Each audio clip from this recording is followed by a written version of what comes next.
Hey everyone, welcome to Infinity Harry. If you are enjoying our takes on Harry Potter and want to see more exciting content, don't forget to hit that subscribe button. This video includes a self-recorded human introduction the first 30 seconds, followed by AI generation for creative storytelling purposes. So today we're gonna see second part, what if Harry Potter became overpowered and found his equal in Ginny Weasley. But before we start, if you want more stuff like this, then be sure to subscribe this channel and share with your friends. Now let's start the video. Here is short summary. Rescued from Dumbledore's plans and raised beyond his control, Harry Potter grows up powerful far earlier than anyone expects.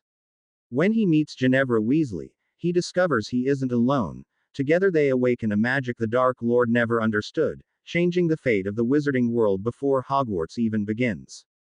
But before we start, if you want more stuffs like this, then please support to subscribe this channel and share with your friends. Let's start the video. To say that the mood on the Hogwarts Express the following week was subdued would be an understatement. All of Britain was still reeling from the events at the World Cup, and the underage witches and wizards on their way to school weren't an exception.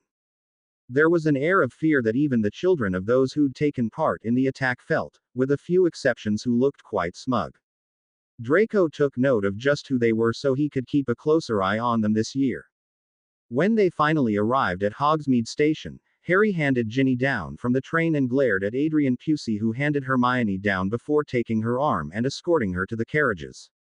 Sirius and Hermione had had a discussion over the summer about just how far she had to take the courting this year, and Sirius had said now that she'd gone on a date with all of her suitors, it would be expected that she chose a select few, usually the ones a witch's father wanted, to continue the courting process.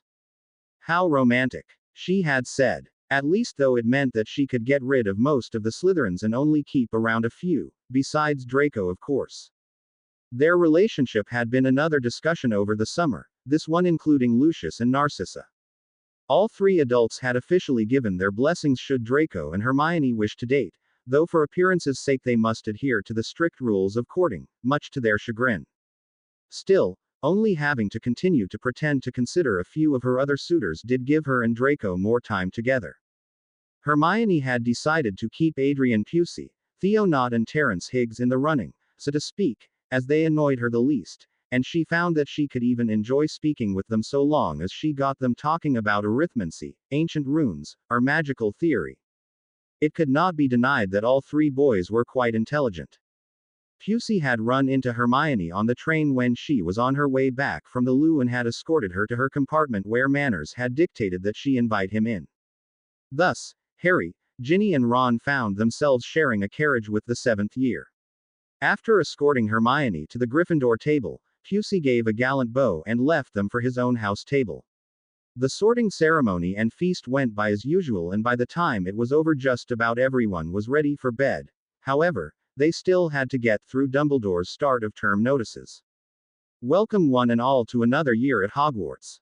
First years, please note that the Dark Forest is strictly forbidden to all students. The Misters Weasley would do well to remember that also. The hall broke into laughter as Dumbledore decided to do away with the pretense of generalizing that a few older students should remember and instead named the twins. It was no surprise though, for last year's end-of-term prank saw half the Slytherin Quidditch team mysteriously end up in the forest and needing Hagrid to rescue them. No one had any proof that it was Fred and George, but the entire school knew it was. Fred and George merely grinned at the recognition. Our caretaker, Mr. Filch, has updated the list of banned items, which now includes some 500, or so I'm told. A list can be found on the board in your common room, as well as on the door to Mr. Filch's office. Normally I would now introduce our new defense against the dark arts teacher. However, we are most pleased to welcome back Professor Lupin and thank him most heartedly for being the first defense professor in almost 2 decades to last more than a single year. Again the hall laughed, though they also broke into applause, led, unsurprisingly, by Harry. It was a running joke that Hogwarts couldn't keep a defense professor for longer than a year, but with the lack of anything odd happening last year, Dementors excluded, and Remus' own desire to remain, the spell had finally been broken.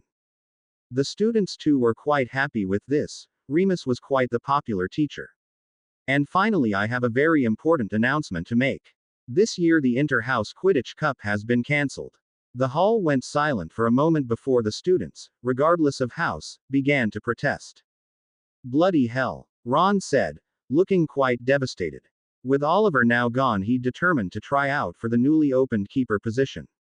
Only those closest to the high table could see the mirth in Dumbledore's eyes as he held up his hands for silence. The reason for this is that Hogwarts will not just be your home this year, but home to some very special guests as well. This drew everyone's attention, for aside from the Aurors in Harry's second year, no one could remember a time that Hogwarts had guests who were there for more than a Quidditch match. Hogwarts has been chosen to host a legendary event, the Triwizard Tournament. As those of you who stay awake in history of magic may know, the Triwizard Tournament is a centuries-old event that brings together the three largest schools of wizardry. Hogwarts is one, of course, along with Beauxbaton's Academy of Magic, and the Durmstrang Institute. This tournament was first held in the late 13th century as a way to encourage international magical cooperation and was held every 5 years thereafter. From each school a single champion is selected to compete in 3 tasks in the hopes of winning eternal glory for them and their school. Now historically, the tasks were quite dangerous, and it was for this reasons that the tournament was discontinued in 1792.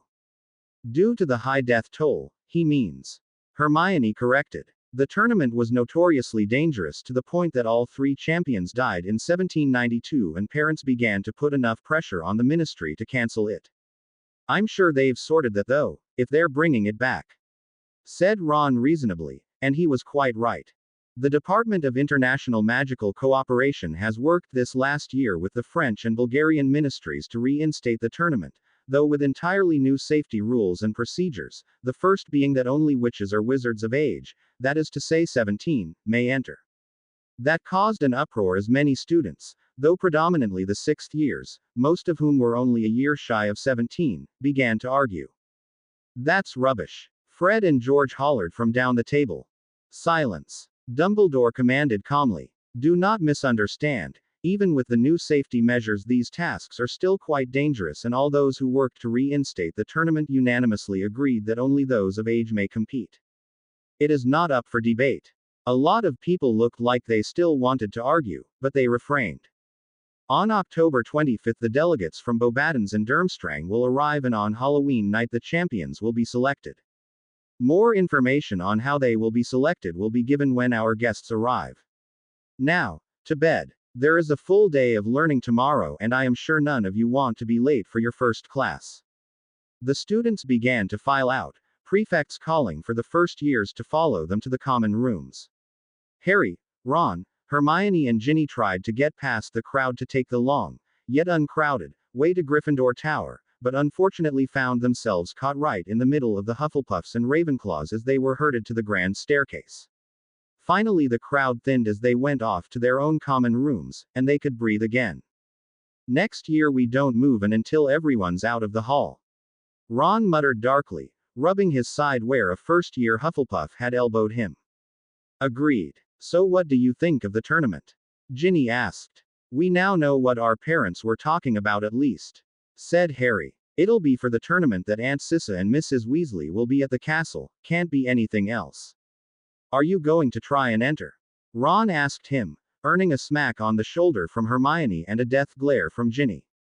You heard Professor Dumbledore, only those of age can enter. And in case you missed it, he said the tasks would still be very dangerous. I think Harry's had enough of that for his lifetime, added Ginny, the look in her eyes daring Harry to disagree with her. No arguments from me, he assured her. I don't want eternal glory. It was said as a joke, but his friends and bondmate could tell that he was completely serious. Harry abhorred his fame and would avoid adding to it at all costs. Still, it'd be nice, wouldn't it? Said Ron wistfully. No one replied as they had finally reached the 7th floor, only instead of trekking the last corridor to the common room they found themselves stuck behind their fellow Gryffindors. What's going on, Parvati? Hermione asked. Peeves. Her dorm mate replied, sounding resigned. He's throwing dung bombs at anyone who tries to pass. Her eyes then alighted on Harry. Harry, go deal with him, he listens to you for some reason. Humming noncommittally. Although he knew exactly why Peeves listened to him, it wasn't something he wanted to get into. Harry pushed his way to the front. Peeves enough. One of the prefects shouted angrily. I'll tell the bloody baron. Oh, tattling are we. The poltergeist cackled. That's not very nice, it's not. Perhaps old Peevesy should teach you to respect your elders, he should. Peeves. Harry called out. The cackling stopped and Peeves poked his head through a nearby wall. That's enough out of you. Go away. Yes, Mr. Harry Potter, Gryffindor Lord, sir. He saluted dramatically and Harry rolled his eyes. Every time Harry cut off his fun, Peeves made some reference to him being Lord Gryffindor. Luckily, as Peeves was always joking around, no one thought anything of it. And leave the first years alone. If you leave them alone all week, Peeves, and I won't show Filch which suits of armor you have picking their noses. Peeves smiled broadly. Sure thing, Lord Harry Potter Gryffindor, sir. Peevesy won't bother the first years this week, he promises. With a final salute, the poltergeist took off through the floor. Yeah, only because it means that Filch will be checking suits of armor all month. Harry muttered. He could order Peeves just to lay off, but he found things went more smoothly if he bargained with him, and at least this prank was harmless. Thanks, Harry. Thomas Paley, one of the 7th-year prefects, said. In case you couldn't tell, that's Peeves. He then directed to the first years as they began walking again. He's a poltergeist and loves pulling pranks, especially on first years who don't know how to spot one of his traps. The first years looked around nervously. Best piece of advice. Ask an older student to point out the signs next time you fall into his trap, and then keep a sharp eye out after that. Only the Bloody Baron, the ghost of Slytherin House, can control him. And Harry here, for some reason. Harry smiled and gave the first years a small wave. Why, you're Harry Potter, aren't you? One was brave enough to venture. Yes, though Harry will do. He said kindly, though still shutting down any further talk about him as they reached the Fat Lady. October 25th arrived with an air of excitement. All month the castle had been cleaned from top to bottom, the staff determined to show Hogwarts at her best. The floors had been scrubbed, the suits of armor polished until they gleamed, the cobwebs removed from even the remotest corner of the dungeons, and the grounds manicured until they were barely recognizable. Even the students were to be groomed immaculately to greet their guests, each head of house gathering their students for inspection before they were allowed out of the common room. Abernathy, that shirt has a stain, go change it. Potter, comb your hair. Brown, that is far too much makeup, removed it. Yannick, I have never seen a tie so poorly knotted, do it again. Weasleys, empty your pockets. If even one strange noise is heard, one person's hair changes color or anything else goes wrong, you will be in detention until you graduate. McGonagall was on a rampage and not even Fred and George dared cross her when she was like this, and so dutifully emptied their pockets. They didn't doubt she'd follow through on her threat of 2 years' worth of detention if they didn't. Finally it looked like they were ready and McGonagall did one last check. Potter, I said comb your hair. I did, Professor. This is as good as it gets. Harry insisted and McGonagall pursed her lips. Your father's hair was no better, she said, as if that has explained it. Harry smiled as he did whenever his parents were mentioned. Now, along with the rest of the school, we are going to greet our guests in the entrance courtyard. You are all to be on your best behavior. For 10 centuries the House of Godric Gryffindor has commanded the respect of the wizarding world, and I will not have you besmirching this house in front of an international audience. She stared them all down and they saw in her eyes the dire consequences that awaited them if anything went wrong. With a final nod, McGonagall led her house down to the courtyard where they joined the other students, who they were pleased to note looked as meticulous as they did, meaning it wasn't just McGonagall who threatened them to within an inch of their lives. They'd been standing out in the cold for almost 15 minutes before anything happened.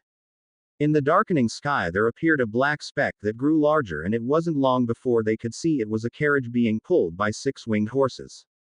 Everyone scrambled to look out over the ledge and saw it come to a stop, a group of people all dressed in blue getting out. A cry went up then and people pointed to the lake where a ship had suddenly appeared out of nowhere and anchored just offshore. Excited chatter broke out as they waited for their guests to make their way up to the castle. When they neared, the professors began to quiet the students and Dumbledore moved to the middle of the courtyard. Please welcome the students from Bobaton's Academy of Magic, and their headmistress, Madame Maxime. The students entered the courtyard in two straight lines, boys on one side and girls the other, all of them having an air of superiority and looking as immaculate as McGonagall had hoped her Gryffindors would be. Their uniforms were a light blue, girls in dresses with a short cape and matching hats, boys in pants and robes, and did not look nearly warm enough for a Scottish winter. Their headmistress walked in after them, and she must have been the biggest woman any of them had ever seen. Taller even than Hagrid, there was little doubt that she was part giant. Dumbledore greeted the students and motioned for them to get in out of the cold, for which they all appeared thankful, before warmly greeting Madame Maxime with a key on the hand. Leaving her in the capable hands of his deputy who led her inside, Dumbledore turned back to the entrance, and it wasn't long before the Durmstrang delegate arrived. And now please welcome our friends from the north, the proud sons and daughters of the Durmstrang Institute and their highmaster, Igor Karkaroff. The group to enter the courtyard were a stark contrast to the French delegate. There were no noses stuck in the air, nor were they perfectly coiffed or assembled in lines. The students walked in no apparent order, with boys and girls intermingled, all of them walking brusquely and looking a bit stern. Each student was wearing the same uniform of brown pants and tops and heavy coats and hats. They were obviously prepared for the cold and even looked a little flushed, as if it wasn't cold enough for them, with the only difference between them being that the girls' uniforms were more fitted and the belt worn over their tops was higher and accentuated their waists. At the back, and separate from the others, was their headmaster and one lone student who was easily recognized. "Blimey, it's him!" Ron gasped. "It's Victor Crumb." Dumbledore greeted Karkaroff warmly and led him and his students inside. It was only when they were gone that Hogwarts students were permitted to go back inside as well, and were told to take their seats in the Great Hall and efficiently and quietly as possible. The four Gryffindors moved to join the rest of the school, but were held back by a tug on Harry's robes. "Professor," he greeted Remus hesitantly upon seeing the stony look on his face. However, Remus waited until they were at the back of the group before speaking. "Igor Karkaroff was named headmaster of Durmstrang just this year," he explained quickly and quietly. "That in itself is not worrying. However, Igor Karkaroff is also a Death Eater. He served a reduced sentence by giving the Ministry the names of several other Death Eaters who remained at large. And now he's here at Hogwarts so soon after the attack at the World Cup and Harry and Ginny's dream. And I'm guessing if he hadn't been conveniently named headmaster this year he wouldn't be here." Hermione surmised, and Remus nodded. "Yes. The timing is too much of a coincidence. There was some talk at the Ministry about whether or not they'd let him in the country given his past, but the Bulgarians put pressure on them and they clearly decided not to ban him. Sirius isn't going to be happy about this," Harry muttered. As a school governor, Sirius and Lucius both would be present tonight for the official start of the tournament. "No, he won't be," Remus agreed as they finally entered the Great Hall. "Keep a sharp eye out, all of you. If you see anything suspicious, tell us immediately." The four proceeded to the Gryffindor table and quickly took their seats before looking around. The Great Hall was more crowded than they'd ever seen it. Extra tables had been added to the Ravenclaw and Slytherin tables for their guests. Draco was looking very smug as he talked with Victor Crumb, while it appeared that the dais where the staff table was had been expanded to include several more tables for all the ministry delegates from each of the three ministries of magic involved, and the school governors. Harry noticed Sirius glaring in Karkaroff's direction.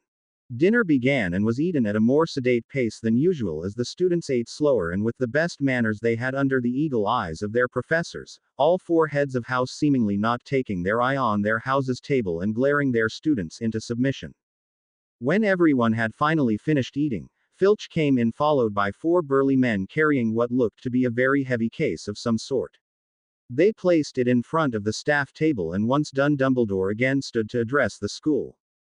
"Your attention, please." He raised his wand and tapped the top of the case, which began to disappear, leaving behind a large, old-looking stone cup which produced a blue flame.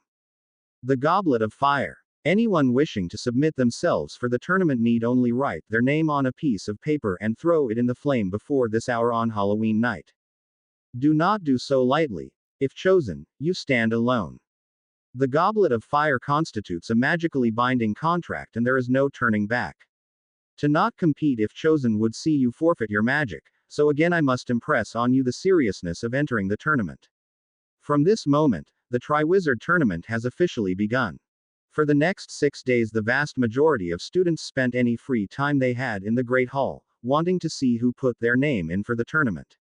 Harry and Ginny had been there when Angelina and Alicia, whose 17th birthdays were in late September and early October respectively, put their names in, as well as Roger Davis of Ravenclaw, Cedric Diggory of Hufflepuff, and Terence Higgs of Slytherin.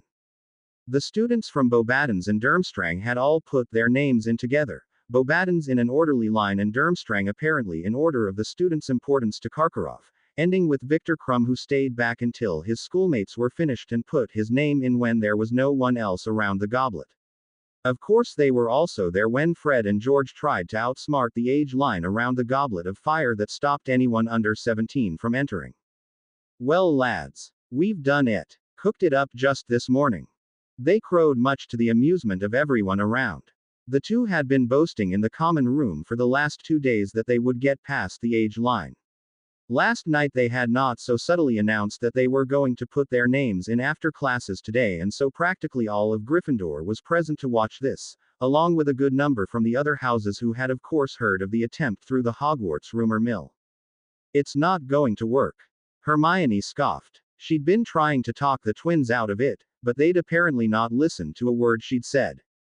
"Oh yeah, and why is that, Black? You see this?" Hermione motioned to the white circle around the goblet. "This is an age line that Dumbledore drew himself. So, a genius like Dumbledore couldn't possibly be fooled by something as dim-witted as an aging potion." Fred and George smirked. "But that's why it's so brilliant. Because it's so pathetically dim-witted, you bookworms wouldn't think to guard against it." They were so convinced of their plan's success that they willingly went up against the smartest witch of her age, and many other ages, with an air of superiority that did not sit well with everyone present. "Watch your tone, Weasleys." Theo Knott, one of Hermione's suitors who still thought himself in the running, snarled. "You are to treat Miss Black with respect." Fred and George shot him a look. "And what are you going to do about it, Knott? Make us? You don't have the skill. Or the brains. Besides, Hermione is our friend. And Hermione can also take care of herself." They were enjoying goading him, and to anyone who knew them they were enjoying it a bit too much. "Enough, weasels." Draco stepped in, giving them his best sneer that after the last few years of getting to know him they could now see right through. "Friend or not, Miss Black deserves your respect. And I can make things very uncomfortable for you if you think otherwise." The twins smirked, hearing the challenge loud and clear. "Bring it on, Malfoy," they said together, and now Draco smirked, but otherwise completely ignored them. "Miss Black, do come away from these ruffians." Draco offered Hermione his hand. "We in Slytherin know how to treat a daughter of a noble and ancient house properly, I assure you. No need to accompany us, Mr. Potter." He directed to Harry, though he hadn't moved. "We will simply be at the Slytherin table. Miss Black will be completely safe and well within her brother's view." Without another word he led Hermione away. "You know you've just signed up to be their test dummy for the year," Hermione said as they walked, though Draco merely chuckled darkly. "Let them try." Once Draco and Hermione were gone, Fred and George turned back to the rest of their audience and uncorked the phials of potion. "Ready, Fred. Ready, George. Bottoms up." The potion drunk, the two jumped over the age line and waited for something to happen, and when nothing did they began to cheer, rallying those gathered to cheer with them. Reaching into their pockets, the two pulled out pieces of paper and reached for the goblet of fire. They never made it. As soon as they stepped directly beside the goblet with the clear intent to put their names in, the age line pulsed brightly, sending the two flying. Ginny rushed over to make sure her brothers were okay and ended up laughing uproariously. The rest could see why once Fred and George sat up. The two had grown long white beards while their hair turned the same color and their faces became old and wrinkly. The aging potion had spectacularly backfired on them. Fred and George looked to each other in horror before one jumped on the other. "You said this would work." "No, you said?" The two fought as fiercely as two old men could, and the entire hall began cheering for their favorite twin and making bets, enabled by the twins' best friend, Lee Jordan. The fight only lasted a few minutes though before an actual old man stepped in. "Oh, the follies of youth," Dumbledore said, sounding somewhat wistful. The hall came to a standstill when the headmaster appeared, and Fred and George even looked a bit fearful at being caught.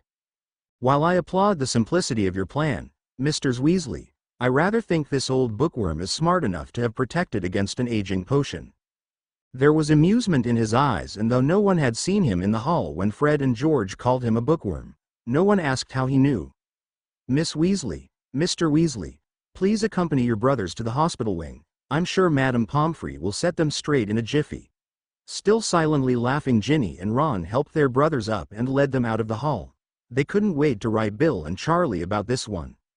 The excitement over the tournament continued to grow throughout the week, and no one could remember a more highly anticipated Halloween.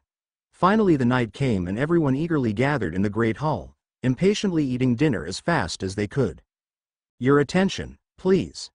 Dumbledore finally called out, and the hall silenced immediately. "Now the moment we have all been waiting for. The champion selection." As when the hall turned towards the Goblet of Fire. As 7 o'clock struck, the blue flame turned a bright red and spat out a piece of paper before calming to blue again. "The Durmstrang champion is Victor Krum." Applause broke out, though none clapped louder than Karkaroff, while Krum looked as relieved as he was happy. Clearly it had been expected that he would be chosen. Krum got up and went to shake hands with Dumbledore, Madame Maxime and his headmaster before being shown to the trophy room off the hall. Attention then turned back to the goblet as the flames grew red again and spat out another name. The Beauxbatons champion, Miss Fleur Delacour, the most beautiful woman anyone had ever seen, stepped forward. She had long blonde hair that was almost silver and had no physical flaws, at least none that could be seen. She had boys drooling after her the moment she stepped into the school, and by chance bore a great resemblance to the Vila from the World Cup. Hermione said it likely wasn't by chance at all, and that she probably was part Vila. After shaking the headmaster's hands, Fleur went to join Krum, and the goblet spat out the final name. "Our Hogwarts champion is Cedric Diggory." The applause was almost deafening, given that all of Hogwarts was present. Harry clapped alongside everyone else, genuinely happy for Cedric, whom was quite liked by all. He shook everyone's hand and was then all but accosted by Professor Sprout, his head of house, who very enthusiastically shook his hand as well as she escorted him to the trophy room. "Excellent, we now have our 3 champions, but in the end only one will go down in history. Only one will hoist the Chalice of Champions, the vessel of victory, the Triwizard Cup." With a wave of his wand, the cloth-covered object on the staff table that no one had thought much of was blown off, revealing a glowing trophy. While it did look impressive, Harry and Ginny thought that Dumbledore was laying it on quite thick, calling it the Chalice of Champions and Vessel of Victory. Dumbledore allowed them to gaze at the cup for a few moments before continuing with his speech, though he didn't get far. The Goblet of Fire, which those organizing the tournament knew was supposed to go out once all the champions were selected, had not only not gone out, but had instead turned red once more. It was rare for Dumbledore's emotions to be obviously visible when things he didn't plan on happened, but shock was the only word to describe the look on the headmaster's face as a 4th piece of paper shot out of the goblet. Catching it, Dumbledore took several moments to look it over before calling out the name written on it. "Harry Potter." The hall was quiet enough that everyone clearly heard him, though they broke out into chatter once they did. Harry himself had gone stock still and dared not even breathe. "Harry Potter." The headmaster called again, this time louder, and it prompted Harry to stand up. Ginny grasped onto his arm with a look of fright and tried to make him stay, but Harry gently pried her off and made his way forwards. Silently, Dumbledore handed him the paper with his name on it, though it wasn't his handwriting, he noted, and motioned for him to go into the trophy room. The hall broke out into loud chatter once the door closed behind him, many of the students calling Harry a cheat. Ginny, Ron and Hermione glared around at those that did, but eventually their worry won out. Watching as Dumbledore, Madame Maxime, Karkaroff and several others walked brusquely into the trophy room, Hermione got an idea. "Stay here," she muttered, and pulled out her mirror so they would know she'd leave the connection open for them to hear what was going on. Walking with every ounce of dignity she possessed, for she now had a part to play, Hermione entered the trophy room and found Harry at the center of a mass of people, all of whom were shooting questions at him, yet not giving him time to answer. "Did you put your name in the Goblet of Fire? Did you ask one of the older students to do it for you? How did you get around the age line? What spell did you use, Potter? No, was all Harry managed to get out. I believe Harry when he says he didn't put his name into the goblet. Remus stepped in to defend his nephew. He would not do so. You would say that, Lupin. Snape sneered, though there was a flicker of worry in his eyes for those who cared to look. You did help raise him, after all. I believe Harry because he has never been anything but honest, Severus. But of course he is lying, Madame Maxime insisted. The hell he is. The Goblet of Fire is an exceptionally powerful magical object. Only an exceptionally powerful Confundus charm could have hoodwinked it. Something well beyond the talents of a fourth year. A man whom Hermione recognized as Alistair, Mad-Eye Moody, one of the most highly decorated, and newly retired, Aurors said. You seem to have put a lot of thought into this, Mad-Eye, Karkaroff snarled. It was once my job to think as dark wizards do, Karkaroff, perhaps you remember? That doesn't help, Alistair, Dumbledore said calmly, reining in his old friend. Zen, he hired someone. With Z glory of winning and Z prize money, he would do anything to compete, Madame Maxime said, and Hermione had had enough. That is the second time you have slandered the name of the heir to an ancient and noble house, madam. Speaking up drew people's attention to her. Miss Black, you may return to the Great Hall, McGonagall said sternly. My apologies, Professor, but no. Hermione finished descending the stairs and came to stand beside Harry. Harry is my brother and through his godfather is a member of House Black, another ancient and noble house, and as Lord Black is not here, as his daughter I may stand in his stead. There was little anyone could do about that. In a crisis situation, which this technically qualified as, an underage witch or wizard could legally represent their house until the head of house arrived, which she was sure would be very soon. Now, as you seem convinced that Harry is lying, madam, I am certain he would be only too happy to give a wizard's oath that he did not enter the tournament. Harry did so with no hesitation, thanking Merlin that Hermione was here and able to think clearly. Afterwards he summoned the memory of his first key, with Ginny, and cast his Patronus. The silver lion streaked around the room, much to the surprise of those who hadn't been there last year. Maybe confounding the goblet isn't beyond this fourth year after all.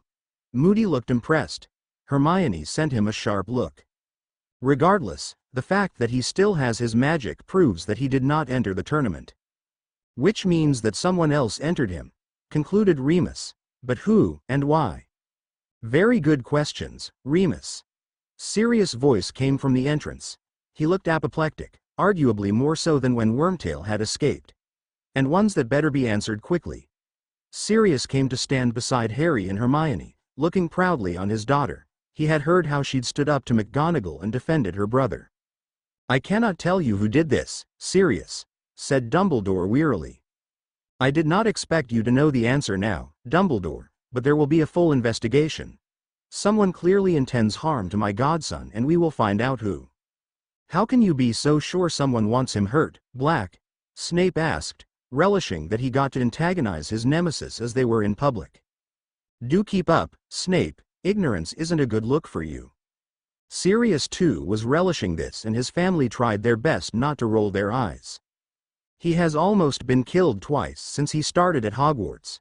3 times if you count the Dementors last year, though I'll grant you they weren't just after Harry, and now his name comes out of the Goblet of Fire, so soon after the first Death Eater attack in over a decade, for him to compete in a tournament where people have died. Is the pattern here not easy enough for you to see beyond your abnormally large nose? That doesn't help either, Sirius. Dumbledore gently scolded, shooting Snape a look as well that told him to back down. Once sure that his potions master wouldn't retaliate, Dumbledore turned to a group of 3 men, the heads of the British, French and Bulgarian departments of international cooperation, and the main organizers of the tournament. Barty. While everyone had been yelling at each other, the 3 organizers had been talking, and so Crouch was ready when Dumbledore turned to them. The rules are absolute. The Goblet of Fire constitutes a binding magical contract. Mr. Potter has no choice. As of tonight, he is a 4th Triwizard champion. He is underage. Sirius raged at Crouch. When the other governors and I consented to the tournament resuming, it was with the understanding that only those of age could compete. Did that rule not get written in your rulebook, Barty? Remus asked, a thought having formed. Was it simply words that never became official? Crouch bristled. If there was one thing he hated, it was anyone suggesting that he or his department had not done things properly. Of course it's official. Are you insinuating my department did not handle things properly? But then if it's an official rule, the rules aren't absolute.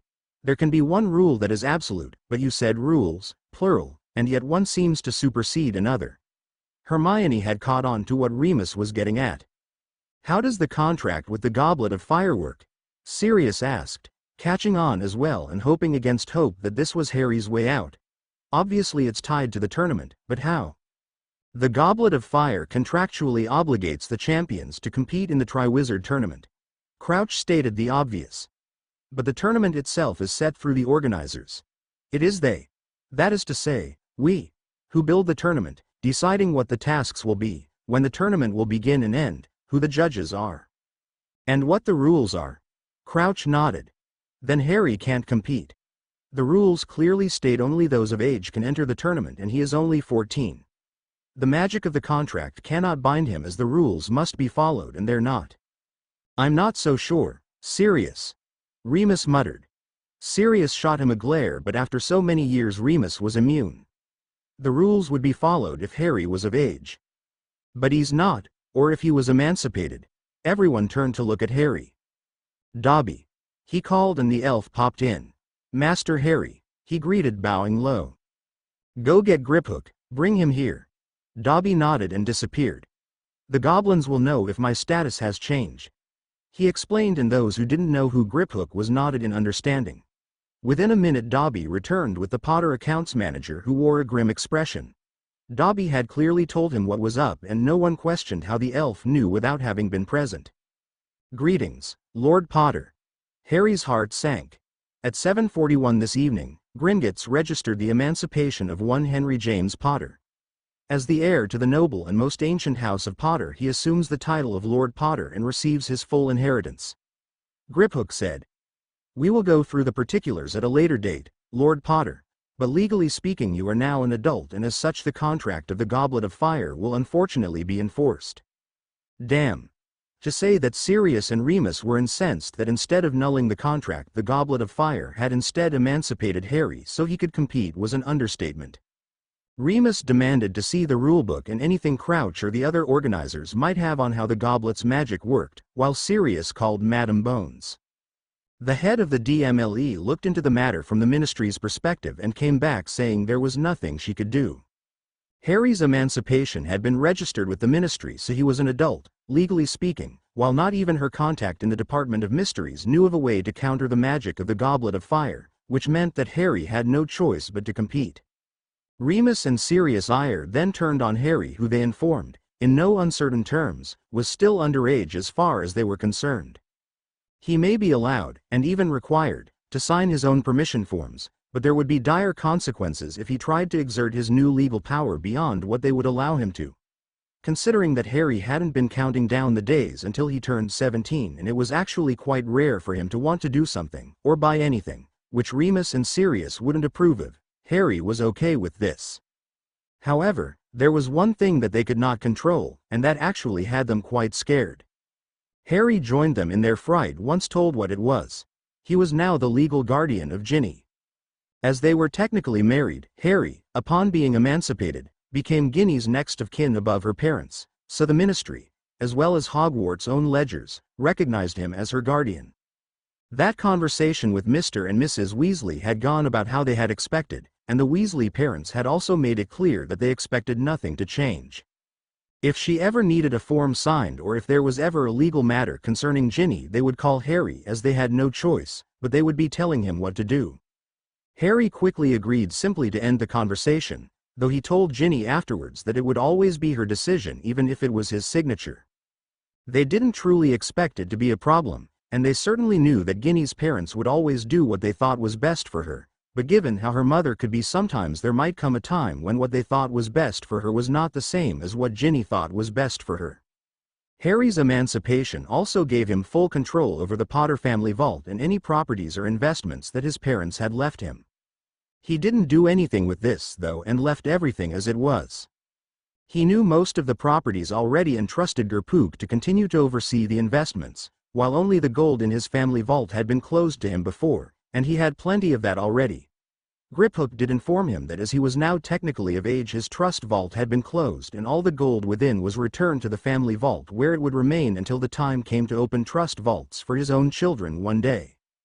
With everything seemingly sorted as far as his sudden emancipation went, there was still one unsolved mystery: who had put his name in the Goblet of Fire, and why? Madam Bones said that her department would be investigating, while Moody said the same and that he'd cover the investigation at the school as he was a guest for the rest of the year. Apparently Sirius had made such a stink at a former Death Eater being allowed into Hogwarts that even Fudge treaded carefully and promised Auror protection for Hogwarts so long as Karkaroff was there. Dumbledore had requested that his old friend, one of the best Aurors who was responsible for filling many of the cells in Azkaban, be put in charge, and Madam Bones had agreed if Dumbledore could coax Alistair Moody out of retirement.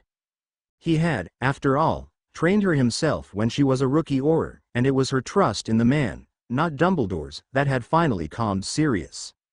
So head Auror Moody, who took his title back for this year and this year only, was a permanent fixture at Hogwarts in the days, weeks and months following the start of the tournament. It was also him who stepped in when the other students, though especially Hufflepuff House, called Harry a cheat in the early days. While the Puffs were usually quite easy to get along with, their house wasn't exactly known for prestige, so they viewed Harry being in the tournament a deliberate attempt to upstage Cedric, the real Hogwarts champion. Like the badges, Potter? Harry rolled his eyes and pushed past the Hufflepuff. Someone in their house had charmed badges to flash between "Support Cedric Diggory, the real Hogwarts champion," and "Potter stinks." Or, at least, someone in their house had commissioned them. In a fit of anger, Hermione had loudly declared in the Great Hall on the day the badges first appeared that no Hufflepuff was smart enough to have charmed the badges themselves. Her suitors had since gone out of their way to hex those who wore the badges, but only when she was around to see their heroics. Draco would have done more and seen to it that the badges were well and truly gone, but they didn't really bother Harry, and he thought it was better to let them run their course naturally, so instead Draco teased him endlessly. "Why so tense, Potter?" he called out one day as Harry passed through the quad without Hermione present. He wasn't stupid after all, and while they might know it was harmless teasing, as the cousins often engaged in, no one else could know, so he had to keep up appearances and toe the line enough to not risk his chances with Hermione. The other Slytherins would only be too happy to run to her with tales if he was too mean. "Fearing you won't last long in the tournament?" Yes, Malfoy, that's exactly what I'm thinking. Harry responded sarcastically. My preoccupation can't possibly have to do with the fact that I forgot my potions text and so have to run all the way up to Gryffindor Tower and back again, or I'll be late for Snape. While Harry didn't mind Draco's teasing, and usually gave as good as he got, he had actually forgotten his textbook and knew Snape would be only too happy to take points from Gryffindor if he was late. "Allow me to help you then." Knowing that tone meant Draco was probably going to try and trip him up, Harry rapidly turned with his wand drawn but still wasn't fast enough to beat the head Auror. "Oh no you don't, Sonny." Moody had suddenly appeared and shot off a spell at Draco, who seemed to disappear into the ground. However, when the commotion settled, they saw that he hadn't gone anywhere, but rather had been turned into a ferret. "I'll teach you to curse someone when their back is turned," he muttered as he levitated Draco around rapidly, no doubt making him feel quite sick. Still, it was very funny and Harry couldn't help but laugh along with the other students. Draco's face just before Moody's spell hit had also been quite comical, and Harry wouldn't be letting him forget it anytime soon. "Auror Moody," McGonagall's voice called, the commotion having drawn her attention. "Auror Moody, what are you doing?" "Teaching." It took a moment for his meaning to sink it.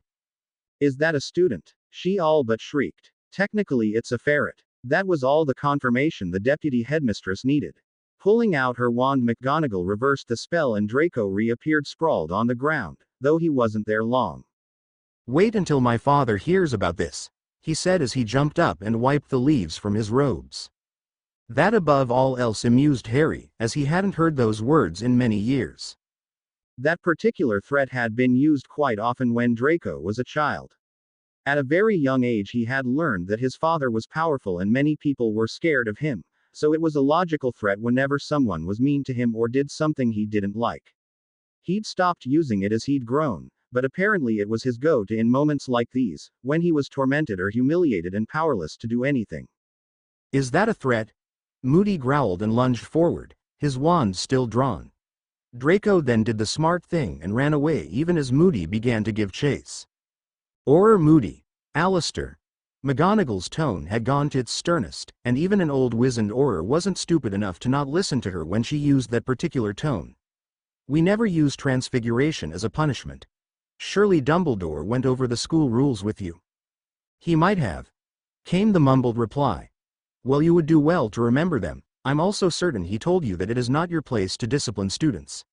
If you witness anything, you are to come to me or any other staff member and we will deal with it. Am I perfectly clear? Yes, ma'am. McGonagall stared him down for another moment before nodding and shooing the spectators away. Thank you, sir. Harry said when she was gone. I don't ever think I'll forget Malfoy. The amazing bouncing ferret. Moody cracked a smile. I noticed you were quick on your feet, Potter. Had your wand out and was ready to defend yourself before he'd even started to cast his spell. Such skill will serve you well in the tournament. Thank you, sir. Harry accepted the compliment. You'd make a good Auror one day too. I can see you have the instincts for it. Moody continued. Have you ever thought of getting a head start? I can train you, teach you the ins and outs of being an Auror, since I'm here at the castle anyways. Maybe you'll learn something useful for the tournament too. We're not allowed help in the tournament, sir. Harry didn't like that this supposedly great Auror was suggesting he break the rules. But I'm not training you for the tournament, am I? He said with a sideways look. No one can complain about you getting a head start on your career. Harry didn't say anything and so Moody backed off. Think about it. The offer is always there. Harry watched him go with an odd feeling in his stomach. However, it was quickly replaced by dread as he realized he was now officially late for potions. The first task of the Triwizard Tournament was planned for the end of November, with the other two following in the new year. It was a bitterly cold day and Harry was cursing whoever had the great idea to hold the task outside. A tent had been set up for the champions and everyone who could publicly support him was there. Draco and Uncle Lucius had wished him good luck over the mirrors that morning. Drink this, Mr. Potter. A cup was all but shoved into his hands by his aunt, who was here assisting with the task. Narcissa then turned and continued to ignore him for the most part. He could smell that she had given him a cup of her jasmine tea that had some special ingredient to help calm people that she'd never divulge. Uncle Lucius swore it was simply a few drops of calming draught, though he'd never say so in her earshot or fear of his life. Just keep calm, pup, and you'll define. Harry thought that Sirius should take his own advice. He was probably more nervous than Harry himself was. We've researched all we can. Hermione was just as nervous as Sirius.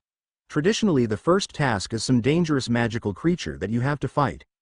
We've gone over every spell we can and I'll be all right, Hermione. With a strangled cry, Hermione launched herself at Harry and held on for dear life. A bright flash went off behind them and everyone turned to see two people, a blonde woman and a man holding a camera. Young love. The woman cried. How? She paused before turning to the quill hovering beside her, stirring. Who are you? Harry demanded. The woman looked surprised. I'm Rita Skeeter. I write for the Daily Prophet. He had, of course, heard of Rita Skeeter, though he'd never met her before. She was well known for her exposés that no other reporter could seem to get, but she was really just a gossip columnist and loved to stir up drama where there was none. Rita held out her hand for him to shake, but Harry didn't move to touch it. Right. Well, Harry, here you are. A mere boy of 12, about to go up against 3 students not only vastly more emotionally mature than yourself, but who have mastered spells that you wouldn't attempt in your dizziest daydreams. Are you concerned? I'm going to stop you right there, Ms. Skeeter, Harry said before Sirius could pounce and tear her to shreds. Firstly, as we have only just met, you may address me Lord Potter. Second, I have no comment on the tournament, so you can put your quill away, and thirdly, before you get any ideas of making up a story to go with that photo your cameraman just took, this is my sister, Miss Hermione Black. Harry thought he had said enough. To anyone who knew anything about the hierarchy in the wizarding world, They knew that writing about the daughter of a noble and ancient house without the Lord's permission was practically suicide, though with Rita, Harry wasn't so sure she was smart enough to back off. Still, he'd give her the benefit of the doubt and let Sirius handle it if she wrote a derogatory story anyways. Turning away, Harry effectively dismissed her and thought no more on it. "I'll be fine, Hermione," he said again, and she nodded, though her worry didn't abate. They had been training for the task. The rule of outside help was meant to not give any champion an unfair advantage over the others. All of them were expected to train with someone though. They just had to do it the right way, and accepting Moody's inside help wasn't it. Harry supposed that as he had Godric's knowledge and magic he did technically have an unfair advantage, but it was one he couldn't help. He hadn't accepted Godric's magic solely to help him win the tournament. Besides, it was assumed that the other three had an advantage over him simply by being older and having completed more years of school, and no one thought that was in any way unfair. "We know you will be Harry," said Remus reassuringly. "But remember, to fulfill the contract you must only attempt the task. There is nothing in the rules saying you must succeed, nor that I even have tried to the point of getting hurt or dying," Harry recited. "I know, Remus, and I promise that I'll give up before putting myself in unnecessary danger." "We're going to hold you to that, Harry," said Ron.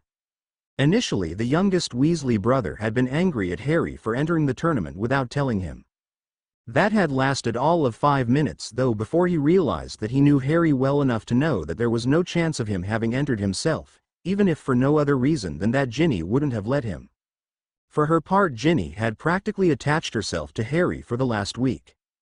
The more physical contact they had, the stronger their bond was and the better they felt, and she was determined to charge Harry up as much as possible before the task. At least that's what she told her brothers when they noticed she barely left Harry's side nowadays. While what she said wasn't a lie, Ginny was also terrified for Harry and needed to be near him. She wouldn't even leave with the others when Crouch and the judges came to explain the task to them, wanting to be with him until the last possible moment, and knowing of their bond, Dumbledore said nothing. "Champions, in a circle around me," Crouch said as he produced a bag that released a puff of smoke when he opened it. "Miss Delacour, if you will." Fleur reached into the bag and grabbed one of the objects within, pulling out a miniature dragon. "The Welsh Green." "Mr. Crumb, you next." Crumb pulled out a miniature of a Chinese fireball while Cedric got a Swedish short snout. When it was Harry's turn, he reached in and pulled out the only one left, a Hungarian horntail. Ginny grabbed his arm and he could feel her fear, not just for the task in general, but at him having gotten this dragon in particular. "Charlie says horntails are really nasty," she whispered. Harry squeezed her hand tighter but otherwise gave nothing away. "Each of these represent a very real dragon, which have all been given a golden egg to protect," Crouch explained. "Your objective is simple. Collect the egg. This you must do as the egg contains a clue without which you cannot hope to proceed to the next task." They each nodded and Harry felt at least a little relieved that he didn't actually have to fight a dragon, just get past it somehow. "Right, Mr. Diggory, you are first," said Dumbledore. "At the sound of the cannon you may." A cannon blast cut him off and shook the tent, causing them all to stumble. Dumbledore shot a look up at Filch, who simply shrugged. "Come, Mr. Diggory." With his headmaster by his side, Cedric braced himself and went out into the arena. Hearing what was going on but not seeing it didn't help any of the remaining champions.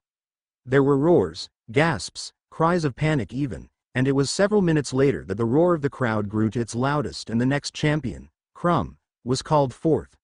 Fleur followed him and finally Harry and Ginny were alone.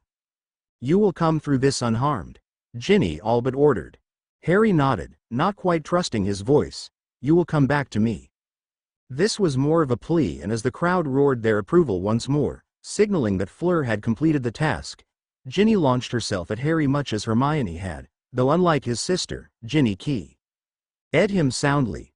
They pulled apart when another flash went off behind them and turned in time to see Rita and her cameraman rushing from the tent. That was all the attention she got though, as Ginny finally left Harry's side and he entered the arena. Wooden stands had been built high above the arena floor, which was completely covered in rocks, and Harry could see why. Across from him loomed a giant horntail. It had a chain around his neck acting like a leash, but it did not diminish the ferocity of its glare. and Harry didn't delude himself into thinking the dragon any less dangerous because of it. The dragon roared when Harry took a few steps forward, moving to stand protectively over a group of eggs, in the middle of which Harry could see the golden egg he had to collect. Another step and the horntail released a stream of fire that had Harry diving for cover. Even when the fire stopped, he didn't move, trying to think of a way to get past the dragon, though knowing it would incinerate him in half a second if he stepped closer. It was then that Harry heard it, a voice, which did not seem to be coming from the stands. "My eggs, the human will not get my eggs, my children." The voice could only belong to one person, or rather one dragon. The horntail had talked. He could feel Ginny's surprise and knew that she had heard it too, but it didn't appear as if anyone else had, and Harry understood. The dragon spoke Parseltongue. Racking his brain, or more specifically Godric's brain, Harry searched for an answer and found it in a conversation Godric remembered having with Salazar before he'd left the school. "'Tis not something one can simply be taught, Godric," Slytherin insisted. "Parseltongue is a gift bestowed by magic itself. 'Tis not a skill thou can learn." "Very well, Salazar, thou hast made thine point," Gryffindor conceded. "At least doth tell me all so I might understand Parseltongue even though I canst ever speak it." "There is little to tell, Godric, truly. Though I suppose the first thing to know is that the supposed scholars on the subject are wrong, mostly. 'Tis from them that thou assumed I could teach thee?" Godric nodded. "As I said, 'tis not a skill to learn. 'Tis also not the language of serpents as so say the scholars. At least not entirely. Parseltongue would more correctly be called the language of reptiles, for 'tis not only snakes to whom parselmouths can speak." "Truly?" Godric seemed surprised and Salazar scowled at him. "How often doth we tell our students to think for thines elves? Thou canst possibly believe that all thou hast read is true simply because 'tis written." Godric had the decency to blush and Salazar chuckled, having caught his usually studious and thoughtful friend taking things at face value. "Doth thou think that of all the animals in this world, only one can speak with humans? Snakes are simply the most common reptile in England that humans doth come in contact with. Most other reptiles are said to have their homes in warmer climates and doth not live near us. Think also that with Parseltongue being such a rare gift, it canst be surprising that those who study it doth not fully understand it. As travelled as I myself am, I have only come in contact with one other reptile to speak to. A dragon," he said when Godric's brow furrowed. "'Tis true that were I so inclined to search a swamp I could like find a toad to speak to, but I have no such desire. While Parseltongue is truly the language of reptiles, 'tis serpents that matter most, and with whom I can speak easiest. I understand, and can speak with others, as I said, but they speak as if in a different tongue. 'Tis Parseltongue, to be sure, but not as I am used to speaking it." And there it was. Unknown to most, as parselmouths were so rare and their gift so understudied, it was all reptiles, not just snakes that Harry could speak with. As Salazar had told Godric, it was like a different dialect, and perhaps not one that Harry was completely fluent in, but he certainly knew enough to communicate with the horntail. "Dear lady," Harry spoke as he stepped out from behind the rock. The horntail turned to him in surprise and prepared to attack, but didn't as he continued to speak to her. "I mean you no harm. I'm not here to hurt your eggs either, I promise you." The horntail was silent, but as it didn't move to attack, Harry stood his ground. "No human has ever spoken to me before," the dragon finally said, sounding suspicious. "I'm not surprised. Parseltongue, the language we are currently speaking, is a very rare gift among my kind. It is rare enough that although I knew of my gift I didn't know I could speak with you. People assume it is only to snakes that parselmouths can talk to, and I thought the same until now." The horntail mulled that over for a moment before speaking once more. "You swear you mean me and my eggs no harm? On my life, I so swear." A huffing sound was heard and Harry realized it was a dragon laughing. "It will be on your life, human. My fire burns hotter than most of my kind and is more than enough to leave you as nothing but a pile of ash if I so desire." Harry chuckled and everyone in the stands save Ginny looked at him like he was crazy. "That is fair enough. If I had eggs of my own I would protect them just as fiercely." Realizing what he just said, Harry blushed and he could feel Ginny blush as well. "What do you want then, human? Among your eggs there is one that doesn't belong." It has the shape of an egg, but it is metal. The dragon's eyes narrowed and it moved to closely inspect its eggs. It hadn't done this before, as it had been on high alert from the moment it was brought into the arena. Eventually the horntail's snout came across the golden egg and it growled. This egg wasn't one of hers, wasn't even a real egg. Carefully, so as not to harm any of her children, the dragon picked the golden egg up in its mouth and carried it over to Harry, dropping it harshly to the ground. Take it, if this is what you want. She sounded angry, and understandably so. First the humans cage me, then they invade my nest and take my eggs away. Then when finally I have my children back, they fool me and place a false egg among them. They will pay. Please don't hurt them, Harry said a bit frantically. They didn't mean any harm. I know your eggs weren't actually in danger. And how do you know this, dragon speaker? The horntail's narrowed eyes turned on him. One of the ones who brought you here, the red-headed one, is my mate's brother. He would never do anything to hurt you or your eggs, and I'm sure he didn't understand how cruel this has been to you, or he never would have agreed to bring you here. The horntail stared him down for a moment, but eventually decided in his favor. Very well then, dragon speaker. I will not harm your mate's brother, or any of the others. Usually they are good to us, they leave us alone mostly, and when we see them it is usually only when they bring us offerings of food, then sit for hours and observe us. They even healed me once, when another of my kind came too close to my nest and I got injured defending it. Because of this I won't harm them, for now. But you will explain to them that should they ever take my children from me again they will burn.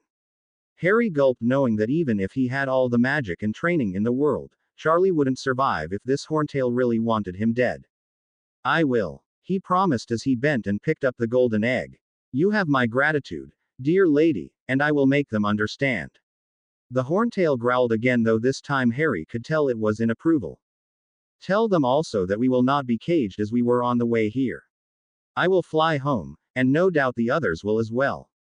Her eyes narrowed on Harry again. That is, if we are done here. Harry couldn't help but laugh. The dragon's tone made it clear that they were done here, though due to whatever respect he had earned she had posed it as a question. We are done here. I will tell them that you wish to fly home on your own so they can come remove the chain.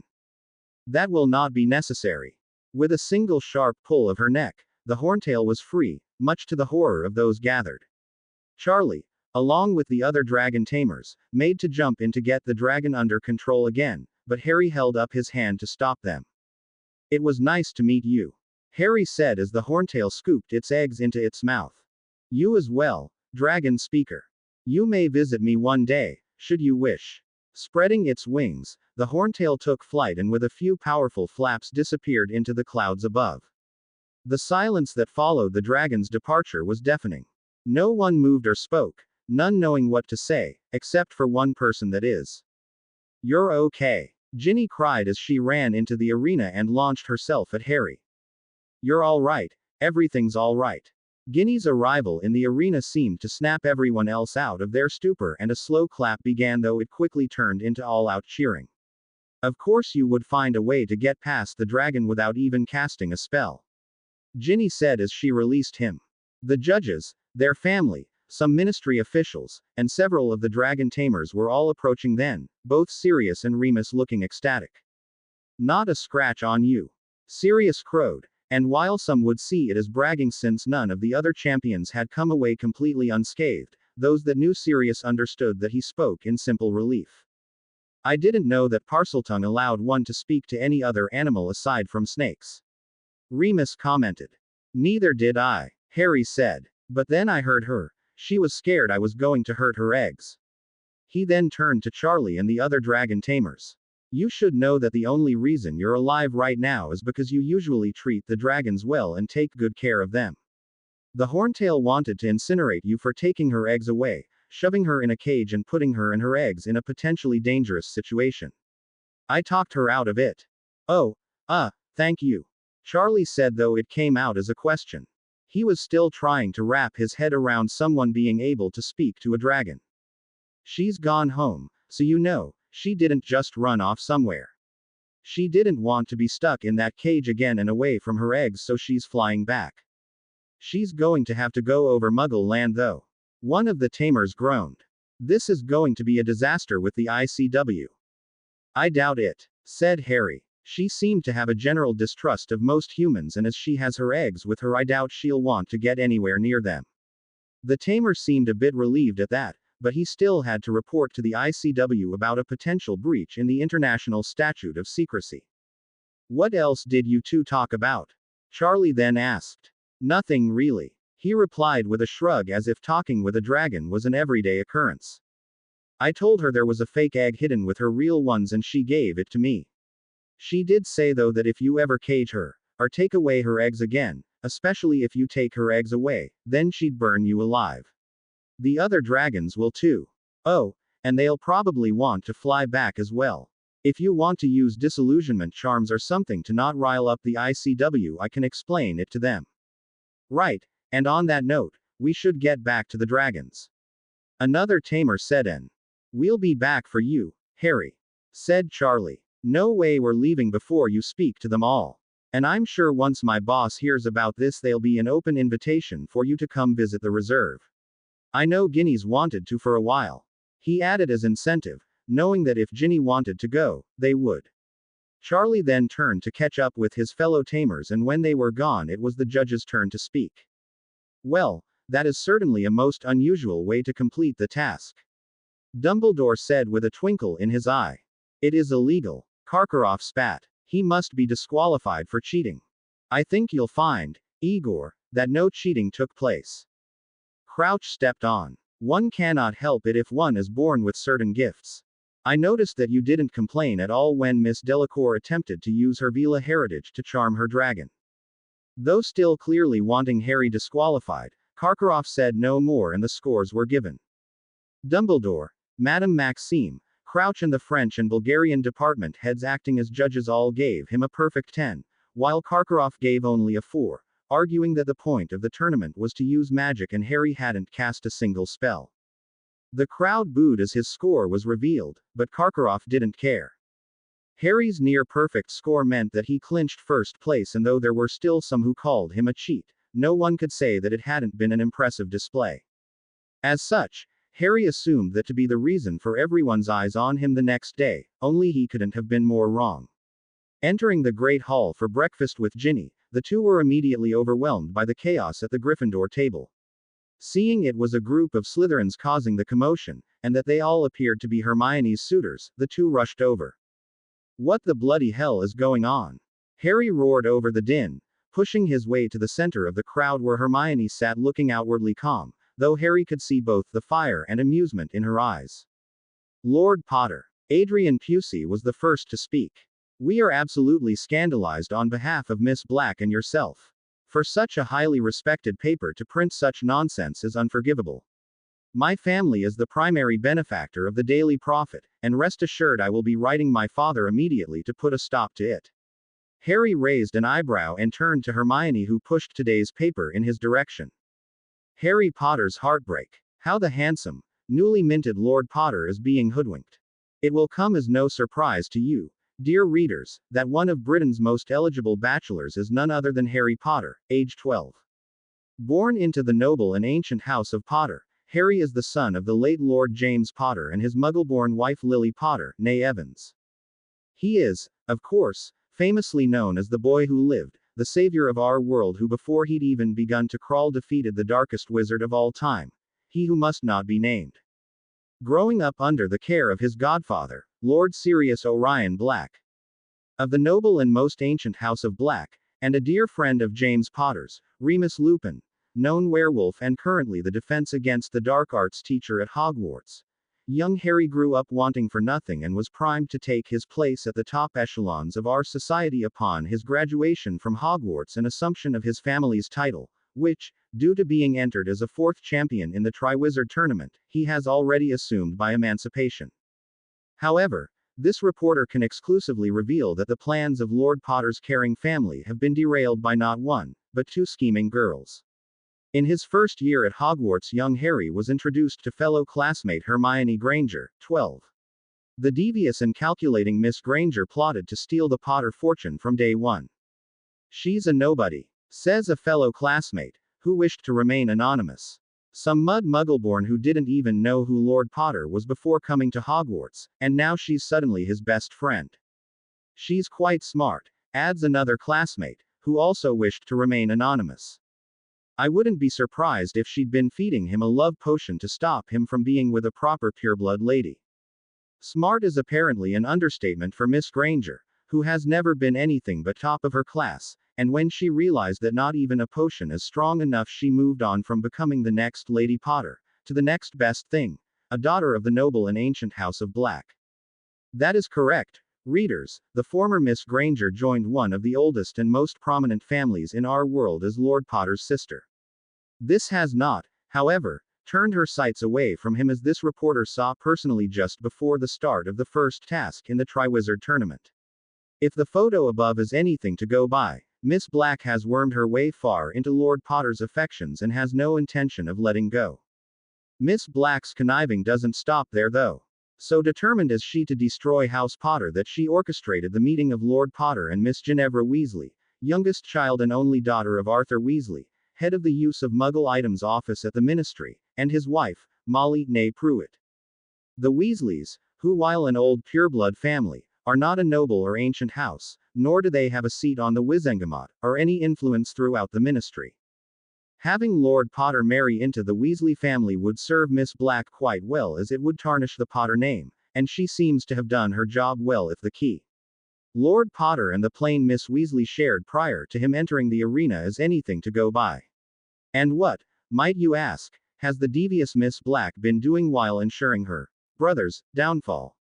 Sources inside Hogwarts Castle reveal that she has been insinuating herself further into the pillars of our society. As soon as she took the Black name, she had all the most eligible boys panting after her. Our insider reports. She's been stringing them along for over a year now and knows exactly what she's doing. She hasn't turned any one of them away yet because she knows that having the sons of the most influential families after her will give her more power.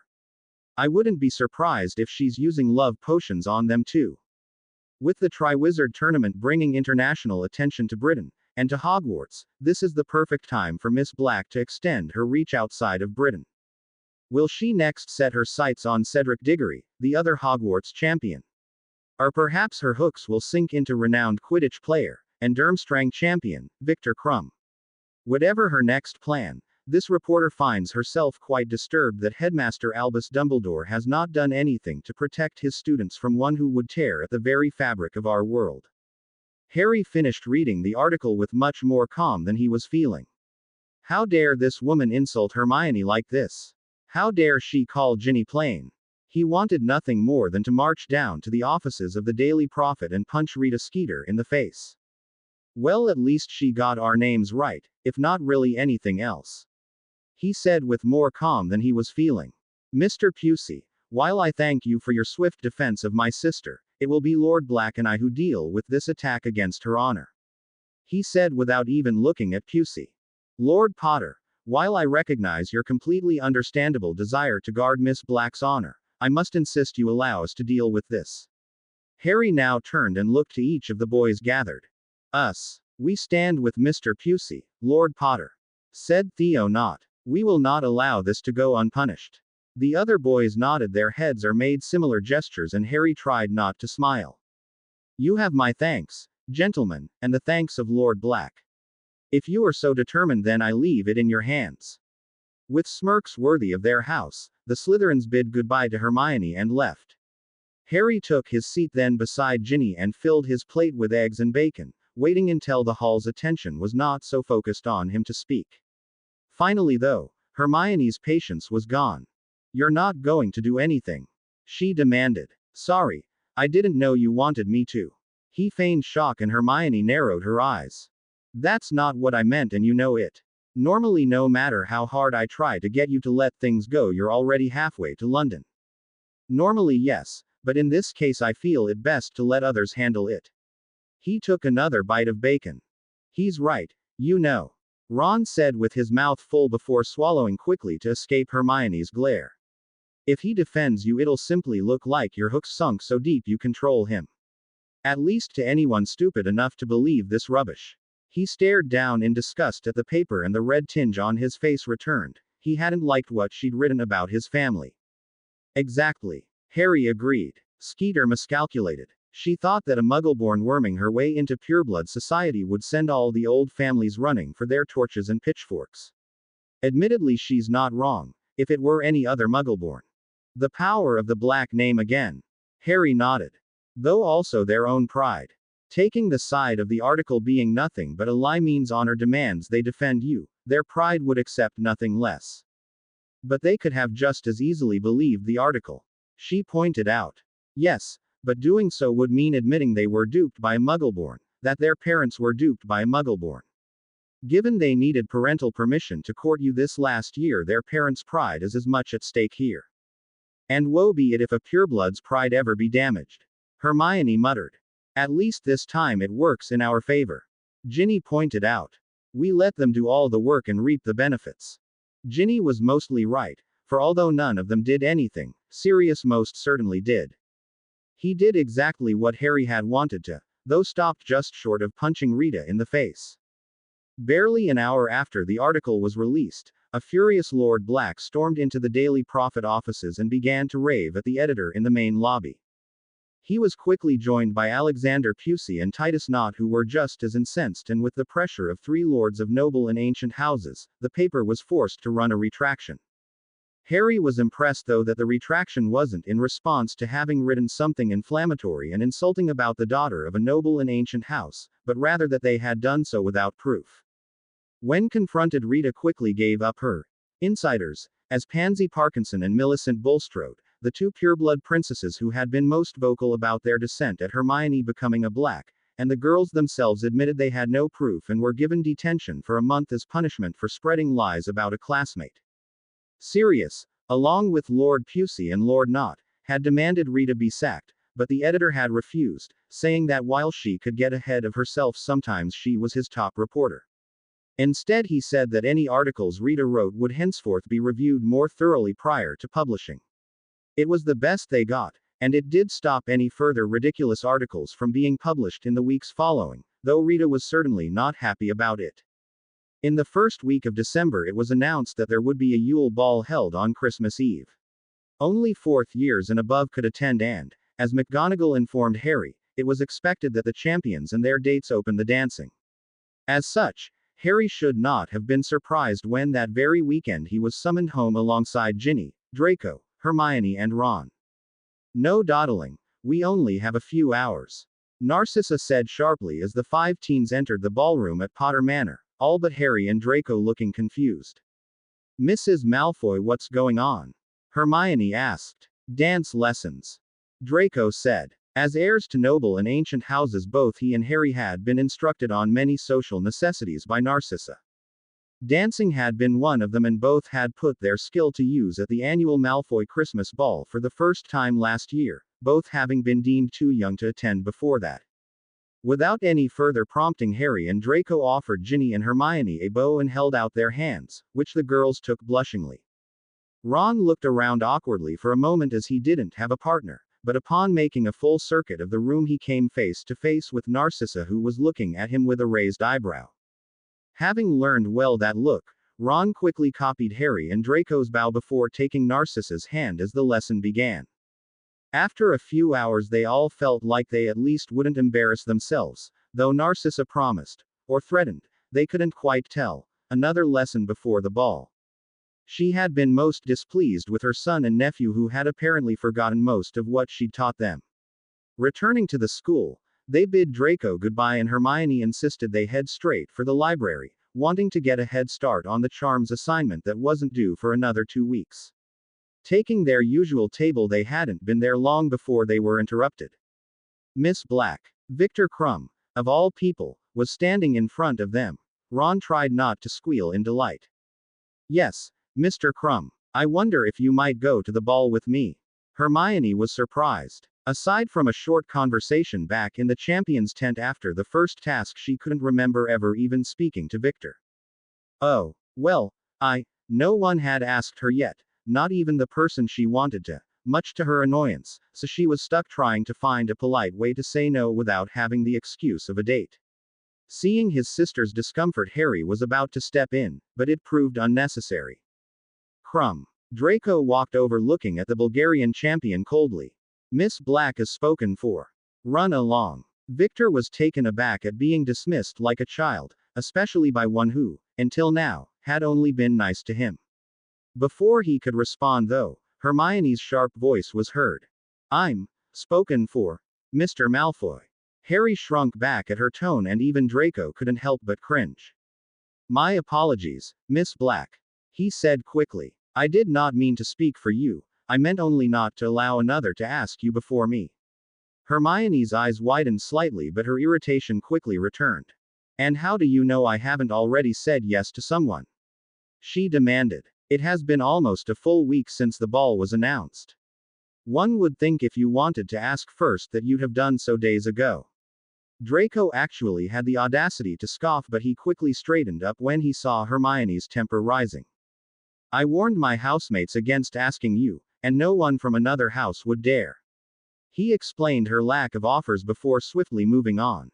I had planned on asking tomorrow at breakfast, though now seems appropriate, I think. With a snap of his fingers, a bouquet of flowers appeared before Hermione, who took them gently. Miss Black, would you do me the honor of attending the Yule Ball with me? A smile crept onto Hermione's face. Yes, she said happily. Then, without thinking, she wrapped her arms around Draco's neck and keyed him. Oi! Harry's reaction was immediate, but Ginny held him back, and wisely so. Before he would have even had time to jump up, Hermione and Draco had pulled apart, both realizing what had just happened. I'm sorry, Hermione murmured. Don't be, Draco said just as quietly. Then, with a courtly bow and key to the back of her hand, he departed before either of them could do something they'd both regret. Hermione returned to her seat and buried her nose in a book, though they doubted she was actually reading. Victor, who'd been completely forgotten, chose that moment to leave. Poor sod, said Ron. If even a famous Quidditch player can be completely ignored like that, what chance do the rest of us have? A good question, Ron, said Ginny. You and Harry must be worried. Her tone was pointed and obviously hit its mark when Harry's head whipped around to face her. I thought we were going together. He looked worried. I don't know who I'm going with, no one has asked me yet. Ginny was the picture of innocence, though through their bond Harry could feel a whole range of emotions that summed up his next words to Ron perfectly. I screwed up, mate. The next morning Ginny awoke to a single rose on the nightstand beside her. Even as she smiled, she smacked herself for not realizing what Harry's reaction to her not-so-subtle hint would be. Harry had just assumed that they would be attending the ball together, and while she certainly wouldn't be attending with anyone else, so his assumption was not without cause, it would still be nice to be asked.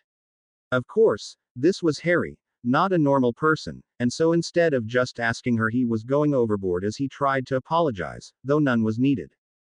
Dobby, she called softly, not wanting to wake Lavender or Parvati. Mistress called. The elf popped in silently and spoke just as quietly, knowing immediately what his mistress was thinking. Exactly just how overboard is he going to go? Dobby smiled. Dobby is not allowed to say. He sounded not at all remorseful at not answering his mistress' question. And that right there tells me all I need to know. If he wasn't going overboard, Harry wouldn't have sworn Dobby to silence. Dobby will say this though. Master has worked very hard to please mistress. The subtext being that Harry would no doubt be devastated if she didn't like what he had planned. Of course, Ginny already knew that, because she knew Harry, and so with a quick thank you she dismissed the elf and got out of bed, coming face to face with Hermione. Merlin. Ginny gasped, not having expected the older girl to be awake. Sorry, she said with a chuckle. I didn't mean to scare you. It's all right, Ginny said as she turned to make sure that their other dorm mates were still blissfully asleep. Do you know what he's up to? No clue, she replied honestly. The two got up then and pulled their school robes on before making their way down to the common room where, much to their complete shock, Ron was already there. Let's go, he grumbled tiredly. I'm starving. Where's Harry? Ginny asked. He left early this morning.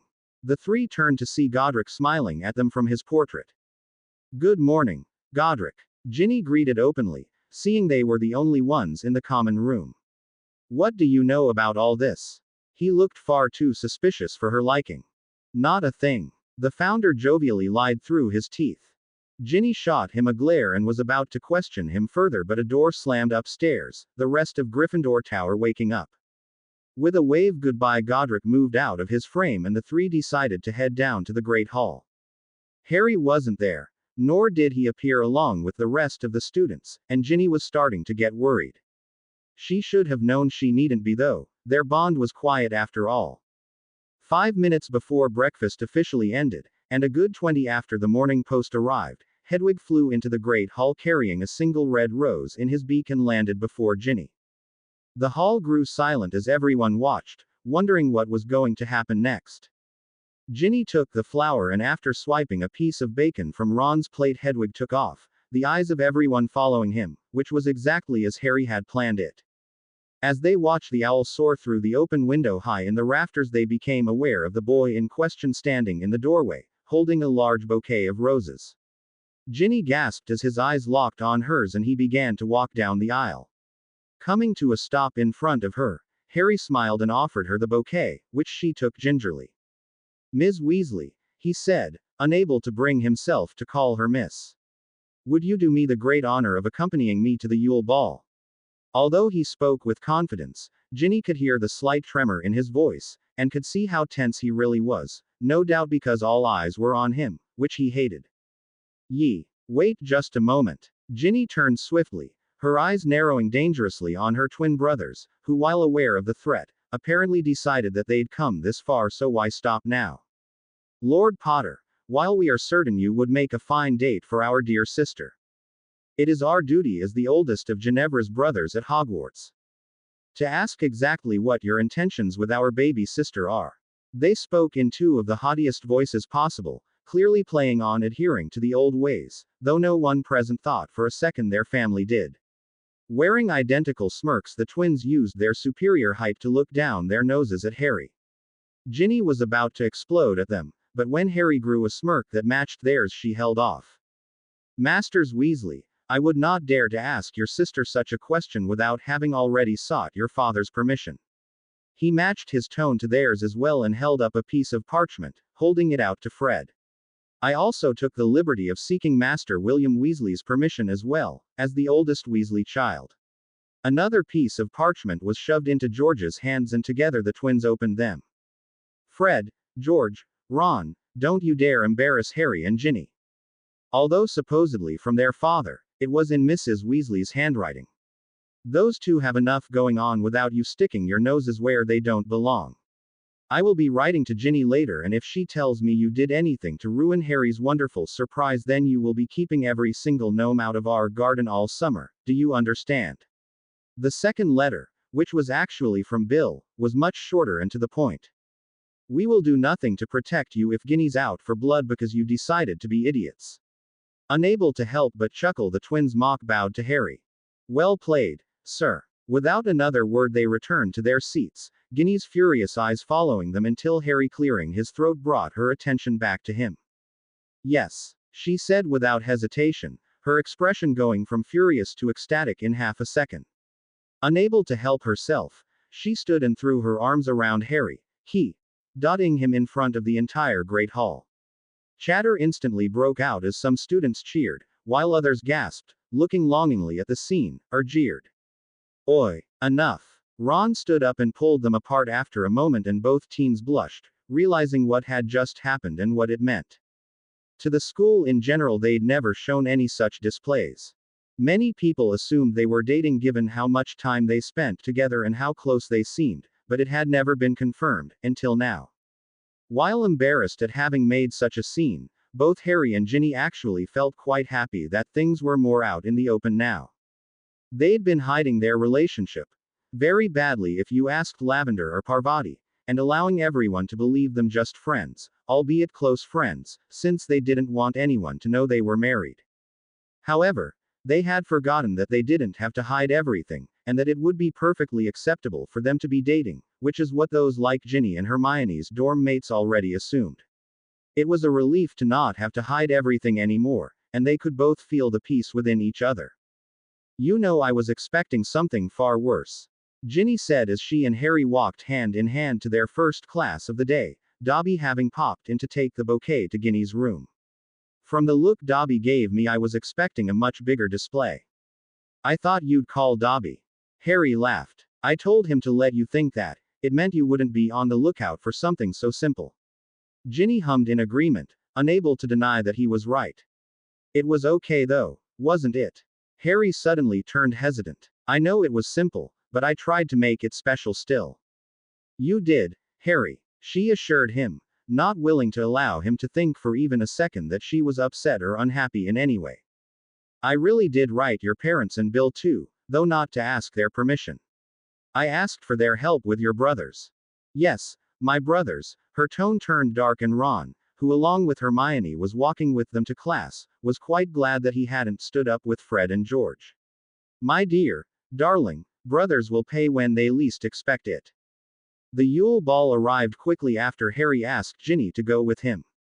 Although before it had seemed weeks away, which it was, there now seemed not enough time to prepare for the ball. The students were allowed an extra visit to Hogsmeade to shop for dress robes, though some parents, mostly the purebloods, hired private tailors for their children. Although not for the same reason as the other pureblood mothers, Narcissa had hired a tailor as well, wanting everyone, Fred and George included, to find the perfect robes. Mr. and Mrs. Weasley had tried to protest at any of their children being given such fine clothes, but Narcissa had simply ignored them and went ahead with her plan anyways. When at last December 24th arrived, the excitement had grown to a level almost as high as it had been for the Quidditch final last year. Almost. Nothing, not even a ball, could top Quidditch. Harry and Ron paced the common room nervously along with several other boys who had dates from within their house. Ron had somehow plucked up the courage to ask Lavender Brown to be his date and was pleasantly surprised when she said yes. Fred and George, who had asked Alicia and Angelina respectively, were also present, though both seemed cool as cucumbers, unlike their brother and brother-in-law. Godric was watching the proceedings from above with a great deal of amusement, his chuckling earning him the ire of his many times great-grandson. Finally the girls began to descend from their dorms. Ginny was the first to arrive, and Harry had to remind himself to breathe when he saw her.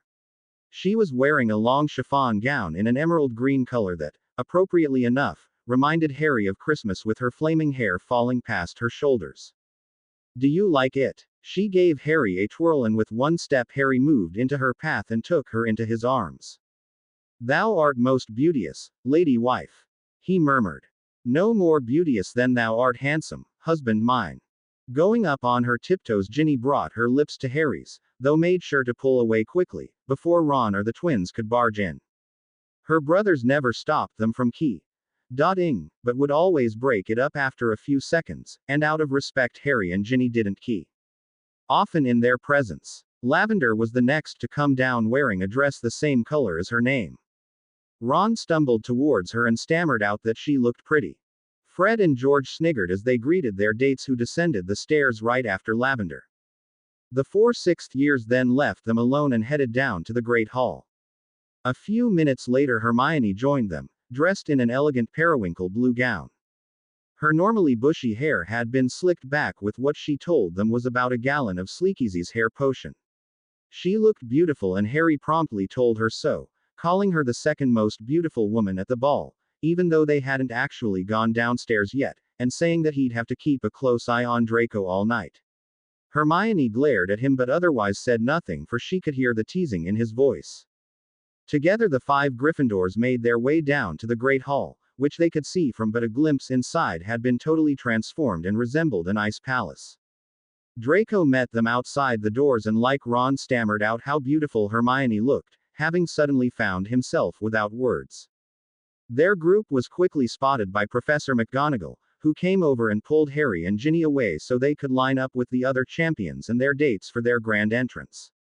Both were distinctly uncomfortable as they entered along with the other champions to thunderous applause, though they managed to hide it quite well. The applause lasted until they took their places at the high table along with Dumbledore, Karkaroff, Madame Maxime, and each of the 3 competing countries' ministers of magic. Dinner was a grand affair, and for the first time at Hogwarts they were given a menu. Harry noticed though that it consisted only of 3 options for each course, the same that was usually offered, though this time the food wasn't all sent up at once and instead they had to place their order with their plates. After dinner the dancing was to begin and the champions were led onto the dance floor with their dates so they could open the dance. Ginny looked calm as they took their place, while Harry suddenly couldn't remember anything his aunt had taught him. As the music began, Ginny squeezed his hand in reassurance, drawing his attention away from his feet as they began to move seemingly of their own accord. After a minute or so others joined the dancing and Harry relaxed, knowing all eyes weren't on him anymore. The two enjoyed the rest of the dance as well as the two after it before they took a break. From their spots at the high table they could see Draco and Hermione as well as Ron and Lavender dancing, two looking into each other's eyes absolutely besotted while the other two merely looked like they were having a good time. For the next hour and a half Harry and Ginny alternated between dancing and sitting when their feet grew too tired. They had lost sight of their friends long ago though neither seemed to care, especially as they joined the masses in loudly welcoming the Weird Sisters, who had been booked as tonight's special guests. After a few songs where they danced, laughed and even screamed along with the crowd, Harry took Ginny's hand and led her outside. The courtyard had been transformed for the night as well. A garden had been set up with fairy lights all around. There were benches everywhere, which were being used by students escaping the hall, while warming charms had been placed to keep the worst of the cold at bay. Harry and Ginny decided to take a turn of the garden to cool off, though when they reached the other side near the entrance onto the grounds Harry's face heated up with rage. There, in a dark corner oblivious to everything around them, was Hermione and Draco. The Malfoy heir had his sister pressed up against the wall while he snogged her senseless. Harry saw red and reached for his wand. No, Ginny hissed, taking his wand from him and pulling him away. He's got his hands all over my sister. Harry hissed back. They're snogging, not shagging. Harry cringed. Well, they shouldn't even be key-ing, let alone full-on snogging. Serious. Would issue a generic warning, which Draco's heard many times already, before taking the mickey out of them and praising Hermione for getting some. Again Harry cringed, though he knew that she was right. Sirius would merely tease them, and likely not too harshly for risk of earning Hermione's ire. Muttering angrily Harry let himself be led away. They were approaching the exit to the grounds when they heard a bang. Ginny gave Harry back his wand and pulled out her own, the two moving stealthily towards the sound. 10 points from Hufflepuff, Fawcett, and the same for Ravenclaw, Stebbins. Snape's distinctive voice was heard and peeking around the corner they saw their potions master slam one of the carriage doors shut after two students ran out, their disheveled state making it only too obvious what they were getting up to. Snape then went on to the next carriage, the last in the row, but found no students inside and so quickly moved on. Potter, Weasley, he called, spotting them immediately. What are you two doing? He eyed the wands still in their hands. We heard a bang and thought someone might need help. Harry explained as the two stowed their wands away. I see. And what were you doing out here to have heard a bang? Just going for a walk, Professor, said Ginny firmly. Really, that's all, agreed Harry, motioning the direction they had taken. We just walked around the edge of the garden admiring the fairies. We thought we were the only ones out here until we heard the bang. Snape stared them down for a few moments before turning and heading inside without another word. The only ones out here. Ginny sniggered. Don't make me regret helping them. Harry groaned. And they owe me. Of course, darling. A still sniggering Ginny led him to a nearby bench and the two sat down, Ginny leaning back against Harry who wrapped his arms around her. They sat in silence for a time, merely enjoying each other's company, and watched Draco and Hermione head back inside as a few more couples come out and disappeared into dark corners, though one couple sat on a bench out in the open as well.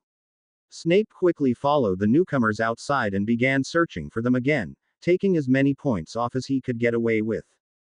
Do you think he enjoys ruining people's night? Ginny asked as 20 points was taken from Gryffindor, Parvati and Seamus swiftly moving back inside after being caught.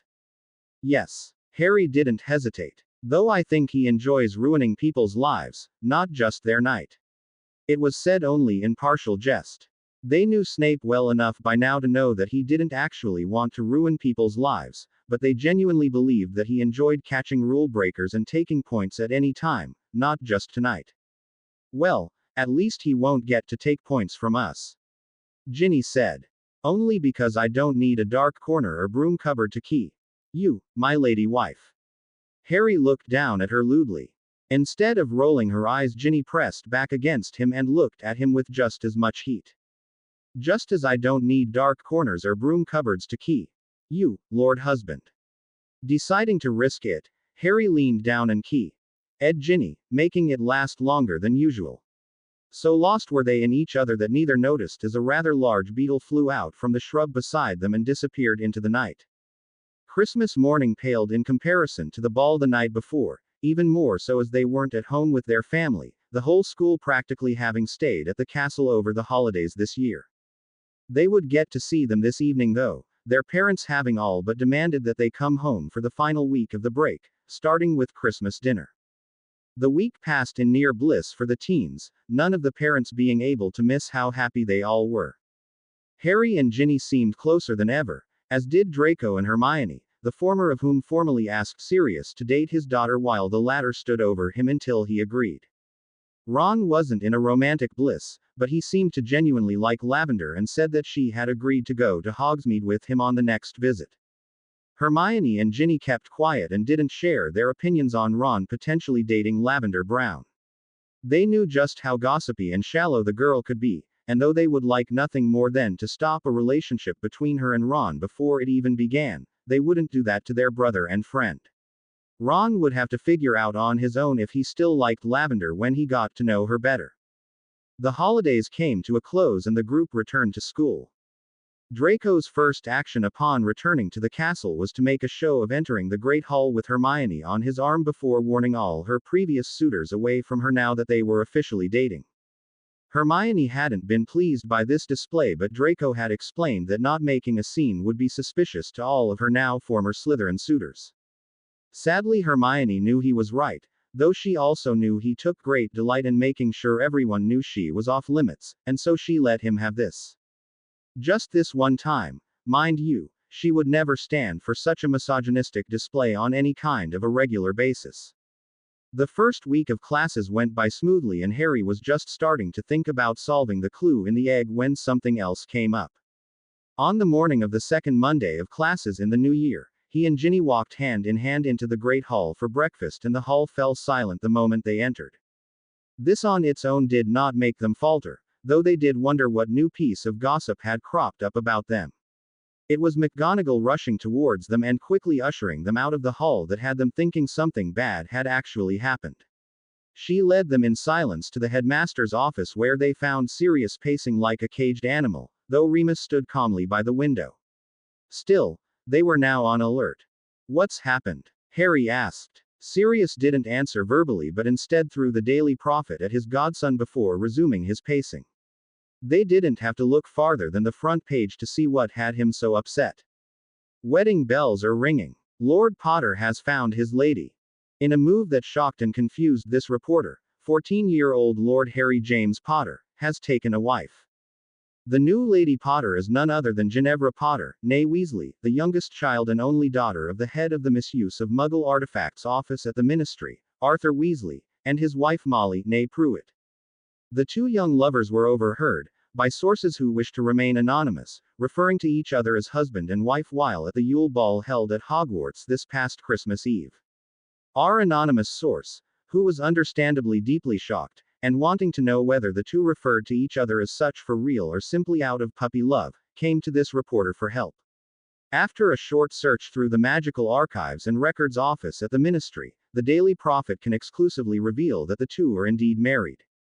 I am certain, my dear readers, that you are as shocked and appalled as I was. Why would two children who have not even yet reached the age of consent be married? Who at the Ministry would perform such a ceremony? Why would Arthur and Molly Weasley sell their only daughter into marriage at such a young age? Could it possibly be to secure the Potter fortune? Why would the highly respected Lord Black, Harry Potter's guardian until his emancipation earlier this year, allow the marriage? These are just some of the questions that you are no doubt wondering, dear readers, and we at the Daily Prophet have uncovered the shocking answers, the least of which is that neither Lord Black nor the Weasleys even knew the marriage had taken place. It was not through a marriage certificate, a private record filed with the ministry, that we confirmed this marriage, but rather through the public records. But what marriage records are available to the public? Surely Lord and Lady Potter followed the usual protocol of privately filing their marriage with the ministry, without which their marriage would not be legal. Well, I can exclusively reveal that it is no normal marriage that binds the two lovebirds, who are in fact bound under an aid fatch. It is no surprise that you are confused, as this reporter was, for an aid fatch is a very rare bonding of souls, which has not taken place in over 600 years. For those of you studious readers familiar with soul magic, you will know that a soul bond is usually created through an act of pure selflessness, when one person is willing to sacrifice themselves to save another. Should both parties survive whatever danger they are in, their souls will become one. This soul bond is created accidentally and is much more common, taking place a few times per century, while an aid fatch is the purposeful bonding of souls and has only taken place 4 times in recorded history, the first of which was between Hogwarts founder Godric Gryffindor and his wife Giselle, while the most recent, aside from Lord and Lady Potter, was the bonding of Nicholas and Perenelle Flammel, the 14th century alchemists and creators of the Philosopher's Stone who are still alive to this day. Now, before you get up in arms about parents allowing 2 children to bind their souls together, rest assured that while it is a purposeful bonding of souls, it is not the choice of the two who are bonded. An aid fatch literally means fated souls, and it is indeed that, for magic itself has declared that these two people are meant to be together. Being considered legally married when bound by an aid fatch is, in fact, the work of the Wizards' Council, the governing body of our world before the Ministry of Magic was formed in 1707. The council at the time decreed that if magic itself sees fit to bind 2 people together, then who are they to say otherwise? And so any an aid fatch bond it legally recorded as a marriage. So how does one become bonded by magic itself? Ministry historians believe that such a bond is truly fated and will occur at some point in the bondmates' lives as magic works to bring them together. However, it is unheard of for 2 so young to be bonded, the 3 previous bondmates having all been over the age of 17, and ministry historians are baffled at how it could have happened. Luckily, this reporter does not stop until she finds the answers, and while we cannot confirm this, we do not see another alternative. Lord and Lady Potter's bonding took place on February 12, 1992. As you will no doubt remember, this was the year in which the fabled Chamber of Secrets was opened at Hogwarts Castle, causing the petrification of several students by a basilisk placed in the chamber by Salazar Slytherin himself. On the day of their bonding, young Ginevra was taken into the chamber by the basilisk, and it was Harry Potter who rescued her. Again, although we cannot confirm anything, this reporter finds it too much of a coincidence that their bond was formed on the same day Lady Potter's life was saved by her husband. Knowing what we now do of their bond leaves many questions unanswered. Did Albus Dumbledore, who was among those present in the chamber that day, know of the bonding? If he did, why did he not say so? Has he allowed the 2 children the use of the married students' quarters, which have not been used since the age of consent was raised to 16 in 1834? Why was the bonding, and subsequent marriage, kept secret? Were Lord Black and the Weasleys ashamed of their children, aged 11 and 12 at the time, being married? Were Lord and Lady Potter ashamed? These and more are the questions we hope to answer for you shortly as we delve further into this story. For now, though, we hope, dear readers, that you will join us at the Daily Prophet in congratulating Lord and Lady Potter, who next month celebrate their 2nd wedding anniversary. Harry and Ginny were silent as they finished reading. How had Rita found out? She mentioned an anonymous source, but the only time they referred to each other as husband and wife the night of the Yule Ball was when they were out in the garden, and were quite alone. It's not possible that someone was close enough to hear us, said Harry. We were on a bench against a wall at the far end of the courtyard. Someone couldn't have snuck up behind us, and we would have seen someone coming long before they were in earshot. Ginny agreed. That is what you are most concerned about. Sirius spun to face them. The secret is out. The world knows you are married, and you are more concerned about Skeeter's anonymous source. Harry raised an eyebrow at his godfather. Yes, he said simply. We knew it would eventually come out, and contrary to Rita's insinuations, we aren't ashamed of our bond. It is admittedly earlier than we would have chosen, but it's far more concerning that someone overheard our conversation without us knowing. An invisibility cloak, perhaps. Ginny wondered, but Harry shook his head. There was snow on the ground. We could see our footprints and they were the only ones. Unless they used a levitation charm. Or a broom. The two began to debate how this anonymous source could have overheard them as Sirius watched on incredulously. This was not the reaction he had expected from them. Suddenly the fireplace sprang to life and admitted Mr. and Mrs. Weasley, the latter of whom immediately went to Harry and Ginny's side and pulled them into a crushing hug. "Oh my darlings, I am so sorry," she cried, pulling them even closer, though they wouldn't have thought that possible. "To have your private affairs published in the paper like that is inexcusable. We will make sure Rita Skeeter wishes she hadn't published that article." "Mum, it's okay," Ginny said, forcibly pulling away from her mother as Harry did the same. "There's nothing we can do against Rita." "Of course there is," Sirius spat. It had been a while since he'd been this mad. "She was warned and I will do nothing," Harry insisted, then held up his hand when Sirius went to interrupt. This wasn't a conversation he wanted to have in front of the headmaster. "Professor Dumbledore, is there anything you need from us?" "Only to know if you wish Mrs. Potter to be called such from now on, what with it no longer being a secret," he said with the usual twinkle in his eye. "Though I must say you are handling this rather well, Harry." "No point throwing a fit, we can't turn back time," he replied dismissively. "And yes, Professor, I would like to be known Ginny Potter from now on." "But," Mrs. Weasley started, but a look from her daughter silenced her. Without another word, Harry and Ginny left Dumbledore's office, fully expecting their parents to follow them. After descending the staircase, the two began to make their way towards one of the secret passages, receiving looks from anyone whose path they crossed, including two Aurors. "Watch her, Harry," said Tonks. "I didn't know you and Ginny were married, and frankly I am hurt that you didn't tell such a dear cousin as I." She was playing, having most certainly known about their soul bond, and in Harry's opinion was having far too much fun with it, though he didn't need to step in to stop her. "Tonks, enough," came the grizzled voice of Mad-Eye Moody, who stood beside her. The junior Auror backed down, knowing from experience that not doing so would earn Moody's ire, and herself a bollocking in their next practice duel. "Mr. Potter," he greeted. His magical eye then swiveled to Ginny. "Mrs. Potter." "Auror Moody," Harry returned, not liking the way he looked at Ginny. In fact, he couldn't find a single thing about the wizened old Auror that he did like.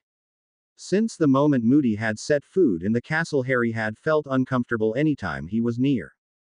He always seemed to be watching Harry, turning up in odd locations whenever Harry was there and staring at him intensely, as if he knew something about Harry and was wondering how it could benefit him.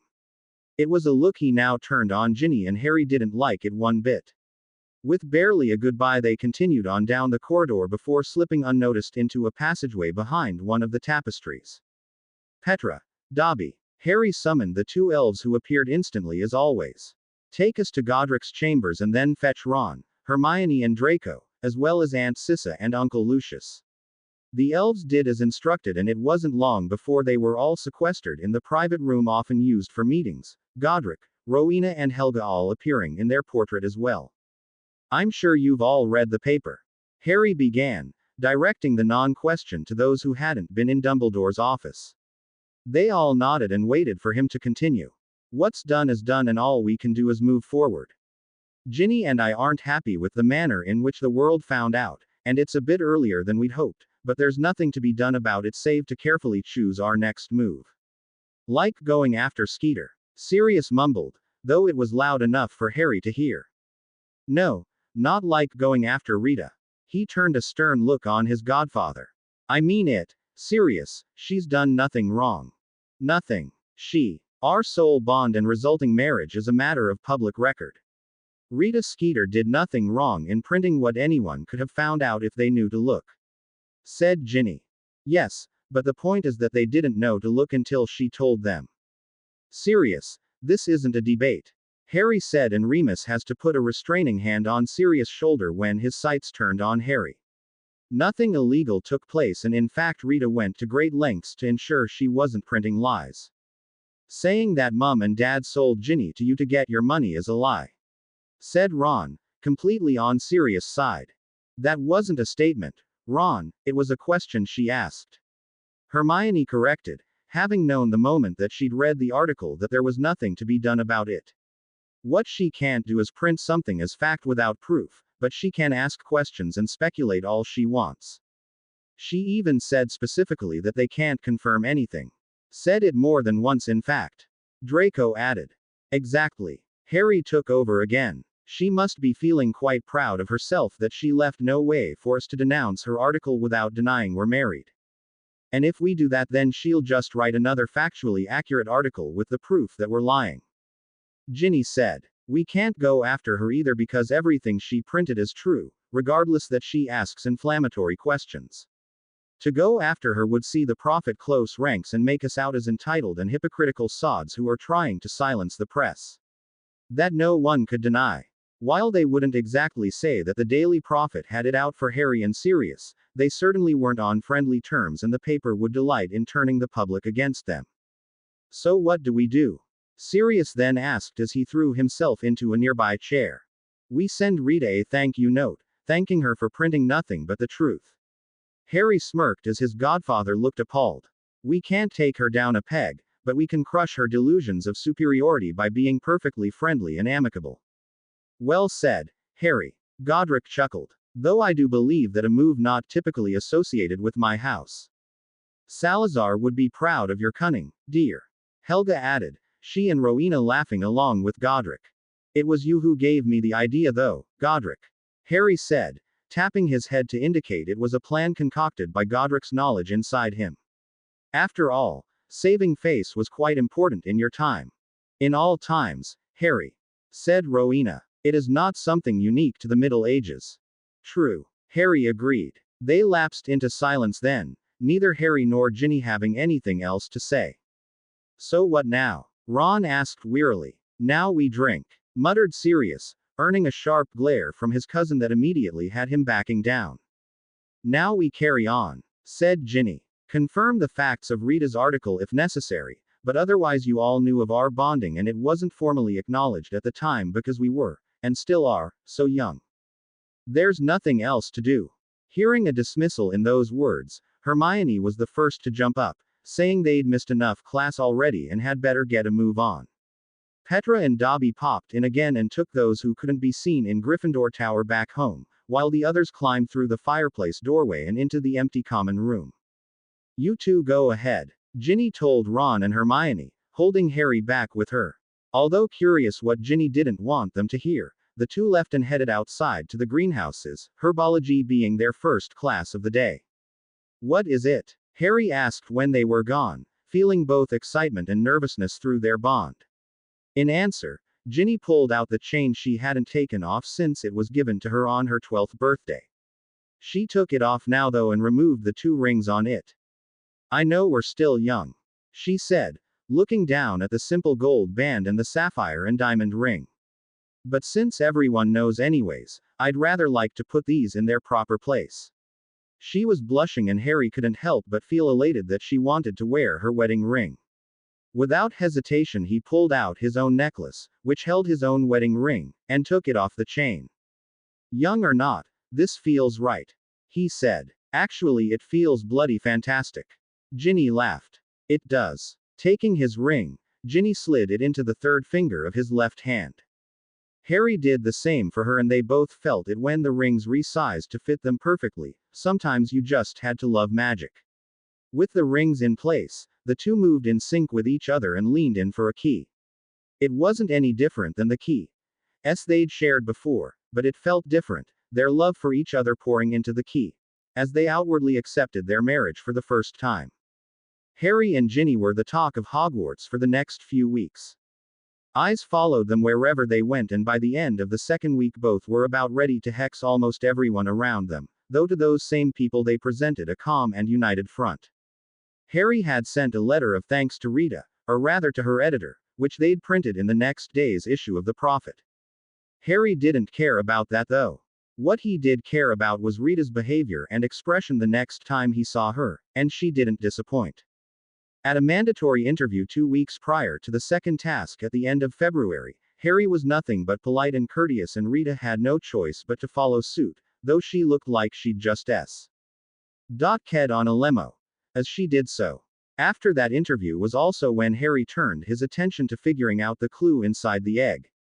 He hadn't forgotten about it, but it had been quite low on his list of priorities, especially given he didn't want to compete in the first place. But compete he must, so one Saturday morning he and Ginny gathered with Ron, Hermione and Draco in Godric's chambers to open the egg for the first time. The loud screeching that followed had them all covering their ears, and Harry dropping the egg before clearing his head enough to snap it closed. What the bloody hell was that? Ron asked. Merpeople. Ginny replied, sharing a look with Harry. They can't speak out of water, it just sounds like screeching. No one asked how they knew this, chalking it up as one of the bits of knowledge inherited from Godric, and they would be right. Conjuring a large wooden tub, Harry placed the egg inside of it. Aquamenti. The tub filled with water and Harry was the first to dunk his head in and hear the beautiful song of the merpeople. Come seek us where our voices sound, we cannot sing above the ground.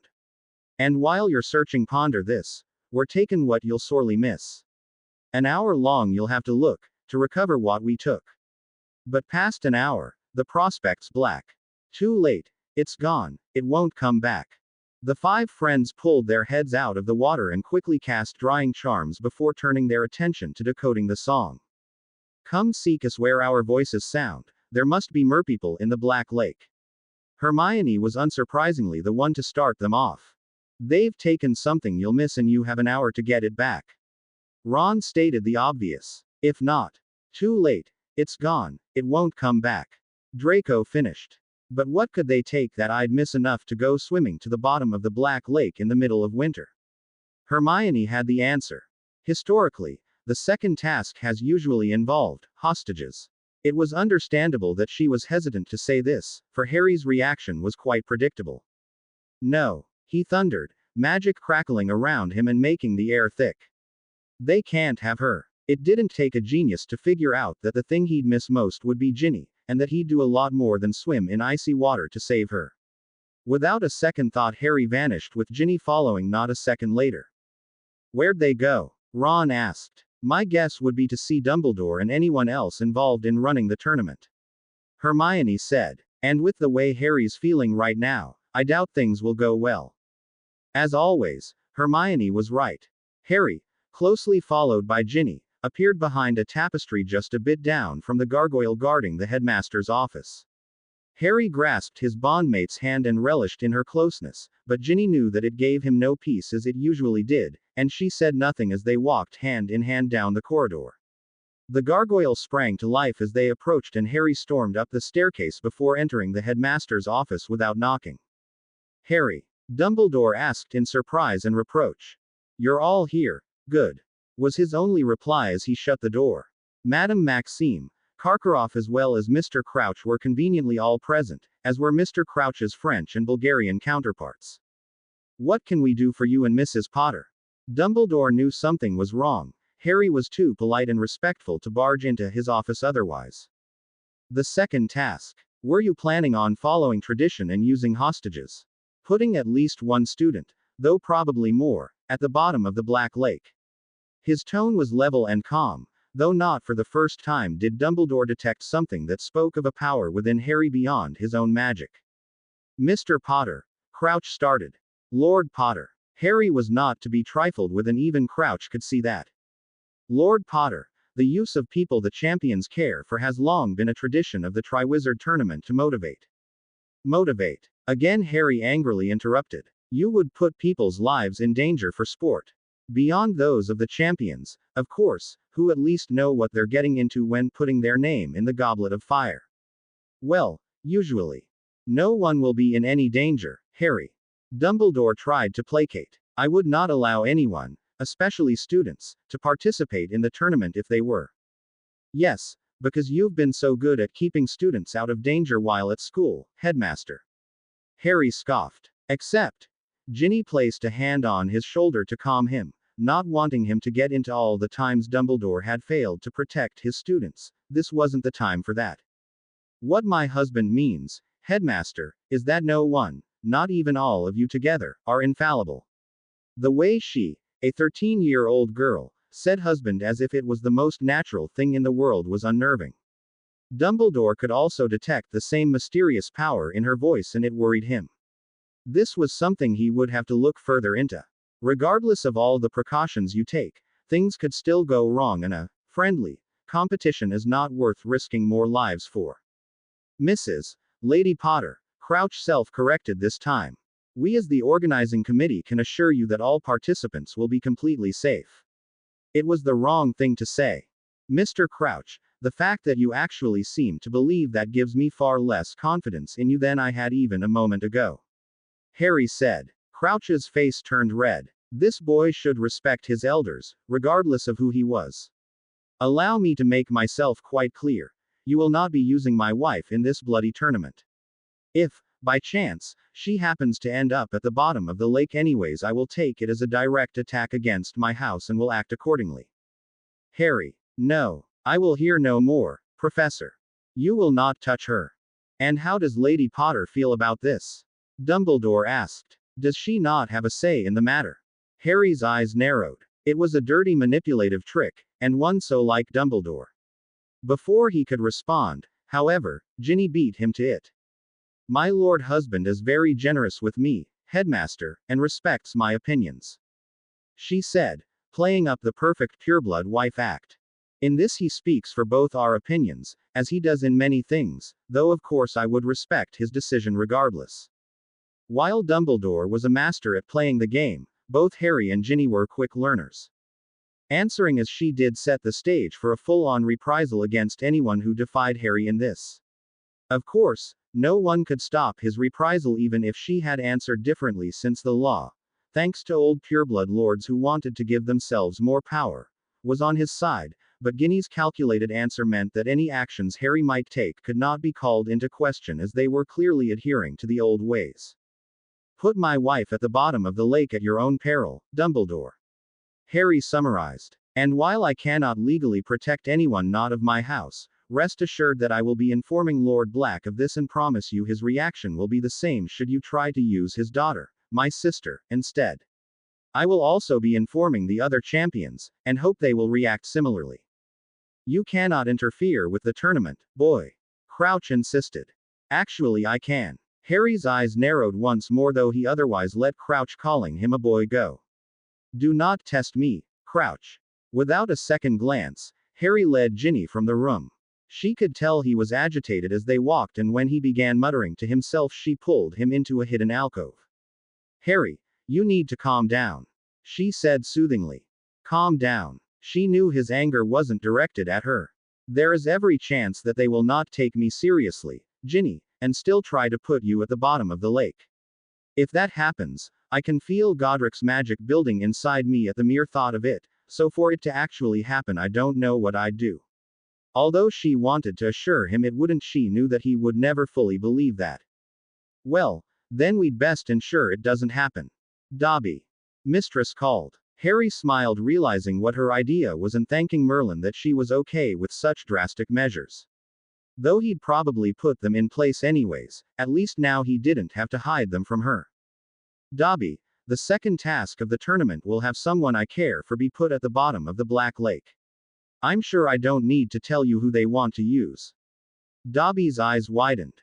They wants to put Mistress at the bottom of a lake. He gasped in horror. Yes. So I need your help, Dobby, to protect Ginny and make sure they don't touch her.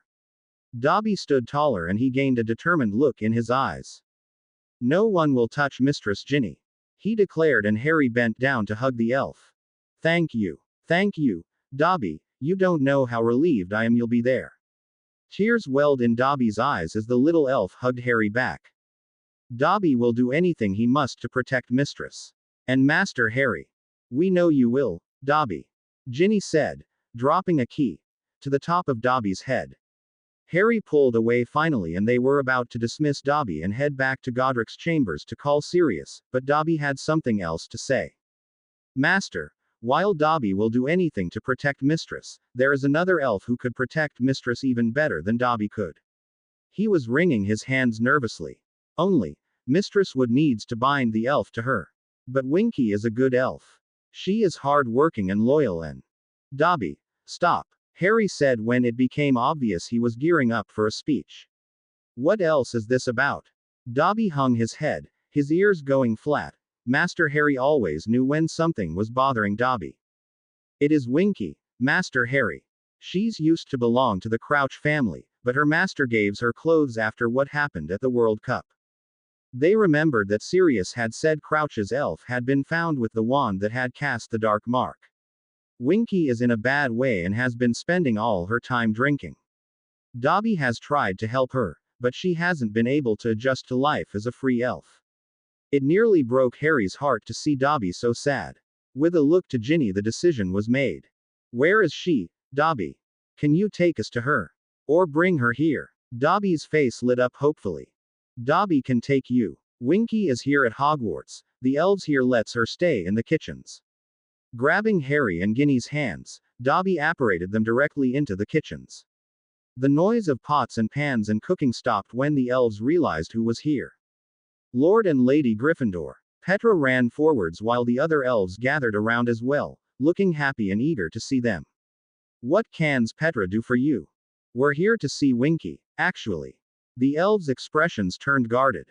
Winky, sir. Why's would you be wanting to see Winky? Dobby told us what happened to her. We're hoping we can help. Petra looked to Dobby, who nodded enthusiastically. Petra smiled. We will take you to Winky. She grabbed Harry's hand and led him through the kitchens to a side room. Harry could smell butterbeer, which was surprising given it wasn't a drink known for its scent. When he saw the dozens of bottles of butterbeer, however, it became clear why. Laying in the middle of it all was an elf looking much the worse for wear.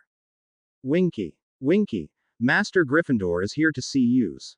Petra said, trying to pry the bottle from Winky's hands without success. Unable to stand the pitiful sight, Ginny stepped forward. Winky. My name is Ginny, she said as she bent down beside the elf and helped her to sit up. We know what happened to you, and we'd like to help. Winky is a bad elf. She slurred. She does not deserve help after disobeying her master. Ginny's lips pursed angrily. She understood that an elf's magic, and their very survival, depended on being bound to a wizarding family, but this indoctrination was just cruel. Winky, you are never to say such things again. Ginny growled. The order had Winky looking up. You are not a bad elf, and if you are agreeable, I would like you to be my elf and join our family. Winky's eyes widened and she seemed to sober up instantly. Use. Lady Gryffindor wants Winky. Ginny nodded and the elf burst into tears. It's okay, Winky. Dobby came forward to comfort his friend. Master Harry and Mistress Ginny are very great wizards and yous will have a good home with us. Winky continued to cry and it was several minutes before she stopped. When finally she did, she grasped Ginny's hand and promised to be a good elf to her. That was apparently all that was needed, or perhaps it was just magic that was needed and Winky's words weren't necessary, but either way both Ginny and Harry felt a rush of magic wash over them and Winky. When it stopped the elf stood up, looking already much better than she had mere moments ago. Mistress Ginny is too kind to Winky, but Winky will do anything to make up for being a bad elf. Ginny's lips pursed and she prepared to tell Winky off again, but Dobby beat her to it. Winky will learn quickly that Master Harry and Mistress Ginny aren't like other wizards. Dobby will help you, he said and Winky nodded, thinking he meant that he'd teach her how Harry and Ginny liked things done and not that they wouldn't tolerate any of their elves being less than members of the family who just happened to take care of them in the house. Thank you, Dobby, Harry said, kneeling beside Ginny and taking Winky's hand. But first, Winky, we have a job for you. The day of the second task was cloudy and cold, though surprisingly for February in Scotland, there wasn't actually any snow on the ground.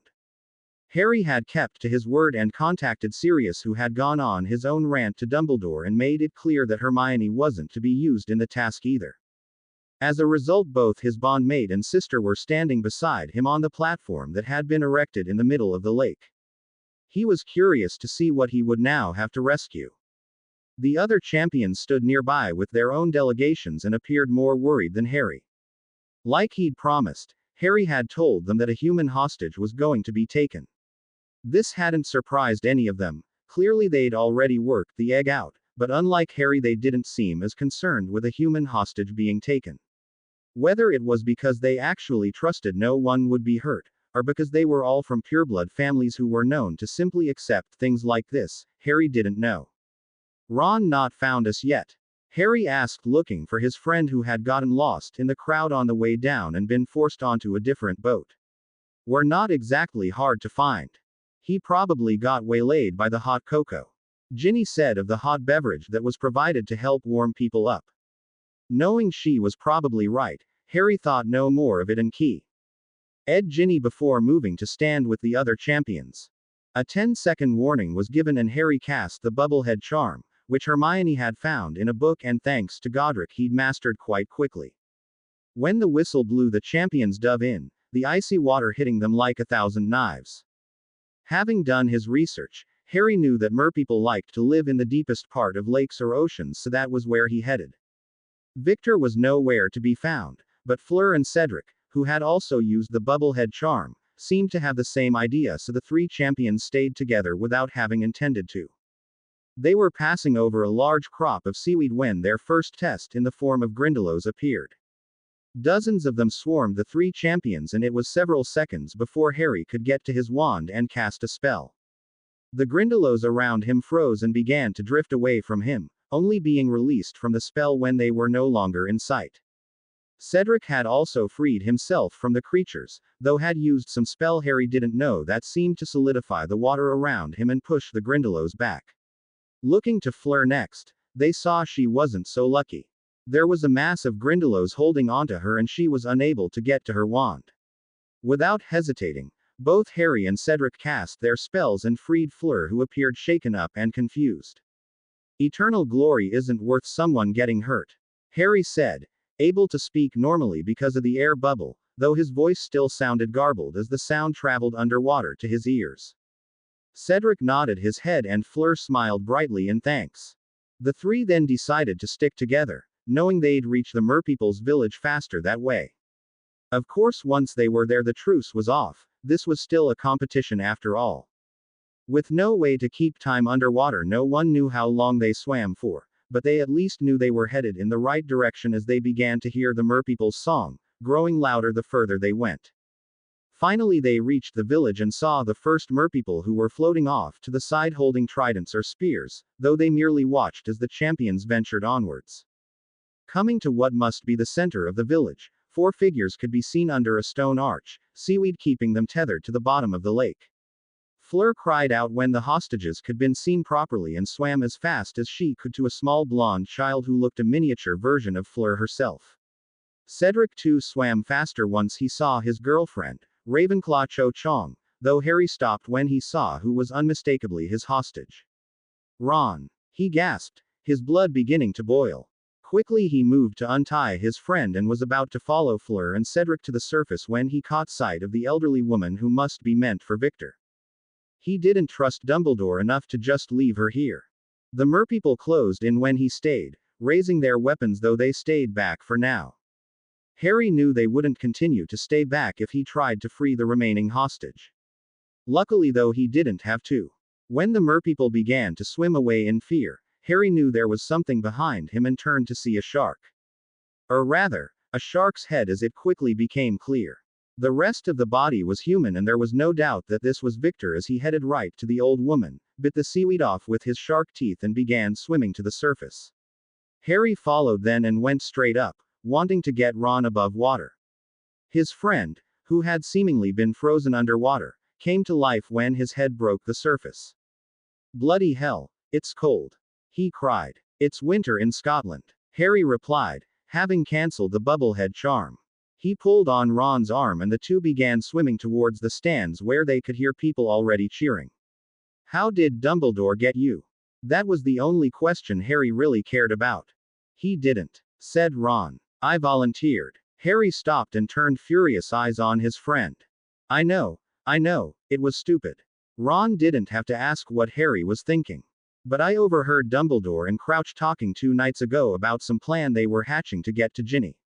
I wasn't going to let them put my sister at the bottom of the lake, not to mention I knew you'd kill them if they succeeded, so I said I'd do it. I didn't actually get lost in the crowd, I stayed back and went to Dumbledore. You bloody wanker. Harry growled and they continued on. You know he played you, right? Dumbledore and Crouch just happened to be discussing a plot against Ginny where you just happened to walk in on them. To his credit, Ron wasn't entirely thick. Yeah, I figured that out on my way back to the common room. Nothing else was said as they swam the last 50 feet to the platform and were helped out of the water by Ginny and Hermione. You big prat. Ginny growled at her brother even as she wrapped 3 towels around him while Hermione cast a drying charm. She had felt Harry's fear when he'd first seen Ron underwater, and then his anger while they were swimming back. It didn't take a genius to figure out what had happened. Harry, are you all right? Sirius asked, having come down with Remus from where the judges and officials stood when he'd seen Harry reach the platform. Aside for the fact that I'm going to kill Dumbledore. Remus placed a firm hand on his shoulder. Yes, aside from committing a murder we both know you'd never actually commit. I'm fine, he grumbled, knowing Remus was right. Ron. The redhead nodded that he was all right as he accepted a cup of hot cocoa from Madame Pomfrey, who was muttering about sending children into a lake at well below freezing temperatures. At least she had her priorities straight. As another towel was wrapped around him, Harry was joined by all 3 of the other champions, their hostages in tow. Thank you, Ari, thank you, Fleur said as she bent and kissed him on both cheeks. I would not. Avenue reached my little sister without you and Cedric. As I said, it's not worth someone getting hurt. Fleur smiled before dotting both his cheeks again and leading her sister away. Cedric nodded at him, having come over to make sure he and Ron were okay, before he and Cho followed the Delacour sisters. I must thank you too, Lord Potter. Victor said in his deep voice. You stayed to protect my grandmother though you had your hostage. Thank you. He held out his hand and Harry happily shook it. It was then that the judges came to a decision and awarded their points. Fleur, who in her desperation to save her sister had returned first, was given a full 10. Cedric had returned not 15 seconds after Fleur so was awarded a 9 while Victor received a 5 for third place, having returned 42 seconds after the 1-hour time limit. At nearly 2 minutes over the time limit Harry had returned last and was only given a 3. Even combined with his score from the first task it was low enough to put him into last place going into the third task. Harry though didn't seem to care one bit. Hey, I'm only 1 point behind Crumb. He pointed out when his family looked disappointed for him. Anyways, we all know how much I care about winning this thing. That could not be denied and the disappointment vanished. Well, it almost did. Standing several feet away Mad-Eye Moody was looking more gruff than usual, disappointment and anger both visible on his face. After the manipulative stunt he pulled, Dumbledore lost a great deal of the already limited trust Harry had for him. He made that quite clear to the headmaster the next time they saw each other and was at least satisfied to see that Dumbledore realized that his actions had, in fact, done him great harm in his quest to get Harry on his side. He also seemed to realize that pestering Harry would only make it worse, so he stayed away in the weeks following. For those weeks things continued on as normal, except for the obvious attention Moody was giving him. He always seemed to be wherever Harry was. He often stopped Harry in the corridors and again offered to help train him. Once he even offered to tell him what the third task was going to be, swearing that everyone else knew already, but Harry had firmly said no and walked away. In late March, Harry startled awake when a hand clamped over his mouth. His wand, that he'd started sleeping with when he'd gained Godric's memories, was in his hand in but a moment, as was the sword of Gryffindor. Whoa there, mate. It was the twins. Harry recognized their voices instantly. Returning the sword to Dumbledore's office, Harry put down his wand and put on his glasses to better be able to glare at his brothers-in-law. What the bloody hell? It's 4 o'clock in the morning. George held up a finger to his mouth and motioned for Harry to follow them down to the common room. Ginny was already there, unsurprisingly having been woken by the spike of fear Harry had initially felt. This had better be good, she muttered sleepily. In response the twins pulled out a crumpled bit of parchment. I solemnly swear that I am up to no good, Fred said as he tapped the parchment with his wand. Suddenly words began to appear as if written by an invisible hand. Messrs. Mooney, Wormtail, Padfoot and Prongs are proud to present the Marauder's Map. Harry gasped, grabbing the parchment from the twins and holding it reverently. How do you know? About the Marauders map, they demanded. Harry shot them a look. How, after 3 years, have you missed Sirius and Remus calling each other Padfoot and Moony? The twins were dumbstruck. But, how? They were trying to figure out just how they had missed that but came up with no answer beyond not having been paying enough attention. Wait, if they're Padfoot and Moony, then.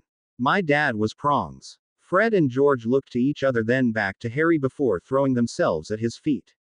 Oh son of Prongs. We are not worthy. The two continued to prostrate themselves before him, calling him Prongslet and offering him their everlasting servitude until Ginny smacked them both over the head.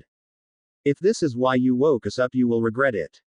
She threatened. That sobered them up instantly, knowing their sister wouldn't hesitate to follow through on her threat, and they became quite serious. It wasn't, George said as he took the map back from Harry and began looking for something within the many folds that made up the map of Hogwarts. We were on our way downstairs.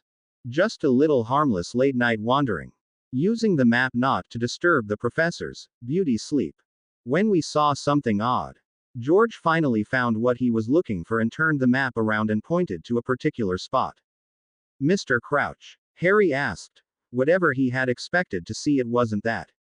We've seen him on the map several times this year, said Fred. It was always during the day though, and even if it wasn't a day with stuff going on for the tournament, we thought he was here because of it. But to see him here this late at night? George asked, looking skeptical. Percy's never said anything about him staying at the castle. And he most definitely would, at least to warn us to be on our best behavior and not embarrass him. Also, while he may be in the quarters assigned to the Aurors now, we saw him wandering the dungeons near Snape's storeroom 15 minutes ago. What would he be doing down there at this time of night? Ginny wondered. That's what we wondered too.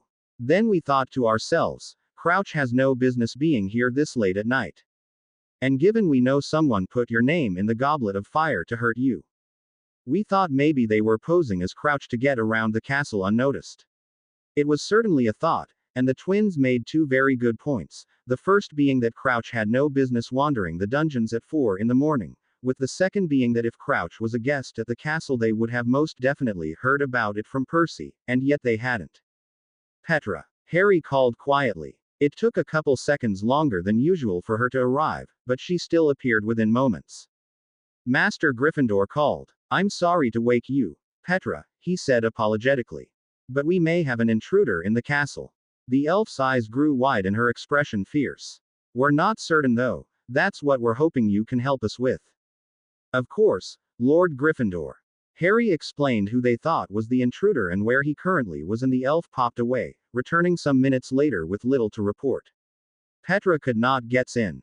Big Eye Wizard puts many charms and traps on his room.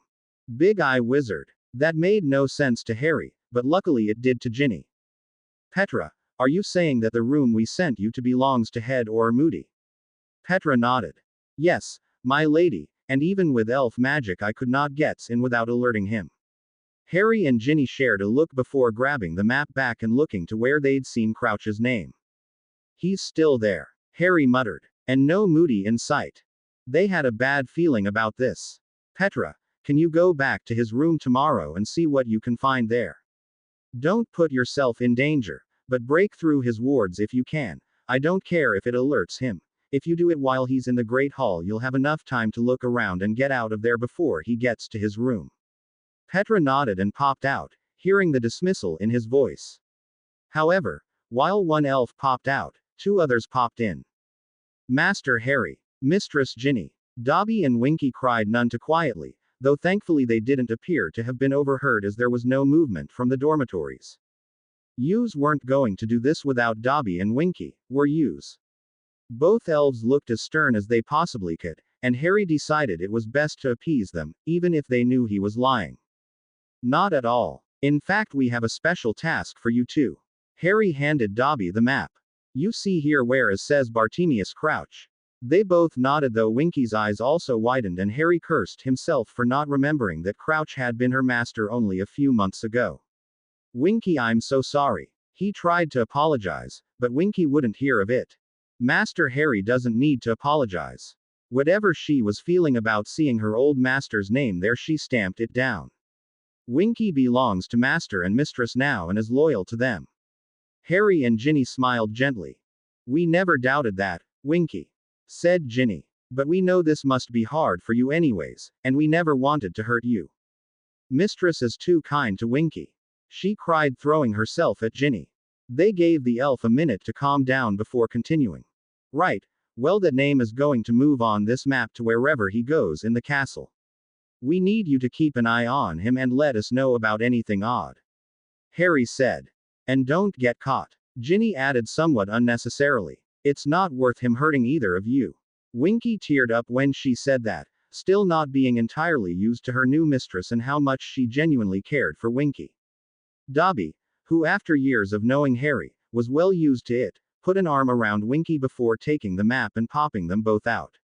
We'll get that back to you soon, Harry said to the twins, but they vehemently shook their heads. The son of Prongs is far more worthy than the likes of us, said Fred.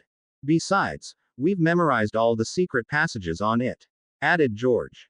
So you won't want it back to avoid Filch as you complete whatever prank you went out to set up, Ginny asked with a raised eyebrow. The twins laughed at how their sister saw right through them. Well, if you insist. It would help us complete our test run for April Fools next week. As long as you're not pranking us, Harry stipulated. My dear Lord Gryffindor, would we ever prank our favorite and only brother-in-law? Yes, Harry didn't hesitate in saying. But they wouldn't dare prank their sister, Ginny said with narrowed eyes. They're not that stupid. They know that she would bat bogey them in an instant and that there's nowhere in this castle they can hide from her. Fred and George grinned proudly. We've done well with this one, Forge. Indeed we have, Gred. I couldn't be prouder. And on that note, I'm going back to bed, Ginny said and got up to do just that. For all the joking last night, the following day was spent in tense silence for the most part, informing Ron, Hermione and Draco about what was going on being the only time they spoke of it out loud. Hermione immediately wanted to call in the parents, but Harry and Ginny stopped her, saying they weren't sure what was going on and didn't want to worry them without cause. Hermione agreed, for though she knew their reasoning was true, she also knew that they were afraid that the adults would overreact, even if it proved there was no reason to worry. At the end of classes, the five friends, along with Fred and George, met in Gryffindor's chambers and waited for the elves to return. Dobby and Winky returned first and reported that Moody had just reached the Great Hall for dinner when he stopped suddenly and took off in the direction of his room. Petra popped in about a minute after them, though she wasn't alone. Sweet Merlin, Hermione cried, jumping to her feet and going over to help the one-legged man Petra had brought over to the couch.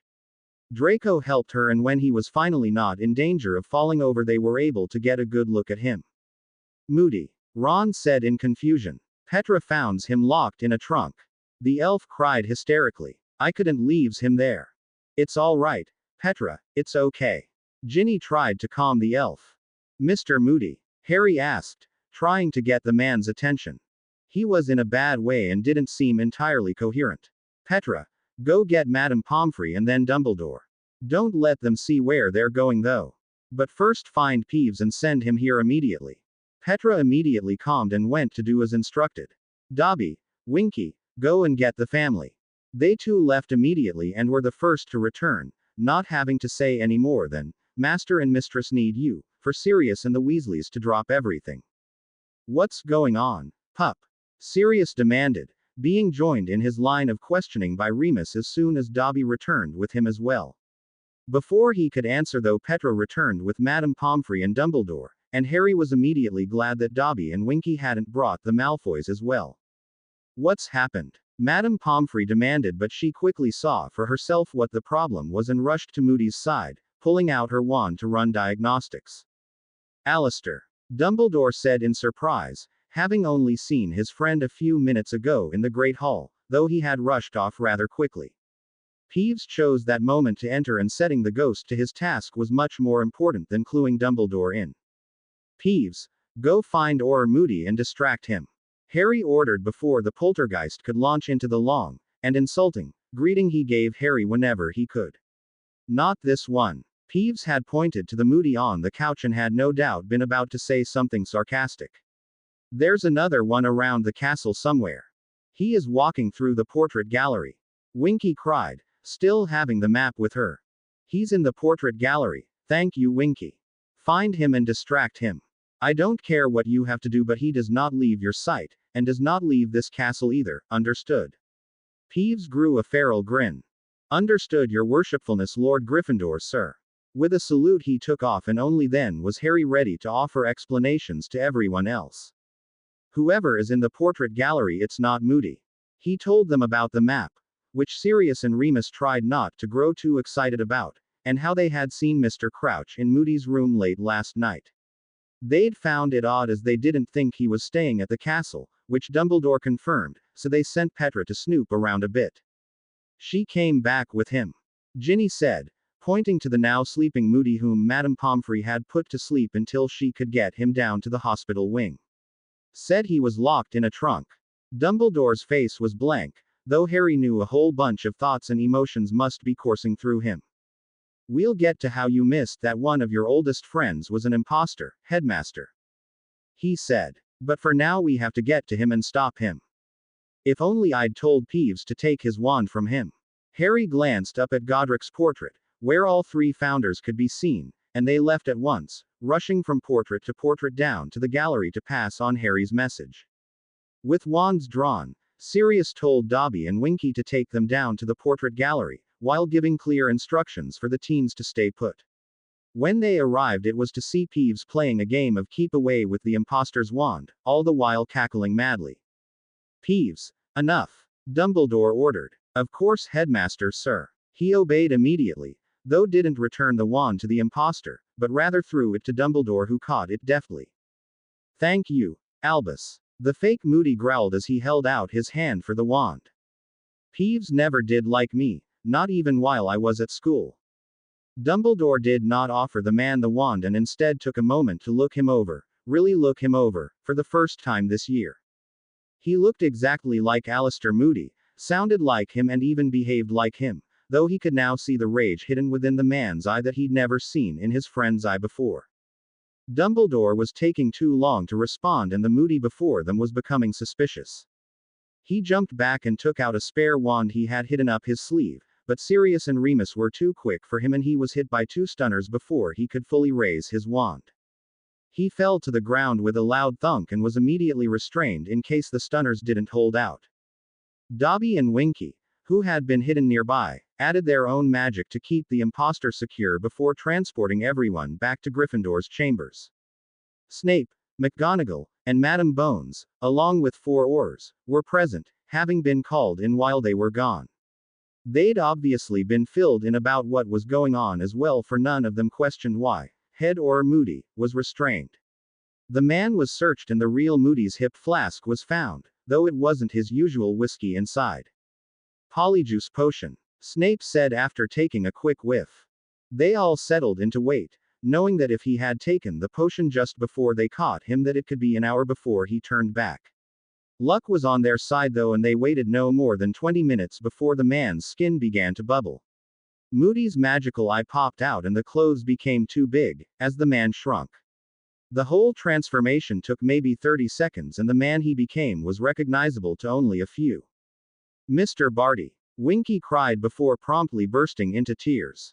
Dobby pulled her aside but otherwise let her cry. That would be why you saw Crouch's name on the map, said Remus. This is Barty Crouch, Jr. He is a known Death Eater and was sentenced to life in Azkaban shortly after you know whose downfall. Madame Bones did not look pleased. Kingsley, Dawlish, returned to the ministry. I want to know why we were unaware another Death Eater had broken out of Azkaban. And the minister should be informed. The 2 Aurors nodded and Petra appeared to take them out of Hogwarts. Perhaps we should move this to your office, Headmaster. The head of the DMLE then said. This room does not appear conducive to people coming and going. Dumbledore agreed, and several of the Hogwarts elves popped in with no prompting and took them all to the headmaster's office. They waited several minutes for the minister to arrive, in which Dumbledore stared at Harry nonstop, no doubt wondering what room they had just been in and why he, as headmaster, had never been made aware of it. Professor, you have Veritaserum, I assume. Snape nodded at Madame Bones, questioned and produced a tiny vial of the odorless, colorless and tasteless potion. Finally Fudge arrived at the castle, but his arrival was heralded by something they were unfortunately all too familiar with. Harry and Ginny grasped hands and whipped around to face the door when they felt the cold, and sure enough a Dementor entered the room moments later. It stopped just inside the doorway, with Fudge, Kingsley and Dawlish behind it, but didn't stay there long. Dementors had no eyes, so it was hard to tell, but Harry would have sworn that it moved as soon as it spotted Crouch Jr. Harry and Ginny didn't hesitate. Expecto Patronum. They cast together when the Dementor swooped down towards the Death Eater. Their Lion and Lioness Patronuses burst forth and charged the Dementor, who didn't stand a chance. With a terrifying wail that they had clearly missed the last time, the Dementor crumbled under the powerful Patronuses, and like its comrades at the Quidditch final last year, it fell away to nothing. Those who had not witnessed Harry and Ginny's awesome display of magic last year stood in shock as the lion mates disappeared and the two turned furious eyes on the minister. "Why would you bring a Dementor here, minister? Especially after last year?" Harry questioned. The minister was concerned for his safety with a known Death Eater on the loose. Kingsley answered, trying not to make it sound like the insult it was. "And you would have just stood back and let it key him before we had answers." Ginny was just as incensed as Harry. The minister seemed at a loss for words, and so Madame Bones moved things along. "What did you find out?" she asked her Aurors. "Our records show that Bartemius Crouch Jr. died in Azkaban some 5 years ago," said Dawlish. "Well, that is clearly not the case." Madame Bones' lips grew thin and she pulled out her wand. "I'm going to revive him. Professor Snape, if you would then administer the Veritaserum."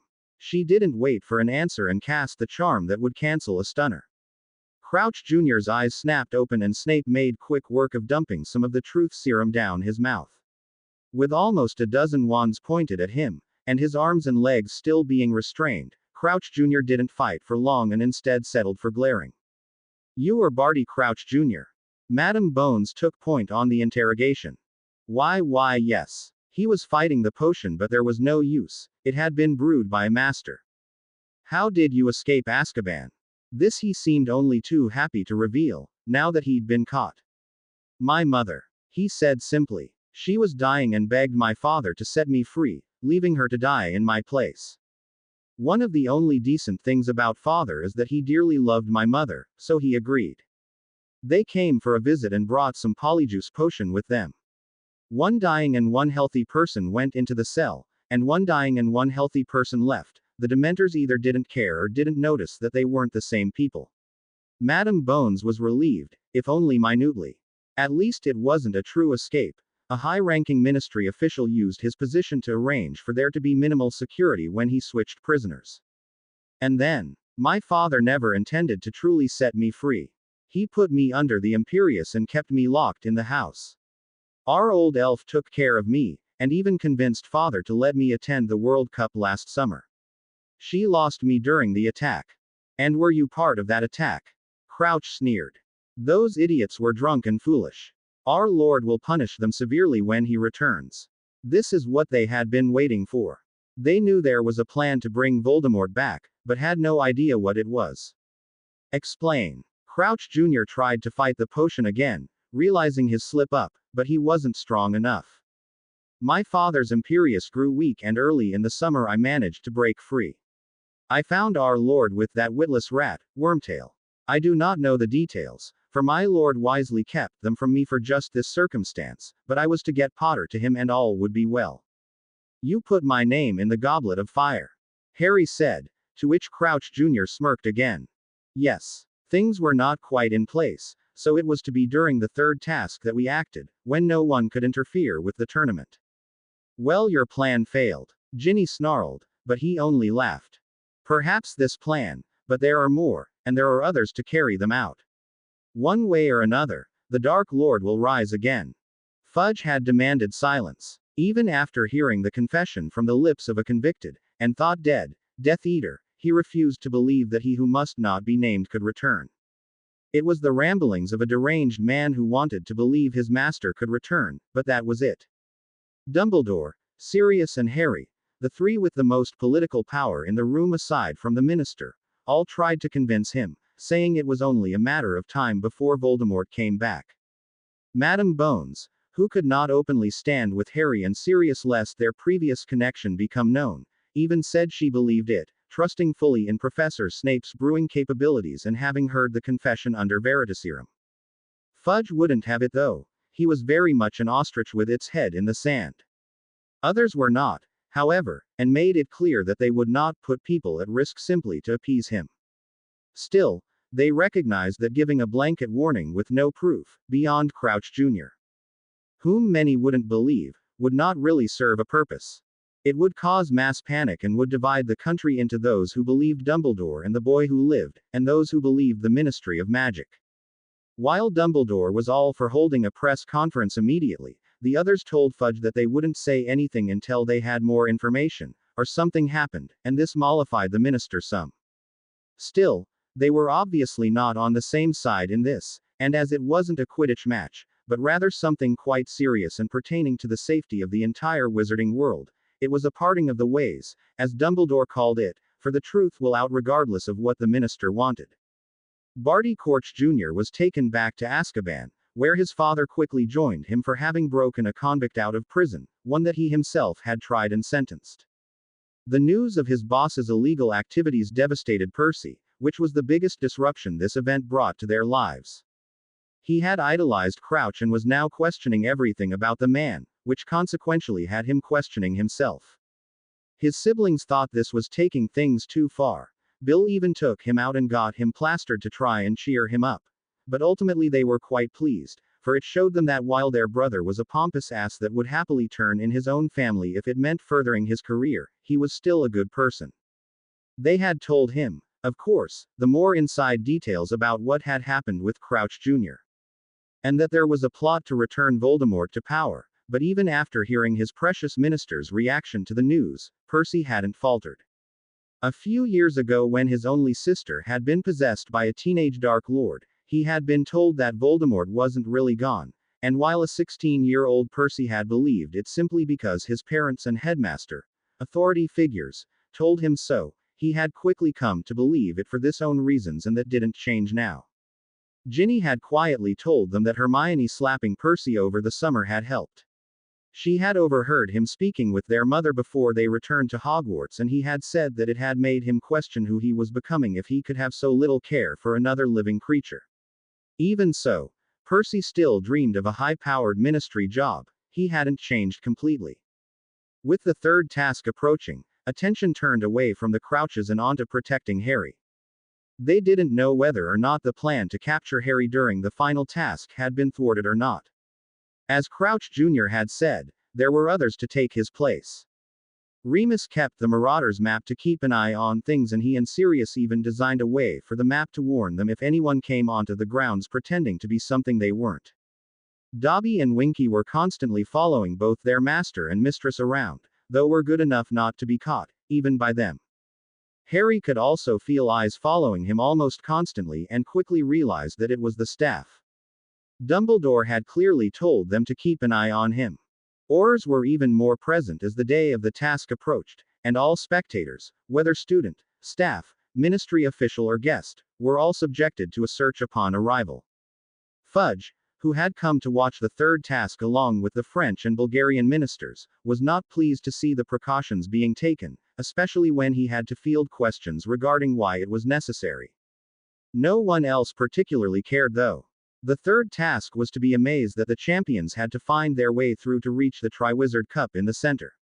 It had been built on the Quidditch field, and Harry and Cedric had nearly passed out seeing the state of their pitch, even though Hagrid promised no permanent damage would come to it. Finally the day of the task arrived, and the champions gathered along with their headmasters and headmistress as they were told what awaited them in the maze. Nothing that boded well, certainly. Some of Hagrid's pets are in there. Harry groaned as he rejoined his family. Ginny, Ron and Hermione shuddered, knowing that could mean just about anything. Remember, Harry, stay alert. Ginny reminded him for the 10th time. Hagrid's pets may be horrid, but what you're really looking out for is anything that could potentially be a part of Voldemort's plot. I know, Gin. He promised, also for the 10th time. I'll be careful. Pulling him into a hug she murmured, you better be. Champions, if you could assemble, we will begin the task. Ludo Bagman announced. Good luck, pup. Sirius and Remus both looked drawn and tired, neither having slept much this last week. We'll be patrolling outside the maze. Remus added, this also not being the first time Harry had heard this. Just send up red sparks if you need us. Harry nodded, and with more hug from his bondmate he went and joined the other champions. Cedric, who was in first place going into this task, would enter the maze first, followed by Fleur a minute later, Victor after that, and finally Harry, who was in last place. Darkness enveloped Harry as soon as the hedges closed behind him. The cheering crowd could no longer be heard. Harry began to make his way through the maze using the Point Me spell Hermione had taught him, and for a while it seemed like he was alone. He ran into nothing and no one. Eventually, though, his luck could no longer hold out and a yellow mist appeared before him. Harry recognized it immediately as an old burglary trap. It had been used in Godric's time to catch thieves and worked solely because people were prone to panic.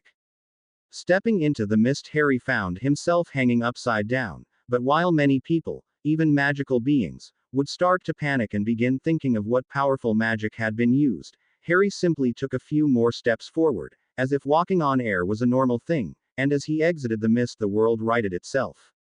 Continuing on, he ran into a wide pond filled with grindylows, a patch of devil's snare, an acromantula and a boggart. All of them were dealt with easily, 3 of them being things he'd already come across before, while Godric knew how to take care of an acromantula.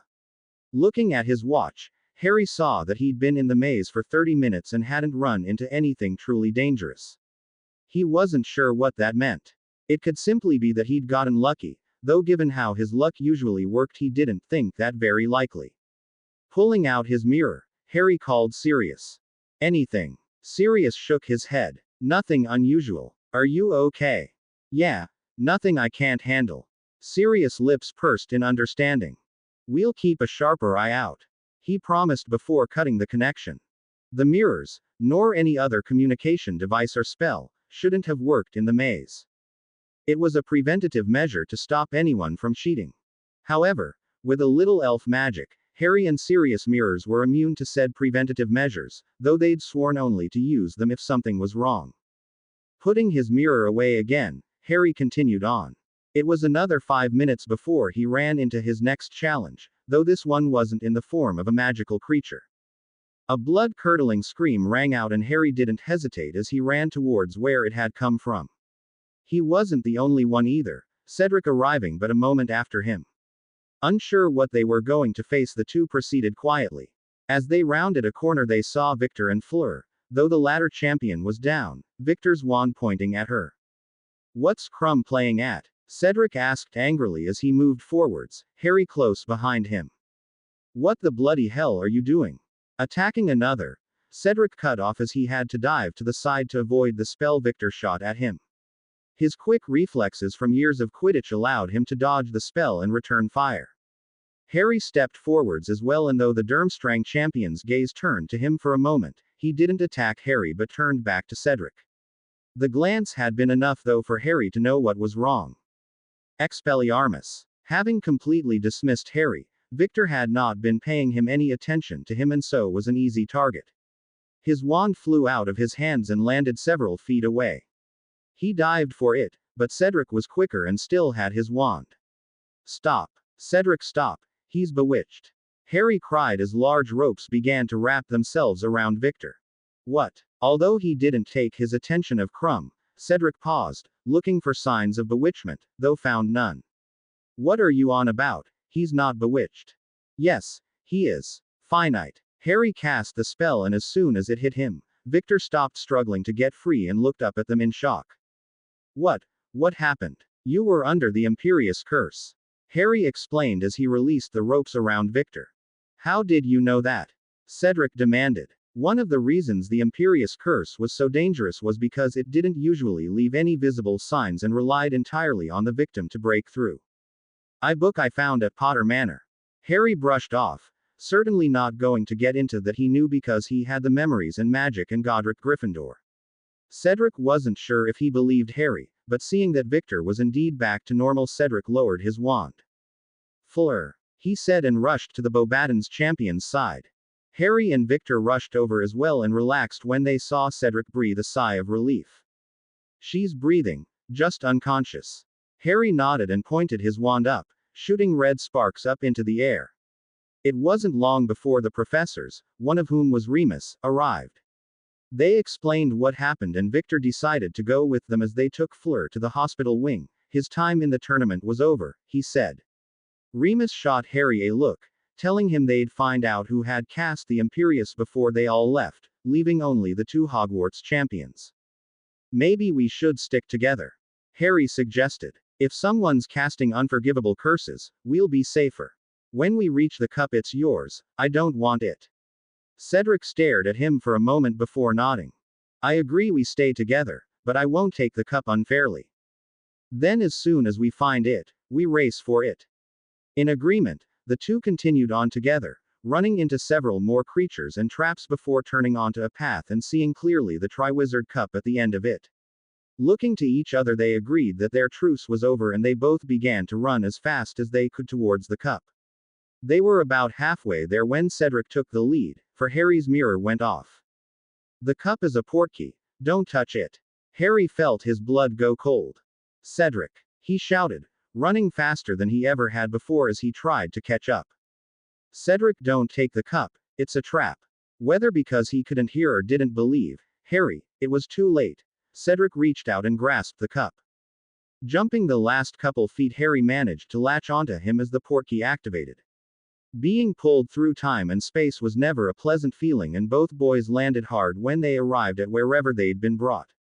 Harry was on his feet within a moment, wand at the ready as he looked around, seeing they were in a graveyard and looking for any threat amongst the tombstones. What? Cedric was much slower to get up, not knowing something was terribly wrong. Is this part of the task? No, Harry replied. It's a trap, Cedric, we're in danger. Wand out, eyes open, and stay beside me. Stun anything that moves. He sounded like a general commanding his troops, and though it was the urgency in Harry's voice, not the command, that had Cedric obeying, the result was the same. Scanning the tombstones, Harry's eyes landed on a cauldron that was clearly out of place. At the same moment, movement was seen just beyond it, and neither hesitating in casting stunners, though whoever it was blocked them both. Suddenly Harry screamed, his scar feeling like it was on fire and about to crack his head open, and he fell to the ground. Cedric kneeled down with him to see if he was all right. Using every ounce of power, self-control, and anything else he could, Harry pushed down the pain and began to build up his occlumency.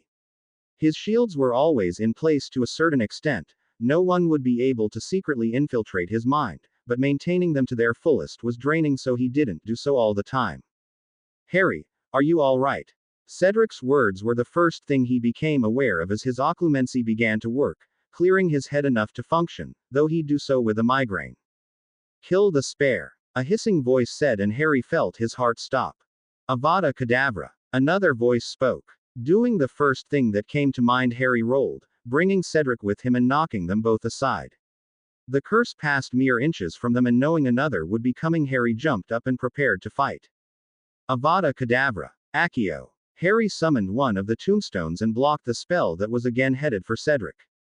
A quick wordless spell had more of them surrounding the Hufflepuff in a protective circle, allowing Harry to fight without worrying so much. He had just turned back towards the Death Eater when he felt a hand slip into his. He didn't need to look to know who it was. Even through the pain in his scar and saving Cedric, he had felt Ginny's fear.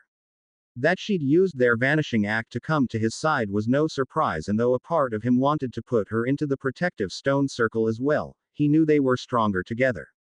Wormtail. Harry spat, seeing clearly just who was before them.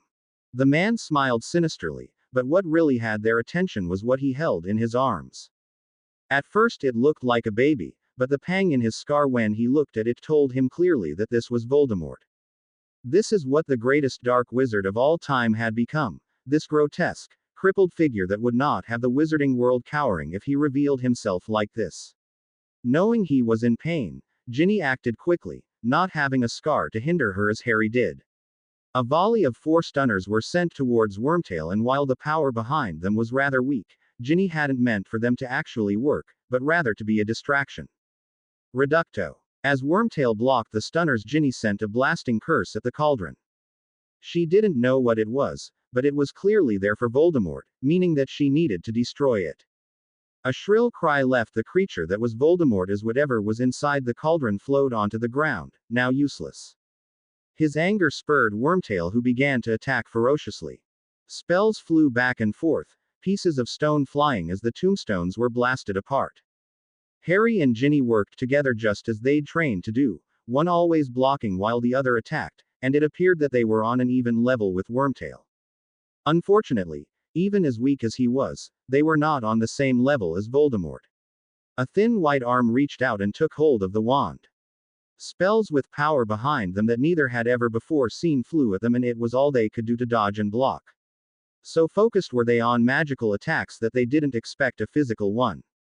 "Look out!" Ginny yelled, shoving Harry aside and diving the other way as a statue of an angel of death landed hard where they had been moments ago. Scrambling together again, both bondmates looked each other over for injuries, and Ginny's eyes widened when she spotted the blood. "It's just a scratch," Harry said, pointing to where he'd landed on the sharp edge of a tombstone. Blood could be seen on it as well, and their attention was momentarily drawn to the name on the tombstone, Thomas Riddle. That bit of information left them as quickly as it had come, and knowing they had to end this or eventually even this creature that Voldemort now was would beat them, the two grasped each other's hands and cast two spells in quick succession. Lumos Solum. Expecto Patronum. The sudden blinding light in the darkness did its job and had both Wormtail and Voldemort recoiling. It was only for a moment, but it was enough for the brilliant Silver Lion and his mate to reach them. Usually Patronuses weren't harmful to humans, they were a force of pure goodness, which for the most part is where humans lived. There were a select few, however, who dwelled entirely in darkness, and a Patronus would be unpleasant for them, even if it wouldn't have a devastating effect as with Dementors. As soon as their Patronuses were charging their enemies, Harry and Ginny both turned and ran towards Cedric. Harry waved his wand and the protective circle around him disappeared, and Cedric charged forward, ready to fight. He stopped seeing the two running his way, especially seeing Ginny, whom he knew hadn't been there before, but he didn't even have enough time to open his mouth to ask why she was there before the two crashed into him, summoned the portkey, and they disappeared from the graveyard. Hogwarts was in an uproar. After Harry's call to Sirius, they had doubled down on looking for whoever might be working for Voldemort. They hadn't found anything when they saw the red sparks, and Remus and McGonagall took off and flew to the rescue. They returned with Fleur and Victor, one who was unconscious while the other told a tale of hearing a voice before everything went black, and he remembered nothing until Harry released the spell on him, saying he had been Imperiused. They searched more diligently, if that was possible, now knowing that someone had taken over from Crouch Jr. It was Remus who found him.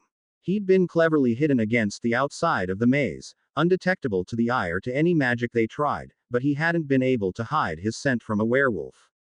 Karkaroff. Sirius growled as he and Remus dragged the man to the viewing area where everyone was gathered. The Bulgarian officials and Durmstrang students jumped up, but the look on Sirius and Remus' faces held them back. They called for Snape, who had Veritaserum at the ready, and forced a few drops down Karkaroff's throat, quite illegally, as a furious Fudge pointed out, ordering Madame Bones to arrest them, though she did no such thing. How did you plan to get Harry to Voldemort? They'd thought of a question to ask beforehand, knowing they'd have limited time once the culprit was found, and deemed this one the most pressing. They could deal with whys and whats later. Cup, portkey. Karkaroff tried to resist the potion, but he'd said enough. Whipping out his mirror, Sirius called Harry. The cup is a portkey. Don't touch it. Harry visibly paled. Cedric. Harry cut the connection, and they waited with bated breath for him to call back, to tell them everything was fine. The call never came. Instead, Ginny let out a scream. Ron and Hermione were next to her in the stands and asked what was wrong, but all they got was a gasped, "Harry." Before she disappeared. Ginny. Mrs. Weasley cried, and the uproar began. Plans were being made on how to find them and how best they could save them. Madame Bones called her Aurors to her and joined in immediately, even as Fudge yelled and threatened her job if she followed through. The staff tried to calm the students down, while Dumbledore got every bit of information he could out of Karkaroff in the hopes of it helping them find Harry and Ginny. Unfortunately, he didn't know the location, only that Wormtail had come to him and said he had to turn the cup into a portkey and ensure Harry reached it first, or he'd be killed. Plans continued to be made, and it was to this frantic scene that Harry, Ginny and Cedric returned. No one noticed them at first, but that changed when Harry held up his wand and a loud bang sounded. "What the bloody hell is going on?" he demanded. Silence greeted his question for a few moments, but only a few moments before Harry and Ginny found themselves engulfed in a hug by Sirius and Mrs. Weasley. "You're all right, thank Merlin," they kept repeating. The uproar started again as family and friends came to make sure they were all right, and ministry officials, British and otherwise, demanded answers. The noise grew loud enough that Dumbledore pulled out his own wand and the same bang sounded. "Silence," he ordered, now being able to be heard at a normal tone of voice. He turned to Harry then and looked at him expectantly. "I assume the portkey took you wherever it was meant to." Harry nodded. "To a graveyard, I don't know where. We hadn't been there long when Wormtail showed up with something in his arms. My scar hurt when I looked at it." "He was brilliant," Cedric corroborated. "He was in agony, but even then he managed to save my life." Amos Diggory, who counted amongst the friends and family that had surrounded them, latched onto his son, realizing just how close he'd come to losing him. "Though he put me out of the fight after that." The Hufflepuff turned disgruntled. "I couldn't break whatever spell you used, Harry. You weren't meant to," he muttered before continuing. "Ginny arrived then and we fought Wormtail. We were more powerful than him, but not Voldemort. Once he started casting, we knew we had to get out of there. We couldn't have been in that graveyard for more than 5 minutes, it all happened so fast," said Ginny. "I did destroy the cauldron though." "Cauldron?" Mr. Weasley asked sharply. "We don't know what was in it, but Voldemort wasn't happy when it ended up soaking into the ground." "Enough." Fudge had heard enough. "You know who is dead. Perhaps some maniac followers of his think otherwise, but they are wrong." "They're not wrong." Harry was just as furious, though much more in control of himself. His plan may have been stopped this time, but Voldemort was in that graveyard and he will return one day. If a person's head could explode from anger, Fudge's would have. "And you?" He turned to Cedric, not even bothering with Ginny. "You were there. Did you see a dead dark wizard come to life?" It was said with such derision that even if Cedric believed the minister about Voldemort, he still would have responded the same way.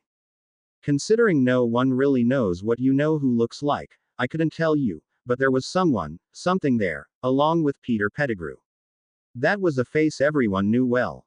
While there had never been a published picture of Voldemort before, Pettigrew's face had plastered the paper and wanted posters had been put up everywhere last year. And if Harry says it's you know who, then I believe him. And yet you offer no proof. Everyone knows he's gone."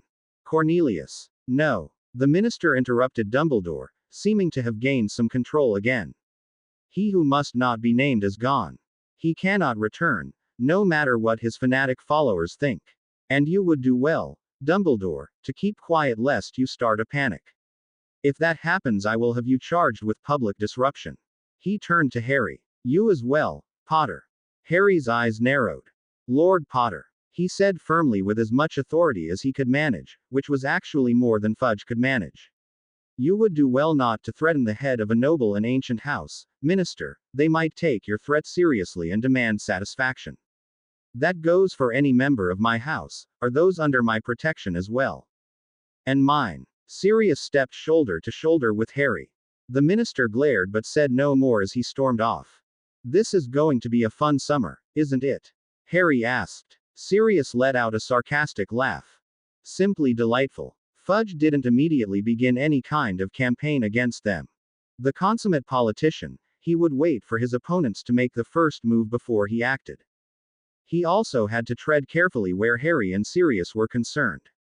Dumbledore may be a powerful wizard who was internationally respected, but the minds of the wizarding world were easily changeable, so he didn't anticipate any trouble defaming him as a senile old man if it came to that. Two lords of noble and ancient houses, however, were much trickier. If he directly attacked them, or anyone associated with their house, then they were well within their rights to demand satisfaction, as Harry had said, in the form of a duel that he was not sure he could win. Oh, he could nominate a champion, certainly, but that person would have to agree and would then face the ire of two noble lords regardless of the outcome. It was unlikely anyone would agree to stand for him. No, he'd have to tread carefully, which was why the following day, the front page of the Daily Prophet had a sweet story about Cedric Diggory, the Triwizard champion. Cedric had not wanted to accept the Triwizard Cup, saying he and Harry really reached it at the same time, not to mention that both Victor and Fleur had been put out commission by Karkaroff and not by the task itself.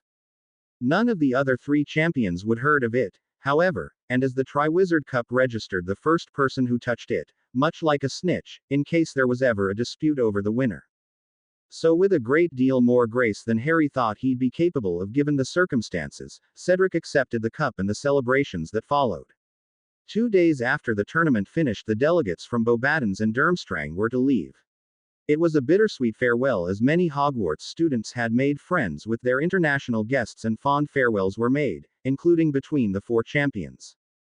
Thank you. Fleur had rounded up her fellow champions so they could have a proper goodbye together, so Harry, Cedric and Victor were all gathered together, one of them blushing profusely as she kissed at each of them on both cheeks. I did not know what to expect at the beginning, but I am very happy to Avenue met you all, and proud to Avenue competed with you. If you are ever in France, you must come visit. Yeah, of course. It was great meeting you as well. And competing against you. The 3 boys got out all at once. With a brilliant smile, Fleur bid them a final goodbye and went to join her classmates who had once again organized themselves in 2 straight lines to follow their headmistress out. Thank you both for helping me in the 3rd task.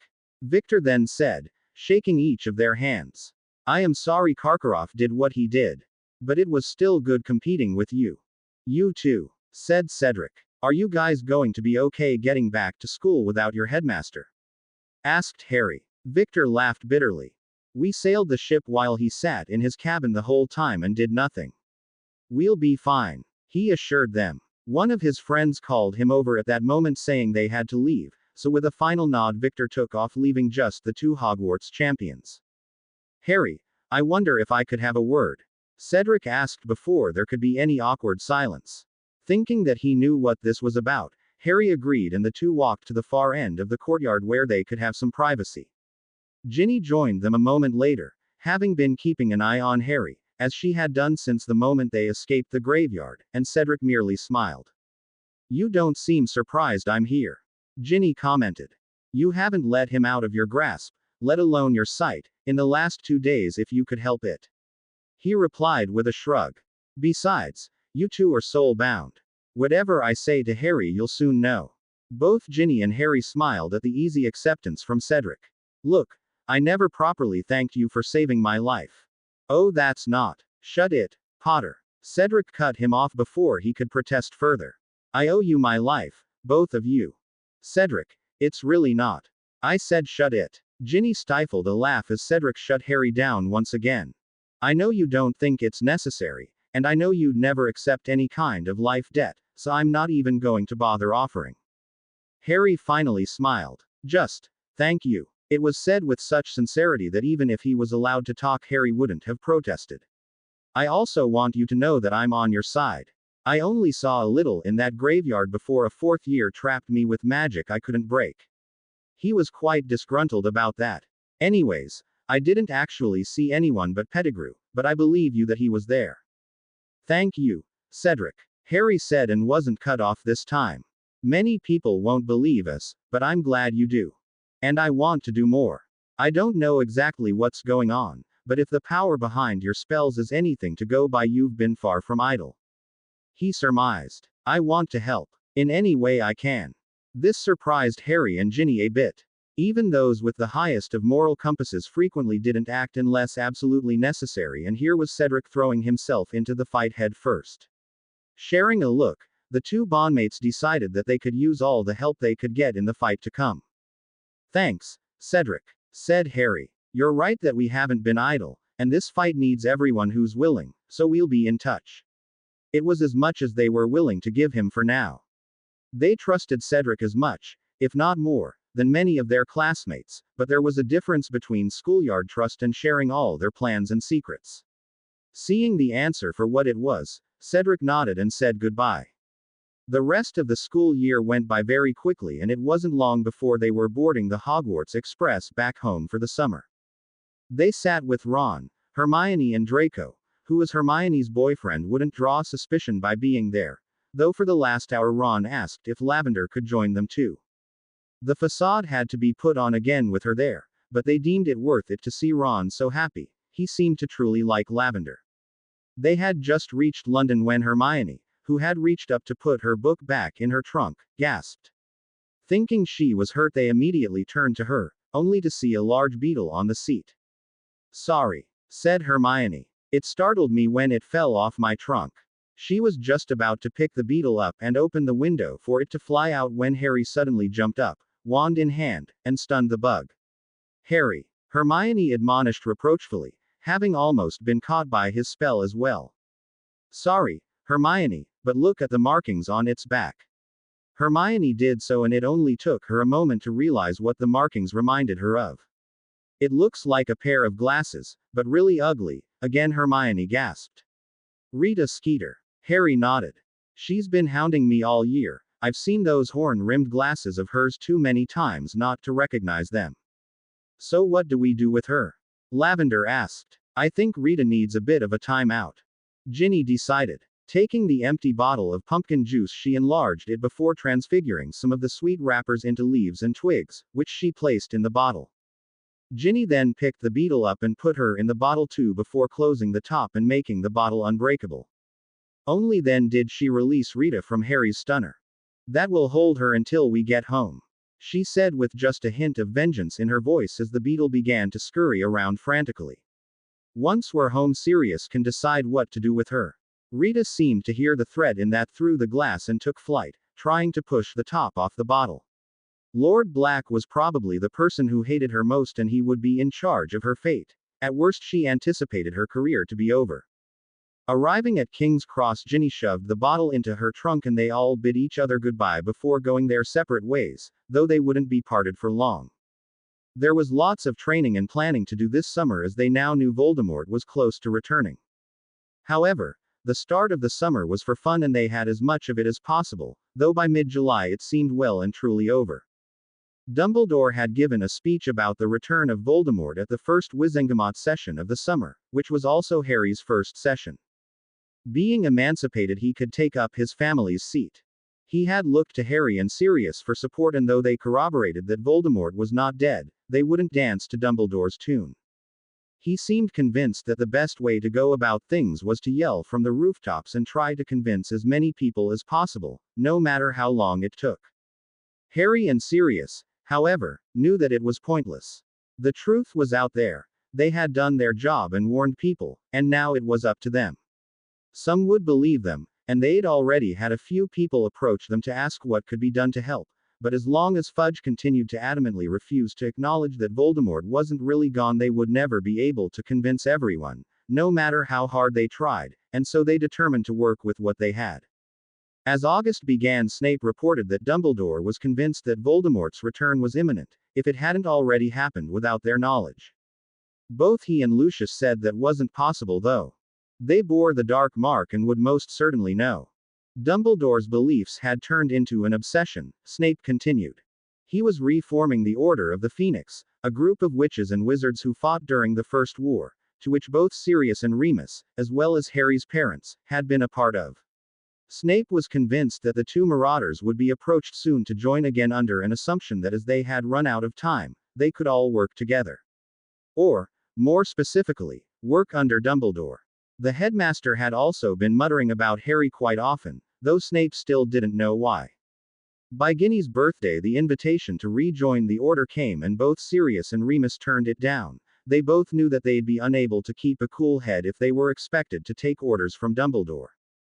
That did not deter the headmaster, however, who seemed determined to have someone from their camp join the Order.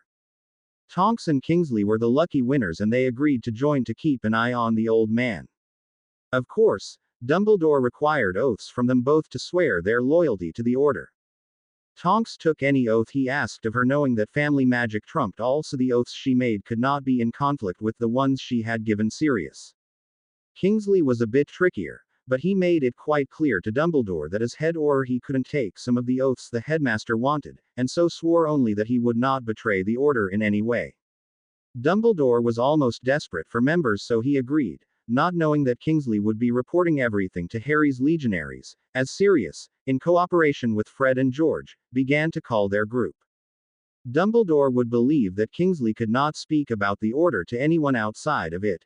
However, as the Order of the Phoenix was established to fight Voldemort, then he would not be betraying the Order if he spoke to others who were also fighting the Dark Lord. Intent mattered with magic, and Dumbledore had forgotten that.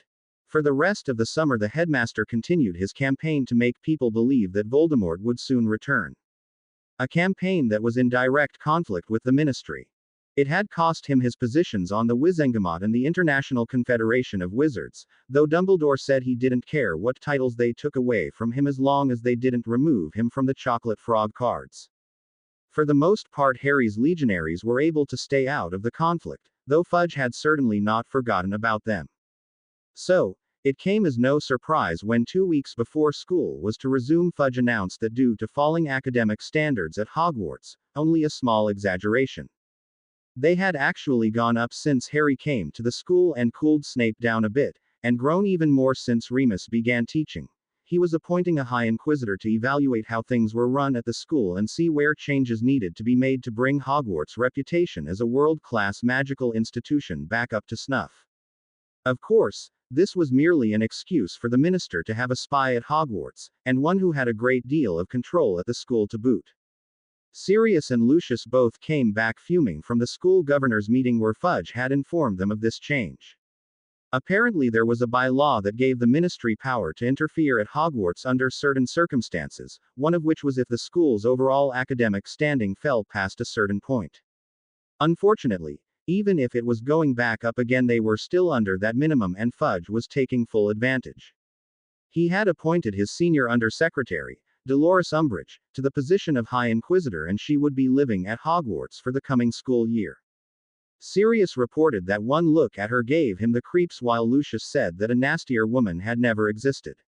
They weren't sure how far Umbridge would try to go, but anything less than a full takeover at the school seemed unlikely, Lucius said, given what he knew about her. This naturally made the teens look forward ever so much to the start of term. Apparently they were never to have a normal year at Hogwarts. The village of Little Hangleton was the most normal village you could ever find. Except, of course, for the matter of the murder of the Riddle family many years ago, though no one talked about that. In fact, they avoided it so completely that none had noticed the flashes of light and loud bangs that had come from the graveyard at the Riddle house in June. Moreover, they weren't even aware that anyone ever set foot in that place, haunted as the entire village knew it to be, but tonight someone certainly did. Incendio. The voice of Peter Pettigrew rang out in the silence of the night as he lit a fire under the cauldron and dropped his master inside. Moving quickly, he broke apart a nearby tombstone and summoned something from within. Bone of the father, unknowingly given, you will renew your son. His voice was strong now, but it wavered terribly as he stepped forward and held his arm over the bubbling potion. Flesh of the servant, willingly sacrificed, you will revive your master. Moving quickly before he lost his nerve, Wormtail brought his wand down as he cast a severing charm. He screamed as his hand was cut off and dropped into the potion. He wanted nothing more than to crawl into a ball until the pain stopped, but he knew he'd be in much worse pain if he didn't finish. Blood of the enemy, forcibly taken, you will resurrect your foe. With a few muttered words, the dark spot that Harry's blood had dried into, which hadn't been washed away over the last months thanks to magic, became a bright red once more as it lifted off the stone and dribbled into the cauldron. He moved back as the fire flared up, the flaming contents of the cauldron lifting into the air and beginning to morph into something. Within a few moments it became clear that the shape it was taking was human, and within only a couple minutes a fully grown man, with slits for a nose and sinister red eyes in flowing black robes, stood in the cauldron's place. My wand, Wormtail. It was said in little more than a whisper, but this particular person didn't need to yell to incite fear. Now, give me your arm. Oh, thank you. Master, thank you. He whimpered, holding up his stub of an arm. The other arm, Wormtail. The voice was harsher this time and the pitiful man scrambled to do as commanded. Ripping his sleeve aside, the dark mark on his skin became visible and the wand was quickly pressed to it. Over 100 miles away, Lucius Malfoy cried out and grasped his arm. He was at dinner with his wife and son, who both asked worriedly if he was all right. In answer, Lucius rolled up his sleeve to expose the writhing dark mark on his forearm that had been still for 13 years. Lucius apparated away not 2 minutes after feeling his mark burn. The Dark Lord was not known for his patience. Following the pull of his mark, he arrived in a cemetery, having little doubt it was the same one Harry had been brought to in June. Others were arriving the same as he was, though the one pair of trustworthy eyes he sought weren't there. My friends. Voldemort greeted them, his voice sounding more like a snake than ever. 13 years it has been, and yet here you stand as if it were only yesterday. I confess myself disappointed. Not one of you tried to find me. The almost friendly tone disappeared. Crabbe, Avery, McNair, Goyle. As he named each of them, they were unmasked and forced to their knees. Not even you, Lucius. My lord, he said, hating that he was already practically begging for his life. Had I detected any sign, a whisper of your whereabouts? There were signs, my slippery friend, and more than whispers. I assure you, my lord, that I have never renounced the old ways. Lucius stood, putting on a show of bravery. The face I am obliged to put on every day since your absence, that is my true mask. Voldemort seemed to be considering him for a moment and obviously decided in Lucius' favor, for he lowered his wand. I returned. Wormtail whimpered, regretting that he had spoken up immediately. Out of fear, not loyalty. Voldemort spat as he rounded on him. Still, you have proven yourself useful these last few months. With a wave of his wand that had them all cringing, knowing the pain it could cause, Wormtail's severed hand was replaced with a silver one. Thank you, Master, thank you. Voldemort gave a terrifying smile before turning back to the rest of his Death Eaters. It is a shame that not all your brothers and sisters are here. Those in Azkaban will be freed soon and rewarded for their loyalty, and the others will be dealt with. A shiver passed through them. I will meet with each of you soon to discuss your usefulness. He hissed. For now though, return to your homes as if nothing has happened here this night. I hear that the Ministry of Magic, if going to such great lengths to declare me dead, we wouldn't want to disappoint them, would we?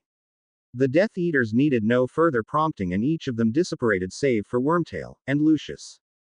Voldemort gave another terrifying smile. Leave us, Wormtail. Pettigrew quickly did as he was told and Lucius was now alone with the Dark Lord. This would either go very well, or very badly. You have something more to say, Lucius.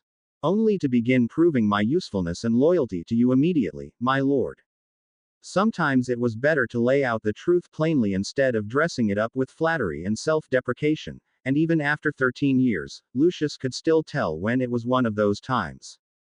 Voldemort was clearly intrigued and his servant took that as a good sign. My lord, you should know that I have spent the last 13 years calling Harry Potter my nephew.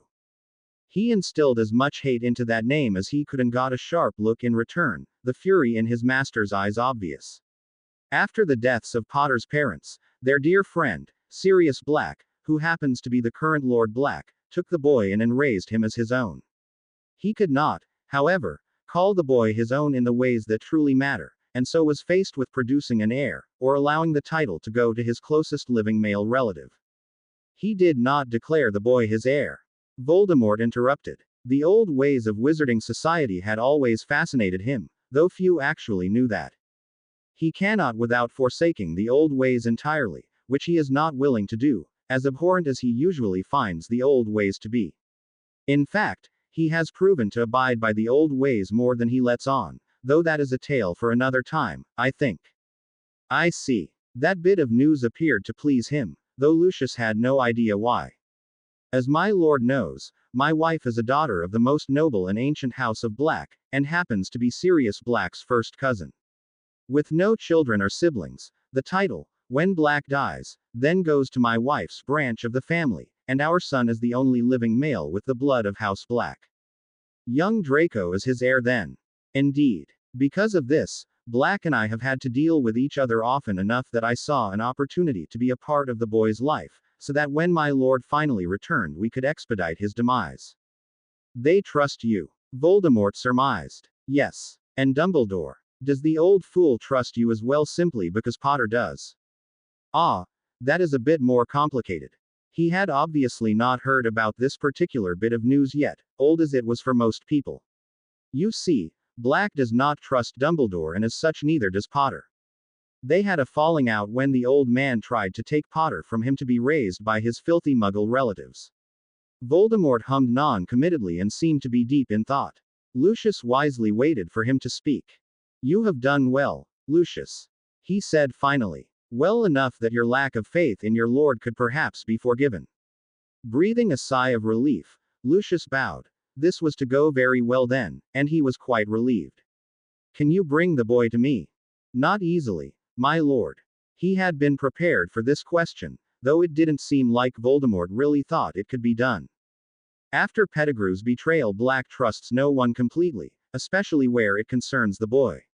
He has never been allowed outside without Black or his pet wolf nearby, though he hardly even leaves Potter Manor during the holidays. While there he is protected by wards the likes of which I have never seen, aside from at Hogwarts. Even I, who may enter the manor at my leisure, would be hard-pressed to circumvent them. And the old fool is at the school to give him extra protection while there. The Dark Lord mused. We shall have to think on it. For now, go back to them and tell them of my return. While it didn't serve a purpose to reveal himself to the whole wizarding world right now, it would instill fear in the boy, and he had no delusions that Lucius was cunning enough to avoid detection while on his master's errands. Better they think Lucius tells them of his return out of loyalty to Potter. Yes, my lord. Again Lucius bowed and again he hesitated in leaving. Something else, Lucius. His tone made it clear that his indulgence was wearing thin. However, this was important enough to risk it. My lord, while it is unforgivable that some chose not to answer your call this evening, there is one who has good reason not to have come to you immediately. You speak of Severus. Yes, my lord, and I rather think that Severus can speak for himself. Lucius saw Voldemort's gaze had fixed on something over his shoulder. Turning, he saw that it was indeed Snape. Leave us, Lucius. Not daring to disobey a direct order, Lucius bowed once more and apparated away. Potter Manor was in chaos as they waited for Lucius to return. An hour ago Narcissa and Draco had flowed in frantically as they explained that Lucius' dark mark had burned. Since then nothing in the manor had been calm. All the Weasleys were called in, as were Madame Bones and Kingsley, Ragnarok and Griphook, Andromeda and her family, and anyone else who knew the big secret. Currently, Andromeda was trying to calm her sister and had finally had to resort to fire whiskey, while Draco had taken Hermione in his arms as soon as they'd arrived and not let go since. After what felt like an eternity to those waiting, Lucius finally arrived. Narcissa was on her feet and in her husband's arms before anyone could even say hello, and Draco wasn't far behind her. It was a rare public showing of affection by the Malfoys, though, they supposed, they didn't exactly count as the public. After several moments the Malfoys pulled apart and Lucius looked to the others in the room, saying the words they all dreaded. He's back. Ultimately they had all known that as soon as they heard that his mark had burned, but hearing it confirmed somehow made it more real. And Harry asked. He has bought my story about spying on you for the last 13 years, and has already asked I bring you to him. And you said no. Though Sirius has meant it as a statement, it had come out more as a question. Of course I said no. Lucius said affronted. I told him that the wards here rival those of Hogwarts and it was impossible to get you to leave without you being willing and bringing along your 2 guard dogs. He will be checking the wards though, before the Christmas break. Harry nodded, having expected that, and thanks to Godric the wards here were very strong indeed. And then, Narcissa was clearly waiting to hear if he'd been injured. Not much else, I'm afraid. He knows the Ministry is denying even the possibility of his return and he plans to use that to his full advantage. I also made sure he knew that the current Lord Black was adhering to the old ways. He might look for a way to use that to his advantage as well, but for now it offers you some protection. He said to his son, and Draco nodded, knowing that his father wanted desperately to keep him away from Voldemort. No doubt the Dark Lord would soon hear he was dating Harry Potter's sister, and letting him believe Sirius was insisting on the strict laws of courting meant that, for now at least, he wouldn't try to use Draco as another spy, knowing that adhering to the old ways meant he actually had little access to Hermione, and by default Harry. It was only a little protection. If Voldemort wanted Draco to do something, the old ways wouldn't stop him, but it was not nothing, and Lucius would protect his son in any way he could. So what do we do now? Asked the newest addition to Harry's Legionaries, Cedric Diggory. He had been brought into the fold earlier that summer, having proven quite quickly that he had been completely serious about wanting to join the fight and had continued pestering Harry until he finally gave in. Cedric had been told everything little by little, and just 2 weeks ago had taken an unbreakable vow and been told the rest. Some had thought it too quick an induction in their group, but Harry and Ginny both trusted him. They had sensed nothing dark about him when they'd let Godric's magic loose to determine just that, and between their trust, the unbreakable vow, and Snape's assurance that either he wasn't hiding anything from them, or he was an Occlumens far superior to Voldemort himself, no one voiced any further complaints. After graduation, Cedric had taken a job at the Ministry in the Department of Magical Accidents and Catastrophes, so was another set of eyes keeping an eye out at the Ministry. Of those at the Ministry, Percy was actually now the closest person to Fudge himself, having been promoted to his junior undersecretary. The move was obviously an attempt on Fudge's part to get his own eyes in on Harry, and for anything not truly important it worked. Percy was still as in love with the Ministry as ever, and his attitude had given Fudge the opening he'd needed. Under the guise of helping Percy further his career, Fudge now thought he had someone in his employ who was welcomed into the inner sanctum around Harry. It had been Percy himself who had come to them with this news when he'd first gotten the promotion, and any lingering doubts his family had that he was so career-obsessed and ministry-loving that he'd sell them out to get ahead disappeared. He certainly was still both of those things, but Percy was not disillusioned by the people he worked for. He said that he had seen clearly that it was the people currently in power, and not the Ministry itself, that was corrupt, and he was determined to see things put right. And help his family, of course. His work under Fudge was invaluable, as it was more important than ever to keep an eye on the minister. Percy had already brought them several important bits of information. "We should wait for Severus," said Lucius. "He arrived as I left and will no doubt come here once dismissed." Lucius was proven right an hour or so later when the flow flared to life once again and the potions master stepped out. "My apologies, I had to report to Dumbledore." Cedric tried not to show his shock. He still wasn't used to the most feared professor at Hogwarts actually being polite. Not waiting for any further prompting, Snape got right down to it. "The Dark Lord bought my story about remaining at Hogwarts all these years to spy on Dumbledore. I assume he bought your tale as well." He directed to Lucius, who nodded. "It is a test though, for both of us. He has so far bought our tales, else we would not be standing here, but he still questions our loyalty and will be looking for any inconsistencies, any minute discrepancies, in what we have told him. This came as no surprise to anyone. We knew that, though. We knew he would expect proof. It is why we planned this so long ago," said Narcissa. Sirius completely agreed. "It is why we've been playing at certain parts of it over the years, like me adhering to the old ways where my daughter is concerned. If we were living it before, we're less likely to screw up now." "Screwing up isn't a possibility anymore," said Draco. "It wasn't much of one before either, mate," said Ron, his friends nodding their heads in agreement.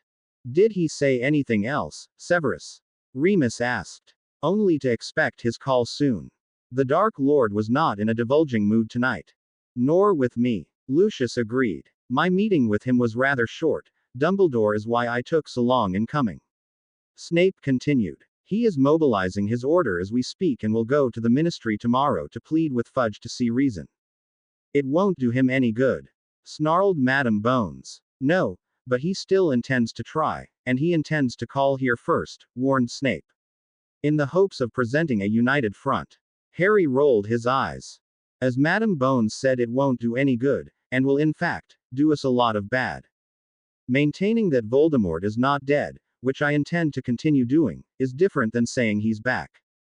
Fudge can't do anything about us having an opinion and sharing that opinion when asked, but to campaign as Dumbledore has been would see us brought up on charges of public disturbance. At best. Madame Bones nodded her agreement, having been told by the minister that she was to arrest anyone trying to incite a panic by lying and going against the ministry, or it would cost her her job. Dumbledore had only escaped so far because he had failed to start a panic and he still had sway with the ICW. For herself, Amelia cared very little and would do what he conscience said she wasn't worried about what would happen to the DMLE if she were gone. It should be Kingsley who took her place, but with the idiots currently in charge that was unlikely. They knew how close she and Kingsley were. So what do we do then? Fred and George asked the question they were all wondering. Nothing, replied Ginny. Nothing more than what we have already been doing. We have to go on as if nothing's changed, until something does. While contradictory, everyone knew she meant until something publicly happened that revealed Voldemort's return. I will keep monitoring the minister, said Percy. He is not going to be happy when the headmaster shows up. He has a meeting with some officials from the ICW at 1, if you can make that work. He directed to Snape. Much to everyone's surprise, Percy had proven he was indeed a Weasley and had taken delight in upsetting Fudge whenever he could. He would never plan anything himself. Of course, that would be unethical, he said, but if he knew something was to happen and could make the minister's day worse because of it, he would. Fred and George had never been so proud of their brother, and even now were wiping away fake tears as they pulled him into a group hug. We will, of course, continue monitoring the vaults of known Death Eaters, said Ragnarok. With him back now, I would expect more activity on that front. Perhaps a transaction will prove informative. Thank you all, said Harry. We appreciate everything you are doing. It was Ron's turn to roll his eyes. Shut up, mate. Since the end of the third task, when he'd been taken to that graveyard and Cedric had nearly died, he had taken on a mentality that this was his fight. Certainly others fought with him. He wasn't delusional enough to think he could do this alone, but it was still all on him. Everything they did was for him. He was the one meant to face Voldemort, and if anything happened to them, it was his fault. Ginny had unsuccessfully been trying to pull him out of that train of thought, but he was stubborn. People began to depart as the meeting ended. Tonight everything had changed, but they couldn't do a thing about it. They had no proof of Voldemort's return, at least none they would share with anyone outside their group, so until Voldemort made his first move they could do nothing but wait. For the first time Harry dreaded going back to Hogwarts. Voldemort was back, and that alone was bad enough, but he also now had to deal with Fudge's attack dog, Dolores Jane Umbridge. He knew the woman to be a piece of work, if he was to put it nicely, but having met her as he accompanied Sirius to his first Wizengamot meeting, on which he could now take up his family's ancestral seat having been emancipated last year, Harry wasn't sure how to describe her beyond a rabid toad who had an obsession with the color pink. Sirius told him that the running explanation within the ministry for her obsession was that she hoped it would make her more likable. She failed utterly though, if this was indeed the reason, for no bright color, or really anything, could make her even look likable. Umbridge had stood next to Fudge that day with beady, cruel eyes and a self-important smile, as the minister asked him his thoughts on Dumbledore's recent interview for the Prophet in which he claimed that Voldemort was back. If it was a trick to try and get Harry to put his name down with the headmasters, it was pathetic. Harry merely reiterated his stance that he didn't believe the Dark Lord to be dead, though said he had no proof of him having actually returned yet. Umbridge had joined the conversation then and asked what proof he had that Voldemort wasn't dead, and why he thought he, a mere child, knew better than the ministry. She had not liked his response. And what proof, Madam Undersecretary, does the ministry have that he is truly gone? All anyone really knows of that night was that he disappeared after trying to kill me. There was no body, and no one still alive who was witness to the event. Except for myself, of course, and I admit my memory a bit fuzzy as I'd only been a year old at the time. Her smile disappeared. And I will thank you, madam, not to address me so informally. Regardless of my age, I am lord of the most noble and ancient house of Potter, and you will address me as such. After all, it is the ministry's own serious error and lack of attention to the very rules they were enforcing that made it possible for the Goblet of Fire to emancipate me. His tone made it clear that the next slight, even one as innocuous as addressing him informally, would be taken as a purposeful insult against him and his house. It went without saying that his wife was included in that, and Umbridge was backed into a corner and had no choice but to stand down, while Sirius stood by proudly, trying not to laugh as Harry handled the toad. The look in Umbridge's eyes, however, is what had him dreading this year. As a means of trying to control and discredit Dumbledore, and him if he ever publicly agreed with the headmaster's claim, Dolores Umbridge had been appointed as the Hogwarts High Inquisitor. It was a new position Fudge had created under the guise of the standards at Hogwarts having fallen considerably. As High Inquisitor, Umbridge not only had the power to evaluate and replace the teachers, but to enforce school rules. No doubt she'd be there ready to pounce if he stepped even one toe out of line. Sirius was happier than ever that Remus would be at the school with them. He'd been dreading this year just as much as Harry, and if it weren't for Remus' presence, Harry would have gotten a dog over the summer that he couldn't possibly leave behind, his new status as a noble lord giving him the right to have any pet he wanted so long as it didn't pose a danger to anyone. Sometimes these old and rarely used bylaws the purebloods had forced through over the years came in handy. Boarding the Hogwarts Express that year felt like bars closing in on them. The only upside was that Hermione and Ron had been made Gryffindor prefects. Both tried to downplay it, but Harry and Ginny knew how important this was to both of them, Hermione as she'd practically been working for it her whole life, and Ron, shocked as he was, couldn't believe McGonagall had this much faith and trust in him. Harry and Ginny were both very happy for their friends and sent them on their way to the prefects' meeting in the first car with smiles. It was the last time they smiled that day. When they entered the Great Hall for the start of term feast, the tension was overwhelming and there was little doubt that the pink toad sitting at the staff table was the reason. The feast began and the students ate as they always did, quickly and in huge quantities as if they hadn't been fed in days, before Dumbledore stood to make his speech. He had just introduced Madame Umbridge, explaining to the students why she was there, as if they didn't already know, when something happened that never had before. Someone interrupted Dumbledore's speech. The headmaster seemed quite surprised himself as Umbridge stood up to address the school, ignorant of the pursed-lipped glare McGonagall was shooting at her. No student would dare cross the deputy headmistress when she had that particular look on her face. Conceding gallantly to the interruption that was clearly going to take place whether he liked it or not, Dumbledore stood aside so Umbridge could speak. "Thank you, Headmaster, for those kind words of welcome," she began. "And how lovely to see all your bright, happy faces smiling up at me." She would have been hard-pressed to find one smile among the students whose scowls would make even Snape proud. "I'm sure we're all going to be very good friends." "That's likely," Fred and George muttered sarcastically while several other students openly scoffed or rolled their eyes. The Ministry of Magic has always considered the education of young witches and wizards to be of vital importance. Although each headmaster has brought something new to this historic school, she looked to Dumbledore with barely concealed disapproval. "Progress for the sake of progress must be discouraged. Let us preserve what must be preserved, perfect what can be perfected, and prune practices that ought to be prohibited." With what could only be described as a bow, Umbridge returned to her seat to the most hesitant applause in the school's history. "Thank you, Madame Umbridge," said Dumbledore as he retook his place at the podium. "That really was most illuminating." "Illuminating?" Ron scoffed. "What a load of rubbish." "It may be rubbish, Ron, but Dumbledore's right, it was illuminating," said Ginny. "It means the Ministry is interfering at Hogwarts." Harry agreed.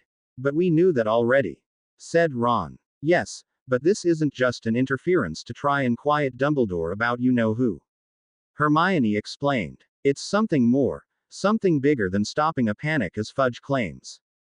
"But what?" Ron asked the key question.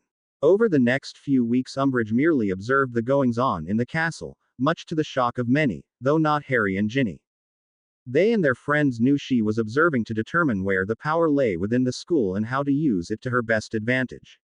She was learning how the students and staff interacted with each other, learning which teachers were feared, respected and closest to Dumbledore. Which students were respected amongst their peers, which would be near impossible to influence and which could be easily intimidated. So far she had given no one anything to complain about or that Harry needed to deal with. And eventually he and Ginny had prepared for the moment they heard Umbridge would be at the school.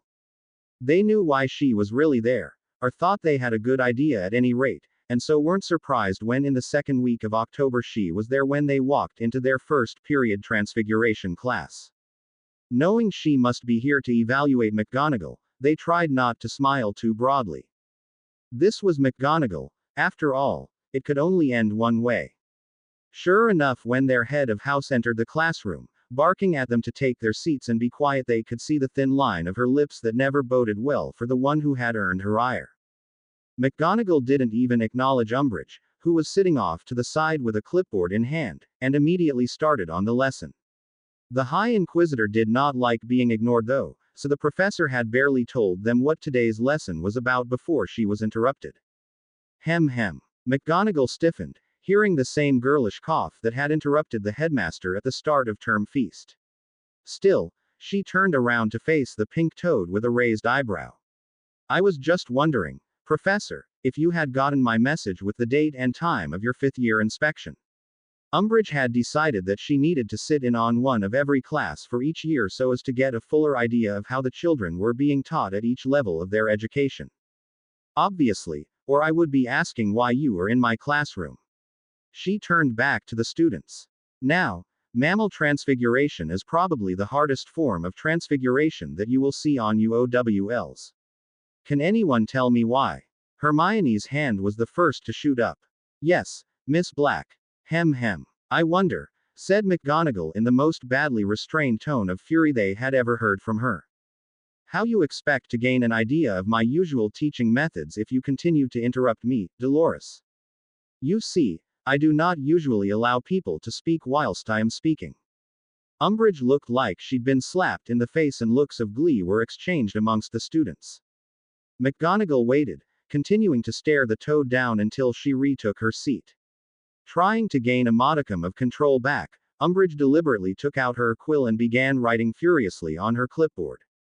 If she had thought this would intimidate the Transfiguration professor, she was sadly mistaken. McGonagall looked supremely unconcerned as she again turned back to the class. Yes, Miss Black. Mammal transfiguration is more difficult because their brains are much more fully developed. Hermione recited. Like humans, they don't just have needs, but also have wants. They form attachments that can last a lifetime and their thought process is more complex. Because of this, they are more resistant to magic and will actively fight against the transfiguration. This can prove fatal for the animal if the witch or wizard is not proficient enough to both properly cast the spell and add just enough extra power to their casting to overrule the animal's own will. Good. 5 points to Gryffindor. The rest of the lesson continued on this way and there were no more interruptions. Umbridge showed up at 2 more of their classes that week, care of magical creatures, which seemed to go well as she liked Professor Grubbly Plank, who was filling in for Hagrid while he was away parlaying with the giants. A task Dumbledore had set him according to Snape. The 3rd class Umbridge attended that week was Defense Against the Dark Arts, and it was this one that had them the most worried.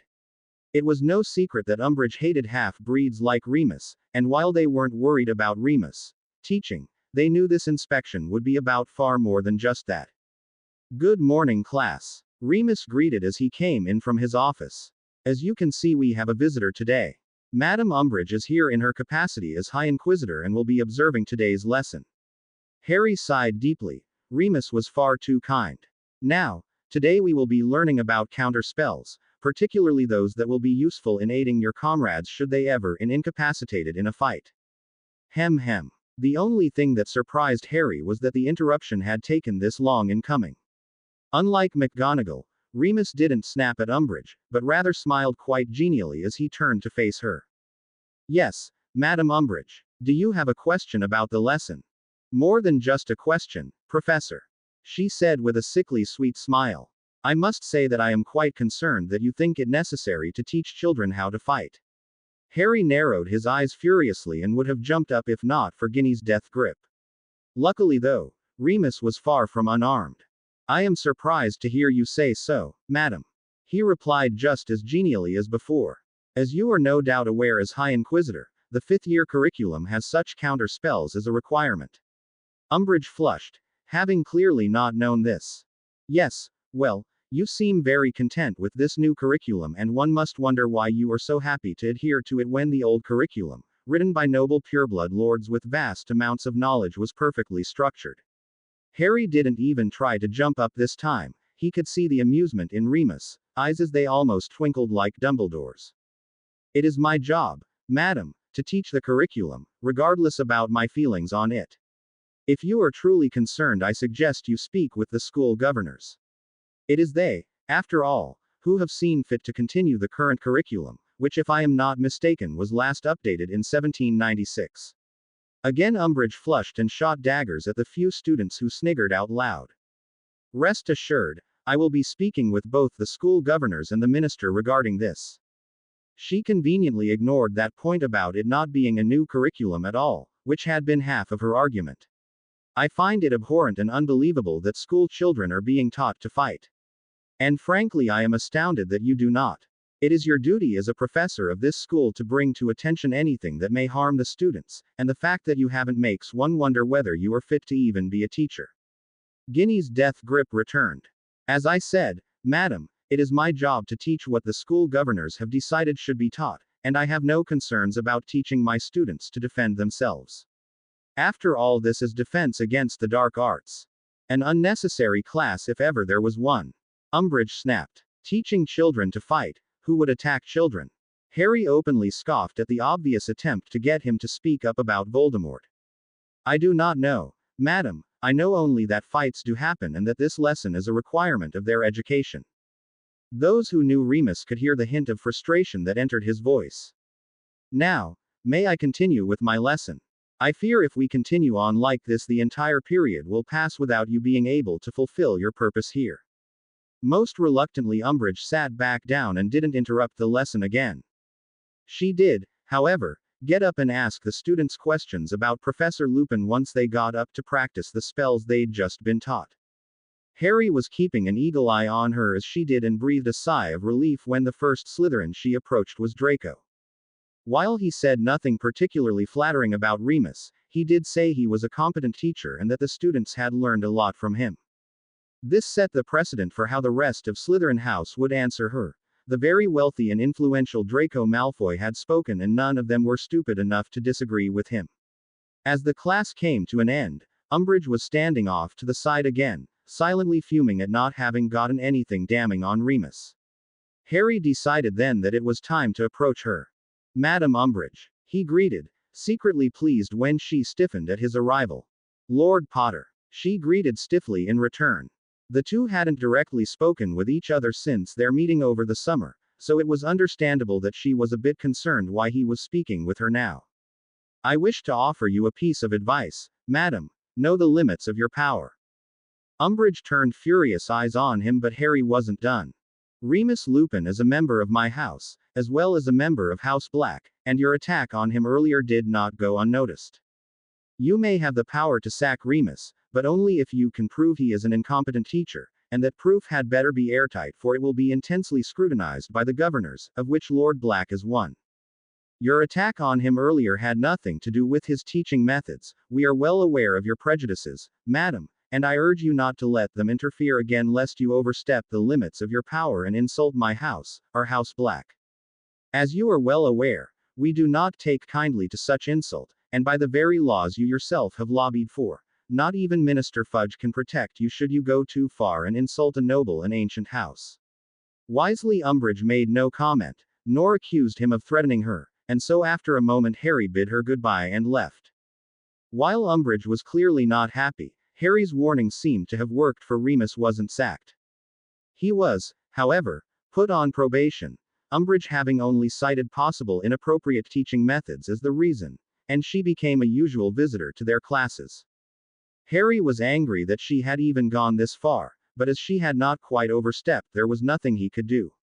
He knew, of course, why she'd done this. It was both an attempt to show him that she held the power between them, and also to give her just cause to sack Remus later on if she was lucky and managed to somehow convince Fudge to grant her more power. Harry wasn't worried about this though. Even if Fudge did grant her extra powers within the school, the fact remained that both he and Sirius could demand a duel to the death against anyone who threatened or insulted their houses. This was an old law that Dumbledore had tried to repeal some years ago. However, he'd been unsuccessful, and in large part thanks to Umbridge herself, who had frightened the lords of old houses by asking that if this right was taken from them, then what would be next? To change this law, it would have to go through the Wizengamot, which was highly unlikely after her scare tactic, and so Umbridge was reined in, to a certain extent, unless she wanted to face two powerful wizards in a duel. Odds she clearly didn't like. The first teacher to truly get sacked was Professor Trelawney, the divination teacher. Neither Harry nor any of his friends had ever actually met her. Having heard her class was a joke they had elected not to take it when given the choice in their third year. Although he felt sorry for her losing her job, Harry found he couldn't really fault Umbridge when Fred and George, who had taken her class, confirmed that all of Umbridge's claims about incompetency were true. Dumbledore, on the other hand, was of an entirely different mind and stepped in to keep Trelawney at Hogwarts, even though he couldn't save her job. He then infuriated Umbridge more by appointing Firenze, a centaur, as the new divination professor. The High Inquisitor currently only had the power to appoint teachers if the headmaster was unable to, something she had clearly counted on. Harry was glad they dodged the bullet of an Umbridge-approved teacher. Why would he let her stay in the castle though? Ron asked. Not just stay, Ron. He didn't simply say yes when she asked, he actively kept her here. Hermione found it strange too. It is a bit odd. Harry agreed. It would be several months before they would discover why. As October drew to a close, Umbridge became more confident in her role and the changes continued. Aside from evaluating the teachers, though no more got sacked, Umbridge stuck her nose into anything she thought the school could improve on. Not everything she did was bad, Harry grudgingly admitted. One positive thing she did was inform Peeves that his antics wouldn't be tolerated anymore, and if he continued she'd see him banned from the castle. Of course, Harry wouldn't actually let that happen. As Lord Gryffindor, he could overrule Umbridge on anything to do with the castle or its permanent inhabitants, but he certainly didn't mind that fewer dung-bombs were thrown at them. On the other hand, Umbridge tried to exert almost total control over the students. She decided it was reckless of Dumbledore to allow the students to roam freely through Hogsmeade, and so arranged to have Aurors patrolling the village on all Hogsmeade weekends. Too much free time was given to the students as well, she said, and it wasn't conducive to getting a good education, so all free periods during the week were to be spent studying in the Great Hall with teacher, and often Umbridge, supervision. The dueling club, which had continued after the Lockhart disaster under the excellent tuition of Professor Flitwick, was too dangerous and so was discontinued. Music was no longer allowed outside the weekend. Quidditch practice was supervised and was the only time students were allowed to fly. Aside from the weekend, students were to always be in full uniform. Pets were confined to common rooms, dormitories and the Ollery. Boys and girls were not allowed within 6 inches of each other. This last, educational decree, as they were being called, was put into effect after Umbridge caught a couple in a broom cupboard and so forbade any contact aside from proper decorum for courting couples. Harry and Ginny ignored that rule and continued to hold hands whenever they felt like it, and Umbridge had yet to say anything. Whether that was because of their bond, which after Skeeter's article last year was common knowledge, or because they were technically married, or both, neither of them knew nor cared. With all the new rules, Harry and Ginny found they had more free time than ever, ironically considering that was the one thing Umbridge was trying to stop, and so their thoughts turned to something Harry had wanted to learn since his first year but had put off, knowing he was too young then. "Professor, may we have a moment?" Harry asked McGonagall one day after class. "Yes, Potter. We wondered if you'd help teach us how to become animagi." Whatever McGonagall had thought they'd ask, this wasn't it. Animagi. That is no easy feat, Lord Potter. Her tone turned more respectful now that he was no longer there just as her student.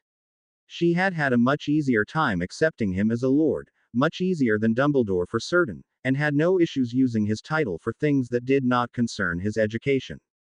"We understand that, Professor, and this decision was not made on a whim.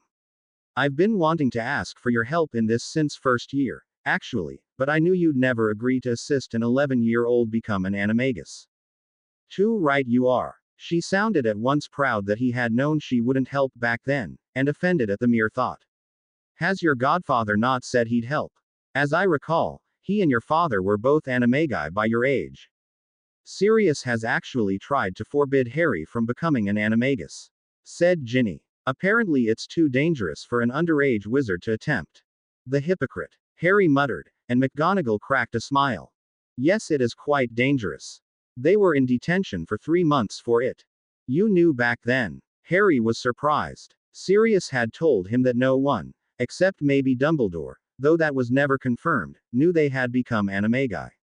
"Of course I knew." McGonagall waved off his surprise as if he should have known that she had known. "Your father and his friends may have been some of the cleverest and most devious students to ever walk these halls, but they were not as stealthy as they thought they were. They certainly got caught more often than Fred and George Weasley." Ginny sniggered and Harry looked like Christmas had come early. He had always known that Sirius embellished his stories, least of all because his Aunt Cissa said so, but he had never doubted his godfather's mastery of the prank, a large part of which, he'd been told for as long as he could remember, was not getting caught. He would have to think hard on how to best use this information. "So you caught them?" he asked. "Not directly, I admit. I knew they were up to something, but it wasn't until they achieved their forms that I figured out what. Their first class afterwards I wanted to pounce the moment Pettigrew walked into the room. I had smelt a rat, you see." Clearly seeing her had an avid audience, more avid than they'd ever been in her class, McGonagall decided to indulge them. "An animagus has 2 beings within them. Themselves, and the animal they turn into. Both beings are separate and yet they have adapted to become one as well." "But," McGonagall held up her hand to stop the interruption. "Let me explain. I do not mean that your animal is inside your head speaking with you, certainly not. However, an animagus does take on some of the traits of their animal and vice versa. For example, since achieving my form, my senses are much sharper than normal. I can distinguish scents quite easily, and see in the dark much better. My reflexes are sharpened and, as you just heard, I have some of the instincts of a cat. That being said, my mind is still my own. I can think and reason as a human does, even in my animal form, and I can control my actions, such as not chasing a rat, where a real cat would not hesitate."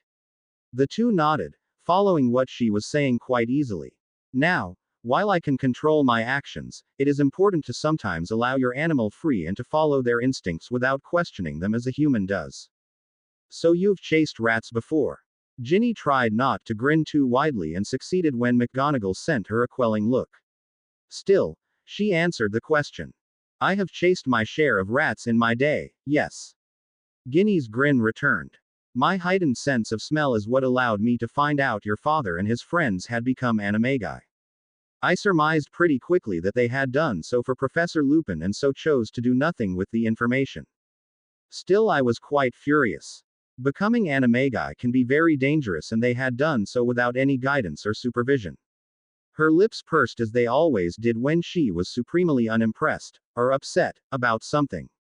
"They were caught pulling another prank 2 days later and got 3 months detention for it. I don't think they ever knew the real reason for such a long punishment, they just always assumed I'd finally snapped over all their pranks." Harry and Ginny chuckled. "Thank you for telling us this, Professor," said Harry. "It's always nice to hear new stories about my parents." McGonagall merely smiled. "Back to business though," Ginny said after a moment. "Will you help us, Professor?" "Please," Harry added. Their head of house studied them for a few moments, looking for any sign, aside from their age, that she should refuse them.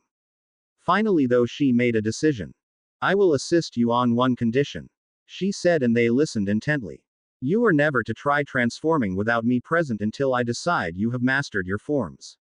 Harry and Ginny looked to each other, knowing this was an easy decision.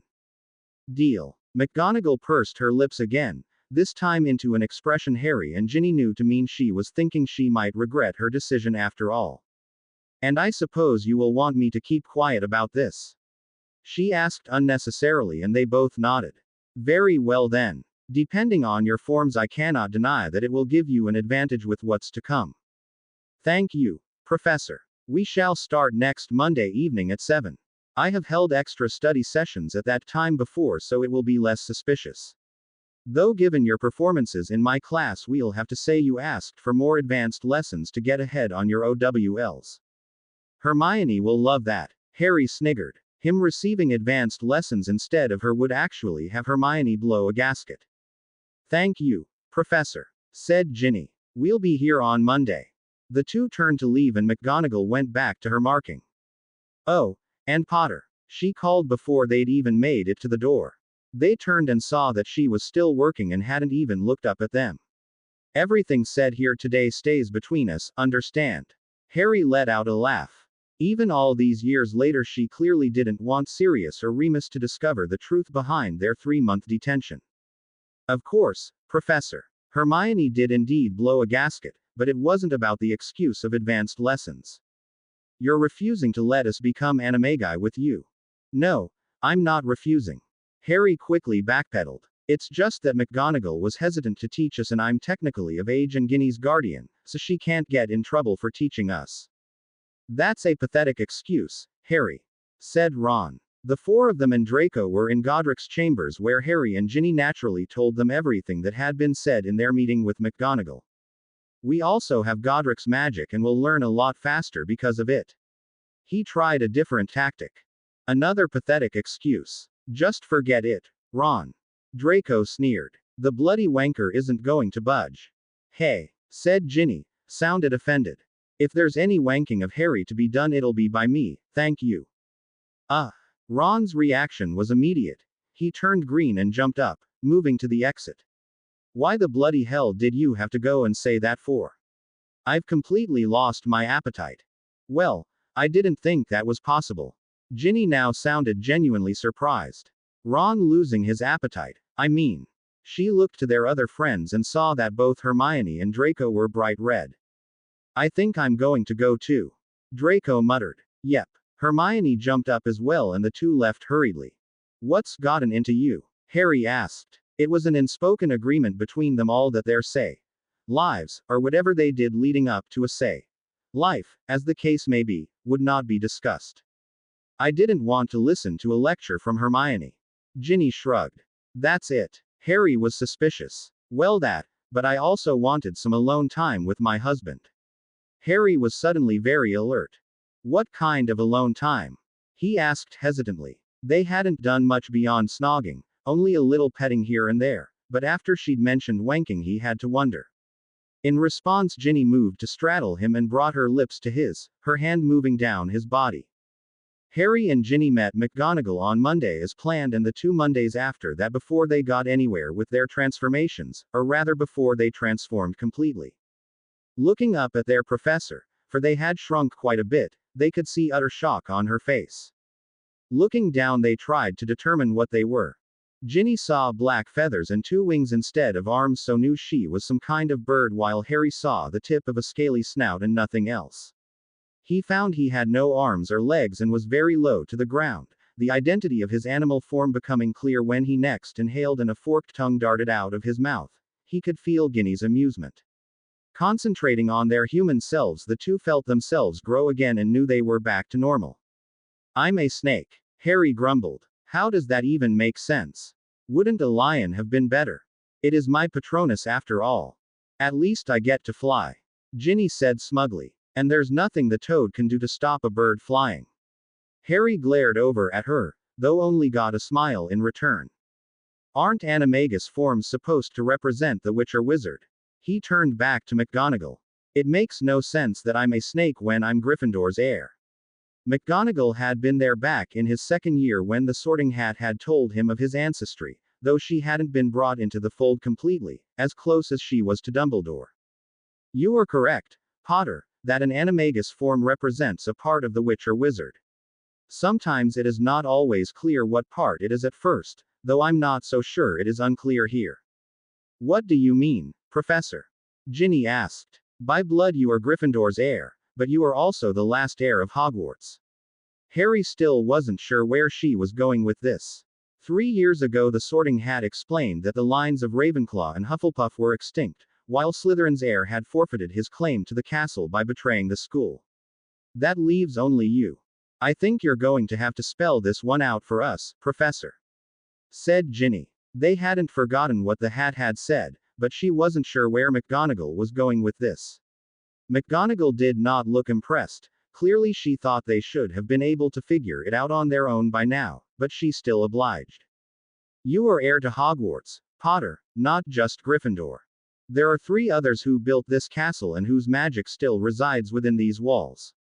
Still they looked confused and McGonagall's own look turned peevish. This is not the Muggle world, Potter. She snapped. Being heir to something is not just words on a piece of parchment, it is recognized by magic. The magic of Ravenclaw, Hufflepuff and Slytherin still within this castle recognized you as heir and gifts you with the school's magic. And what are the symbols of those founders? A badger, a raven and a snake. They caught on at last. So our animagus forms represent the part of Harry that is heir to Slytherin and Ravenclaw, and that extends to me because of our bond. McGonagall nodded. I believe so, yes. But why? Harry asked. Out of all the different parts of us, why those 2? And for that matter, why not a badger? That I cannot tell you with any degree of certainty. She said. I only know that in what is to come a snake and raven are unlikely to get noticed, and can speculate that perhaps your magic knows that and so gave you the forms that would aid you most. Magic has been known to do that, to aid its witch or wizard in times of great need. It was a plausible theory, though unlike Dumbledore the deputy headmistress was not so arrogant as to always present her theories as fact. Unable to deny she was right, Harry and Ginny went back to training and changed flawlessly from human to animal and back again several more times before McGonagall called today's lesson at an end. Does this mean we're done, Professor? Harry asked excitedly. Have we mastered our forms? McGonagall pursed her lips. You are both very fast learners, and natural animagi. She said and they smiled. I admit that I have never known anyone, let alone 2 who are underage, to come this far with their forms so quickly. Harry and Ginny froze for a moment at the look they were getting.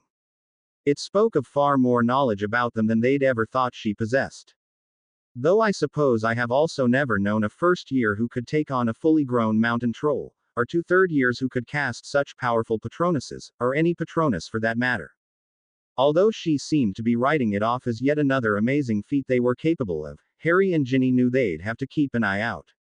As they had learned a few weeks ago, McGonagall was much more observant than anyone knew. However, while you have managed a complete transformation several times, you are still quite slow at doing so. A witch or wizard who has mastered their form barely needs to think about transforming, and can move between human and animal in no more than a second or 2. The 2 had to agree with her there. While their forms were indeed flawless and there was not even a human fingernail remaining after they transformed, it did take several moments of deep concentration, or longer if they were frustrated or impatient, for them to be able to shift forms. So we're not masters yet then? Ginny said despondently and McGonagall sighed, both irritated and incredulous. Did I not just say you had completed your transformations quicker than anyone in recorded history? Yes, it will take more than 3 lessons to master your forms, but I dare say you are very nearly there. Unable to disagree with her, Harry and Ginny thanked their professor, promised to still not try and transform without her present, and walking hand in hand left to return to their common room. They were barely a corridor away from McGonagall's classroom, however, when their path was blocked. Madam Umbridge. Harry greeted with as little disdain as he could manage. Umbridge was staring at them both suspiciously and very pointedly looked down at their joined hands.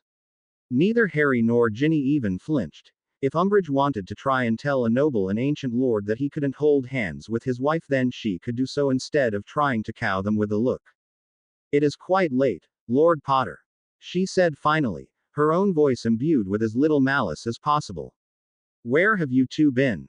We were studying with Professor McGonagall, madam. Ginny replied. With our OWLs coming up, we asked for a little extra tuition and the professor was generous enough to grant it. I see. And how long has this extra tuition been going on? It was clear she didn't believe them. A few weeks. Professor McGonagall could tell exactly how long, if you wish to speak with her, said Harry. Still Umbridge's suspicion did not abate. I may just speak with her. Now return to your common room, it is almost curfew. Of course. Good night, Madam Umbridge. Without waiting for a good night in return that would never have come, Harry and Ginny sidestepped the High Inquisitor and continued on their way, not speaking again until they were almost to the common room. "I don't like this," said Ginny. "I very much doubt that she just happened to be in the corridor when we just happened to leave the classroom. She may have been following us." Harry agreed. "But what can she do? She can speak with McGonagall all she wants and isn't going to find anything. And it's not like she can stop students getting help from their professors. Fudge knows that if his appointed watchdog, whom he has very publicly said is here to address falling academic standards, tried to ban students from seeking help in their studies, his whole plot here at Hogwarts would be finished."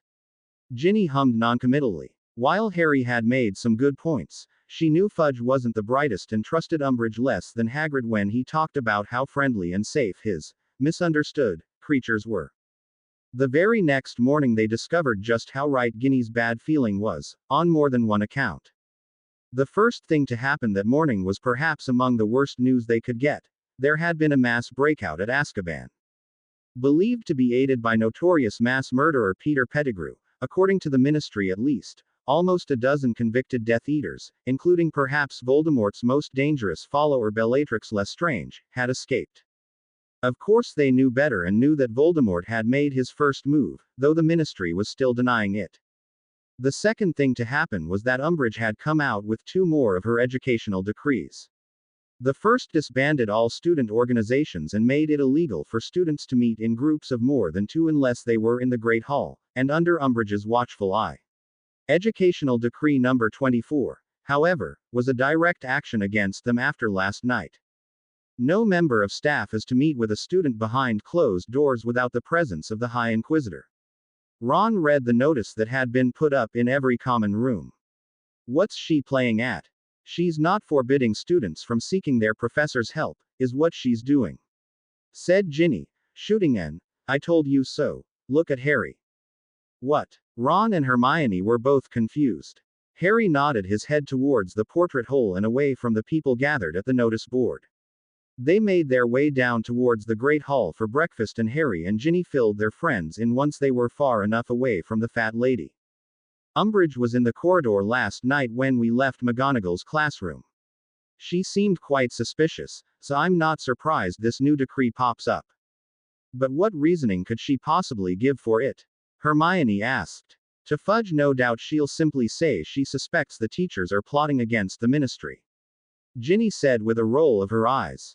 "To everyone else it's going to be quite obvious." Hermione, Harry and Ginny all scowled, but Ron simply looked confused. "How is it obvious?" Ginny raised an eyebrow at her brother. "Really, Ron?" She used the words, "behind closed doors." Ron still didn't seem to get it. "She's implying that something inappropriate is going on." When Ron continued to stare blankly, Hermione decided to spell it out for him. "Say, Ronald," she said, sounding highly exasperated. "Behind closed doors implies that something is going on, in this case that professors are taking advantage of students and are you ally abusing them." Ron's eyes widened and he continued to stare ahead blankly, but still with a new understanding. "Blimey. Exactly," said Harry. "Class is going to be murder today. I can only imagine how the teachers will react." Harry was right, though in this no one had doubted him.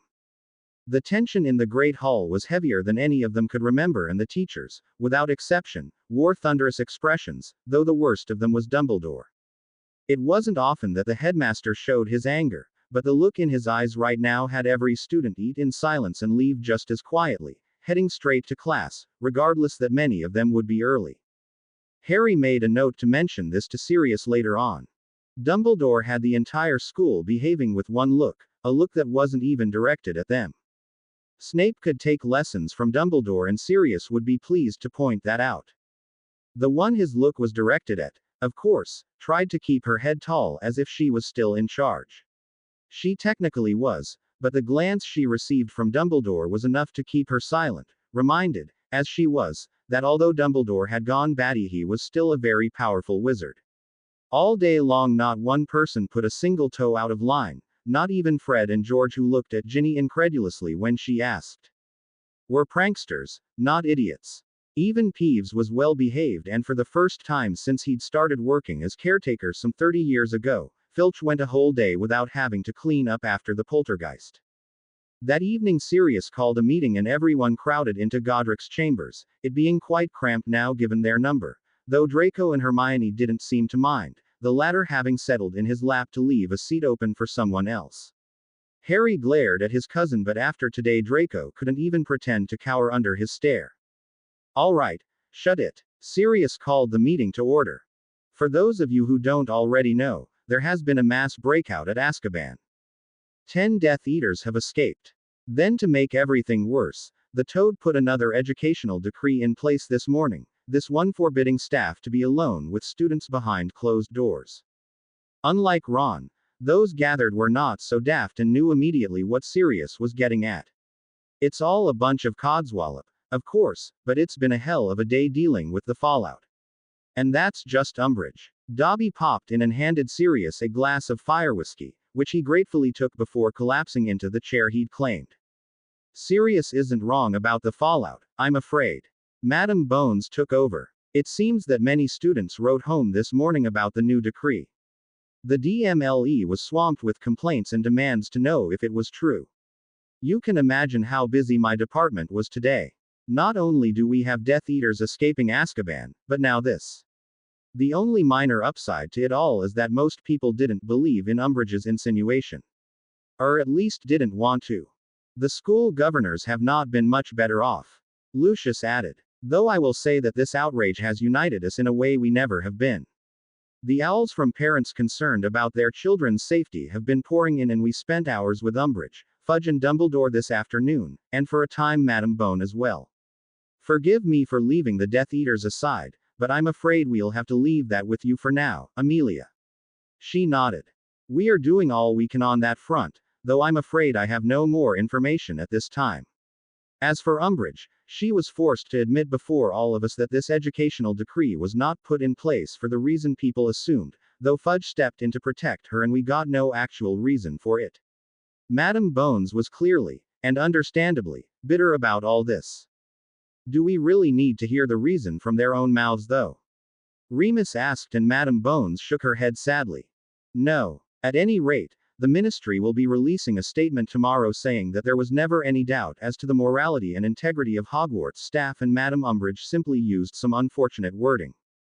The school governors will also be releasing a statement along the same lines, though given how angry every single one of us is, you can be damn sure that we're placing the blame for his all on Umbridge. Sirius spoke up again, having finished his drink. We'll also be thanking parents for their support. Many of them may buy into the ministry's campaign against Dumbledore, but they all went to Hogwarts themselves and were taught by many of the professors still here. They are not doubting it's a bunch of dragon dung, which is good, as it will take a bit of time for the Toad to recover. The room sagged in relief. If they were lucky, they'd get to Christmas without another disaster by the High Inquisitor. Thank you for telling us, Sirius, said Mrs. Weasley. She and Arthur had known about the breakout, but hadn't known about this, none of their children having written home, and it had not made the morning paper or the wireless, so they hadn't known a thing until now. They were very glad though that they'd been told by people they trusted and not just left to hear about it in the Prophet tomorrow. Right, well, it's been a hell of a day and I'm ready for bed, said Tonks. Anything else before I pass out? Actually yes. Sirius perked up and turned to Snape. I heard that you, he said, no more, having been hit by a silencing spell by Narcissa. You and Severus may antagonize each other later when the rest of us aren't here, she said icily, and though he made no move to earn Lady Malfoy's ire, Snape couldn't help but smirk at his nemesis.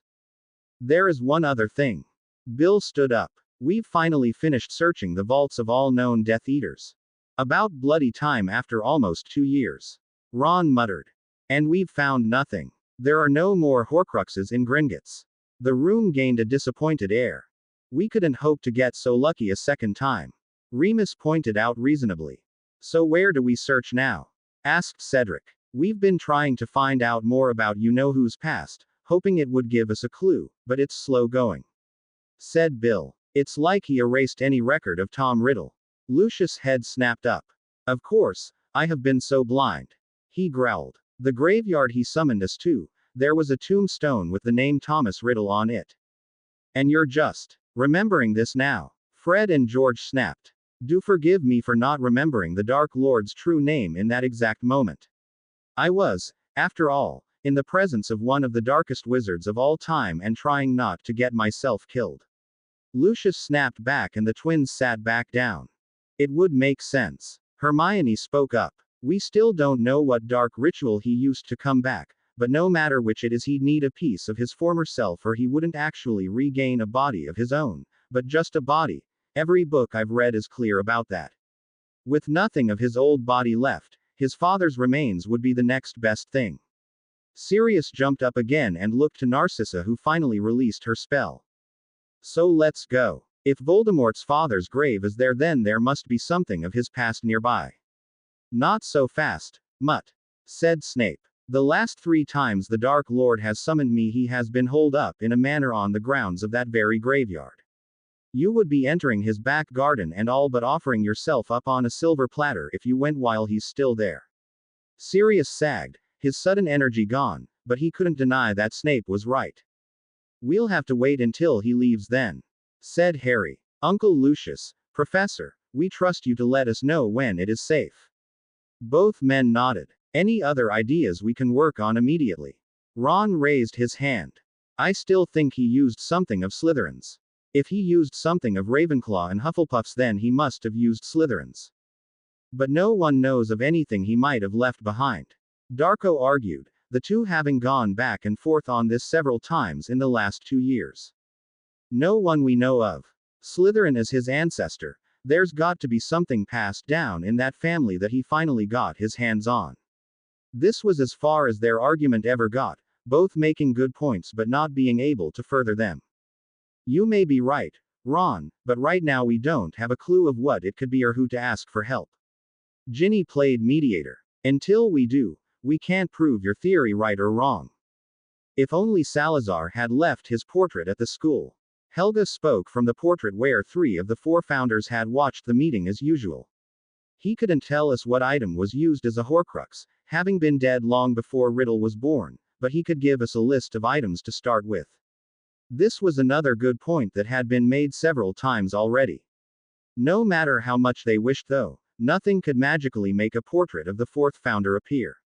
A week later and they were still no closer to finding anything that might have belonged to Slytherin.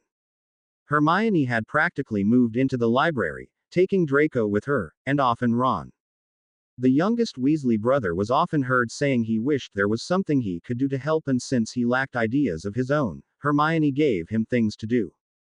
This left Harry and Ginny to speak with the ghosts and other portraits. While they doubted that anyone would know better than the founders as to what Salazar might have left behind, someone else might have seen or heard something from Riddle when he was at school. It appeared though that they were out of luck, for no one they spoke with could tell them anything. They were off now to see Helena Ravenclaw, who, given her much improved relationship with her mother, had been keeping an eye out for them around the school and made sure to let them know of anything she thought they should know. It wasn't hard to find Helena. She had a few haunts in the castle and rarely strayed from them, but when they arrived to the 3rd floor overlooking the clock tower courtyard, they saw that she wasn't alone. Hello, Luna, Ginny greeted. Harry had yet to actually meet Luna Lovegood and knew her only as an old friend of Ginny's. The two lived quite close to each other and so had played together as children. When they'd been sorted into different houses in their first year, Luna was a Ravenclaw, they'd drifted apart. Then the diary and soul bonding had happened and Ginny had been moved to Harry's year. The two had rarely seen or spoke to each other since. Hello, Ginevra. The girl replied in an airy, even dreamy-like voice. Oh, or maybe I should call you, my lady. Ginny is fine, she insisted. Luna, I don't think you've met my husband, Harry Potter. Harry, this is my friend Luna I've told you about. Nice to meet you. Harry offered his hand to shake and instead Luna bent and keyed the Potter signet ring on his finger. Ginny had told him Luna could be a bit odd, but this was something new altogether. He stammered incoherently, unsure exactly what to say, until she spoke. It is an honor to meet you, Lord Gryffindor. Both Harry and Ginny's heads snapped up and they gained guarded expressions. How do you know about that? Harry tried not to sound too intimidating, but very few people were supposed to know about his heritage. He looked towards Helena, who shook her head, indicating that she hadn't told Luna anything. I can sense things, she answered in that same dreamy voice. It's not very reliable though, mostly I just get a feeling about someone. Like the fake Moody last year.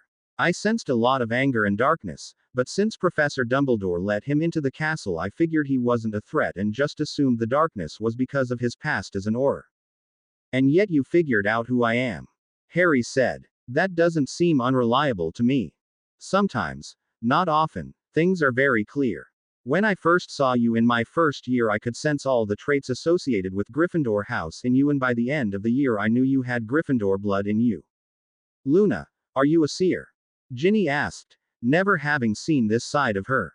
No, I don't think so. It's not the future I see, but the present. And I don't really see anything, I just get a feeling, and sometimes it's clear what I should do. And you haven't told anyone about this? Harry was getting a feeling himself that they could trust this girl, but he still had to ask. No, I wouldn't do that. Luna smiled sadly, and Harry was suddenly hit with a strong wave of guilt. I'm sorry, Luna. She smiled now, though there was still a sadness to it, and Harry could feel the immense guilt coming from Ginny. It's all right, we've never met before after all. I promise that I would never tell anyone, though. Often I just know that I should keep my feelings to myself anyways.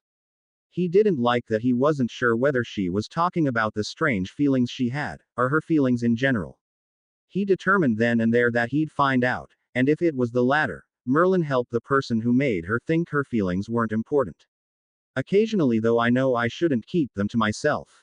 Like now. I felt like I had to be here, though I still don't know why. I think we might be the reason. It was a gamble, but Harry decided to listen to his instincts. Luna, we're searching for something. Something that used to belong to Salazar Slytherin, though we have no idea what, or if, he even left anything behind. That is why we came to see you, Lady Helena, said Ginny. We wondered if there might be anything you remember. Even from a time you'd rather be forgotten. Helena hung and shook her head. I'm sorry, but I do not. Only to hold the answers you seek. Yeah, we were afraid of that. Harry sighed. Ginny noticed Luna looking confused and decided to trust Harry's instinct. We think that Voldemort may have taken an object of Slytherin's and done something to it. We're trying to find out what, she said. And the only two people who could help us would either kill us on sight, or died centuries ago. And didn't leave a portrait behind. Harry grumbled. That doesn't make sense, said Luna. The other founders left their portraits behind. I'm sure Slytherin did as well. Apparently not. None of the other founders, nor any of the ghosts or portraits or house elves, have ever seen one. They didn't even question how she knew that there were portraits of 3 of the founders when it was supposed to have been a secret. No, I'm sure he left one. Luna insisted. Portraits may not be the people they depict, but they do contain the essence of that person. Essentially, a tiny bit of that person's magic resides in their portrait. I can't imagine Salazar Slytherin would allow every last drop of his magic to leave Hogwarts, especially if the other founders were leaving a bit of theirs behind. She did have a point, but there was still one problem. We've searched the whole castle, though. No portrait has been found. Not even in the Chamber of Secrets. Harry and Ginny startled as if they'd been slapped.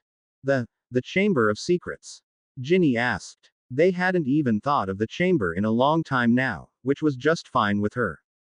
Yes. It's said that the Chamber of Secrets was Slytherin's alone. Its main purpose may have been used to house the basilisk, but he'd be a fool not to use it for anything else when only he could access it. Of all the things Salazar was, a fool was not one of them, said Helena. Harry nodded, starting to get excited. He could feel the dread in Ginny at the thought of going back down into that place, but he could also feel that she knew they had to go. Luna, you are brilliant. Without a second thought he kissed her on the cheek before grabbing Ginny's hand and taking off. We'll come find you after. He called over his shoulder. If you're interested, we have a lot to tell you. Luna merely smiled dreamily and waved them off. They made it almost back to the common room, knowing they had to tell everyone about this or risk being flayed alive, without running into anyone, though that ended when they ran past the tapestry hiding a secret staircase. A hand reached out and grasped each of them, pulling them behind the tapestry before letting go upon seeing the two wands in his face, Harry and Ginny having acted instinctually. Whoa. He held his hands up in surrender. It's just me. Neville. Harry gasped, recognizing his roommate. With a final look, the two lowered their wands. What the bloody hell are you doing? I had to talk with you. And hiya Harry, can I have a word? Wasn't enough. Neville looked a little sheepish, but surprisingly stood his ground. It would be, but we don't know who's listening. The walls have eyes and ears. Harry couldn't fault that logic, though refrained from saying that those eyes and ears were loyal to him. Something was clearly bothering Neville. What is it, Neville? Ginny asked softly, grasping Harry's hand in hers. It's Umbridge. Thankfully he got straight to the point. She's been following you. They both sagged in relief. We know, Neville. She's been following us all term. No. I mean yes, but this morning I heard her talking with some Slytherins. She's getting them to spy on you too, and making them Deputy High Inquisitors, or something. They're going to be untouchable. That was news, and they both certainly appreciated the warning. Still, they had more important things to do right now. Thanks, Neville. We'll take care of it. Wait. They did as asked, largely because they had never seen this side of Neville before.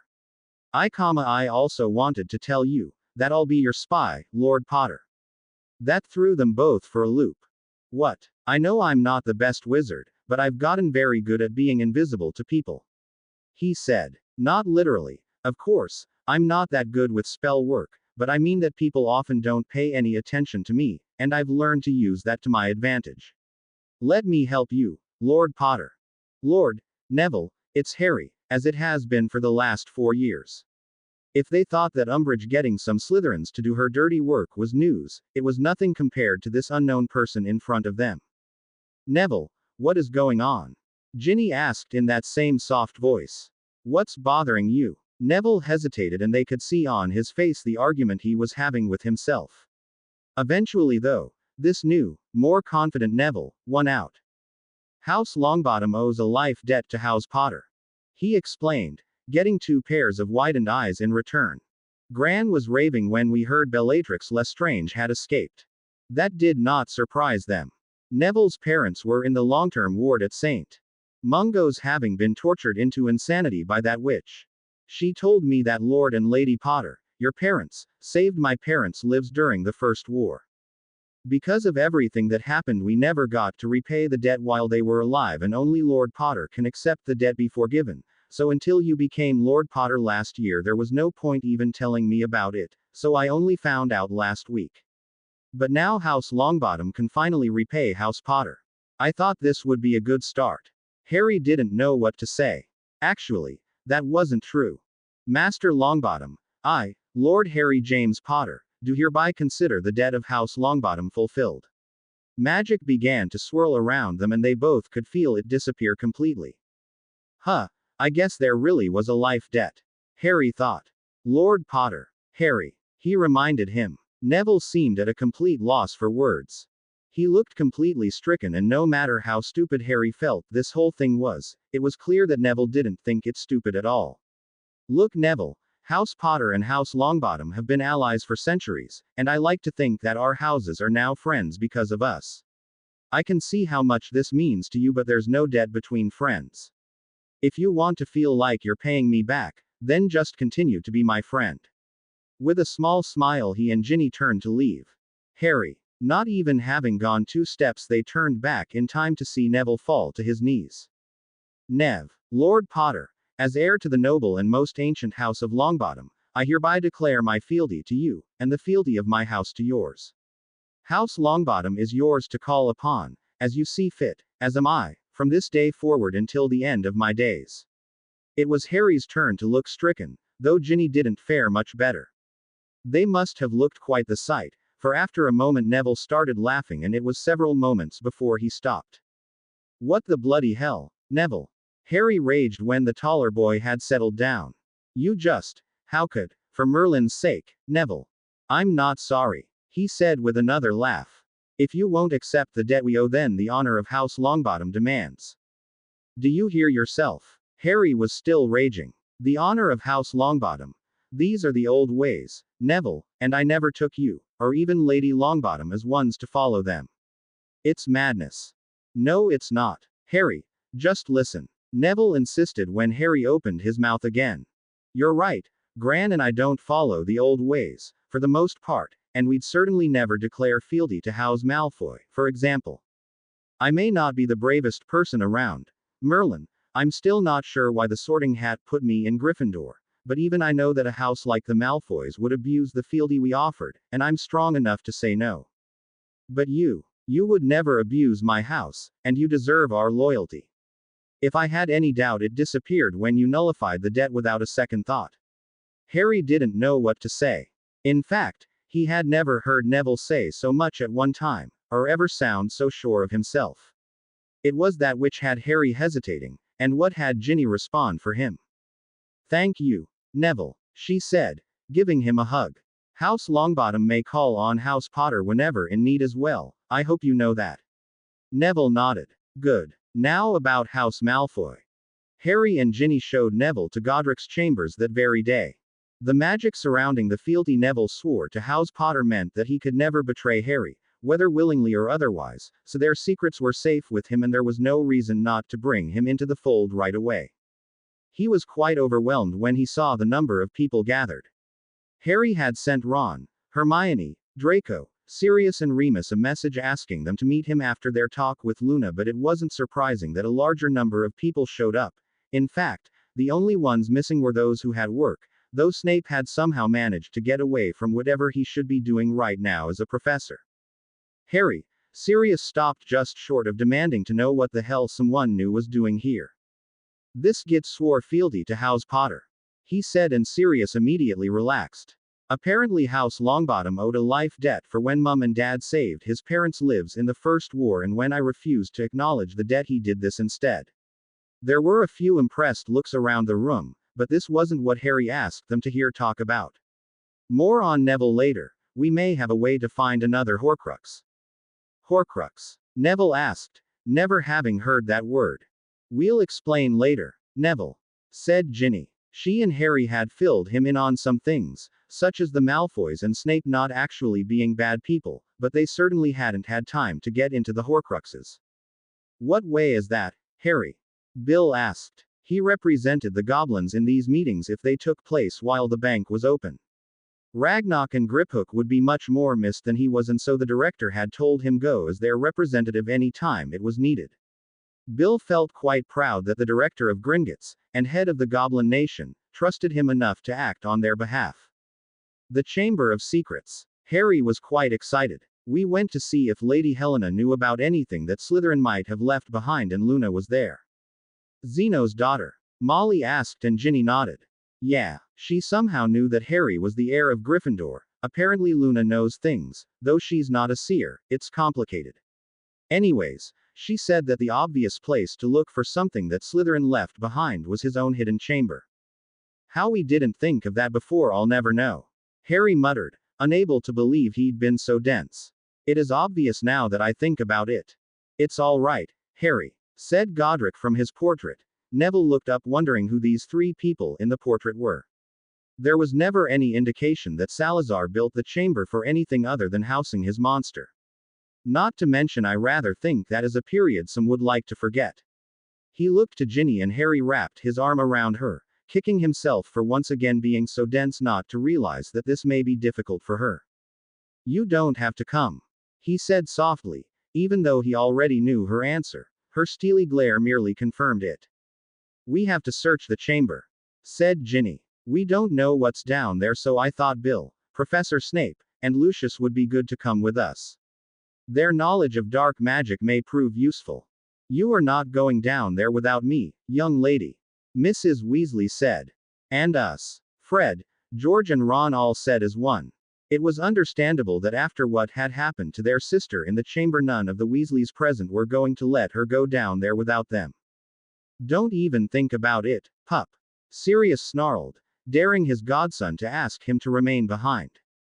We can't all go, Ginny argued with her family. And we won't. Remus spoke up before a fight could break out.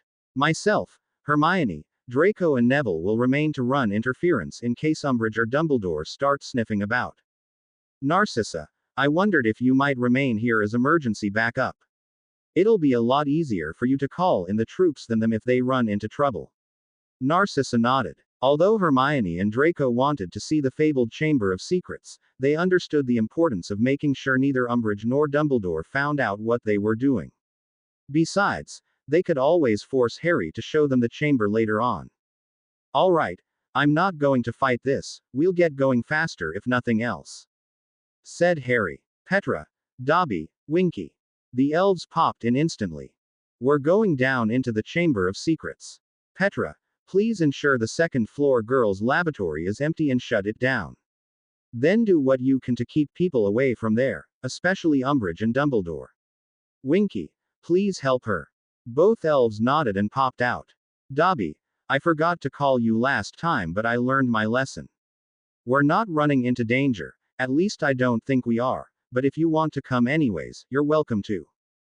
Dobby will go with Master Harry. The elf unsurprisingly replied. Master Harry is not going down there again without Dobby.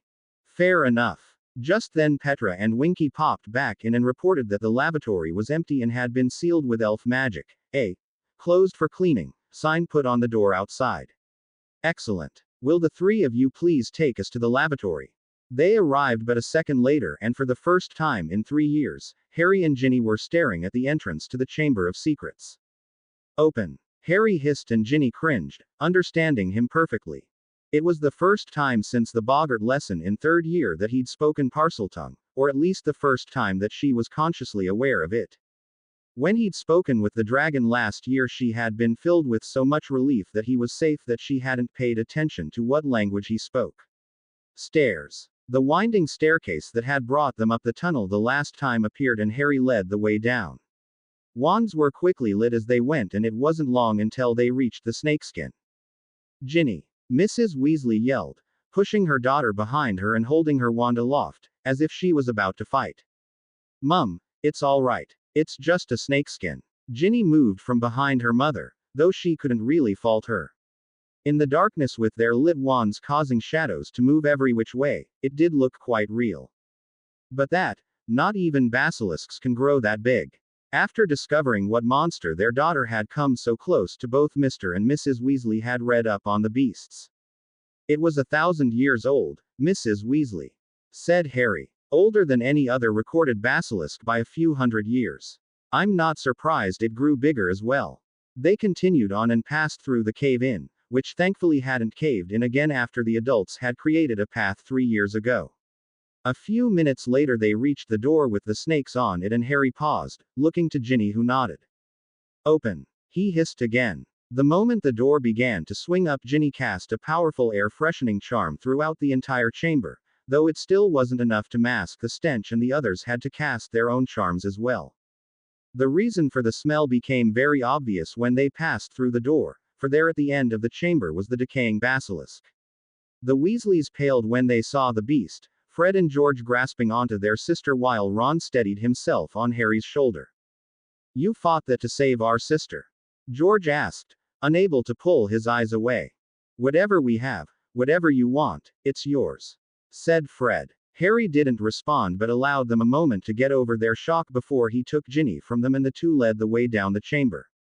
As they neared the basilisk, Ginny's eyes were drawn to a dark spot on the floor and she stopped. Harry looked down to see what had stopped her and knew immediately it was the ink from Tom Riddle's diary. This is where I would have died, she murmured, if it weren't for you. She wrapped her arms tightly around Harry and the two held each other tight, now taking their own moment to calm from what they were feeling. A moment was all Ginny seemed to need. She'd come back into the chamber, she'd seen the basilisk again, had stood in the spot where she would have died. The chamber no longer held power over her anymore. So where should we look first? The chamber is massive. We should split up in groups or we'll be here all night, Harry decided. Sirius, Bill, Dobby, will you three come with Ginny and I? We'll search in there. He pointed to the mouth of the statue that the basilisk had first come from. Whatever was inside the statue, it was big enough to house a 60-foot snake, so it was certainly worth searching. The rest of you, there's a series of tunnels over that way.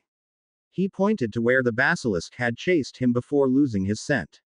Nodding, those remaining split into two groups, though one remained behind. Mr. Potter. Snape addressed him instead of joining the others. Basilisk venom has a very long half-life and will remain potent for years after the beast itself is dead. I think I would be more useful extracting the venom.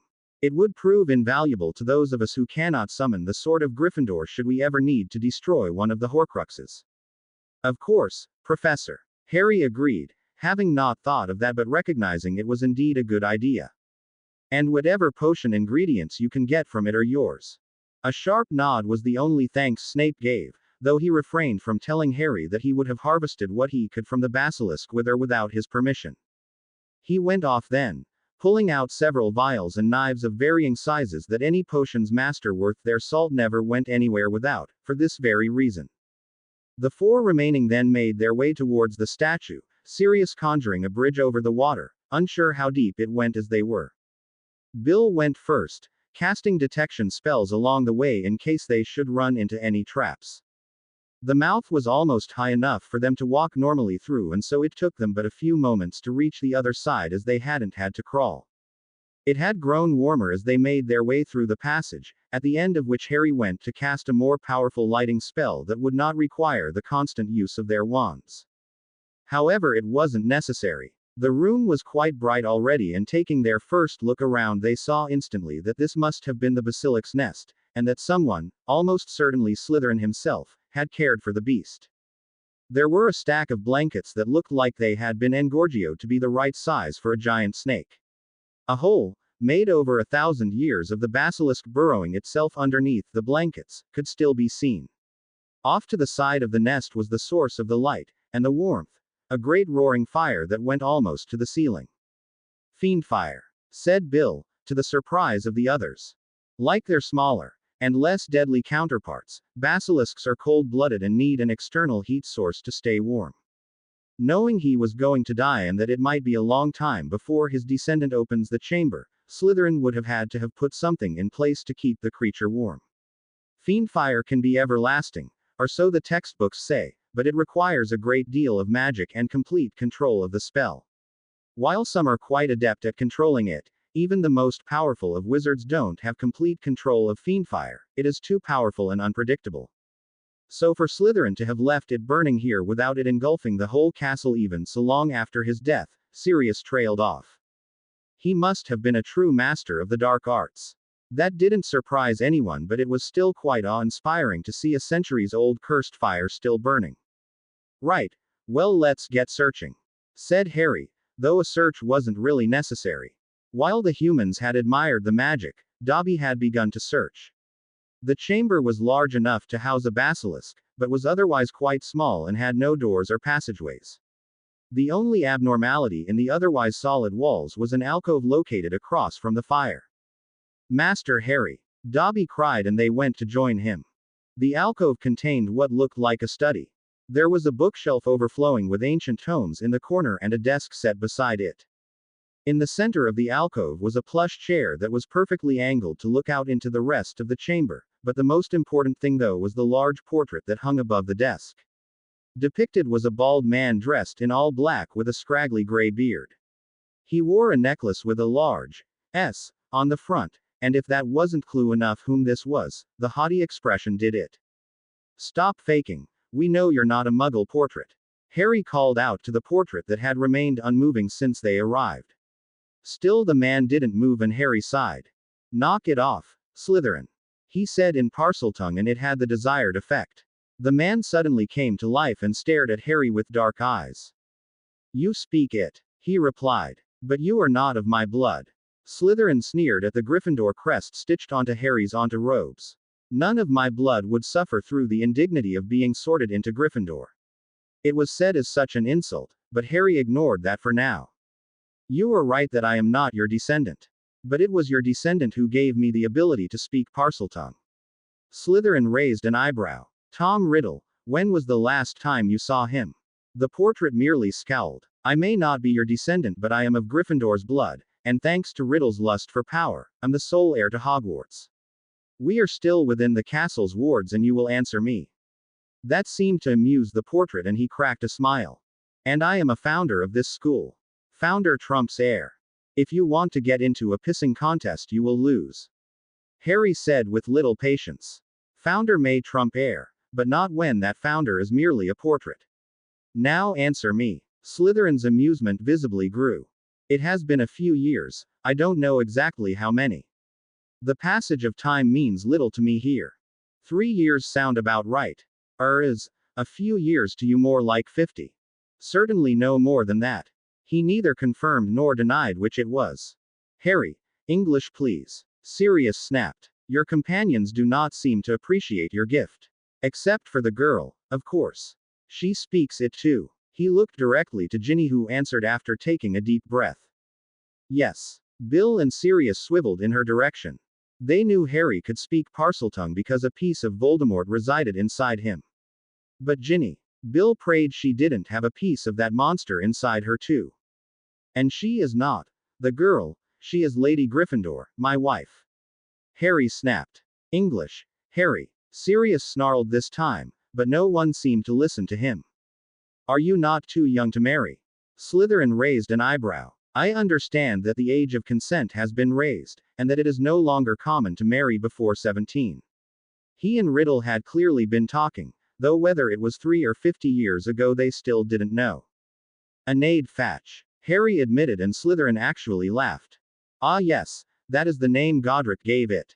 He and Giselle were bound so as well. If he thought that this news would surprise them, he was mistaken. Enough, said Ginny. We can talk above ground. Pulling out her wand, Ginny cast a stasis spell on the portrait and Slytherin went immobile. All right, you two, what the hell was all that about? Sirius demanded. Ginny, you can still speak Parseltongue? Bill asked gently. Deciding to ignore Sirius' outburst for now, they turned to Bill. Yes, she said softly. We think it's because of the bond. But you're not certain. He could still read his baby sister like an open book and could see the uncertainty in her eyes. Ginny nodded and Bill pulled her into a hug. Once everyone's gone, we'll find out, all right. Thank you, Bill. Sheba rode into his side for a moment, her thanks not so much for saying they'd find out, but more because he saw that she clearly didn't want anyone to know and was willing to go along with it. At least for now. We didn't talk about anything important. Harry finally addressed Sirius. Only that yes, we can speak Parseltongue. No, we're not his descendants, and the last time he saw Voldemort was either 3 or 50 years ago. He refused to say which. Sirius seemed to accept that, and so after a few attempts to remove the sticking charm holding the portrait to the wall, and one successful attempt by Dobby, the four headed back into the main chamber. Are we really just going to leave it burning? Ginny asked of the Fiendfire. Well, I'm certainly not going to try and put it out. Bill said easily. It's held for 1,000 years, I doubt anything will happen to it now. But if it makes you feel better. Pulling out his wand, Bill cast a few spells. Mainly detection spells. He said. Even this far underground they will alert the whole castle if something happens. I cast a couple protection spells as well, but they aren't that powerful. I'd have to interfere with Slytherin's magic for that. It went unsaid that messing with Slytherin's magic meant there was a good chance the Fiendfire could grow out of control. The others were pleased to see that they had found Slytherin's portrait, and they hastened back to the school proper with it, as well as with the many potion ingredients Snape had harvested and enlisted the help of the Weasley brothers to carry. Once back safely in the girls' lavatory, Harry closed the chamber and summoned Petra and Winky, who along with Dobby returned them to Godric's chambers before fetching those running interference. They were all pleased to see that a portrait had been found, especially the other founders. Slytherin's portrait was hung on the wall opposite the one housing the others, and it was only then that Ginny released her stasis charm. The man came to slowly and looked around the room. Seeing the ones from before, he prepared to rant at the little girl who dared immobilize him. However, his eyes were drawn to the portrait directly across from him, and to his one-time companions within. Hello, Salazar. The portrait of Slytherin froze for a moment, seemingly unsure what to do, before quickly regaining his composure. Lady Rowena, Lady Helga, what a pleasure to see you both again. It was said with no small amount of sincerity and spoke of the deep friendship they had had while living. The two women replied with similar sentiments, theirs just as sincere though laced with sorrow. Finally, Slytherin then turned to the one who had spoken. Godric. He greeted with a sneer. Even after all these years you hate me still. I am a portrait, Godric. He said haughtily. A portrait, as you well know, cannot change. Untrue, Salazar. Ravenclaw spoke up, sounding much like McGonagall when correcting a student whom should really know the answer to a question. Magical portraits are a representation of the one who put their spirit within, and it is true that we do not represent whatever the person becomes after we are created. But this is not because we cannot change, as you should already know, but rather because our experiences differ from theirs thereafter. For the purpose of this argument, we are essentially a living person and can learn and change based on our own experiences. Salazar tried not to look like a reprimanded child but only partially succeeded. For all the brilliance of the other three founders, Rowena was undoubtedly the Hermione of their group and had no qualms about calling them out on things they really should know. Yes, well, I have been alone for quite some time so have had no experiences to change the way I was when created. He amended stiffly. You always were obstinate. Godric muttered and Slithing turned furious eyes on him. Enough. Both of you. Helga barked before they could go at each other. Dear Merlin, you are both like children fighting over who flew the fastest. The two men looked properly chastised and Harry took the lull to interrupt. While it would no doubt be interesting to watch the entirety of your reunion, there is a reason we brought you here, Lord Slytherin. Yes, apparently your descendant is heir to Hogwarts, Godric, even though my line is not extinct. Now how did that come to be? Slytherin replied to Harry's comment without even looking at him, though the young wizard stepped in to take control of the discussion before he and Godric decided to duel. Because your descendant has betrayed Hogwarts. He said loudly. Tom Riddle has become one of the darkest wizards to ever exist and now calls himself Lord Voldemort. He desires for wizards to stand above Muggles and Muggleborns and would have all Muggleborns refused entry to Hogwarts were he in charge. Harry wasn't sure how much Tom had told his ancestor, or when they had last spoken. If it was 50 years ago then Tom hadn't yet taken on the name Voldemort, had not even committed his first murder. However, if they last spoke 3 years ago then he might be aware of all this already thanks to what the diary Tom learned from Ginny. Slytherin remained impassive for several moments, giving nothing away until finally he sighed. I suspected he had the potential for great evil when I met him 50 years ago. He admitted. But I did not know he would betray Hogwarts. He sounded sad and his fellow founders seemed to know exactly why. You are not to blame for the boy's actions, Salazar, said Godric. You devoted your life to Hogwarts and taught your children and grandchildren the values we started this school on. You can do no more, especially not 1,000 years after you are dead. Slytherin scowled and turned back to Harry. Tell me, what has he done? What do you need from me? They knew he didn't mean what had Voldemort done as a dark wizard, he could guess that with great accuracy, but rather referred to what Voldemort had done to make them seek out his portrait. He has created Horcruxes. His impassive face finally dropped as his eyes widened. I take it you know what they are. They are among the foulest forms of magic to exist. He spat. Not only does the creation of them require a horrendous act, but they go against Merlin and nature both. Not even Morgan Le Fay would go against the laws of Merlin so. Laws of Merlin? Hermione asked, having never heard of them. All of the wizarding world, both British and internationally, recognized Merlin as the most powerful wizard to ever exist, but while certain teachings were accredited to Merlin even today, they were far from law. They do not know. Slytherin looked surprised. History has forgotten the laws of Merlin, said Hufflepuff. We saw no reason to explain an ancient system of laws that has long been extinct. Though knowing Hermione there, she will not rest until she knows all, so we might as well tell them now, said Ravenclaw with no small amount of amusement, and pride both at the inquisitive young witch. Legend says that Merlin was the most revered advisor of King Arthur, and while that was true, the part that is not in legend is that both Merlin and Arthur ruled jointly. Godric explained. Arthur ruled the Muggle world, and Merlin the magical one. Because of their friendship and their shared ideals our two worlds practically became one with Muggles and wizards alike living and working alongside each other out in the open. They both wanted peace for their worlds, and a part of that is creating laws the people must follow. Continued Slytherin. Merlin created many laws and bylaws during his time, all of which had circumstantial exceptions. However, 7 of his laws were unforgivable to break, and even as the world changed, the laws and bylaws changed, those 7 remained and became taboo in our world. What were these 7 taboo laws? Hermione asked, having taken out a quill and parchment. 3 of them eventually became the unforgivable curses. Hufflepuff joined in. No witch or wizard will murder, torture or magically control another. No muggle baiting was the 4th law, while the 5th banned beep in all its forms. The word in our time was not exclusively in relation to say, "Dot-ool beep," but also thievery. One could beep a farm by stealing cattle or crops. The 6th and 7th laws were a bit more complicated and subjective. Ravenclaw finished up. One would not experiment with the intention of causing harm, was one of them. Merlin knew that magical experimentation could go terribly wrong. Monsters, whether creature or spell, could be created by accident, and far worse could be created on purpose. As such, he banned all witches and wizards from trying to create anything new if their intent was to use it to cause harm in any way. The final rule said that none shall purposefully go against nature. The earth revolves around the sun to bring us light and give us our seasons, although winters can be harsh and even deadly.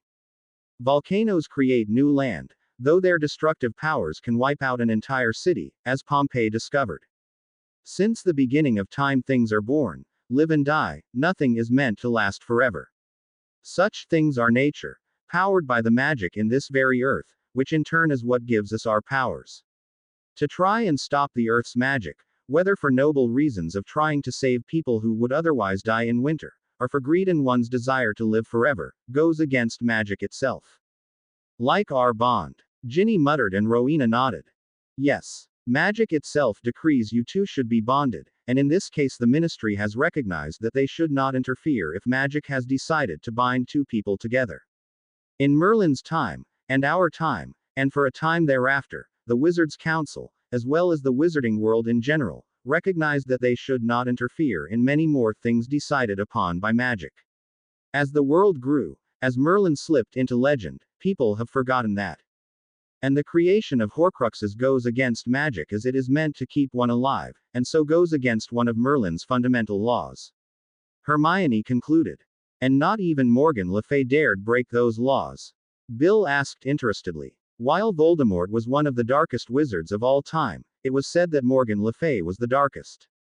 Well, the murdering, raping and torturing stuff she did, but not even she was stupid or crazy enough to attempt to play with nature and magic itself.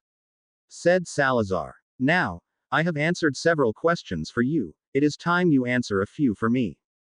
Ask and we may answer. Said Ginny, earning a glare. Scylla is dead, isn't she? Scylla. That was a name they had never heard before. My snake. She never returned to her nest, so I assumed she was dead, and I would now like to know for certain. It took a moment for that to sink in. You gave a bloody great basilisk a name. Ron cried.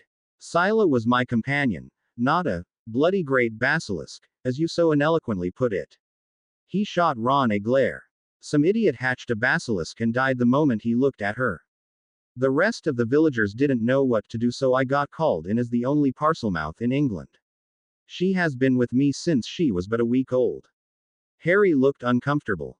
Well, yes, she's dead. He admitted, actually feeling somewhat guilty on seeing the sorrow that crossed Salazar's face. I may have killed her when Riddle ordered her to kill me. Slytherin's eyes narrowed, though it wasn't at them. She was a good companion. He said finally. And a good protector. Hogwarts never faced true danger whilst she was alive. Protector? Draco asked. You mean she wasn't the monster in the Chamber of Secrets? What are you talking about, boy? The legend of your chamber says you built it without anyone's knowledge and put a monster inside to kill all the Muggleborns at the school. Hermione explained.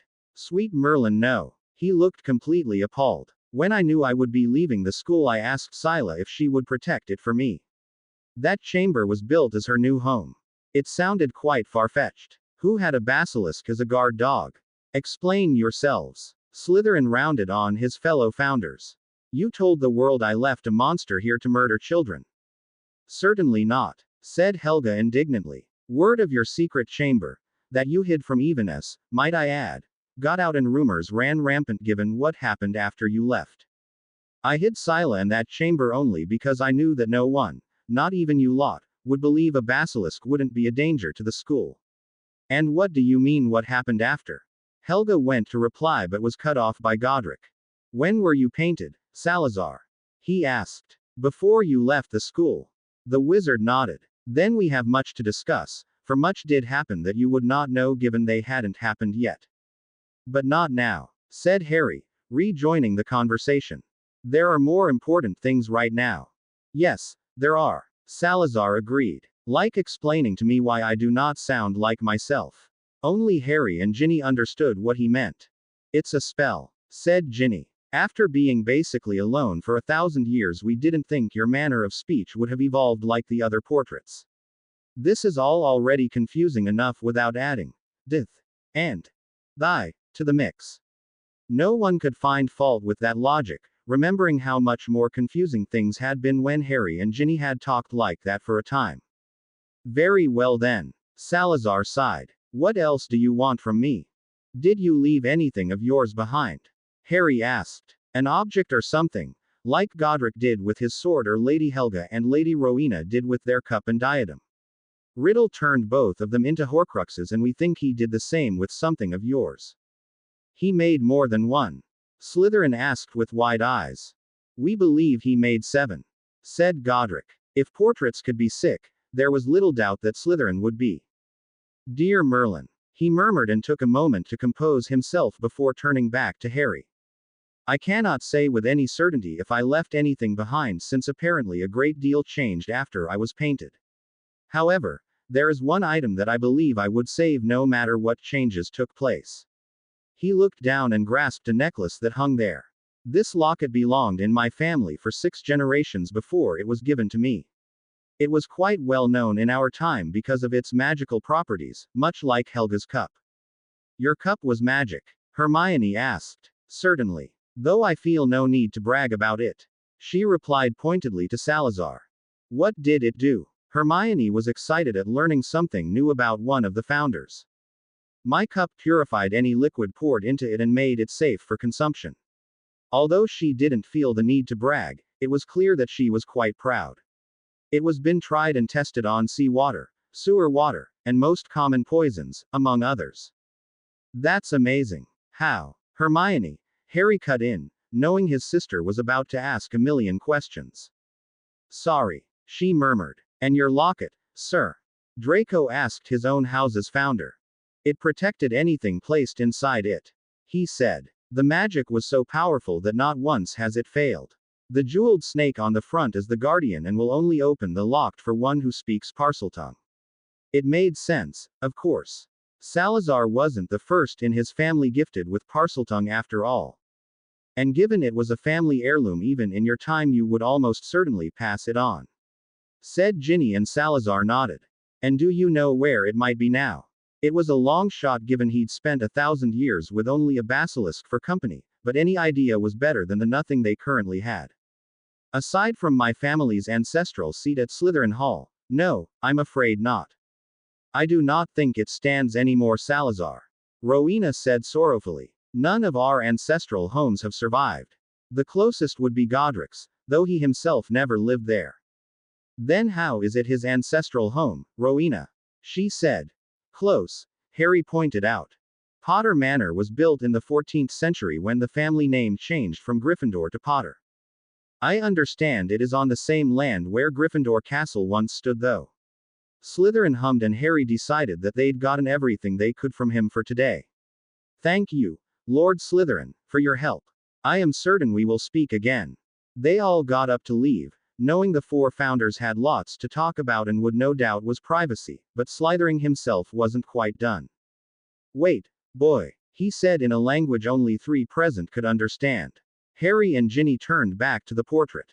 I will aid you moving forwards in your fight against my grandson on one condition. Harry raised an eyebrow. I want your word that whatever he and others have done to disgrace the name of Slytherin will be undone. I do not yet know all that has happened, but I will not have House Slytherin pay the price for it. As far as conditions went, they could live with that. You have our word, Harry replied with no hesitation. Good. In that case then, I hereby declare you my heir, Harry Potter.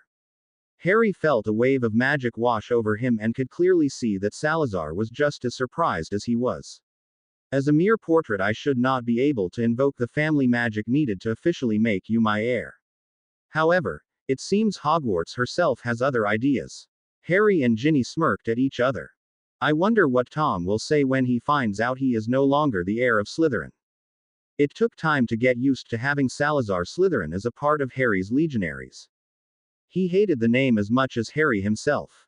This was especially true given this was a Slytherin who hadn't yet left the school. As Godric had told them long ago, he and Salazar used to be good friends before Salazar's beliefs in wizard superiority to Muggles grew too much for that friendship to continue. Godric's portrait had been painted later in life, as had Helga and Rowena's, but Salazar's had been painted prior to him leaving Hogwarts. As such, while the strains on his friendships with his fellow founders were clearly visible, he had not lost their friendship, nor was he the wizarding supremacist history knew him as. This was a much toned down Slytherin over what they had all imagined from textbooks, and that itself took time to get over. Luna was the first to actually befriend the old snake. After their visit to the chamber, Harry and Ginny had gone back to talk to Luna and found that her feelings extended beyond just knowing Harry was Gryffindor's heir. She didn't know specifics, but she knew enough to have Harry asking her if she wanted to know more, regardless that he'd just met her. Ginny's trust in her childhood friend even after a few years of not being close, was good enough for him. Luna said yes without hesitating, though added that she should probably take an unbreakable vow as it would be safer for all of them. Once that was done, she was brought into the fold fully, and her gift, as well as her unique way of seeing the world, had already proven useful. Luna told them as much about her gift as she could, at Hermione's request, who wanted to research it, but the library had for once failed her. Rowena said that she suspected there was a little bit of a seer in Luna, but not enough to truly have visions of the future. The Ravenclaw accepted her founder's theory, agreeing that it was the most likely scenario. Another thing they discovered about their newest legionary, Harry really was going to kill Sirius for that Merlin-forsaking name, was that she loved to draw. It was this skill that actually endeared Slytherin to her.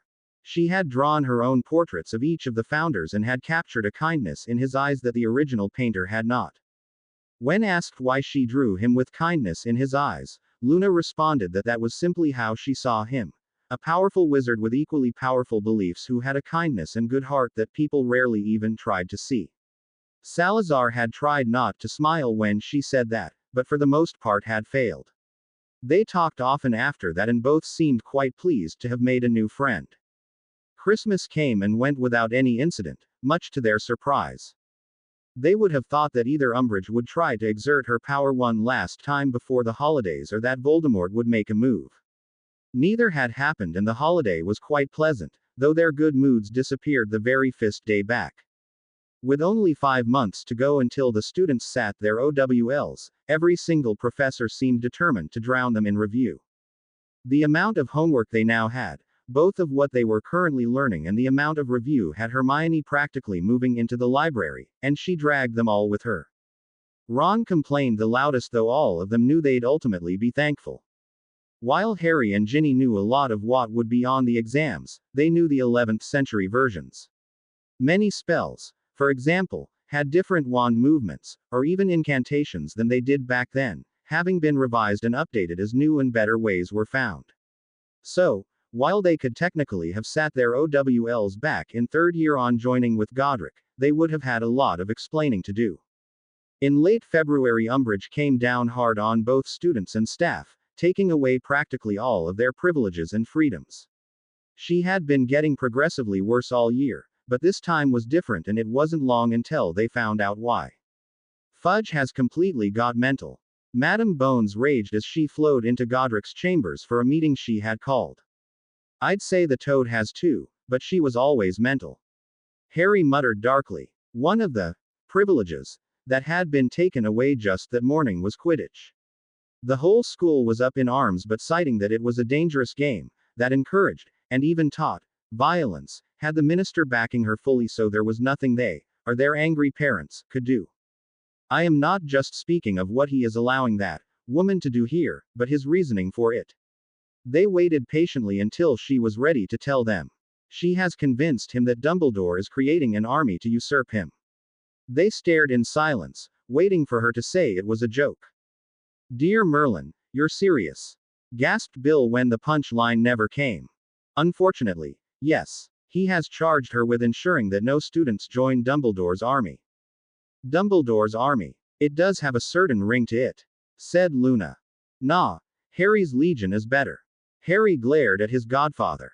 I will end you, Sirius. The older man sniggered. He is becoming unhinged and Umbridge is only fueling his delusions. Madam Bones continued with a reprimanding look at Harry and Sirius. If this goes on much longer, I fear for our world. He can be as paranoid as he likes so long as he does not do anything too drastic, said Harry. This isn't drastic, Ron exclaimed. She cancelled Quidditch. Not the point, Ron. She hasn't gone so far as to her educational decrees having lasting effects when she's gone. The moment Voldemort's return becomes so obvious that even Fudge can't deny it, he's through as minister, and she'll be gone from Hogwarts. But who's to say that his successor won't be just as bad and keep these measures in place? Hermione asked. Me, Madam Bones said immediately. Or that is, the law, and me. Cornelius will never bow out gracefully, so when the time comes, the Wizengamot will hold a vote of no confidence and he will be forcibly removed from office. When that happens, a by-law decrees that the head of the DMLE be named acting minister until an election can be held. So you'll be minister? Harry asked excitedly. Acting minister. Don't you go getting any ideas, I don't want it. But think of all the good you can do, said Ginny. No, came the expected response. I am not one for politics beyond what is necessary to run my department. Who would you propose then? Lucius asked interestedly. Amelia didn't have to hesitate, having already thought on this very thing. Kingsley, she said, turning to face her head Auror.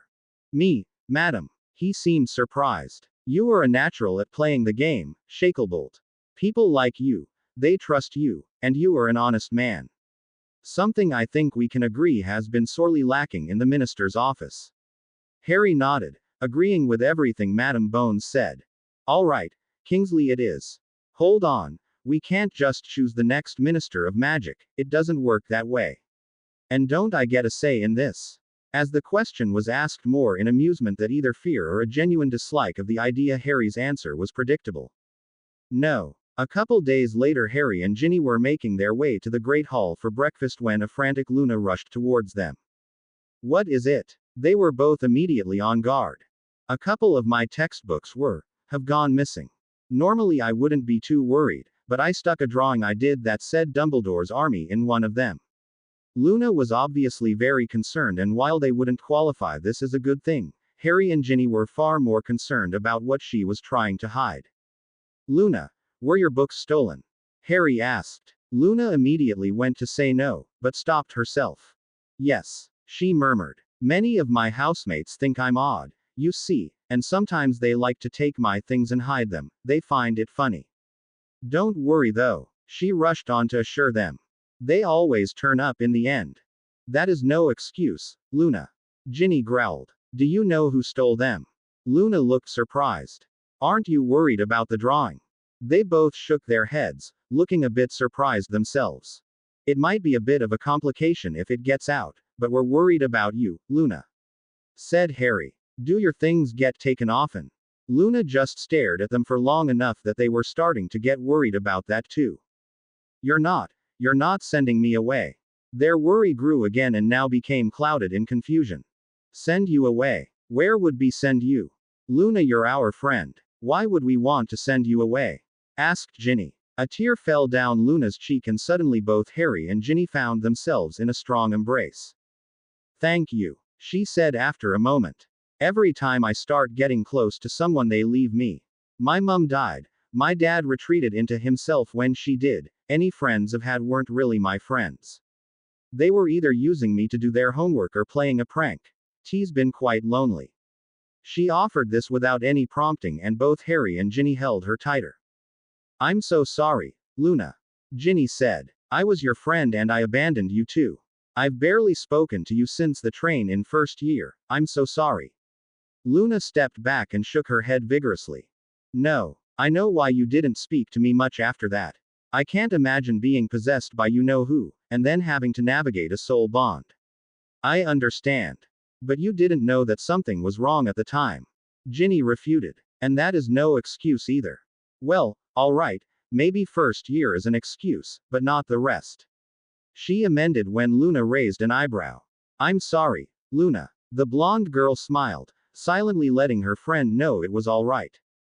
Luna, please know that we would never abandon you. Harry assured her. You're our friend and the Lovegoods are friends of House Potter. We will always be there for you. Luna smiled so brightly they couldn't help but smile with her. And on that note, there's something we need to do. Luna was sitting alone at the Ravenclaw table when Harry stormed in. The doors appeared to open for him automatically. Most of those in the hall didn't know how true that was, and he made his way to the Ravenclaw table. Mr. Potter. Umbridge jumped up at his entrance. Harry turned to fix her with his glare and she took a step back. Lord Potter. She corrected and Harry turned back to the Ravenclaws, who had been joined by Professor Flitwick, their head of house, he noted approvingly. Lord Potter, what business do you have with my Ravenclaws? The diminutive professor asked. A warning, Professor. He replied before addressing the table. Some of you seem to like taking things that aren't yours and hiding them around the castle. Apparently you find it amusing to watch her search the entire castle for her stolen belongings. Is this true? Flitwick demanded indignantly, and Harry believed that he truly hadn't known. When none of the students offered anything up, he turned to Harry. I believe you call her Loony Lovegood. It wasn't really a question. Miss Lovegood, is this true? Luna nodded to her head of house. But why did you not say anything? I was scared, Professor. She murmured what had been true in the beginning. I was scared it would get worse if I told. Flitwick seemed to understand that this had been going on for some time. We will speak, Miss Lovegood, and those responsible will face consequences. He stared the rest of the claws down.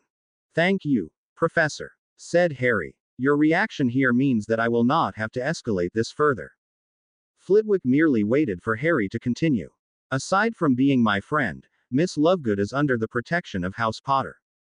In fact, given that Luna was scared enough to not even tell her own father what had been happening, Mr. Lovegood has seen fit to appoint me his legal representative here at Hogwarts. Harry handed over a rolled piece of parchment to Flitwick, who read it over quickly and saw it was true. This means that Miss Lovegood is essentially my ward while here in the castle, and any threat or insult, or even a slight against her, is a threat, insult or slight against House Potter. Any bullying that continues from this moment forward will be dealt with by me. He paused for a moment to let that sink in. Now, I don't think it will take very long for every last single item taken from Luna to be returned to her with an apology, do you? No one responded, and so with a smile to Luna and a nod to Flitwick, who was already angrily calling a house meeting for that evening, he went to join his friends at the Gryffindor table. What was that all about? Hermione waited only long enough for the hall to go back to its usual volume before demanding answers. Everything I said is true, said Harry, pulling out another piece of parchment, this one coming from Xenophilius Lovegood, thanking him for protecting his daughter. When they learned why this was necessary, the rest of the group, which now consisted of Neville, all agreed to keep an eye out and watch over Luna. Later that evening, Luna reported that everything had been returned with several notes of apology, though no one had been brave enough to apologize in person. Still, even with all her belongings returned, including her textbook with the drawing still in it, it wasn't a surprise that Luna was summoned to the High Inquisitor's office. As planned, she called Harry, who met her outside and entered the room with her, unsurprised to see not only Umbridge, but Fudge, Dumbledore, Percy and a couple oars, one of whom was Kingsley.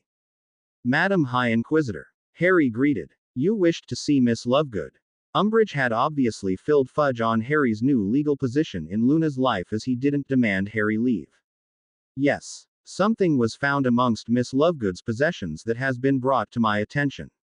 We wish to know how she came to possess it herself.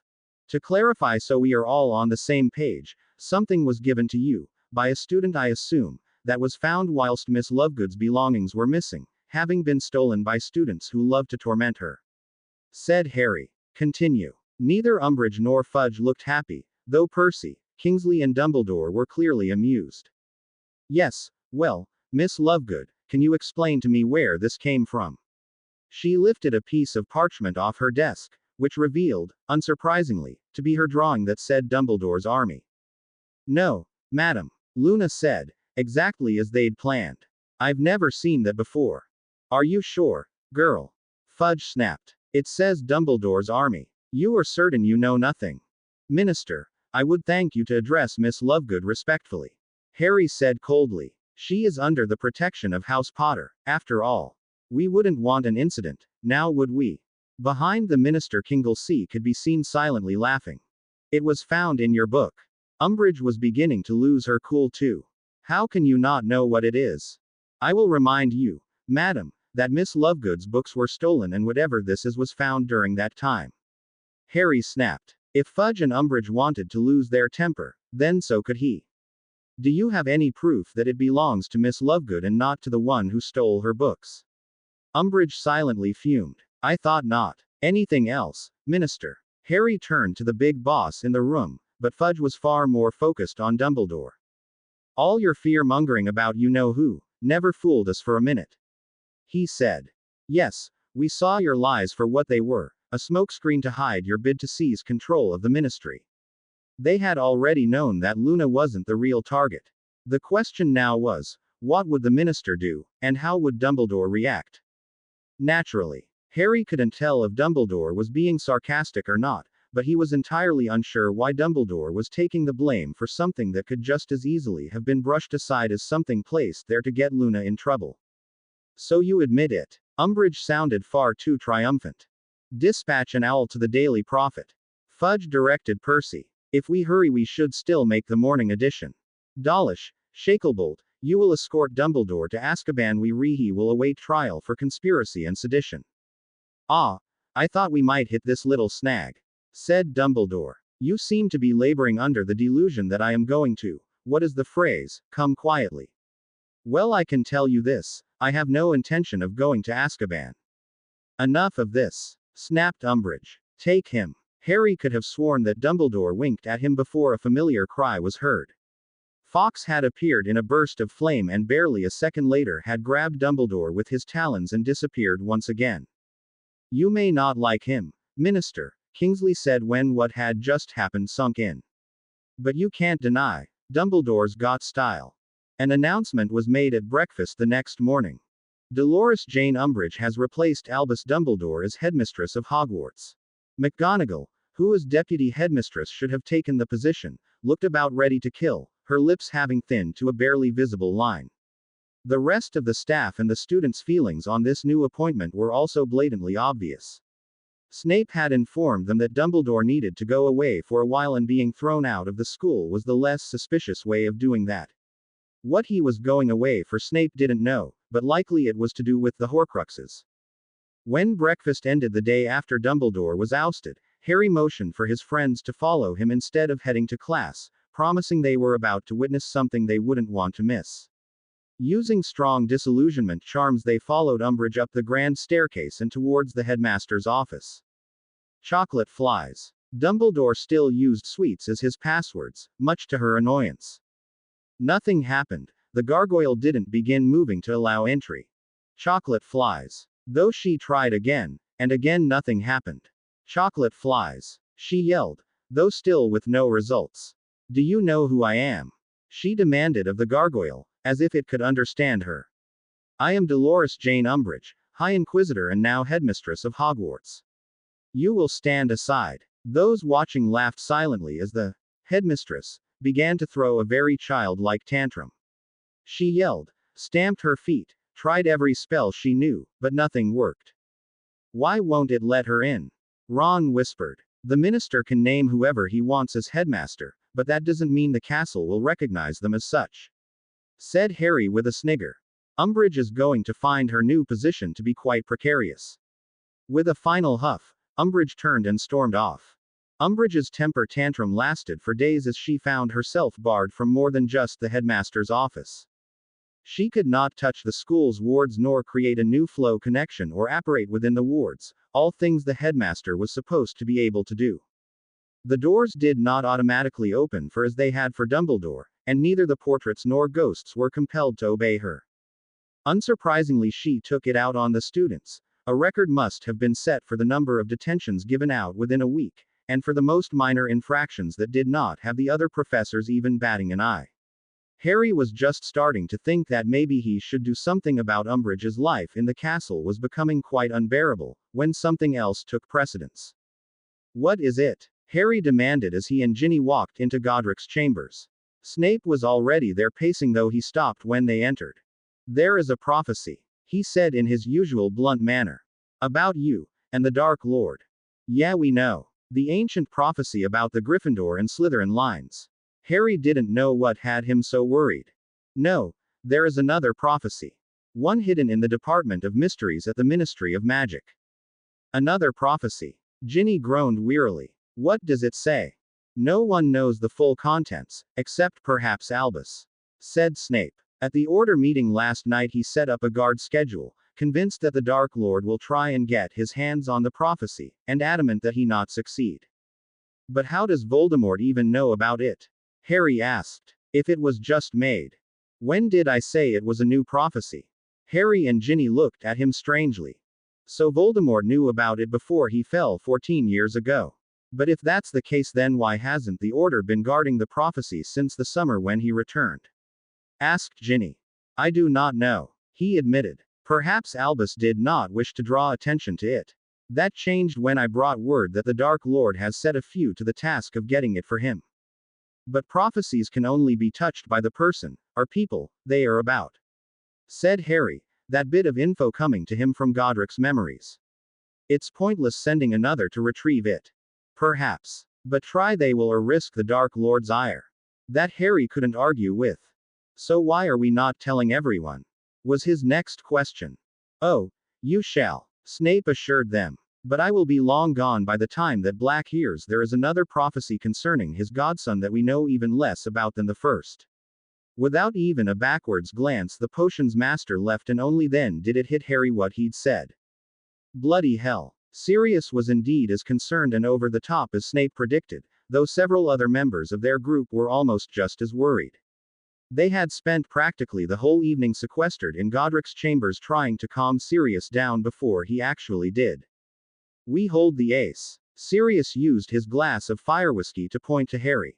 Only he and Voldemort can get that prophecy, and I highly doubt that the latter will be making his way into a ministry that is conveniently refusing to acknowledge he's back. But do we want Harry to go collect the prophecy now? Remus asked. If Dumbledore's order is guarding it, then we must wait until Tonks or Kingsley are on duty. We certainly don't want to go collect it in broad daylight. Dumbledore or Voldemort, or both, will know they have a spy amongst them if Harry suddenly wants to visit the Department of Mysteries when he never has before. We should leave it where it is for now, said Ginny. If only the two of them can take it, then it's safest right where it is. Harry nodded in agreement. Uncle Lucius, is there anything else you can tell us about that meeting? Unfortunately not, he replied. I was not invited that night, likely because I am supposedly acting the doting uncle and he doesn't want you to suspect anything. You can't suspect what I don't know. Do you think Severus knows more than he told Harry and Ginny? Madame Bones asked, and Lucius actually chuckled. And risk the very thing he is avoiding. If there was more he would have already said, or he'd have to deal with Sirius and Remus. Ire, which while not on the same level as the Dark Lords, is certainly not nothing. Both Remus and Sirius couldn't help but smirk, and Remus made a note to bother Severus about this tomorrow. With a plan to do nothing for the time being, everyone went about their normal lives, or as normal as they could get in an Umbridge-controlled Hogwarts. For the first week of her headship nothing but petty revenge took place, and if that was the level she wanted to be on, none of them would complain.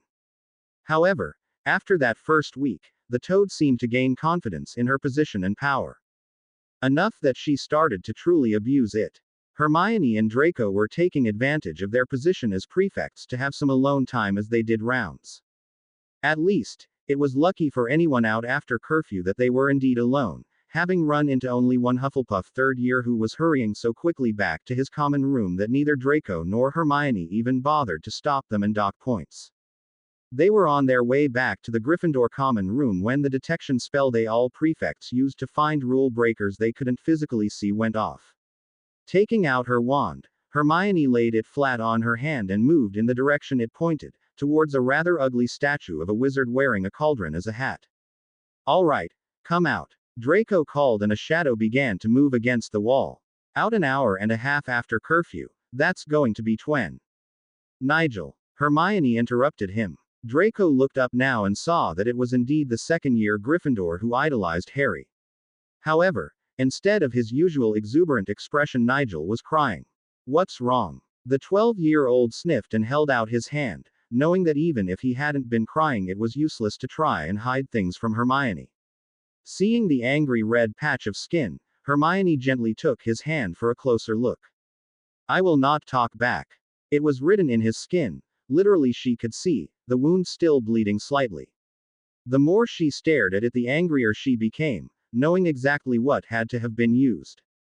Who? She demanded with barely restrained anger. Who? She barked when he didn't answer fast enough. Umbridge. He squeaked in fear. Hermione's eyes narrowed dangerously into a look Draco knew well. Hermione, you can't just go attack the headmistress. I have no intention of doing anything of the sort. She replied coldly, conjuring a cloth to wrap Nigel's hand in. My attack snake will do it for me. Nigel looked to Draco, thinking she meant the Slytherin, but Draco knew better. He escorted them back to the Gryffindor common room before leaving with a significant look to his girlfriend, clearly telling her she better call him on the mirror when a decision on what to do had been made. For all her anger, Hermione was quite gentle with Nigel as she led him through the portrait hole, though he was the only one. Harry Potter! She screamed at the top of her lungs, not caring that she caught the attention of the entire common room. Harry jumped up from the winged back chair by the fire he'd been sitting in, and eyed his sister warily. Yes, he was naturally cautious, seeing the fury in her eyes, though it quickly changed to worry when he saw that she was comforting a puffy-eyed Nigel. What happened? In response, Hermione gently unwrapped the cloth and suddenly the air grew thick, crackling with barely restrained magic. Who? It wasn't a surprise that he knew what this was either. Some of the other students crowded around to see, and several of the older ones gasped, knowing the answer as well.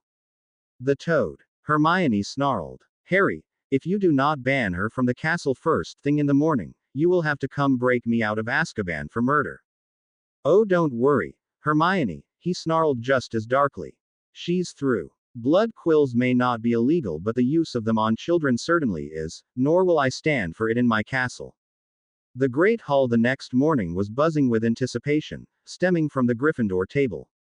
Harry and his friends had refused to explain what he planned to do, or what he meant by calling Hogwarts his castle.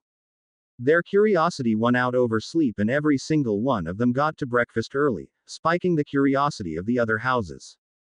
Nigel was there, sitting between Ron and Hermione with a new cloth wrapped around his hand, this one soaked in myrtlap essence to help with the pain, while Sirius was quietly sitting under the table as Padfoot, going unnoticed in the confusion and excitement. There was no chance in hell he'd miss this show. And indeed a show it was, planned perfectly to show Umbridge just who had the real power. The doors swung open, banging loudly against the wall, and Harry and Ginny stalked in, heading right to the staff table. Lord Potter, Umbridge snapped, remembering this time, at least, to address him properly. What is the meaning of this? The meaning, you toad, is that you are through. He snapped back before turning to the hall at large. Raising his hand, he summoned the Sword of Gryffindor as he cancelled the spell that had concealed his signet ring since third year. I, Harry James Potter, descendant of Godric Gryffindor, and rightful heir to Hogwarts, do hereby claim what is mine. His signet ring began to glow, much to his surprise. This wasn't part of the plan. However, when the magic in the air grew thicker and the sound of the bell ringing could be heard, he knew then that Hogwarts was playing along. Feeling the need for one more show of power, Harry swung the sword and brought it down into the center of the dais, magic bursting forth as it struck the flagstones and rushing across the hall like a wave. For a moment no one moved, but that lasted only long enough for the shock to wear off. Potter, what in Merlin's name do you think you're doing? Umbridge shrieked and Harry turned slowly to face her. I thought I was quite clear. He said far too calmly. I am the last remaining descendant of Godric Gryffindor. The lines of Hufflepuff and Ravenclaw have died out and the only remaining descendant of Slytherin is a deranged megalomaniac who betrayed Hogwarts long ago when he sought to subjugate all Muggleborns and refuse them entry to the school. As such, I am the only one left that Hogwarts will accept as its rightful heir. This school is an institution of Wizarding Britain and is under the control of the Ministry of Magic. She tried to gain some control back. No one, let alone a mere half-blooded child, can lay claim to this castle. I think you'll find he can. Ginny spoke up. But if you insist, Petra. A pop sounded and the head elf at Hogwarts appeared with a bow. How may I serve you, Lady Gryffindor? Please go fetch Amelia Bones of the DMLE, and the minister both. With a nod the elf popped away. Umbridge looked like she both wanted to scoff and explode, but someone much calmer beat her to it. Lord Potter. McGonagall stood from her seat. That was the head elf here at Hogwarts. Many, not even most of the staff, would not have recognized her, but as deputy headmistress, McGonagall did. And so it is, Professor. Harry smiled for the first time since Hermione brought Nigel back to the common room last night, and it was the kind of smile his head of house was used to seeing on his father's own face. Nothing else could be said for now as Petra proved her efficiency once again and returned with more people than Ginny had asked for, though given they were Kingsley and Tonks, neither had an issue with the ministers or guard. Lord Potter. Madam Bones greeted, taking control of the situation before Fudge could.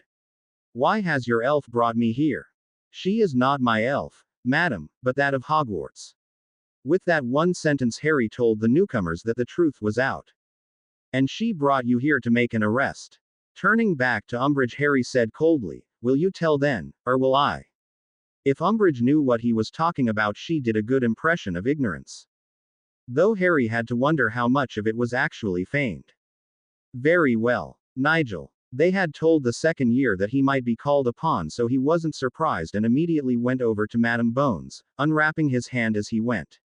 The head of the DMLE gasped at what she saw and instantly her furious gaze went to Umbridge. Seeing that something had shocked their boss, Kingsley and Tonks took a look as well and had the same reaction. None too subtly Tonks shoved the minister forward so he could see with his own eyes, which widened in surprise. You forced a child to use a blood quill. Amelia breathed, not doubting for a moment that Umbridge was guilty. Several gasps rang throughout the hall from the people who knew what a blood quill was. One of them was McGonagall, who stormed over to her cub to see it for herself before turning her sights on the toad. It happened so quickly, and unexpectedly, that no one stopped her, though it was doubtful anyone in the hall would have wanted to. McGonagall's fist swung out and hit Umbridge squarely in the face, forcing her to the ground. You evil, vile, despicable excuse for a witch! She screamed. To use such an instrument of torture on one of my cubs. Not to mention it's illegal. Tonks muttered. You do not deserve to stand in these halls with students you so clearly despise. You do not deserve to live. Her ranting had reached a point where McGonagall remembered that she too was a witch and reached for her wand. Hold on, Professor. Kingsley said, swiftly disarming the wrathful witch. Let's not do something you'll regret. I will regret nothing. That woman. We know, he said calmly. And she will not get away with it. Will she, Minister? Kingsley turned to Fudge, all but daring him to deny, in front of all these witnesses, that Umbridge had done anything illegal. No, she won't, he said. Ever the politician, he quickly read the room and knew that to react differently would see him lose the vote of every single parent who had a child at Hogwarts. Letters home would no doubt be written en masse after this. And I am astounded that she would go so far. I had no idea. Minister. Harry interrupted Fudge's attempts to claim his own ignorance so as to save his job. Enough. Or Kingsley, or Tonks, take this woman into custody and transport her to Azkaban, where she will await trial for assault, endangering a minor, and torture. Far too gleefully Tonks did as she was told, conjuring a set of magical binders as Kingsley relieved Umbridge of her wand. She didn't fight them. in too much shock that her beloved minister wouldn't even stand up for her. You must have known he would hang you if it meant saving his own ass. Harry muttered, having come up beside her. You will pay for this, Potter. She seethed, and Harry merely scoffed. How? Going to try to kill me? To kill those I love? That's getting a bit old, don't you think? Silently seething, Umbridge began to follow Tonks and Kingsley to the door. I'll be at your trial, Umbridge. Harry called. You're going away for a long time, I'll make sure of that. The doors closed behind them and a great cheer broke out amongst the students, though the staff looked just as happy. Does this mean Quidditch is back on? Angelina was heard to say. Lord Potter. Fudge began when the noise died down some. Gryffindor. What? Lord Gryffindor. He said slowly. I am the last descendant of Godric Gryffindor and as such am Lord Gryffindor. You will also find that Hogwarts belongs to me. The Ministry's interference here is over, Minister. To me you are just as bad at the Toad because you put her here. No more will you interfere or be welcome at Hogwarts. Before Fudge could think of a response, Petra popped in without being called, grabbed his arm and popped out again.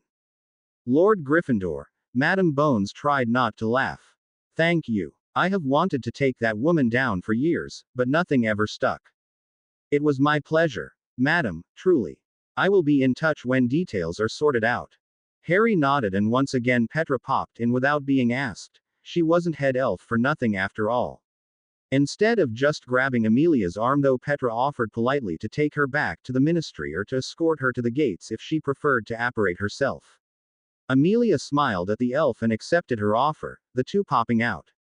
This left a rather quiet and confused hall, though Harry moved quickly to solve the confusion. Professor. He handed McGonagall back her wand, having taken it from Kingsley. Now that the Toad is gone, you can take up your rightful place as headmistress in Dumbledore's absence. McGonagall looked happy for a moment, though it quickly turned guarded. Under what circumstances, Lord Gryffindor? She asked. As you said, Hogwarts is yours and I cannot, and will not, run a school when I am answerable to one of its students, regardless of who his ancestor is. Harry smiled brightly and couldn't help but laugh. I would expect nothing less, Professor. He said. I meant only to inform you things are returning to what they should be, with the deputy head taking over in the headmaster's absence. You are certainly not answerable to me and I have no intention of stepping in unless something like the Toad happens again, though I rather think we don't have to worry about that anymore. McGonagall couldn't help her own smile as she accepted her wand. Then I am happy to fulfill my post, Lord Gryffindor. Harry. He said and her smile brightened. Turning away from Harry, McGonagall made to go back to the staff table but seemed to realize that the hall was still completely full. What are you all standing about for? The first lesson of the day started 15 minutes ago, get to class. Word of what happened at Hogwarts did not stay quiet for long. In fact, by the end of the day the owls were pouring in from the ministry officials, witches and wizards from all over, Gringotts, which Harry ignored, seeing Griphook's message for the joke it was. Even the ICW contacted him, Hogwarts being of international significance. The owl that Harry cared most about though was from the Daily Prophet. They asked, unsurprisingly, for an interview, but were quite surprised themselves when he said yes, stipulating only that Rita Skeeter be the one to interview him. After the summer spent as a beetle, Rita was understandably cautious, though that didn't last long once the interview began. Now tell me, Harry, he scowled at her familiarity, but wanting his over quickly he said nothing. When did you find out you were the last remaining descendant of famed wizard, and founder of this very school, Godric Gryffindor? No one doubted him anymore after a visit from both the Ministry and the ICW where he happily confirmed that he did have control of Hogwarts Castle. It was in my second year, right after the incident in the Chamber of Secrets. It had been decided that honesty was best, so far as it didn't endanger anyone or ruin their plans. I pulled the sword of Gryffindor from the sorting hat down in the chamber and the hat explained afterwards what that meant. I didn't really believe it at first but the hat said something that convinced me. Rita knew better than to pry into what that was. And how did you feel about it? It must have been quite a shock. It was. I mean until then Gryffindor had only been this famous wizard, but to learn he was my many times great-grandfather. The interview continued like that, and Harry was quite pleased when it was over, much to his surprise. "Thank you, Ms. Skeeter," he said when the interview was over, surprising Rita. "That was a well thought out interview, and I have no doubt it will be a well thought out article." She didn't miss the hint of a threat in his voice. "I think, if you continue in this way, we can have a mutually beneficial relationship moving forwards." That caught her interest. How mutually beneficial? Rita was not an idiot. She had kept this interview honest and straightforward partially because she didn't want to risk being stuck in a jar again, but also because she knew what an exclusive like this could do for her career. "I'll not say I'll never speak with another reporter, but I see no reason to give anyone else an exclusive such as this. And in return, there will no doubt come a time where you will be required to print something controversial. Though I rather think you're used to that." Rita didn't have to think long on an offer like that. Controversial? Yes. Write something that could get me killed? No. I doubt it will come to that. He'll have more important things to worry about by then. He did not try to play coy with who the controversial piece would be about.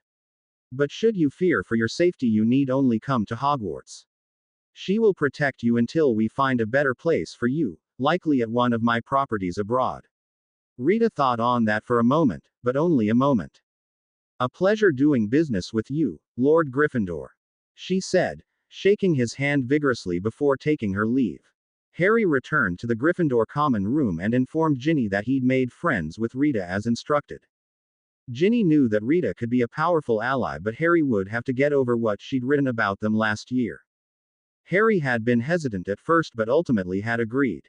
He thought that would be the most difficult thing he had to do that week, but he was wrong. A week passed with nothing of significance happening, only more owls for Harry as well as many looks and even new attitudes from the students. Gryffindor House especially was over the moon that their beloved Harry Potter was the owner of Hogwarts. On Friday, as they were exiting their last class of the day, Draco pushed past Harry and sent his most snooty sneer his cousin's way, their signal that something was wrong. They hurried back to Godric's chambers where Draco was already waiting thanks to Petra. They could see how frantic he was and Hermione immediately went to her boyfriend's side. "What is it? What's wrong?" she asked almost as frantically as Draco looked.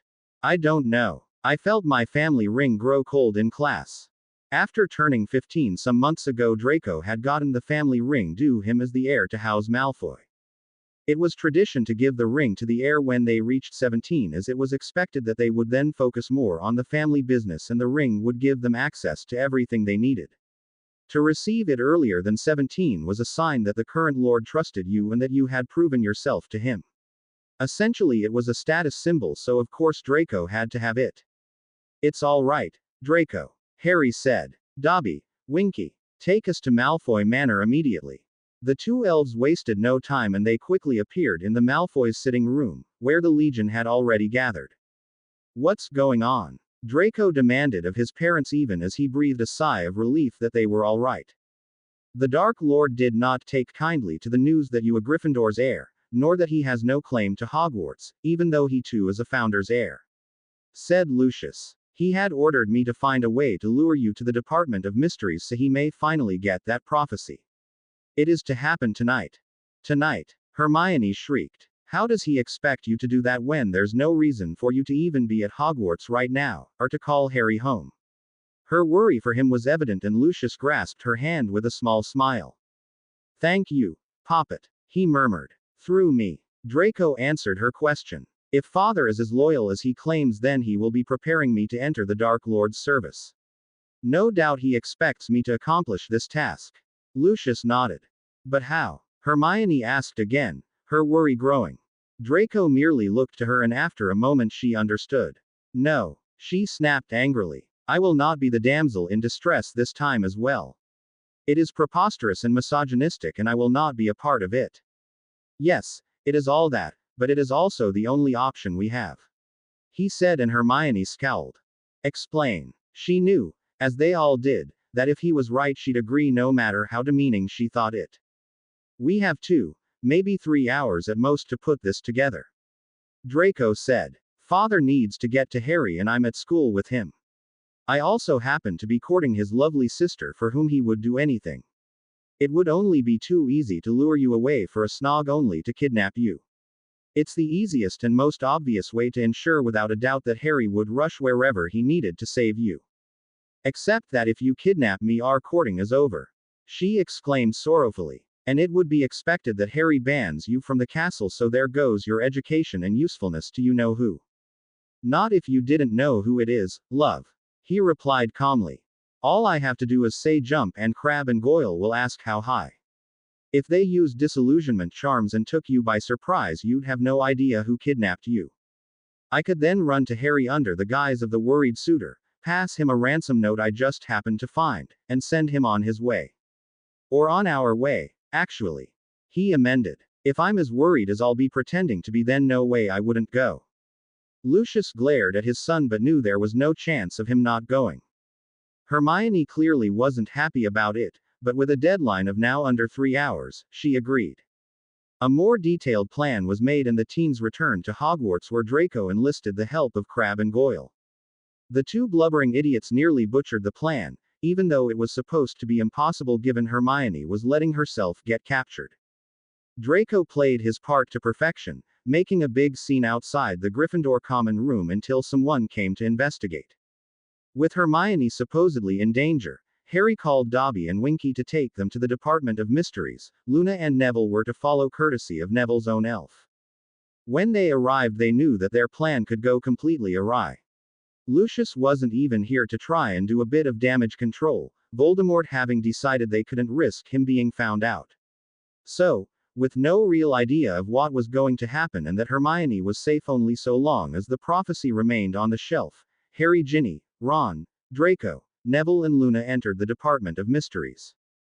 Keep a sharp eye out, Harry muttered as he led them through a set of doors. The ransom letter Draco had found had been very specific on exactly where to go. So far they were the only ones here, the adults being on standby with Dobby and Winky so as to keep them out of it long enough for them to have the element of surprise. Remember your training, Ginny whispered. We've been working towards this, training harder than ever before. This was very true. Since the end of last year, when a Voldemort without a body had overpowered them in minutes, they had all doubled down, though none more so than Harry and Ginny. They had realized that they'd been going about it all wrong. They had been trying to incorporate Godric's knowledge into their fighting style when it had to be the other way around. To use the spells they knew only because of Godric, they had to fit their fighting into the casting, not the casting into the fighting. Kingsley, Tonks and Madame Bones all said they had gotten very good. They'd all been beaten in practice by the teens at least once, but whether it was good enough against Voldemort remained to be seen. Luna, Neville, you stick with one of us at all times, understand? They both nodded, neither taking offense as they knew it was only because they'd been training for only a few months instead of years. When they reached row 97 they stopped, not seeing Hermione or anyone else. Turning to look at the shelves, Harry searched for what had brought them here. It didn't take him long to find it. SPT to APWBD Dark Lord N. Harry Potter. Harry read, almost reaching up to take it, wanting to know what it said, but he stopped himself in time. It doesn't leave the shelf until I see Hermione's safe. He called out, each of them raising their wands in different directions. Ha ha. The voice sounded very much the Wicked Witch from Muggle movies. Draco shuddered, having heard that voice at Christmas for the first time in 14 years. He knows how to play. Itty bitty baby Potter. Bellatrix Lestrange appeared from the darkness, pulling Hermione along with her. Thankfully she appeared fine, aside from the Mad Witch's wand pointed at her. All right, Hermione. Harry still had to ask. For now. Bellatrix answered for her. Harry took a second to think about it because reaching up and grasping the prophecy orb. Now let her go or I'll smash it. Again Bellatrix cackled. I don't think so, Ickle Potter. Hand it over or she dies. Harry smirked. That's not how this works, Lestrange. You had leverage to get me to do what you want until this point. Now we play by my rules or this gets destroyed.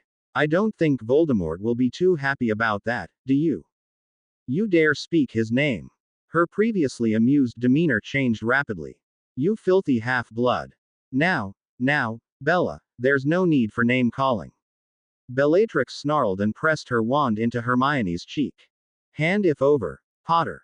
Aunt Bella. Draco stepped forward. Whether she had noticed him before or not, she hadn't said anything and tried to look surprised now.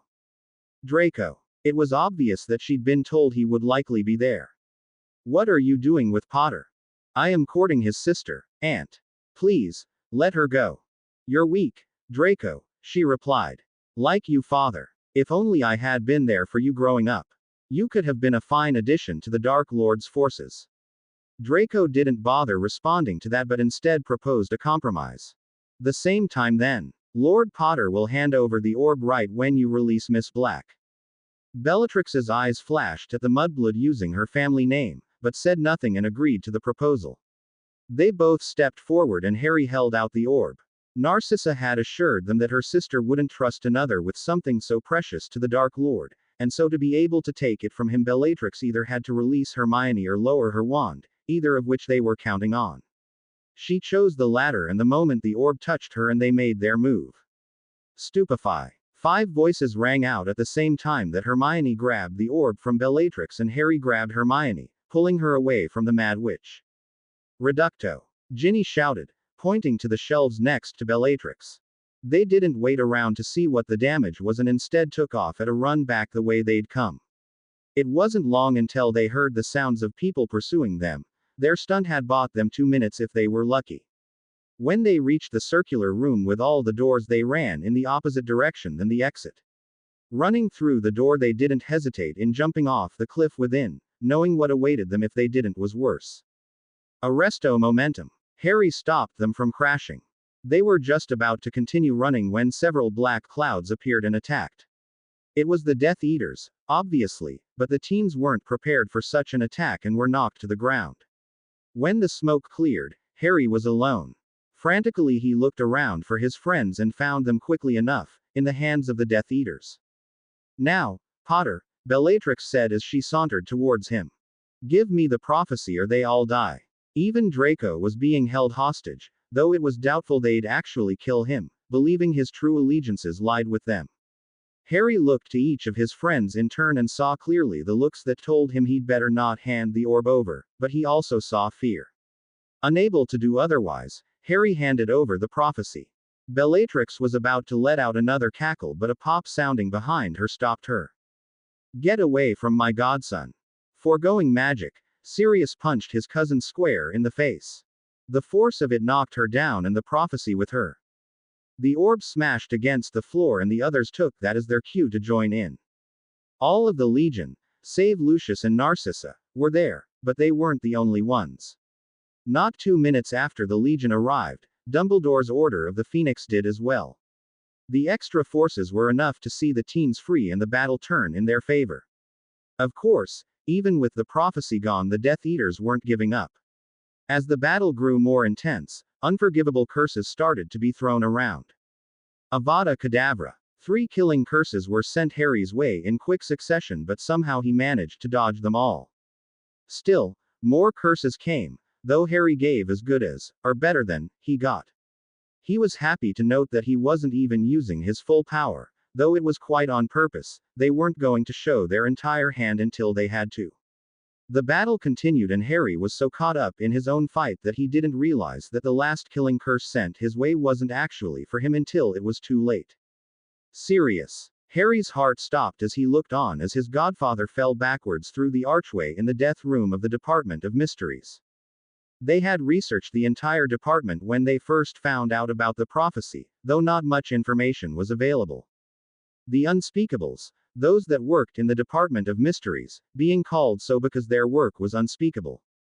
Madame Bones had been able to get a bit more from an unspeakable that owed her a favor, so they had a vague idea of what most of the rooms in the department were for, this one being the study of death.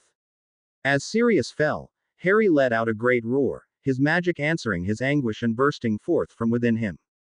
Friend and foe alike were knocked down, except for Ginny. Seeing the look on her husband's face, Ginny ran to him, but he was already on the move. I killed Sirius Black, Bellatrix sang happily. She had run the moment she'd cast the killing curse, so had already been out of the room when Harry's magical outburst happened. Seeing she hadn't been hit, he'd taken off after her, leaving Ginny to chase after them both. I killed Sirius Black. Crucio. Harry had never felt such hatred before. The spell hit its target and Bellatrix let out a scream, though it didn't last long and quickly turned into a cackle. Ha ha. Ickle Bitty Potter can't even cast the spell right. She crowed. You have to mean it. Another voice spoke and Harry turned to his left as Voldemort appeared. You have to mean it, Harry. She killed him. She deserves to feel your pain. You know the spell, Harry. Harry. Ginny had caught up with them and didn't hesitate to place herself in front of Harry. Ah, Mrs. Potter. Voldemort hissed. That's Lady Gryffindor to you.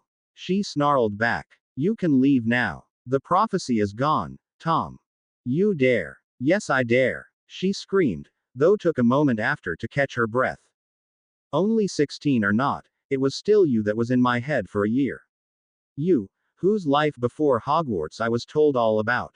This was only partially true, or at least Ginny thought it was. Tom had shared some of his past with her, but how much was actually the truth she didn't know. And you whom I know to be nothing but a pathetic bully. Voldemort didn't even look fazed.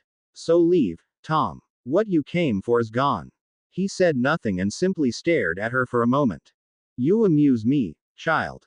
He said finally. Perhaps once your husband is dead I'll keep you around as a sort of fool. You won't touch her. Harry growled, joining the conversation as he moved to stand with Ginny, raising his wand for a fight. We will see, won't we, Harry? He shot off the first spell, which Harry blocked, the second spell being sent by Ginny. They battled for the longest 90 seconds of Harry and Ginny's lives.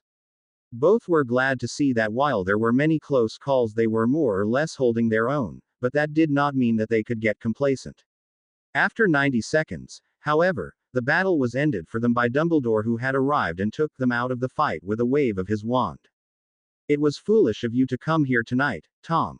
The Aurors are on their way. By which time I shall be gone. And you shall be dead. Voldemort clearly deemed Dumbledore the bigger threat, for he turned all his attention towards his old professor. That suited Ginny just fine. With someone else fighting the Dark Lord, she called for Winky and took Harry home. They landed in his room at Potter Manor and Winky left immediately as Harry collapsed into Ginny's arms and wept. It was some time before they pulled apart, both having cried themselves out. Harry looked up at Ginny and she sent him all her love through their bond. It was enough that Harry couldn't help himself and so leaned up to key her. It was a nice key. And Ginny leaned into it, though nice quickly turned to heated. Hands began to roam, tongues battled, and it was only when Ginny took his shirt off did Harry pull away. No, don't. Ginny murmured. I'm not. Yes you are. You promised. Harry looked confused. When I reached the age of consent at 16, or when he returned. You can't go around with a piece of him in your head when he's at full strength. I thought you'd forgot about that. He frowned. Well, I haven't. And I've been patient enough this year. It should have happened last summer. Harry's frown deepened. The fact you promised aside, we both need this. We need to feel loved, to not have him weighing us down anymore, for our souls to finally be complete as one. She could see his resolve weakening. And I'm ready. I have been for months. Harry could hear and feel the sincerity in her voice and his resolve crumbled. Reaching up, he pulled Ginny against him tightly and snogged her with all he had. It wasn't long before more clothes were removed and hands roamed to places they hadn't before. It was awkward, neither of them knew what they were doing, but with each little gasp of pleasure they grew more confident. Finally, Ginny reached for her wand and cast the contraception spell her mum had taught her, and Harry lined himself up with her entrance. Neither could describe the feeling beyond pure bliss as he sank into her for the first time. The awkwardness continued though as they figured things out, but as long as they both felt pleasure they knew they were doing something right. As their pleasure mounted, a pressure began to build up in Harry's head that quickly turned into a blinding pain. Ginny rolled them over and took charge when that happened. They weren't sure how long it was, but eventually power once again burst forth from Harry, though this time it was dark and weak and did nothing but fade away. The two reached completion shortly after and collapsed, breathing heavily. Merlin, Tonks was right, I didn't know what I've been missing. Neither have I, Harry said, and Ginny's head snapped in his direction. What did you say? I said neither have I. I didn't know what I've been missing either. Ginny stared at him for a moment. Harry, I didn't say that out loud. His eyes widened. But then, it looks like Nicholas and Perenelle were right. She thought. After completing the bond we can hear each other's thoughts. Yeah, looks like it. Harry thought back. The two laid there for a moment more before Ginny leaned up to key him, only to stop short. Harry, your scar. She gasped. Harry's hand automatically reached up to rub it and was pleased to not feel any pain. It's faded so much. She continued and a smile broke out. It's gone. The Horcrux is gone. A smile grew on Harry's face as well and he leapt out of bed to go look for himself. She was right, of course, and the sight of his scar had never made him happier. Turning back, Harry saw that Ginny was staring at him hungrily and realized that he was stark BPD. Harry made to cover himself but ultimately decided against it. That's right, Harry. Nothing wrong with your wife seeing you starkers. She had read his thoughts, though not on purpose. And yes, this is going to take some getting used to. Having seen the Horcrux gone, her own thoughts turned to the underlying grief he was still feeling, so it shouldn't have been a surprise when he read her thoughts this time. What am I going to do without him, Gin? You're going to live, Mr. Potter. She said. You're going to grieve, we're going to grieve and then we're going to continue moving forwards. Not move on, she amended. Never move on, Harry, he will never be forgotten and we will always grieve him, but we must continue forwards and learn to live with our grief. Harry knew she was right but he didn't yet know if he could live with his grief, it was that strong. Ginny held him for several minutes as he cried himself out once more. When he had no more tears in him, Harry gently keyed Ginny as if to thank her and the two of them got dressed. Everyone should be here by now, Harry said, trying to sound normal. Once Dumbledore arrived I can't imagine the battle took long. Nodding in agreement, Ginny took Harry's hand and the two headed downstairs. They were right that everyone was present, though a familiar voice stopped them in their tracks. Come on, Moony, I'm fine. They raced into the kitchen and came to a sudden stop at what they saw. Thank Merlin you're safe. Sirius was the first to spot them. Winky told us you were fine, but I had to see for myself. Harry's eyes were wide and he was staring unbelievably at his godfather. What? With a strangled cry Harry dashed forward and threw himself into Sirius' arms. To say Sirius was surprised was an understatement, though he returned Harry's hug as he looked to Ginny. We thought you were dead, she said, crying her own tears of happiness. We saw Bellatrix's spell hit you and then you fell through that archway. Sirius understood now and he couldn't blame Harry's reaction. He'd be just as big a mess if their roles were reversed. Sirius held Harry tightly as they were joined by Remus, the three who'd been each other's only family for the last 14 years comforting each other. After several minutes they pulled apart and Harry finally dried his tears. How? Was all he asked. I fell back to dodge my dear cousin's curse, not realizing the archway was that close. I did go through it, but I got lucky. According to all the tests both wizarding and goblin healers can run I am perfectly alright, so whatever that archway does it does not kill people. Harry and Ginny breathed a sigh of relief. And the battle? Ginny asked. Went quite well, all things considered, said Madame Bones. 3 of the 7 Death Eaters that were there were caught last night, including Walden McNair, a Ministry employee. Bellatrix Lestrange managed to escape, but the most important thing is that the Minister can no longer deny that you know who has returned. Too many people saw him. Harry smirked. Good. And Dumbledore became his usual holier than thou self once Fudge had to admit to Voldemort's return. Remus said. He wants to see you, Harry. I'm sure he does. He now knows that I know of the prophecy and he's the only one who can tell me about it. I'm sure he's just dying to hold that over me. He knows. Sirius jumped up, enraged. SPT to APWBD Dark Lord N.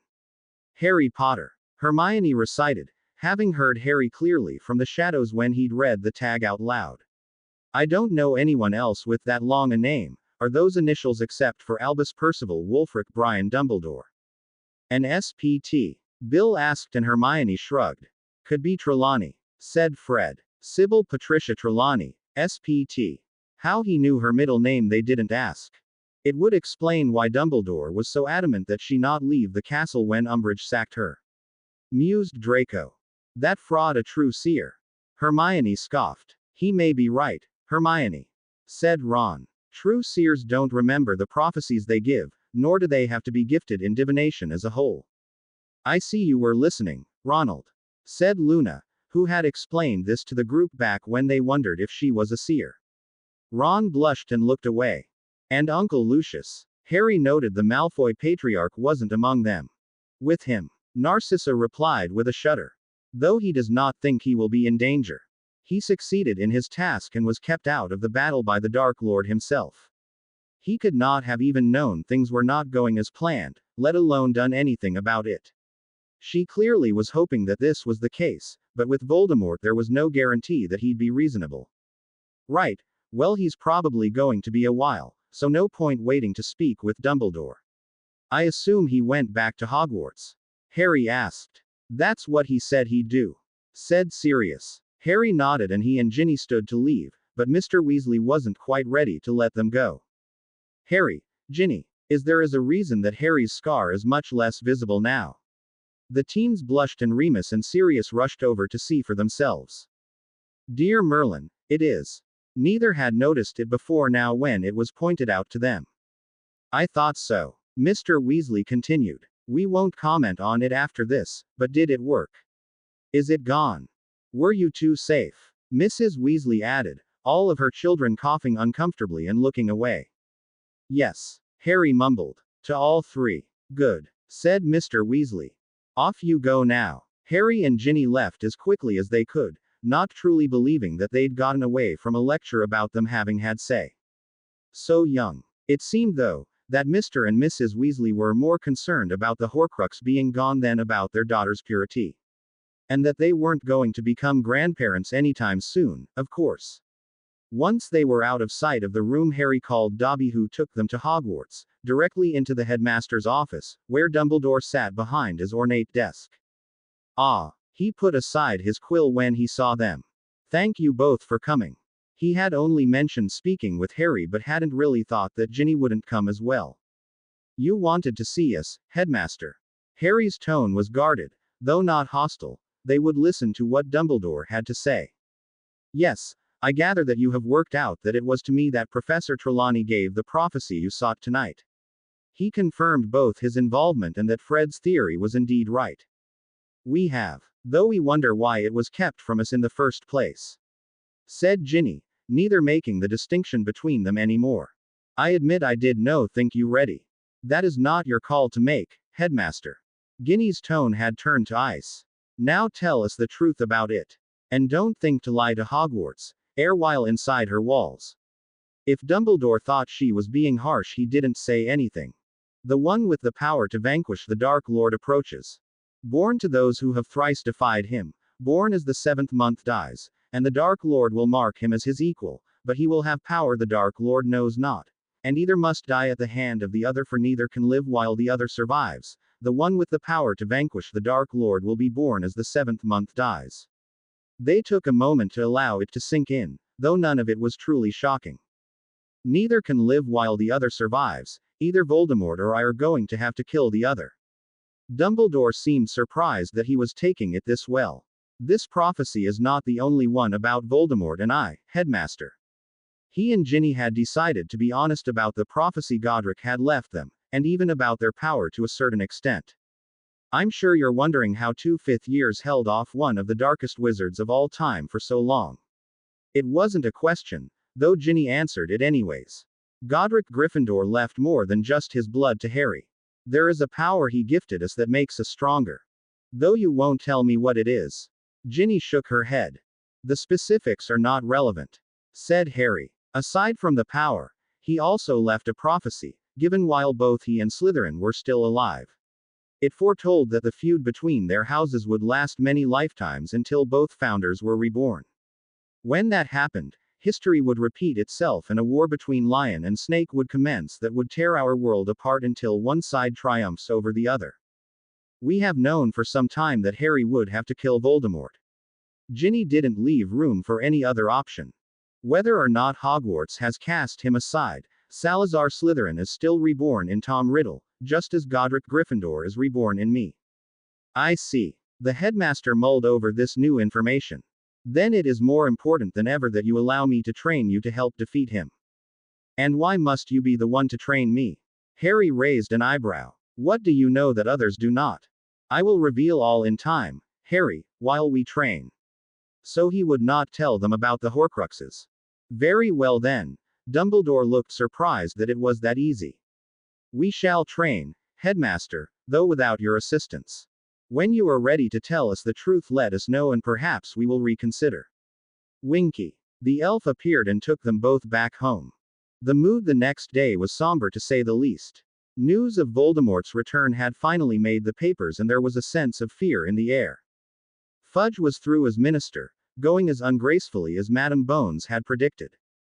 The head of the DMLE had been declared acting minister and had immediately put into effect harsh punishments against anyone participating in terrorist activities, what she termed Voldemort and his Death Eaters, as well as numerous protections for those most vulnerable to a terrorist attack, meaning the Muggleborns. Having put all this into place in a matter of weeks, it was no surprise that she became a target for Voldemort. 3 attempts were made on her life within the span of a month, the last of which had nearly succeeded in killing both her and her niece, Susan. It was then that she expedited the elections and, at Harry's insistence, moved herself and Susan into Potter Manor, after the damage done to Bones Manor during the last assassination attempt. Kingsley ran for minister as planned but was beaten out by Rufus Scrimgeour, deputy head of the DMLE. Scrimgeour was not a bad minister, though he focused more on an offensive against Voldemort that left their defenses weak. Several people paid for it with their lives. Through all of this, studying for the OWL examinations did not stop, though it was made easier with the return of Dumbledore and the natural order of things. Even so, Hermione went into a panic that lasted the whole month before their exams, and so by default the rest of their group were in a panic as well. Naturally, she had no reason to worry, though she still did even after the exam was complete. What did you put for questions 4? She asked them all after their history of magic exam. I'm not sure I got the names of all the goblin leaders right from the Battle of 1792. They all have names like Ulrich the Ugly and Scion the Scourge. Said Ron. Just make them up and you'll get at least half right.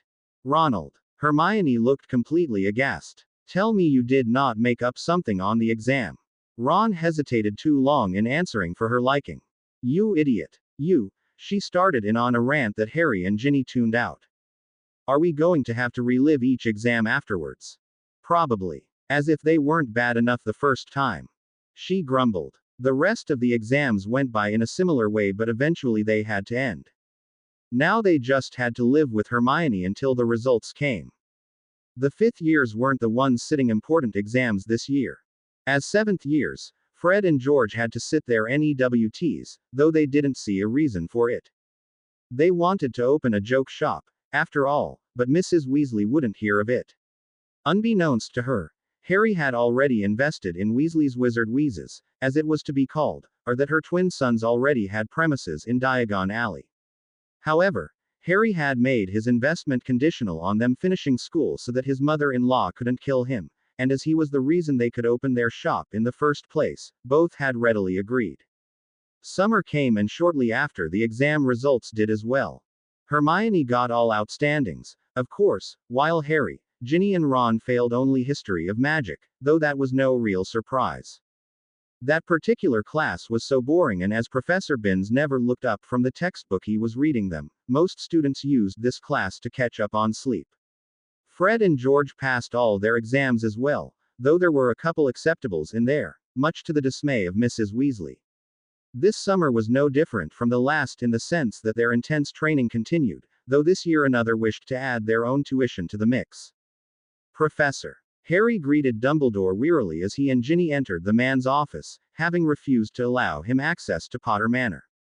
What can we do for you? I wished to again offer my services as a tutor. I believe it time that I took a bigger interest in your education. Harry and Ginny looked at each other. Thank you for the offer, Headmaster, but, again, we will have to respectfully decline. Said Ginny. I know we have had our differences, Harry, but do you not think it time to put them aside? For the greater good. For the greater good. Harry repeated. Is that not the same excuse you gave Sirius for trying to disregard my parents' will and send me to my wizard-hating relatives? Harry. Lord Gryffindor to you, Headmaster. Dumbledore sighed. Lord Gryffindor, I was merely doing what I thought best for everyone. Exactly our problem with you, Professor. Said Ginny. You do what you think is best. You take it upon yourself to be the modern-day Merlin, all-knowing and never wrong. Doesn't matter what the law says, what those actually responsible for Harry's care thought, if it came from Albus Dumbledore, that is all that should matter. Lady Griff. Fortunately, you are not Merlin, Headmaster. You do not know everything, nor are you the only one with whom information is safe. Harry continued. If we had not discovered it for ourselves, were you ever going to share the prophecy with us? Dumbledore didn't answer. I thought not. At least not unless it suited you and how you think things must play out, regardless that it is me and my future it is about. You think yourself the chess master, but this is not a game, Professor. These are people's lives you are playing with, and until it stops and you are ready to share all you know and work with us instead of trying to manipulate us to your will, we cannot, and will not, trust you. My wife speaks for us both, said Harry when Dumbledore looked his way. Until that time, Headmaster, we would appreciated you restricting your attempts to interfere in my life to school matters.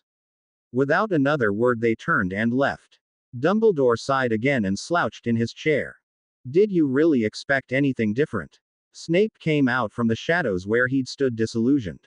I had hoped Harry had grown out of his hatred. It will not bode well for anyone if it continues. Really, Albus? Snape scoffed. The boy is mature beyond reason given his age, he is loyal to a fault and has enough love pouring out of him it sickens me. It was said with no small amount of derision. Just because he does not play to your tune does not change that. You are defended Harry Potter, Severus. Snape's eyes narrowed. You speak of putting aside past hatred, perhaps it is time I do the same. This was as revealing of his loyalties to Harry that Snape had ever come to revealing to Dumbledore, but he thought it time. Truly. Dumbledore seemed genuinely surprised. I will never get along with the Mutt or Lupin, but I can recognize that they sincerely want what is best for the boy, same as Lily would. I believe it time that I put aside my hatred of James Potter and remember that the boy is also Lily's son. She would be disgusted by how I have treated him. He hated saying even this much, things that Dumbledore already knew, but this was an opening he had to take. Dumbledore was more shaken than he seemed by what Harry and Ginny had said, something Snape recognized after all these years, and he knew it was best to get the two of them to work together. It was the best hope for the wizarding world if the prophesized one and one of the most powerful and brilliant wizards alive worked together. If he could shake Dumbledore further, perhaps he would come to see that what Harry and Ginny had said was true and he was not always right. Still, shaken though he was, Dumbledore had not broken yet. Harry and I must work together if we are to defeat Voldemort. Exactly what I'm trying to accomplish, thought Snape. Yet he does not trust you. And can you blame the boy? I would not trust you either were I in his place. But, Albus, you are going to have to get over whatever ideas you had for the boy and find a new strategy to work with him, or you will lose your chance for good. And this is coming from me. Snape said, and with a billow of his cloak he left. That evening the Hog's Head pub in Hogsmeade received a visit from one of its most infrequent customers. Albus sat himself at the bar, glad that the few people who were already here got up and left when he entered. The Hog's Head attracted a more seedy crowd, and he was the chief warlock of the Wizengamot after all, for tonight was not for just anyone's ears. He felt the pub's wards activating, closing it for the rest of the night, and a tumbler of Dragon Barrel brandy was put in front of him.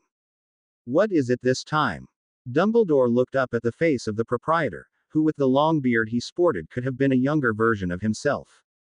Your beard is longer, he commented. And you look older. Dumbledore sniggered. Of course he came back with a smart-ass remark. Time has a way of making all of us older, Aberforth. You did not come here to spout your hallowed wisdom to me, Albus, so why are you here? Dumbledore sighed and looked up at the portrait behind the bar. The girl it depicted could not have been more than 13 years old, though Albus knew her to be 11 here, and waved shyly at him. Hello, Ariana. Hello, Albus. She smiled softly at him. Enough. Now what do you want? Can I not just come to visit my brother and sister, Abe? No. Now start talking or get out. It's Harry. Of course it is. For the past 16 years it's always about the boy. Aberforth poured his own glass of brandy. What has he done this time? He doesn't trust me. Aberforth snorted. Good on him. I don't trust you and I'm your brother. He must trust me if we are to work together, Abe, and we must work together. It is the only hope of defeating Voldemort. Say that's true. Why does he have to change to work with you? Why can't you change to work with him? It's not that easy, Abe. He doesn't know the whole truth as I do. The younger Dumbledore brother didn't even have to think on his reply. Only because you won't tell him. Albus, what did you expect me to say? That the boy is wrong. You are right, and he must conform to your will. You know me better than that. You're wrong here and he's right, and you need to give up your plans and work with him on his terms if you're going to work with him at all. Severus said the same thing this afternoon. He replied with a wry smile. I don't trust that man either, but he's right, said Aberforth. Give up, Albus, and work with the boy. Your plans mean nothing if he won't follow them, so why don't you try something new for you and actually explain your plan and get input from other people to find the best solution? You're not all-knowing, Albus. Severus said that too. Good. I'm glad someone did. The two brothers lapsed into silence for a few moments, taking a sip of their drinks. If you don't trust me, or even like me, Abe, why do you let me come here and pour my heart out to you?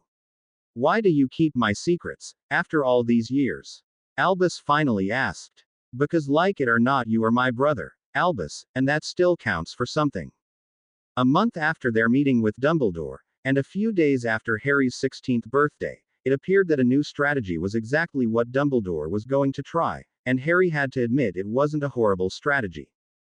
The old man was trying to find a way to him through the people he was close with, though not in a malicious way, nor was he trying to get his friends and family to convince him to conform to Dumbledore's will, which is what made the strategy not horrible. As summer drew to a close, he found an opening that Harry and Ginny could not resist. He's asked me to help him break the wards on a house in Little Hangleton, the town where Voldemort had holed himself up for the past year. He had vacated the Riddle house in favor of Malfoy Manor earlier that week, and to say that all the Malfoys were less than thrilled was quite the understatement. Draco was spending almost all his time at Potter Manor and got away with it because of Hermione. He claimed that courting her was going well, which appeased Voldemort for now. Lucius and Narcissa, however, did not have such an excuse and so were stuck playing the happy hosts. Did he say why? Harry asked Bill, whose curse-breaking skills had been sought out. No, but what else can it be? Dumbledore had clearly had the same idea as them about Little Hangleton and had managed to get there before them. You accepted. Bill nodded. If it gets another one destroyed, I'd help Bellatrix Lestrange herself. Harry shuddered. Let us hope it doesn't came to that. Will you be joining us? Yes, I think so, dear brother, said Ginny. The following day Albus arrived to the meeting place on the outskirts of Little Hangleton to find that Bill did not come alone. Harry, Ginevra, what are you doing here? Cut the crap, Professor, snapped Ginny with a roll of her eyes. You knew that moment you approached Bill that he'd tell us about this little outing.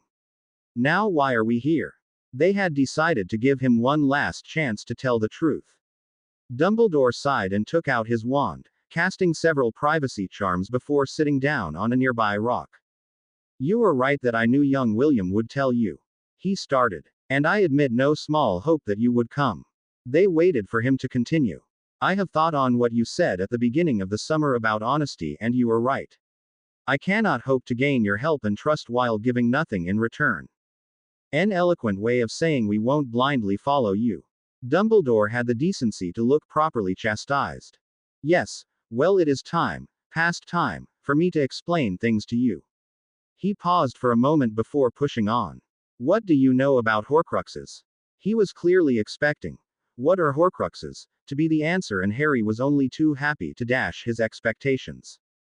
You mean those containers for Voldemort's soul he's been using to stay alive? For the first time, Harry got to see the headmaster genuinely shocked. I beg your pardon, he said finally. We know about the Horcruxes, Professor, we have since third year. But how? In the interest of honesty, said Ginny, we know because blood is not the only inheritance Harry got from Godric Gryffindor. He left me his magic and his knowledge. If Dumbledore was ready to tell them about the Horcruxes, then they could share at least that much with him. I see. If anything, Dumbledore looked happy, though it quickly turned to sadness. In the interest of honesty, then, there is something else I suspect. That Harry was a Horcrux. And had to die to get rid of it. Again he was shocked. We knew that too and took measures to ensure he didn't have to die to destroy it. Harry is no longer a Horcrux. Ginny's tone made it clear that if the headmaster decided not to believe her and should try to see to Harry's death anyways, then he wouldn't like the consequences. You are certain? He still had to ask. Our bond it complete, headmaster. Ginny said while Harry cringed, knowing that Dumbledore would know what that meant. Ginny didn't care though, she would have no misunderstandings in this. Do you really think Voldemort could survive such love? Finally Dumbledore smiled and a tear actually fell. No, I am quite certain he could not. He said, wiping away the tear. Forgive me, but to know, after all these years, that the thing I feared most does not need to come to pass is a great relief. You feared me dying most in the world. Out of everything. Harry was skeptical. Well, perhaps not most in the world, but it has sat heavy with me since I first saw your scar 15 years ago. It is why I have hid the truth from you. I cared too much to allow your childhood to be taken from you. And yet you would have sent me to a home that, given my aunt's feelings on magic, would almost certainly have been an abusive one. He didn't buy Dumbledore's claim of caring too much for him. You have a funny way of showing you care. Harry. No, enough. He held up his hand. We do not think you evil, Professor, but we have yet to see a reason to trust you, especially given you keep potentially life-saving information to yourself. But we digress, we're here to destroy a Horcrux, so may we go. After a moment Dumbledore nodded and led them down the road to a decrepit little shack. Bill's wand was out and casting detection spells the moment it was clear this was their destination. He came back with news that took both him and Dumbledore combined a full half-hour to unravel without setting off one of the traps. Eventually, though, they were able to get inside. What is this place? Ginny asked. This is the Gaunt house. Dumbledore replied. The Gaunts were once a very respectable pureblood family until their ancestry became such an obsession that they lost everything. Believing that being descended from Salazar Slytherin made you practically a god was a family trait Voldemort inherited. This was his mother's house. It had to be. They knew his father was a Muggle, so the Slytherin line had to have come from his mother. Yes. From what I have been able to piece together, Merope Gaunt loved the dashing Thomas Riddle from afar until one day she decided to feed him a love potion and they ran off together. Merope eventually stopped giving her by then husband the potion as she thought he had truly grown to love her and her unborn child. She was wrong, and Tom Riddle Sr. left them the moment he was no longer until the potion's effects. Merope eventually made it to the orphanage where I first met an 11-year-old Tom Riddle Jr., and gave birth before dying of childbed fever, and a broken heart. That's so sad, murmured Bill. Yes, but it doesn't excuse his actions, said Ginny. I never said it did. Good. Ginny felt sorry for the baby Tom Riddle had once been, but she was otherwise completely unsympathetic. She knew well that Tom had started seeking power and terrorizing people at a young age, well before Hogwarts. He may have grown up never knowing real love in that orphanage, but plenty of people have loveless childhoods and don't grow up to be a power-hungry terrorist.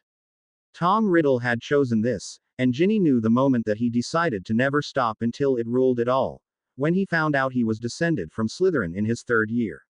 As such, Ginny found it hard to feel anything beyond hatred, and a bit of fear, she had to admit. Shall we? Dumbledore was holding the door open for Bill, who was first through with his wand at the ready. Dumbledore followed, and only when they were sure it was safe were Harry and Ginny allowed in. It's over there. Bill pointed to where a fiery red X was floating above some floorboards. We can't get to it though. There's a lock, but there doesn't appear to be a key. Perhaps Harry could assist us. Dumbledore asked, and Harry understood. Open. He hissed in Parseltongue. 2 floorboards rose from the ground and put themselves aside, leaving a hole in the already decaying floor. Bill and Dumbledore carefully approached and removed an old Muggle shoebox inside of which were some assorted objects, mostly toys. His trophies from when he was at the orphanage. Ginny identified, but one object was different. Alongside the objects of his petty thievery was an old-looking gold ring that had a black stone at its center. They were all staring at it, knowing it must be the Horcrux, though one did more than just stare. No! Harry suddenly screamed, smacking Dumbledore's hand away from the box where it was slowly creeping. Are you mad? My apologies. He murmured, though his attention was still fully on the ring. Harry stared at him for another moment before levitating the ring onto the floor and summoning the Sword of Gryffindor. With one swing it was over, a black mist rising from the now cracked stone, and everyone breathed a sigh of relief. 4 down, muttered Ginny, and they all turned to leave, not wanting to stay there a moment longer than necessary. Harry, I wonder if I might have the ring now that it is no longer a Horcrux. Dumbledore asked. You going to tell us why? Personal reasons, Harry, though should it ever become more I promise to immediately divulge all. Harry thought on it a moment before agreeing. Dumbledore took the now harmless ring and apparated away without even a goodbye. What was all that about? Bill asked. I don't know, but he'd better keep his promise, said Harry. Dumbledore was still on his last chance, after all. School resumed with little fanfare and, for the first time since second year, without something to start the school year worrying about. Oh, there was Voldemort, of course, but he had always been a concern, and so Harry didn't classify him as this year's annual worry. September and October passed with no disturbances to them directly, though Voldemort and his Death Eaters continued to recruit and terrorize. More than a few lives were lost, including that of Horace Slughorn, a former Hogwarts professor who had taught a teenage Tom Riddle. Dumbledore, who had yet to blow his last chance, informed them that he suspected Slughorn knew about the Horcruxes, or rather that Slughorn had suspected Tom had made Horcruxes, so he was a loose cannon that needed to be dealt with.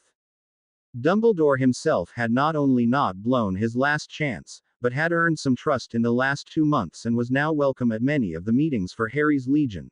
The headmaster loved the name, though was not granted access to Godric's chambers without Harry himself bringing him in.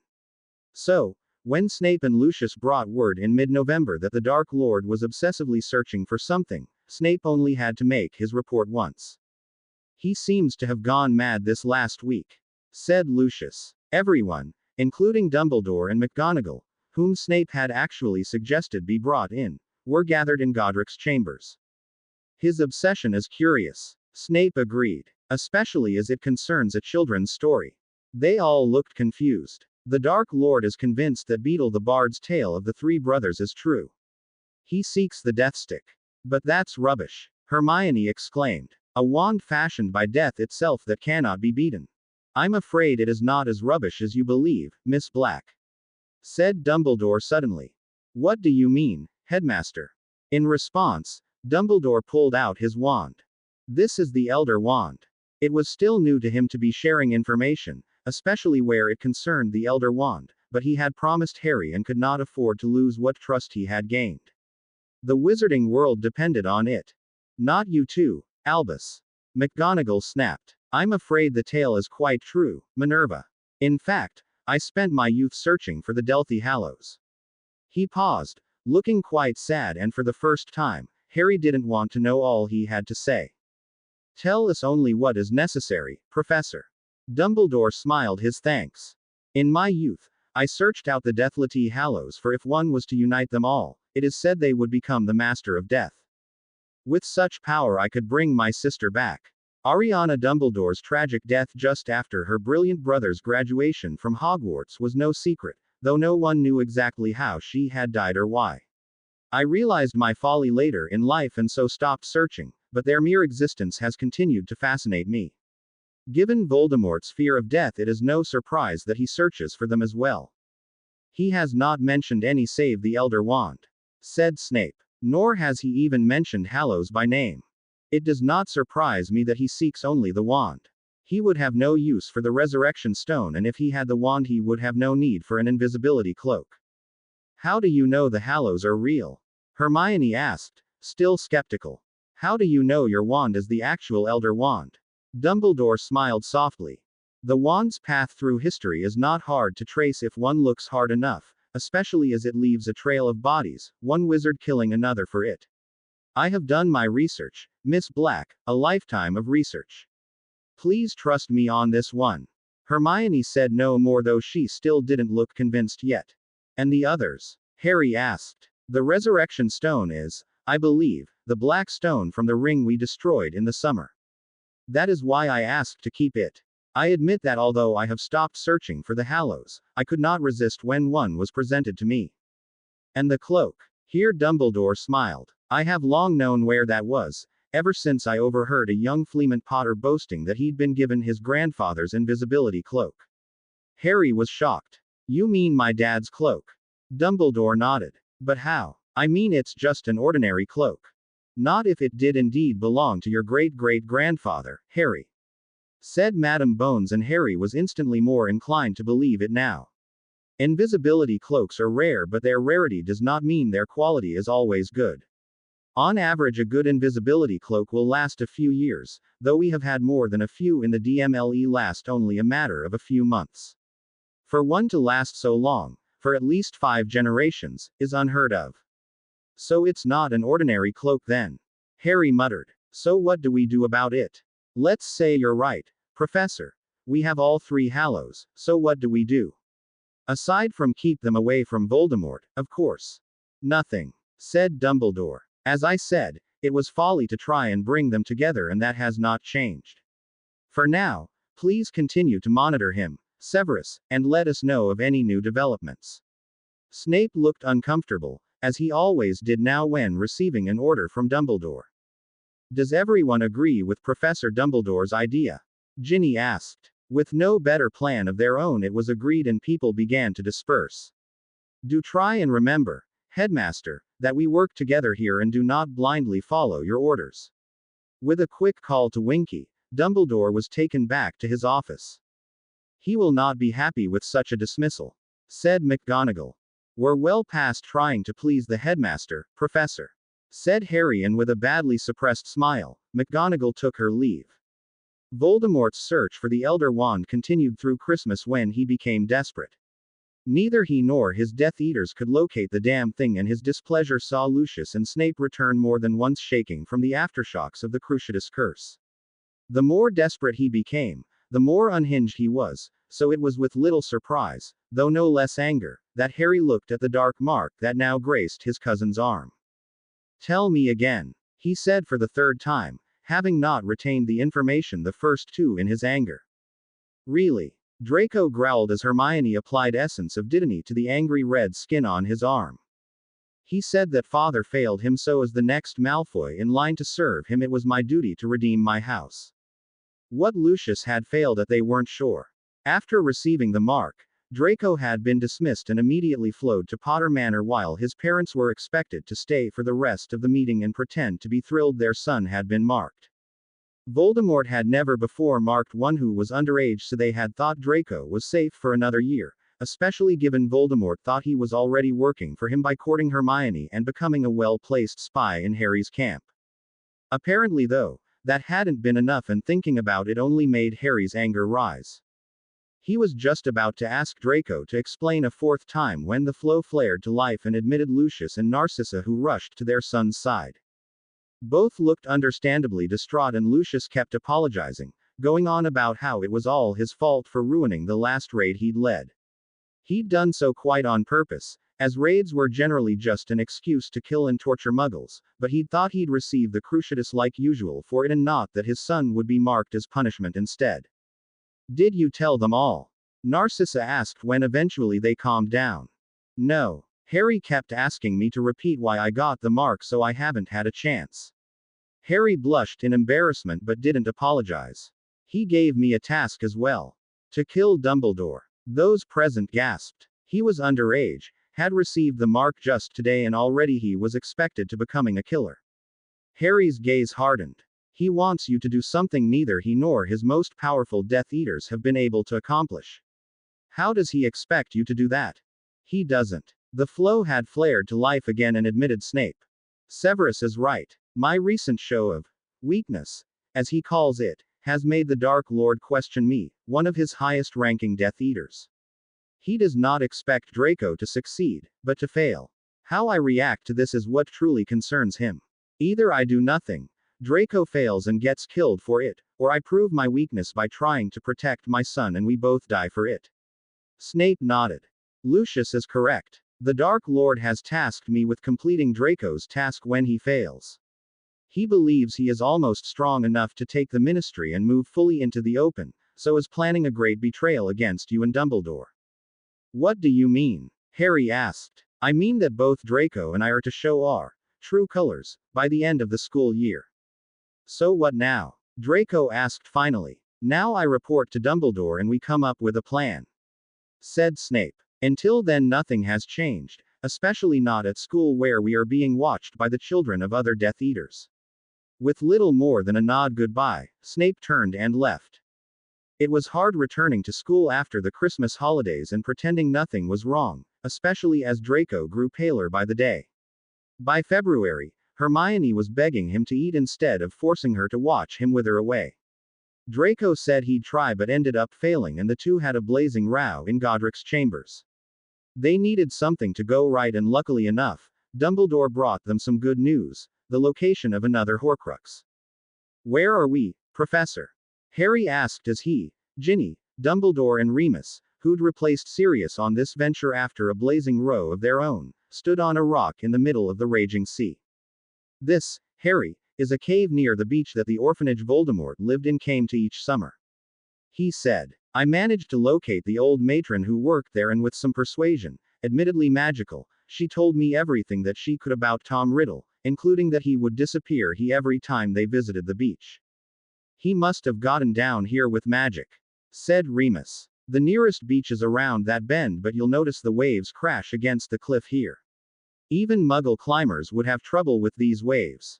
So a secluded cave only witches and wizards can get to. Sounds like the perfect hiding spot to me, said Ginny. No one disagreed with her. After me please. With an agility that belied his age, Dumbledore jumped into the icy waters and began to swim to the cave. Harry, Ginny and Remus followed and it wasn't long before they reached the cave entrance and cast drying and warming charms on themselves. The cave was dark but their wands gave them just enough light to see by. Eventually they arrived at a dead end and after examining the rock for a minute, Dumbledore pulled out a knife and cut his hand, offering the blood to the stone, which opened into a doorway. A blood sacrifice. Voldemort would believe this would cause the person trying to enter to weaken. He said even as he healed his hand with a careless flick of his wand. What else do you think lies ahead? Remus asked. Not a clue. Dumbledore said far too easily. Though something nasty I'm sure. Harry agreed though unlike the headmaster was not prepared to just wait and see what was to come. Reaching out with Godric's magic he determined that a great threat did indeed lie ahead, though he was unable to determine what. Wands out and stay alert. He and Ginny led the way this time, though both adults tried to stop them. They had to admit though that the detection spells the two teens were casting as they went were as good, if not better, than the ones they themselves would cast. Finally, after walking further through the dark tunnel they arrived at a large open area. Lumos Maxima. Ginny shot the spell upwards and out into the middle of the space creating a bright light that illuminated the area. They were at a small lake with an island in the middle, though there appeared no way across. At least, there hadn't been until Dumbledore reached out and grasped an invisible rope. Pulling on it, they could see that a boat was attached to it as it emerged from the water and glided silently towards them. Dumbledore cast a few spells on the boat and sighed deeply. Will it hold all of us? Remus asked. No, it will hold only one. You can't break whatever enchantments are on it. Perhaps with enough time, but I rather think we do not want to be here that long. He replied. I will go. He was cut off as Ginny hissed something in Parseltongue, a gift that continued to be granted to her and Harry as Slytherin's heir, and they could all feel the dissipating magic. Enchantments broken, she said. After a moment of shock Dumbledore chuckled. Of course, he said. Using normal enchantments, even powerful ones, would run the risk of someone breaking them.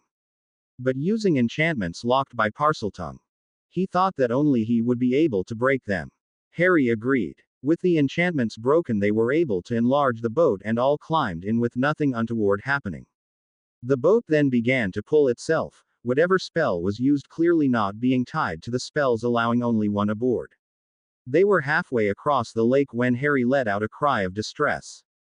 Ginny was instantly there with her wand drawn, though for now the threat remained inactive. "There's someone in the lake," he said. Lumos. Having spotted one, it wasn't hard to see the others. The entire lake was filled with bodies. "In fury," said Remus, "I wouldn't touch the water if I were you." Knowing he was right, they followed his advice and very carefully got out of the boat when it arrived at the island. At its center was a basin with a cup next to it. The basin itself was filled with water and Slytherin's locket could be seen at the bottom. This time there wasn't any hesitation. "Empty." Harry hissed the command and the basin did as instructed. It was too easy, but this time it didn't feel like a bad thing. Voldemort placed a protection that he thought only he could get through, never knowing how wrong he would be, so the ease with which they were getting through this was not a surprise. Once the basin was empty, Harry reached in and pulled out the locket, only it looked different from the one that Salazar wore in his portrait. "There's no S," Ginny muttered, referring to the emerald S on the front of the locket that Salazar wore in his portrait. "I can't feel anything either," Harry agreed. Deciding to be thorough though, Harry turned the locket every which way and even opened it, trying to feel even a hint of dark magic. A piece of paper fluttered out of the locket once opened and Ginny bent to retrieve it. "To the Dark Lord, I know I will be dead long before you read this, but I want you to know that it was I who discovered your secret. I have stolen the real Horcrux and intend to destroy it as soon as I can. I face death in the hope that when you meet your match you will be mortal once more. R.A.B. Someone else knew about the Horcruxes," said Harry unnecessarily. "But who?" Ginny wondered. "I know of no wizard with those initials," said Dumbledore. "I know one, but it can't be him," said Remus. The others looked at him. "Who?" asked Harry. "I'm surprised you don't know, Harry. We've both heard the name cursed often enough throughout the years." Still Harry looked quizzical. "The only R.A.B. I know is Sirius' brother, Regulus Arcturus Black." The idea that his brother had been a reformed Death Eater who was smart enough to discover Voldemort's most closely guarded secret was laughable to Sirius. "There was no way," he said. "Regulus had been a bigoted idiot who was the apple of their mother's eye and gladly took the dark mark." Still, with none of them knowing any other RABs, he agreed they could look into it. They decided to wait until the weekend when they would have more time and to give Sirius time to prepare himself to return to the Black family's London home, which he hadn't set foot into since running away in his 5th year. As such, the building was in quite the state and had no one living there except his mother's hateful portrait, and her faithful house elf, Creature. Sirius had no desire to see either of them, so led the group straight to Regulus' old room, which stood untouched all these years later. A thorough search revealed nothing, much to everyone's disappointment, though none more so than Sirius, as it meant he'd have to speak with at least one of the house's occupants. Creature. The old elf popped in, muttering under his breath about blood traitors soiling the noble and most ancient house of Black.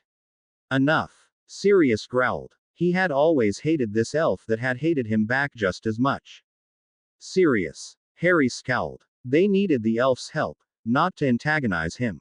"Creature. I'm wondering if you can help us with something." "The half-blood speaks to Creature," he muttered to himself. He knew exactly who Harry was, Sirius having made it official that Harry would be his heir, so all Black family elves knew he would one day be their master. Sirius looked like he wanted to strangle the elf, but Harry plowed ahead. "Do you know if this belonged to Regulus?" He held up the fake locket and waited until Creature finally looked at it. His large eyes widened. "Master Regulus' locket," he cried. "But how did yous get it?" "It is the Dark Lord's locket. My poor master was killed because of it." "But this isn't the Dark Lord's locket, is it?" asked Harry. "There was another, one that Regulus took, leaving this one in its place." "How's does yous know that?" "It was Master's secret." "I know because we're trying to destroy it, the real one." "That's what Master Regulus did, yes. He destroyed the locket." "No, Wes couldn't." Creature burst into tears. "Wes tried to destroy the locket, but nothing worked. Master Regulus told Creature to destroy it just before he died, but nothing Creature did could even harm it. Sobbing, the elf fell to the floor, saying that he was a bad elf and how he'd failed his master. Harry knelt down beside him. Creature, do you know where the real locket is?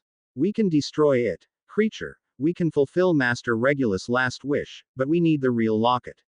It took a moment for Creature to calm enough to even look up, and when he did, he stared at Harry for several moments. Eventually he told them to wait there and popped out, returning a minute later with the locket, the jeweled S shining on the front. You's promise you's going to destroy it? He asked before reluctantly handing it over. He had held onto it, and this secret, for all these years, and it was hard to let it go. But if they could fulfill his master's last wish, he had to take the chance. We'll destroy it right here. Creature, you can watch, Harry said as he summoned Gryffindor's sword. Once everyone was back a safe distance, Harry hissed for the locket to open, and even through the powerful outburst of magic the Horcrux gave off in an attempt to save itself, he swung the sword, severing the locker in two. The dark magic disappeared and everyone breathed a sigh of relief.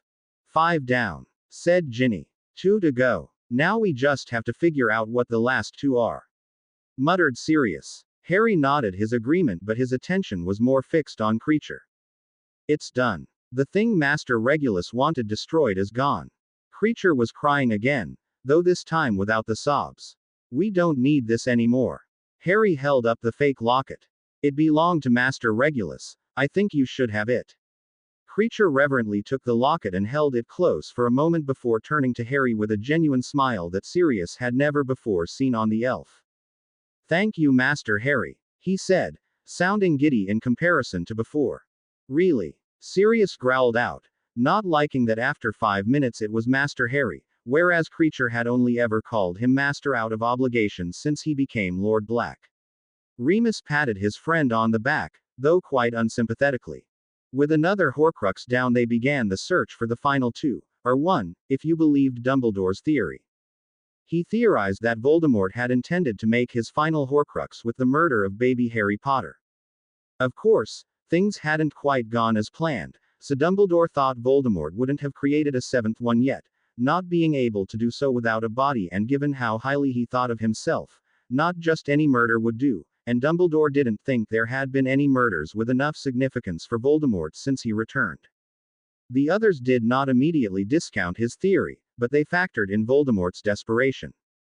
While he would prefer to use a significant murder to create his Horcrux, by this point he'd probably just want it done to ensure his immortality. Whomever you believed, the fact remained that you still had to go on the assumption that he had created 7, they couldn't assume otherwise. Going on that assumption, they had no idea what the other 2 could be. Lucius and Snape said they would keep an eye out for anything that would point them in the right direction, but they had no other recourse, so it was a waiting game for now. At least, a waiting game for the Horcruxes. They still had to deal with Draco's task. Even after lengthy discussions they still weren't sure what to do, and Dumbledore seemed far too content to let Snape kill him if it came to that. For now though, they had a few months. By late March a decision had still not been made, nor had they found out what the other 2 Horcruxes were. It was then that one of them came up with a brilliant idea. Draco flowed into his home carrying a rather large item covered with a cloth, making its identity a mystery to the one there to greet him. Draco! Bellatrix cried, coming over and giving him a hug. What are you doing here? We didn't expect you until Easter. Missing Mummy and Daddy? Draco rolled his eyes. No, I have come to see our Lord. Why? Bellatrix was instantly on guard, though to her credit Draco had to admit she seemed worried for him, her family. I have something that belongs to him. Without another word, Draco turned and went upstairs to his father's study, it having been commandeered by Voldemort shortly after he moved into Malfoy Manor. He knocked on the door, trying not to sound too hesitant, and waited. Enter. The voice called and Draco did as instructed. Ah, Draco. Voldemort didn't sound surprised to see him at all. To what do I owe the pleasure? Draco opened his mouth to answer but ended up gasping as something moved against him. Do not mind Nagini, she is quite harmless, to anyone who has not displeased me. The warning was clear. My lord, This past weekend Potter decided to revisit the Chamber of Secrets in the hopes that you had left something behind that could see to your downfall. Of course, that is not possible, he rushed on to say. So naturally he returned empty-handed, except for this. Removing the cover on the item he'd been carrying, Draco revealed Slytherin's portrait. Voldemort sat up interestedly. Boy, Slytherin raged. Where have you taken me? Return me at once. Draco didn't answer, but he didn't need to. He brought you to me, grandfather. Slytherin's head snapped around to face Voldemort. Grandfather. Just who are you? Your many times great-grandson. He replied in Parseltongue. You knew me once as Tom Riddle. Recognition flashed in Slytherin's eyes. So this is what became of you. Salazar sneered, also in Parseltongue. I told you not to go this far, did I not? You've gone and broken the laws of Merlin and are barely human anymore for it. I have achieved greatness that no other has even dreamed of. That remains to be seen. Replied the portrait before changing the subject. Your familiar is quite beautiful. If a snake could preen, Nagini would be under the praise of this other snake talker. And quite lethal. Slytherin laughed. Are you threatening your many times great-grandfather's portrait? I am but paint and canvas. Voldemort for once was silent. Good, I am glad to see you still have some respect for your ancestor. I remember you were quite humble and inspired by me when last we met. Much has chanced since then. Tell me all, grandson. Voldemort prepared to do just that, but a shuffling of feet caught his attention. Draco, I had forgotten you were there. Draco bowed his head and didn't say a word. You have done well to bring me the portrait of my noble ancestor. Such a service deserves a reward. My reward is serving you, my lord. Spoken like your father. Voldemort laughed. Still, I am a generous lord, and you deserve something for your troubles. Perhaps I have placed too much responsibility on one so young. Severus was prepared to complete your task of killing Albus Dumbledore should you prove unable to, but perhaps it best you two work together, and whomever was the opening takes it. As you wish, my lord. Given that appearances must be kept up at school, I will not deny the extra help is welcome. Good, it is settled. Voldemort seemed genuinely pleased and Draco knew he'd responded properly. In this case, saying extra help would be welcome wasn't showing weakness but was praising Voldemort for knowing what his followers needed. Now leave me. With a final bow Draco turned to leave, glad that Nagini had distracted Voldemort for a moment, for he never saw the look that passed between him and Salazar. What's he say? Harry demanded the moment Draco flowed in. That I did well and could now get Uncle Severus help in killing Dumbledore. It was my reward. Nothing else. Harry seemed disappointed. Lots else. But as it was in Parseltongue I couldn't bloody well understand it, could I? Harry scowled at the sarcasm but could also understand it. They had known there was a good probability that Voldemort would change to Parseltongue as quickly as possible. His benevolence is at least a good sign, said Lucius. It means he no longer wants Draco to die. It was said with no small amount of relief. No longer necessarily wants him to die. Snape corrected. The Dark Lord's good moods never last. Lucius glared at his friend. But you don't think he suspects anything? Hermione asked. Doubtful, if he allowed Draco to leave alive, said Snape. Not even if he's playing us like we are him. She was understandably worried. It is always possible, I suppose. Snape acknowledged. But the Dark Lord has never played anyone. He leaves the games to his spies and otherwise allows his wand to speak for him. That was something, at least. So now we wait? Ron asked. And now we wait. It took a full month for Slytherin to return with news of any worth. With Dumbledore's help a second portrait of the founder was made, allowing him to move between portraits. At first he reported that all Voldemort wanted was to discuss the past and his views on blood supremacy. Salazar had told the truth, for the most part, saying that the tales of his desire to see all Muggleborns subservient were greatly exaggerated and that the basilisk was never meant to kill children, regardless of their blood status. Salazar used the truth as a test to see if there was any redemption possible for Voldemort.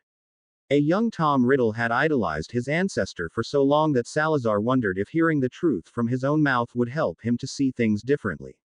It was wishful thinking though. Then finally a month later, As April drew to a close, Salazar returned to his portrait with useful news. His snake, Nagini. He had always been protective of her, but I thought it because she is the closest he has ever come to caring about another being. Last night, however, I overheard him telling her that when the time came he would ensure her safety. When the time came she must be protected above all else. That was quite telling. Voldemort cared for Nagini somewhat, in his own way, but the one thing he truly cared about were his anchors to immortality. And we're sure this isn't a trap? Hermione asked again. She had seen too many Muggle movies where the villain knew he was being fooled and so set out to use the hero's plan against them. Not in this, Poppet, said Lucius. If the Dark Lord were to discover his Horcruxes were being destroyed, there is no doubt whatsoever that he would fly into a rage that none of us would escape. Still worried, though unable to deny Lucius was right, Hermione settled down. Then we'll go after the snake, Harry said decidedly. It won't be that easy, Slytherin warned. The snake goes wherever he does. And going to him isn't exactly an option, said Ginny. Then I think it's time we finally arranged your murder, Professor. Harry looked to Dumbledore, who smiled. With Dumbledore gone, there was little doubt that Voldemort would make his play for Hogwarts. Yes, I think it is. Ideas were thrown out, though like always nothing was decided on that night and the meeting broke up.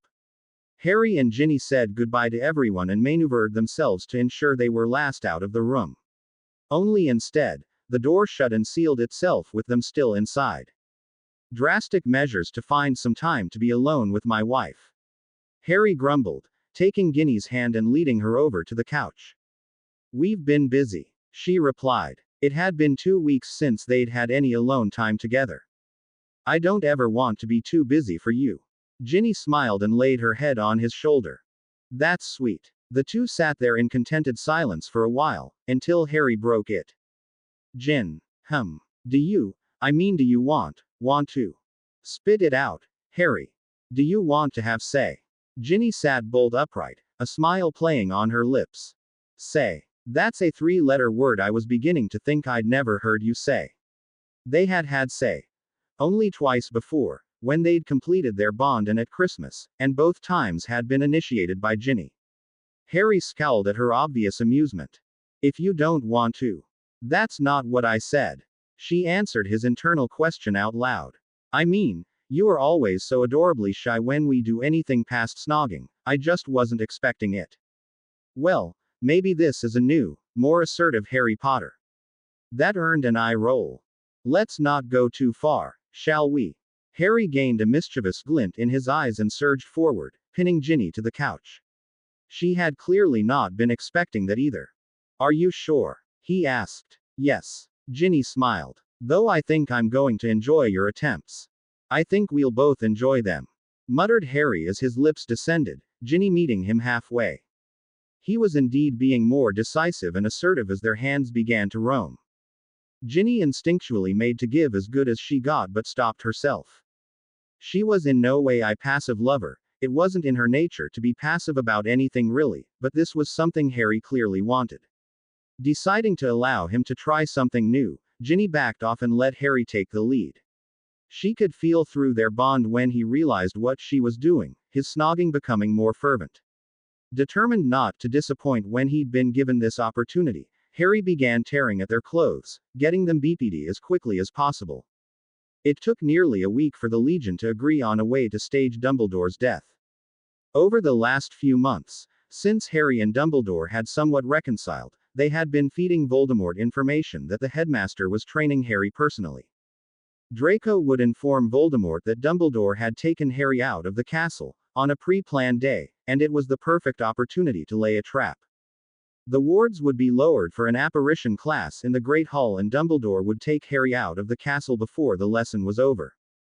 There would be a small window between when Dumbledore left and when McGonagall, and Deputy Headmistress, raised the wards after the lesson.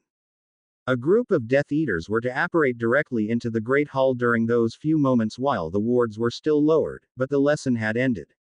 There were the children of Death Eaters in the class, after all, and they wouldn't want to risk them by apparating in too early. Dumbledore had initially said no to this plan as it put the students in danger, but Harry assured him that the house elves were standing by to take the students to safety the second the Death Eaters arrived and that Hogwarts herself would protect them until they were safe in their dormitories. Under Draco's direction they would then make their way to the astronomy tower to wait for Dumbledore to return. Undoubtedly, he said, the two would head to the most out-of-reach place in the castle, fearing an attack, when Dumbledore discovered he couldn't apparate into his office. It was there that things went wrong. Draco was to have gotten up to the top of the tower alone and Dumbledore would put his wand down, making it look like Draco had disarmed him.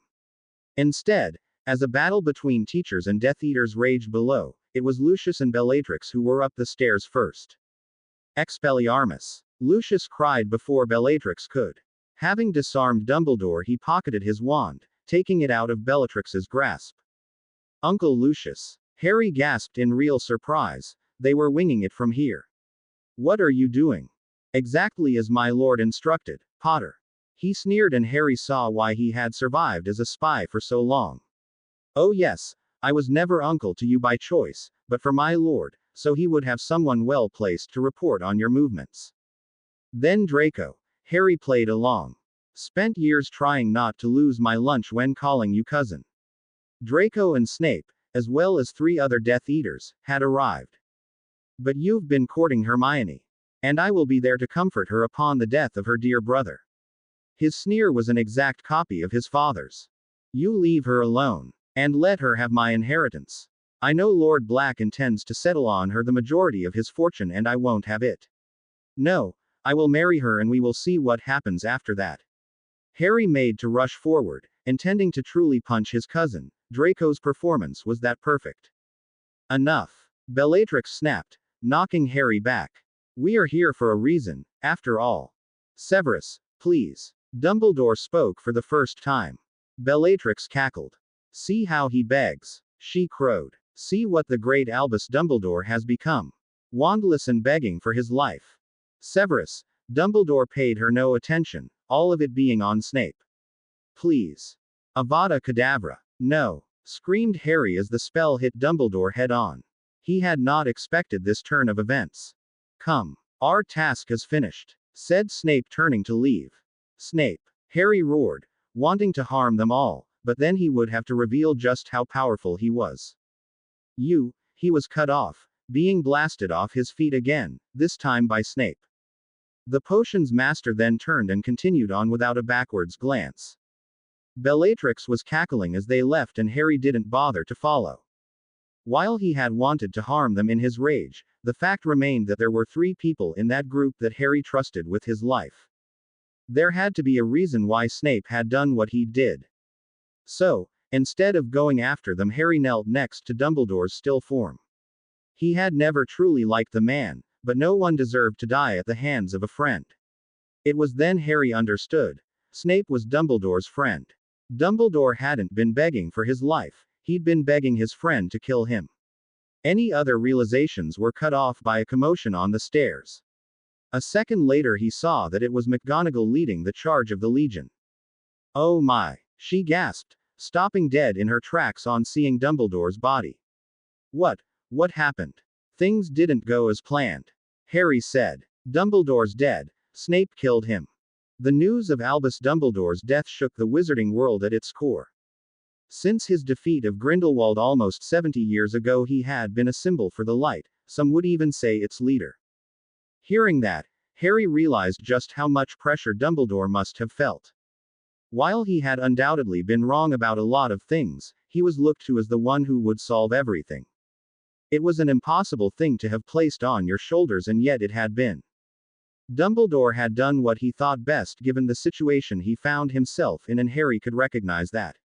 A grand funeral was held at Hogwarts, the place he had dedicated his life to, and Harry even granted his wish to be buried on the school grounds, as no one, headmaster or otherwise, had been before.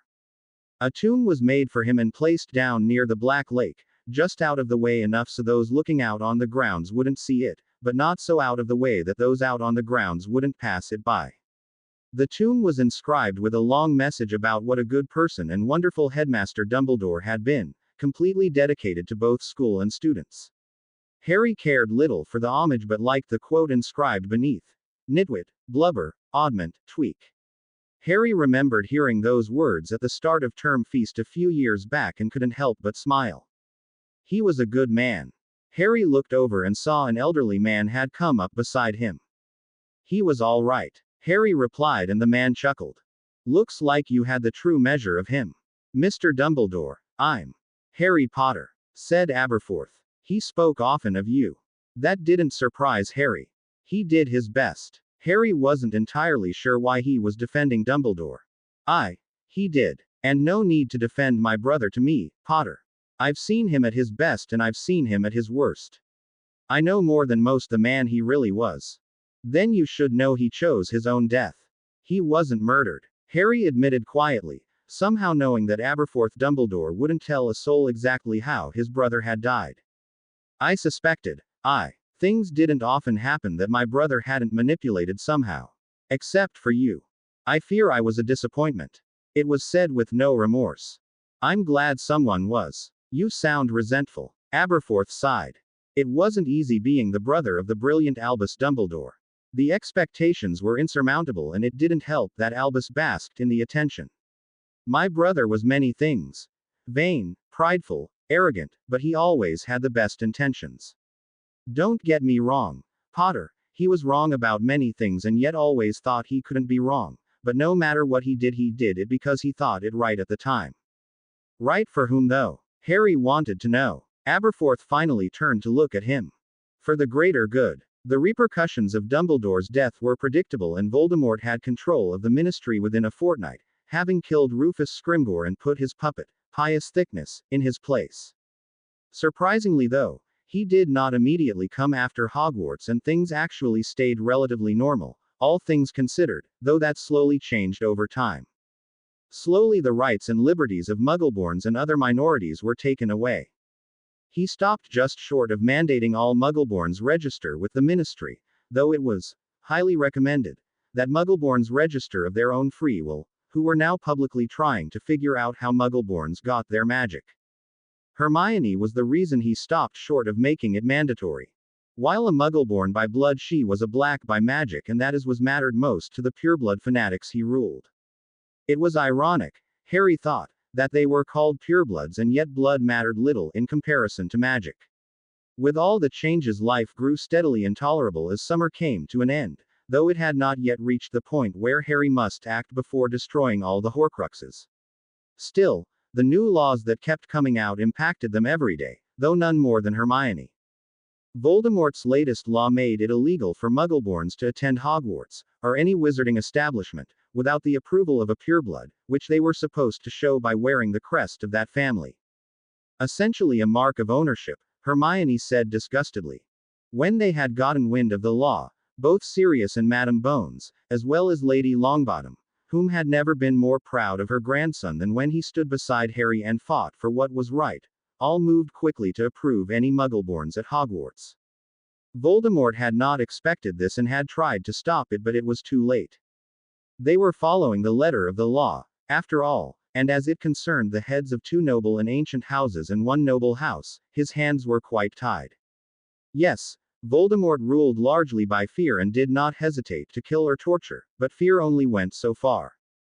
If he began taking away the rights of noble and ancient houses, he would lose his followers, and not even Voldemort could stand up against all of Wizarding Britain with no one to back him up. He was successful because of his followers, because they not only feared him but also knew that he was fighting for what they believed in.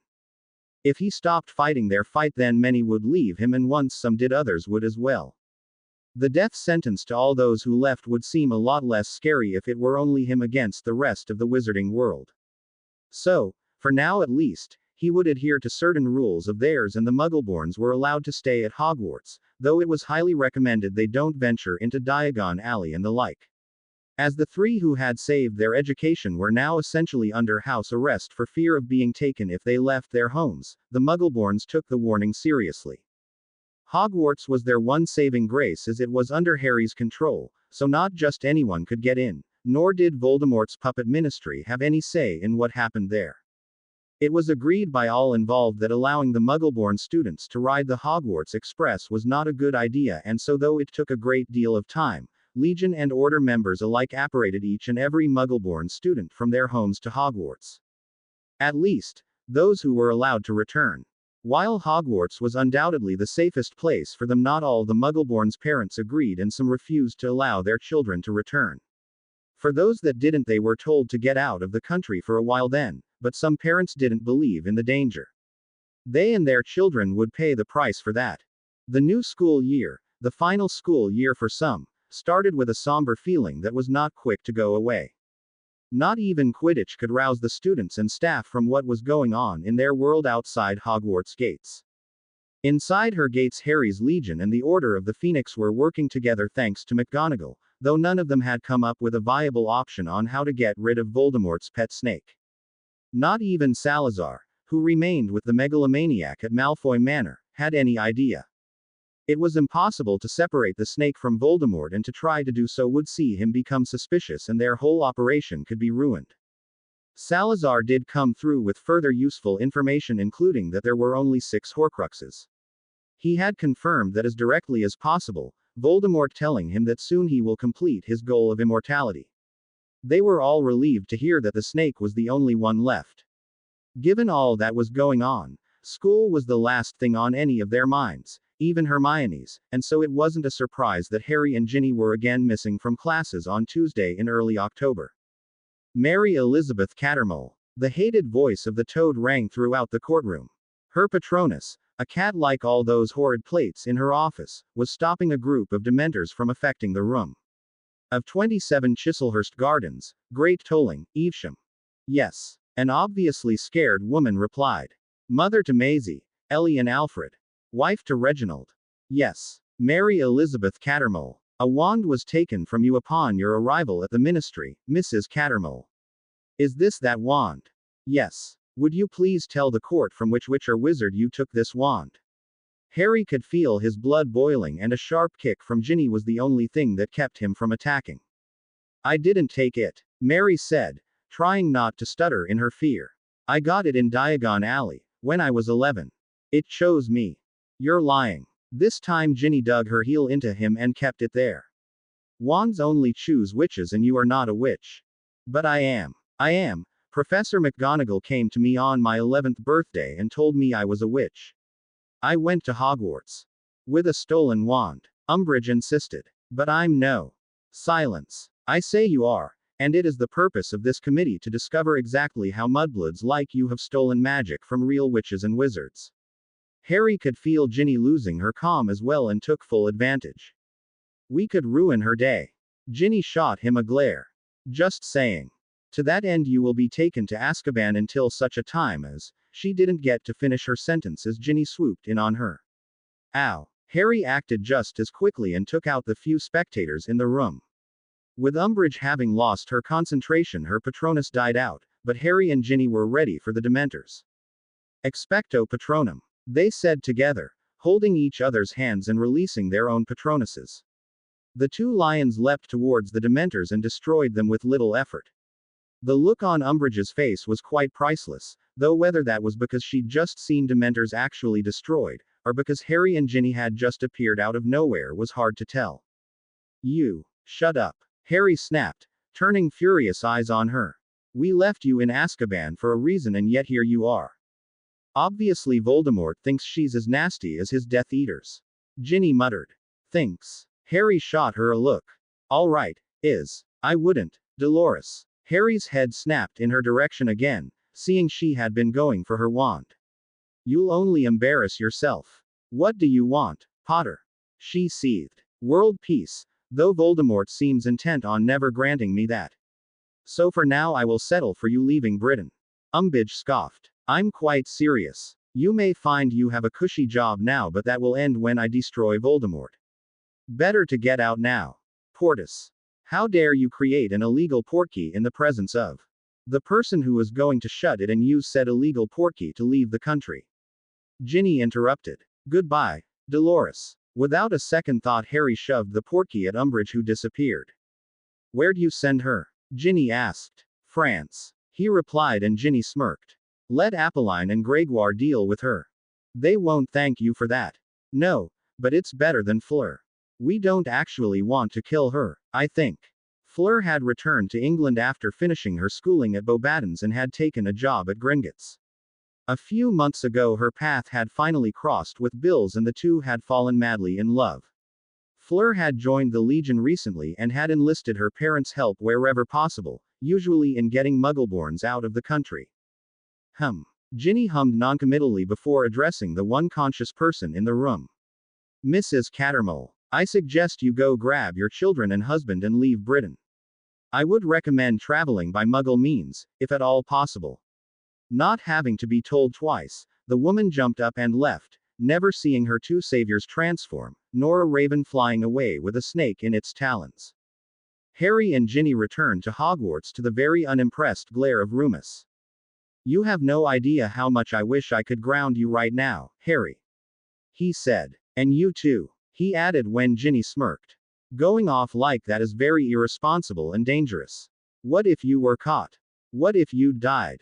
You're starting to sound like Sirius. Harry muttered. Which should tell you how serious this is. Remus retorted. It had been a while since Harry had seen Remus this angry, so he did the only thing one could do in such a situation, regardless of one's age, and sat down for the telling off. To think that we are all here trying to protect you and yet you go off right into the lair of our enemy. No, don't interrupt. Harry stupidly had been about to do so. But the glare he received cut him off. You may not think you need protection, Harry, but you do. We all need protection during this time. Yes, you have a great power at your fingertips with Godric's magic, but that does not make you invincible. And what about Ginny? Do you realize the danger you put her in? Not all Death Eaters have a sense of morality, Harry. If you were caught, there is every chance that she would have been tortured and BPD in front of you. They wouldn't get the chance. Harry growled dangerously. The mere thought of Ginny being tortured and BPD was enough to have the room crackling with magic. Likely you wouldn't get the chance to save her. Remus replied unrepentantly. Death Eaters are not weak. Voldemort does not allow them to be so, and regardless of what magic you are capable of, you cannot cover your back and guineas from all sides. He paused and took a breath, calming himself down. I cannot impress upon you how dangerous your little outings are, Harry, and if scaring you is the only way to make you see the danger, then that is what I will do. Remus sat down and tiredly rubbed his eyes. Not to mention the utter terror Sirius and I, as well as Molly and Arthur, and everyone else who cares for you, feel when you take off like this. Do you understand? Harry sighed and nodded. Yeah, I'm sorry, Remus, we didn't mean to worry you. But you did. Promise me you will not take off like that again. Promise me, Harry. But what if we need to go and get information? He said. Our deal with a toad. Ginny muttered. Then you tell us and we will work something out that does not place anyone in so much danger. Remus replied sensibly. Harry thought about it for a moment, knowing that allowing anyone else to join them would be putting those they cared about in danger, which is exactly what they'd been trying to prevent, and also exactly what had Remus so scared. All right, fine. We won't go off again without telling you. Ginny nodded her agreement. Thank you. Remus did note that they did not promise to not go off alone again, but he would take what he could get. Not to mention he had a great backup plan. And if you go off alone again, Harry, it will not be me here when you return, but your Aunt Sissa. Harry paled. Whenever Remus or Sirius had yelled at or been angry with him, there was always a part of Harry that viewed it as a joke. But his Aunt Narcissa had a way of getting him to do things, or not do things, with but a look, and he did not fancy having to face her. Christmas and New Year's came and went, and with it so did 2 attempts to separate Voldemort from his snake, 5 raids by Death Eaters, and over 1,200 deaths caused by those raids. Voldemort had been on a rampage, for he'd discovered the location of the Elder Wand, locked in Dumbledore's tomb on Hogwarts grounds. This made it nearly impossible to get to, for Hogwarts Castle was a fortress none had ever broken through. Lucius and Snape reported that he was trying to find a way through anyways. School resumed, though greatly sedated, no one seeming to truly care about classes or if school rules were broken. The teachers cared enough to ensure order and that homework was still completed, but no one could pretend there weren't more important things. Over the holidays, Voldemort had done away with any pretense or normalcy. The Ministry had even released a pamphlet entitled Mudbloods and the Dangers They Pose to a Perfect Pureblood Society. Of course, while it was only now completely out in the open, everyone knew that the Ministry had been running on such drivel since Voldemort took over. The Muggleborn Registration Commission that Umbridge had headed was a pretense to imprison Muggleborns, though it had been formed under the guise of protecting them. Still, even with all the death and destruction, it was not the Legion's first priority, for they knew the death and destruction would never stop unless all of Voldemort's Horcruxes were gone. To that end, they'd been researching anything and everything that might help them, from Voldemort's past, his habits, the type of snake Nagini was, and if they had any weaknesses, and even Nagini's past, it turned out. Look familiar. Hermione dropped a copy of an old Daily Prophet onto the table in Godric's chambers where their group was gathered, sans Draco. Lucius had been seen during a raid several weeks back, and so Draco and Hermione had had to have a very public falling out. He'd protested that even if his father was a Death Eater, he wasn't. She'd called him a liar and accused him of only going out with her because she was Harry's sister. It had been a whole production, and much to the lovers' annoyance, they hadn't been able to be seen together in public, or as often in private, since then. It's a snake. Ron shrugged, going back to his snack only to be punched in the arm by Ginny. Not just any snake. Or did you not even look? Ron looked again. Blimey. There on the page was an advertisement for a circus with the headliner being the enchanting snake girl. There was a photo of a girl with a snake wrapped around her, but it was when the snake turned its head towards them that they recognized it. Nagini. Harry had shared a memory of the snake from the graveyard 3 years ago, and every single member of the Legion had memorized what that snake looked like right down to its spots. Not that such a snake would be common in Britain, but still best to be careful. But what's it doing in a circus? And from when? Pretty sure circuses like this are illegal now. It's from 1926. Said Hermione. Circus Arcanus was apparently the most popular circus of the time and was traveling the globe. It made its way to London over the holidays after sold-out performances across America. But what's Nagini doing there? Neville asked. Nagini is the attraction. She's a maledictus. Which didn't really explain anything to those gathered. She was a human with a blood curse that turns her into a beast. In the beginning they can control their transformations like an animagus, but over time the curse grows stronger and they lose control until finally they never can turn human again. So you're saying that Nagini was once a witch? Hermione nodded. How'd you find this out? I was looking for anything I could on giant snakes in Britain and Europe and read that they were often brought into the country as part of a circus, which were highly popular at the turn of the century and in the 1920s. It didn't take long then to come across the advertisement. I recognized Nagini right away. So she was human once and is at least 85 years old, based on this picture. Said Harry. What does this mean for us? Not much, I'm afraid. Hermione admitted. Circus Arcanus had a successful run in London before going to Paris, where one of its attractions got loose and destroyed the circus. Any record of Nagini stops there. That's not terribly surprising, said Luna. As a circus attraction, she would have been among the lowest in society, and records of them at the time were minimal. You'll notice that it doesn't say her name anywhere. It's only because we've memorized what she looks like that you knew it to be her. And it does explain why Nagini never seemed to be a normal snake. Added Ginny. If she was once human, and especially if she still has the mind of a human. Hermione shrugged. No one knows. Once they turn into a beast permanently, it's hard to find such things out. Unless you're a Parselmouth, said Harry. However Nagini and Voldemort met, I bet he kept her with him because he knew she wasn't a normal snake. Which still leaves us with the question of what to do with this knowledge. Said Ron. I don't think there's anything we can do, replied Neville. It's interesting information, and helps us know our enemy better, but it's not like we can use the fact she's a maledictus to get close to her.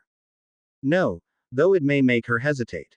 Luna had a theory. If Harry or Ginny get close to her and tell her in Parseltongue that they know she's a maledictus, then it might cause her to hesitate just long enough for them to kill her. If Harry or Ginny are the one to get near her, if she does still have the mind of a human, and if she even cares. Neville didn't shoot the theory down, but there were a lot of ways it could go wrong. We can't count on things lining up so perfectly. No, but it's a good thought if things do end up lining up perfectly. Said Ginny. feeling a bit defensive of her friend even though she agreed with Neville. Right. Well, interesting as this is, it doesn't help us in finding a way to get close enough to kill her, so let's get back to it. The others agreed and went back to what they'd been doing every day for months, trying to work out a plan. Harry awoke suddenly, a feeling of dread washing through him. Quickly he pulled on his pants from where they'd been thrown on the floor last night, grabbed his wand and headed down to the common room. Ginny was rushing down from the girls' dorms, the two still sleeping separately out of respect for McGonagall, who'd asked them to do so as long as they were still students. What's happening? Ginny asked. I don't know. Petra. The elf appeared and looked just as agitated as they did. Master Gryffindor, there is an intruder in the castle, she said while wringing her hands. How? That's supposed to be impossible. Petra doesn't know. Petra is a bad elf. Enough, said Ginny before the elf could try and punish herself. Do you know where the intruder is? Petra nodded. The second floor, mistress. I solemnly swear that I am up to no good. Harry tapped the map that now lived in his pocket and immediately sought out the second floor. There, exiting the girls' bathroom, was Voldemort. How did he get in? Ginny hissed both in anger and fear. The chamber, said Harry, realizing immediately why Voldemort was inside a girls' lavatory. There must be another entrance we didn't know about. One beyond the wards. But shouldn't the wards have stopped him anyways when he reached them? Should have. Yes. Bloody hell. What do we do? Follow him. It was only partially a question. Harry wanted to follow him but wasn't sure how wise that was. Ginny looked like she wanted to argue but eventually agreed. Accio invisibility cloak. She summoned Harry's cloak from his dorm. You know that we're dead if our parents ever find out. Yep. Without another word, the two spelled their feet to not make a sound and began the trek down the grand staircase. Voldemort was heading outside and, they now knew, to Dumbledore's grave. Why didn't he bring in a whole army if he can get in so easily? Maybe it wasn't easy. The two talked through their bond, finally making it to the main floor and moving silently outside. They found Voldemort quite quickly, knowing where he was going helped, and the two slowed their steps. Harry, look! Ginny cried, pointing to the long dark mass that was slithering along beside Voldemort. Nagini. They followed the two towards the Black Lake and over to where Dumbledore's tomb was. Neither were surprised that Voldemort knew exactly the location. He stopped in front of the white marble and stared for several moments, Nagini slithering up and getting pet for her efforts. Suddenly, without a word, Voldemort's arm shot out, a wordless spell having been cast to break the tomb apart. Even almost a year later, his body was completely intact, the stasis charms used to slow decay still holding strong. Why did we let him do that? Ginny asked. Could we have stopped him? Harry returned. We don't fully know where we stand against him. Ginny couldn't argue with that. Bending down, Voldemort took the wand and seemed to scoff at Dumbledore's lack of thought, at how easy it was to retrieve the most powerful wand in the world. He stood again and didn't move for a moment, then he spoke. You can come out, Potter. Harry and Ginny weren't sure if they were surprised that he had known they were there or not. Either way, they had little choice unless they wanted to apparate away and leave Voldemort inside the castle grounds, with little idea how he managed that. Taking off the cloak, the two appeared before Voldemort and Nagini hissed angrily. Your master can't kill us here. Harry hissed back. He's not powerful enough. Ginny taunted. Voldemort's gaze shot to hers and his eyes narrowed. What are you doing here? How'd you get in? Harry changed the subject and took attention off Nagini. They would kill the snake if they could, but until then it was imperative that they not give any indication that they were interested in the snake beyond her being a threat. Now, Harry, are you not going to say hello? The niceties must be observed after all. If Voldemort thought that telling Harry to greet him properly was going to anger him, he was mistaken. Hi. Now I'll ask again, what are you doing here and how'd you get in? Both he and Ginny had their wands out. Not quite raised but close enough that they could block an attack if it came. Are you telling me you do not know what this is, Harry? He held up Dumbledore's wand. The headmaster's wand. Ginny played innocent. Voldemort stared at her for a moment before a smile broke out. Do not lie to Lord Voldemort. You know this is the Elder Wand, the most powerful wand in existence. Firstly, you're not a lord, Harry, as though and second, fine, you're right, we know what it is. Again, Voldemort's eyes narrowed. Control your wife, Potter, or I'll do it for you. Harry cringed. Ginny's reaction was predictable. He does not control me, Tom, nor will you ever again. She hissed angrily. Her wand arm twitched upwards and Voldemort smiled again. He still knew how to rile her up. Harry placed a calming arm on her shoulder and Ginny instantly backed down, realizing she'd played right into Voldemort's hand. We answered you truthfully. He turned to Voldemort once Ginny was calm again. Now you tell us how you got inside Hogwarts wards. I am a founder's heir, Harry, I share the blood of the noble Salazar Slytherin. This castle that he created cannot keep me out. Harry searched along the magic tying him to Hogwarts for the truth and found it readily, as if the castle was offering it up. Voldemort had indeed gotten in because he shared Salazar's blood, but it was not because the castle couldn't keep him out. Usually, at least, Voldemort must have enacted some form of blood magic that opened the wards momentarily, for Salazar's blood was the only thing he possessed that the castle might answer to. So you used some blood magic to get in because Hogwarts wouldn't let you otherwise. Got it. Voldemort's gaze narrowed on Harry. You should not be so disrespectful, boy. Nagini hissed, having risen to strike. Master, let me bite him, please. No, Nagini, it is not time yet. The giant snake recoiled from a striking position and calmed down at Voldemort's command. Glad to see you have control of your pet. I'd so hate for her to become a handbag if she tried to attack my husband. Nagini hissed angrily again, but Voldemort's hand stayed her. Perhaps I should let her have her fun. She'll die for it, Ginny promised. And with her the only little affection you actually have left. Perhaps it best you leave. Harry suggested. Since we know you can't kill us yet, and it's doubtful we can kill you, I think it best for all of us. Harry began walking towards the gates, guarded by their winged boars, clearly expecting Voldemort to follow. Magic crackled around the dark wizard, letting Harry know that he didn't like being dismissed but still he followed. Ginny brought up the rear, her wand trained on Voldemort's back. If I cause a distraction, do you think you can summon the sword fast enough? She asked Harry through their bond. Internally Harry shook his head. Having reached the gates, Harry spelled them open though kept the wards in place in case this was a trap. Here you go, door service and all.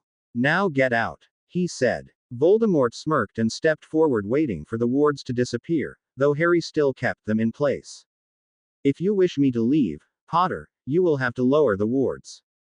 And I will, at a moment of my choosing. Voldemort chuckled. I am curious though, Harry, why you are just letting me take the Elder Wand without a fight. Surely you know it will make me invincible, truly the most powerful wizard in the world. If you believe in that stuff.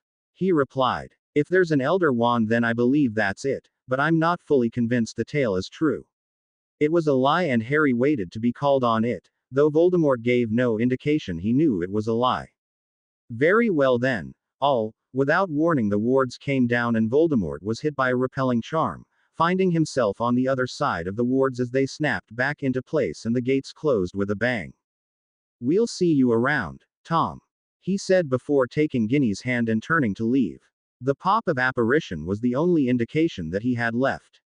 The two breathed a sigh of relief when they heard it and finally allowed themselves to feel the fear they had pushed down while dealing with the Dark Lord. Making their way up to the castle, the two were surprised to see the doors open and a haggard-looking McGonagall standing there with a lantern. Professor, you are not the only one the castle warns of an intruder, Mr. Potter. She said in her usual brisk manner. Was that Voldemort? Harry confirmed. Dear Merlin. She sounded a bit faint, though the thought of her actually fainting was ridiculous. We're lucky no one was harmed. He came for the Elder Wand, not for a fight. McGonagall nodded. I think it time you jeweled your uncle, Potter. It's too risky to leave the wand's allegiance with him any longer. Harry nodded, knowing she was right. When Lucius had disarmed Dumbledore that night, it had been to the purpose of ensuring the Elder Wand's allegiance would not go to one of Voldemort's followers. He had succeeded and gained the wand's allegiance himself, or so they assumed, but it wouldn't be long before Voldemort found out the truth. I think you're right, Professor. Harry and Ginny immediately woke Ron and Hermione and told their friends about their encounter with Voldemort. And he didn't try to attack you? Hermione asked skeptically. You just traded insults and he left. Harry nodded. Blimey, said Ron. You sure it was him? Yes. I think he recognized that he'd have to fight Hogwarts herself and leaving with the wand was the most important thing to him. Yeah, still not sure why you let you know who just walk away with the Elder Wand. Ron wondered if they were crazy. We told you, the wand's loyalty isn't to him, it is to Lucius. Said Ginny. And shortly it will be to Harry. It might give Harry an advantage. Hermione reasoned. If you know who is fighting Harry with a wand that is loyal to Harry, it may not work properly for him. But that's not guaranteed. Ron also reasoned. It could be giving you know who a big advantage and not Harry. Hermione didn't like it when Ron, of all people, used logic against her. Still, they wouldn't leave anything to chance if they didn't have to, so the very next day Harry dueled Lucius and won with an ease that, were it anyone else, would have embarrassed the older man. Now all that remained to be seen was to whom the wand's loyalty was to. April arrived and with it a new problem. Voldemort began openly attacking the wards around Hogwarts. Apparently he'd decided that he'd waited long enough to take control of the school and, bolstered by having the Elder Wand in his possession, had decided it was time. Hogwarts withstood whatever he threw at it so far, but Harry could feel the wards weakening. Still, the Hogwarts wards were among the most powerful in the world, so they didn't fall quickly. It wasn't until early May that they felt the wards about to crumble. We have a few hours, perhaps, until the wards surrounding Hogwarts are no more. McGonagall informed the students at dinner that night. Chatter broke out and she waited for it to die down. As such, we will be evacuating the school immediately. Only those of age may remain to fight should they so choose. Angry chatter broke out this time as many 5th and 6th years shouted that it was their fight too. Silence, she called, and the hall grew quiet. Professor Harry, who was standing beside her, said meaningfully. Her lips pursed, but he could see her defeat. Very well. 6th years and above may stay. This is non-negotiable. She yelled above the din. 5th years, and those older students who do not wish to fight, will take charge of the younger students in their house and help to evacuate them safely. That mollified the students some. Now, 5th years and below, as well as any 6th and 7th years who do not wish to fight, please follow Professors Flitwick and Sprout. The tables groaned as over half the students got up. Most of the 6th and 7th years stayed. Harry recognized many of his classmates. The rest of you I leave in Lord Gryffindor's capable hands. Right, you lot. Our aim is defense. We want to create a barrier so that when the wards fall he will still have to get past something. We also want to have several traps set for those that do get through.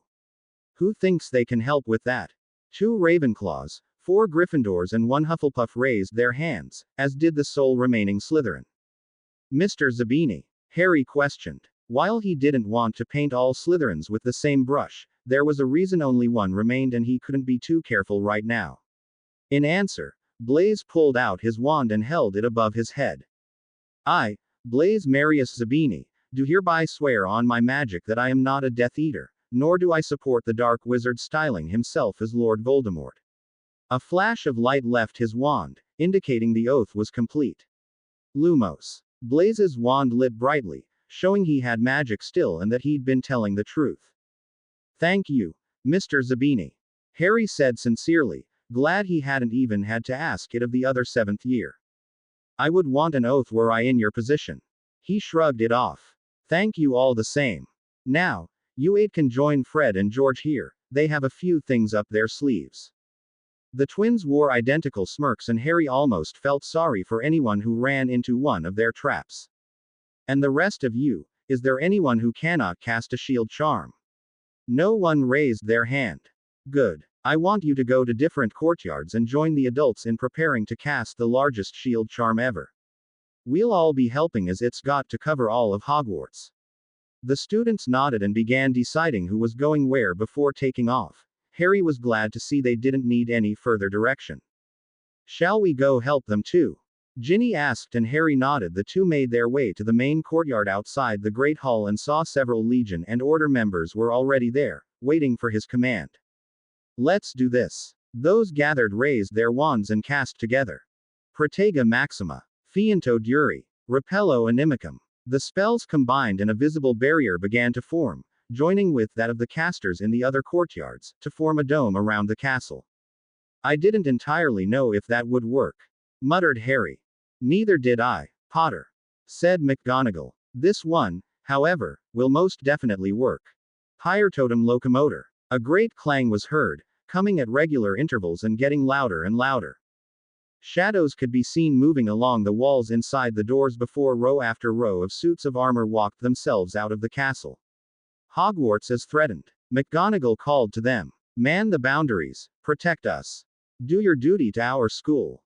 Harry and Ginny watched in awe as what must be every single suit of armor in the castle did as commanded. I always wanted to use that spell. McGonagall then gushed to the continued awe of her students. Across from the castle on a cliff Voldemort had just arrived. He reached out with this magic and could feel the wards crumbling, already having fallen enough for them to get through. Of course, there was that new barrier now. They never learn, he said. There is no spell powerful enough to stop Lord Voldemort. Begin. The shield had barely fallen into place when it was attacked. Inside the castle, Harry groaned. Damn, I thought we'd have more time. I shall go assist with the evacuation, said McGonagall before she hurriedly took off. They were evacuating from the room of requirement into the Hog's Head where Aberforth would see the students safely into any and all homes in the village, it being too dangerous to try and take so many people further right under Voldemort's nose. Everyone, Harry called to those who were left. Take up places around the castle, it won't be long before they break through. Most left to do just that, but Ron and Hermione stayed behind. I could use you on the other side, Harry said. Ron scoffed. You can use us here so you don't do anything stupid. Ginny can't be the only one responsible for keeping an eye on you. What about the snake? Harry asked. There are enough Legion members with basilisk fangs already out there, said Hermione, and as always she was right. Earlier that week when they'd known that the wards wouldn't hold much longer, they had gone back down into the Chamber of Secrets to get enough fangs from the basilisk's now skeletal remains to ensure that whoever found Nagini could kill her. We're staying. Harry knew better than to fight his sister when she used that tone of voice. All right, so the four of us then. And Draco. Yes, and Draco, when he can join us. They didn't even ask where Neville and Luna were. The two were running the operation alongside Sirius and Remus on the other side of the castle. Standing together, the four waited as the onslaught continued. Their shield must have been stronger than they'd thought, for it only failed once a powerful blast of magic, that could only have come from Voldemort, hit it. Holding their wands tightly, the friends waited as the clouds of black smoke got closer. Stupefy. The battle had begun. Harry and Ginny ran through a mass of chaos and destruction as they tried to find Voldemort. They'd been separated from Ron and Hermione some time ago, they weren't sure how long, and it was all they could do to not get separated themselves. Aside from the Death Eaters, and anyone else on Voldemort's side who simply wasn't marked, there were giants rampaging, while acromantulas, werewolves and other dark creatures followed in their wake. That had taken them by surprise. They had known that Voldemort was parleying with the giants and other dark creatures, but had not known that any of them, aside from the Dementors, had agreed. Neither Lucius nor Snape had known, proving that Voldemort didn't even truly trust his most trusted lieutenants. They hadn't actually seen either of their Death Eater friends, nor Draco, though they refused to believe that they were anything but alive. Parts of the castle were on fire, which they dodged as they ran, shooting reducto after reducto at the giants' legs, hoping to help take them down. Suits of armor were strewn across the courtyard, McGonagall's spell having worked well enough for several Death Eaters to have been taken out before the giants had come with clubs swinging. Suits of armor were no match for that. Suddenly there was a terrifying shriek and the light of the fire dimmed as it grew cold. Until now the Dementors had been hovering above the castle, feeding on people's hopes of surviving this battle while spreading fear. However, now they came down as one big mass, seemingly the end of the battle in Voldemort's favor. Harry and Ginny didn't hesitate. Grasping hands they ran onto a pile of rubble and held their wands up to the oncoming demons. Expecto Patronum. The brilliant silver lions roared to life and charged the Dementors. What had just appeared to be a win for Voldemort, now saw to the end of one of his greatest weapons as the lion and lioness picked the Dementors apart, destroying them for good. Harry and Ginny stayed only long enough to see the vast majority of the Dementors before taking off again. They had to find that snake. Potter. Harry recognized that voice and turned in time to block a weak stunner from his uncle who was running their way. A few more weak spells were cast for appearance's sake before Lucius reached his side. The boathouse. He said quickly. I have just come from there. It was all that was needed to have the two taking off again, this time with a heading. They managed to reach the stairs down to the boathouse without getting killed, though how they weren't entirely sure, and as they approached they heard voices within. You have performed extraordinary magic with this wand, my lord, in the last few hours alone, said Snape.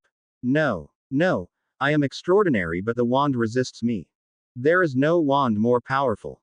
Tonight when the boy comes, it will not fail you, I'm sure of it. It answers to you and you only. They were talking about the Elder Wand, that much was clear, and it appeared that Hermione had been right and the wand wasn't working for Voldemort. Does it though, my lord? Snape seemed confused. The wand, does it truly answer to me? You're a clever man, Severus, surely you must know. Where does its true loyalty lie? With you, of course, my lord. Voldemort tsked disappointedly. The Elder Wand cannot serve me properly because I am not its true master. The Elder Wand belongs to the wizard who killed its last owner. You killed Dumbledore, Severus. While you live, the Elder Wand cannot truly be mine. Harry and Ginny didn't like where this was going. You've been a good and faithful servant, Severus, but only I can live forever. My lord. They couldn't wait any longer. Summoning the sword of Gryffindor, Harry and Ginny burst in, Harry spotting the snake and taking a swing, though he was blasted back before he could land a blow. How wonderful to see you, Harry, said Voldemort. I knew you would come to me eventually. Yeah, well, I'm not going to let you kill him. Voldemort seemed surprised. The man who killed Albus Dumbledore. You have a desire to see him alive. Severus Snape has never been yours, Riddle, said Harry. He has always been mine since the time you first went after my mother. Voldemort's eyes shot to Snape, who appeared angry and quite obviously at Harry. Good going, Potter, you blew my cover. He snarled. Considering you were about to die, I'm okay with that, Harry retorted. Voldemort actually seemed at a loss for words, and Ginny, who had picked up the sword when Harry had dropped it, took full advantage. She lunged for Nagini, but the snake herself dodged it this time and Ginny barely moved away when she struck back. Voldemort's distraction didn't last any longer and Ginny found his wand in her face. I would not try that again if I were you, he hissed. Or what? She hissed back. You'll try to kill me. You're already trying to do that. Voldemort flicked his wand, but Harry blocked it and pulled Ginny back, in the same moment that Snape took a shot. Confringo. The spell hit Nagini, but she appeared unharmed. Voldemort turned his attention to Snape then and shot a spell that seemed to drown him without water. Finite. Ginny cried, going to Snape's side, and Harry and Voldemort began to duel. If the Dark Lord had thought that Harry would be an easy target, he was wrong. This was the end, and Harry was no longer holding back. Every ounce of magic that Godric had left him was thrown Voldemort's way, and it was enough to push the evil man back. You were better than I thought, Potter. Thanks to my ancestor I am. This was the end. No reason to hold back, and no reason to hide the truth. Godric left me his magic and his knowledge. I know more than even you. More than Lord Voldemort. He was amused. Yes. You don't know of the other prophecy, do you? That drew Voldemort up short. What prophecy? The one given in our ancestors' time that spoke of a war between Lion and Snake that would only be resolved when Godric and Salazar were reborn. They're reborn in us, Riddle. You dare. Yes, I dare. More so because you are not the heir of Slytherin. I am. Salazar Slytherin is. You ancestor. Yes. His blood flows in your veins, that is true. Harry waved off his protest. But haven't you learned yet, Riddle?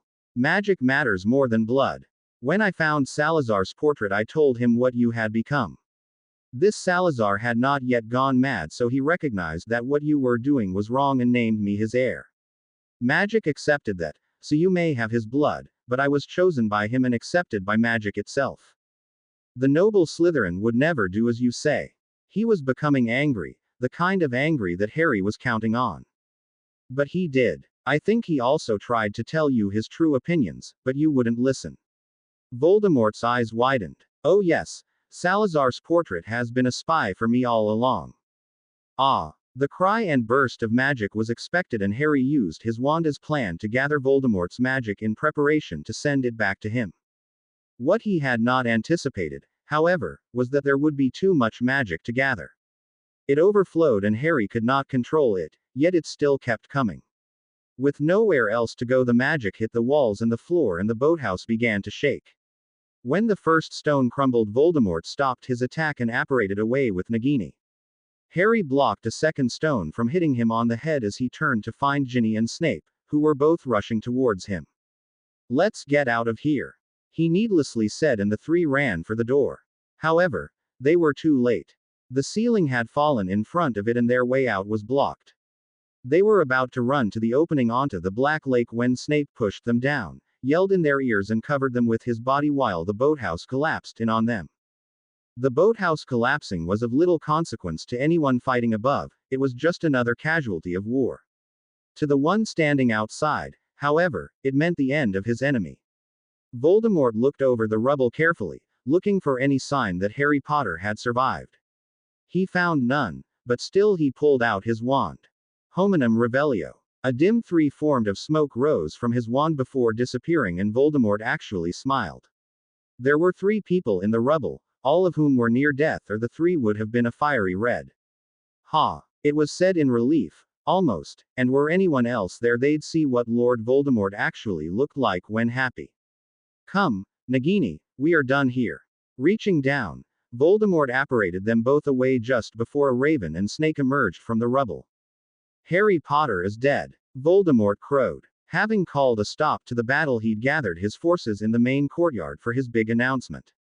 He died a coward's death, running from the battlefield and leaving the rest of you to die in his place.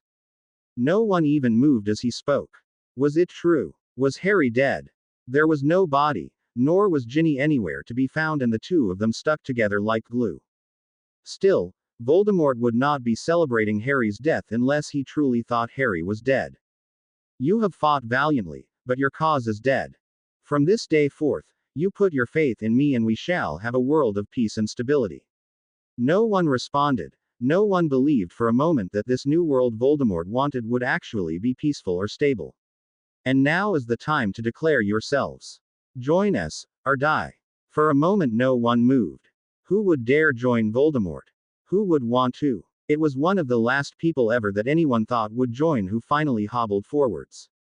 Ron. Hermione gasped incredulously. Well, I must say I had hoped for better. The Death Eaters behind him laughed. Ronald Weasley, best friend of Harry Potter, I never expected you to join us. I'd like to say something. Ron interrupted. Well, Ronald, I'm sure we'd all be fascinated to hear what you have to say. It doesn't matter that Harry's gone. People die every day. He paused and Hermione looked on him proudly. Yeah, we lost Harry today. But he's still with us. As is everyone else we lost. They didn't die in vain. He turned to look directly at Voldemort. But you will. Because you're wrong. Harry didn't die a coward. He died for us, no matter what you say. And this isn't over. In what was absolutely perfect timing, a raven flew down, dropped a snake from its talons, and within but a moment had turned into Harry and Ginny. The crowd gasped, one side in relief, the other in anger, while Voldemort looked apoplectic. You're right, Ron, it's not over, said Harry. You should really have waited for a body, Tom, instead of just declaring us dead. Confringo. The spell shot at Nagini and she hissed angrily but appeared unharmed. Harry's spell was all that was needed to start the battle once more. Both sides went at each other with renewed vigor, though all silently agreed to leave Voldemort to Harry and Ginny. The 3 were locked in a fierce battle, neither side holding back, and it was obvious that Voldemort had met his match. You were right, Tom, when you told Snape the wand wouldn't work for you, said Ginny. He was never your man, he was Harry's from the moment you started hunting down his mum. He loved her, you see, had since childhood. You should have realized, he asked you to spare her life, didn't he? Harry added. He desired her, that was all. Voldemort growled. Of course he told you that, but he was Dumbledore's spy, and eventually mine since the moment you threatened her, and he's been working against you ever since. Voldemort didn't like to hear that, but Ginny had more news for him. And he wasn't the only one. She looked to her left where all three Malfoys were fighting their supposed comrades. Lucius saw you for what you were during the last war and went to Sirius. He really has been an uncle to Harry all these years, not as a pretense to spy on Harry as he told you. How had two of his servants, two of his most trusted lieutenants, have fooled him, Lord Voldemort? But the evidence was right there in front of him. Lucius fought against his fellow Death Eaters while Snape had confirmed it when Harry had blown his cover. It matters not, he said. It matters not if they were mine or yours, or Dumbledore's. I crushed them all, as I will crush you. There is no chance of you winning, not now that I am the true master of the Elder Wand. Dumbledore tried to keep the wand from me, to make Snape its true master, but Snape is dead. I killed him even before the boathouse collapsed. The previous master of the Elder Wand is dead by my hand and it now belongs to me.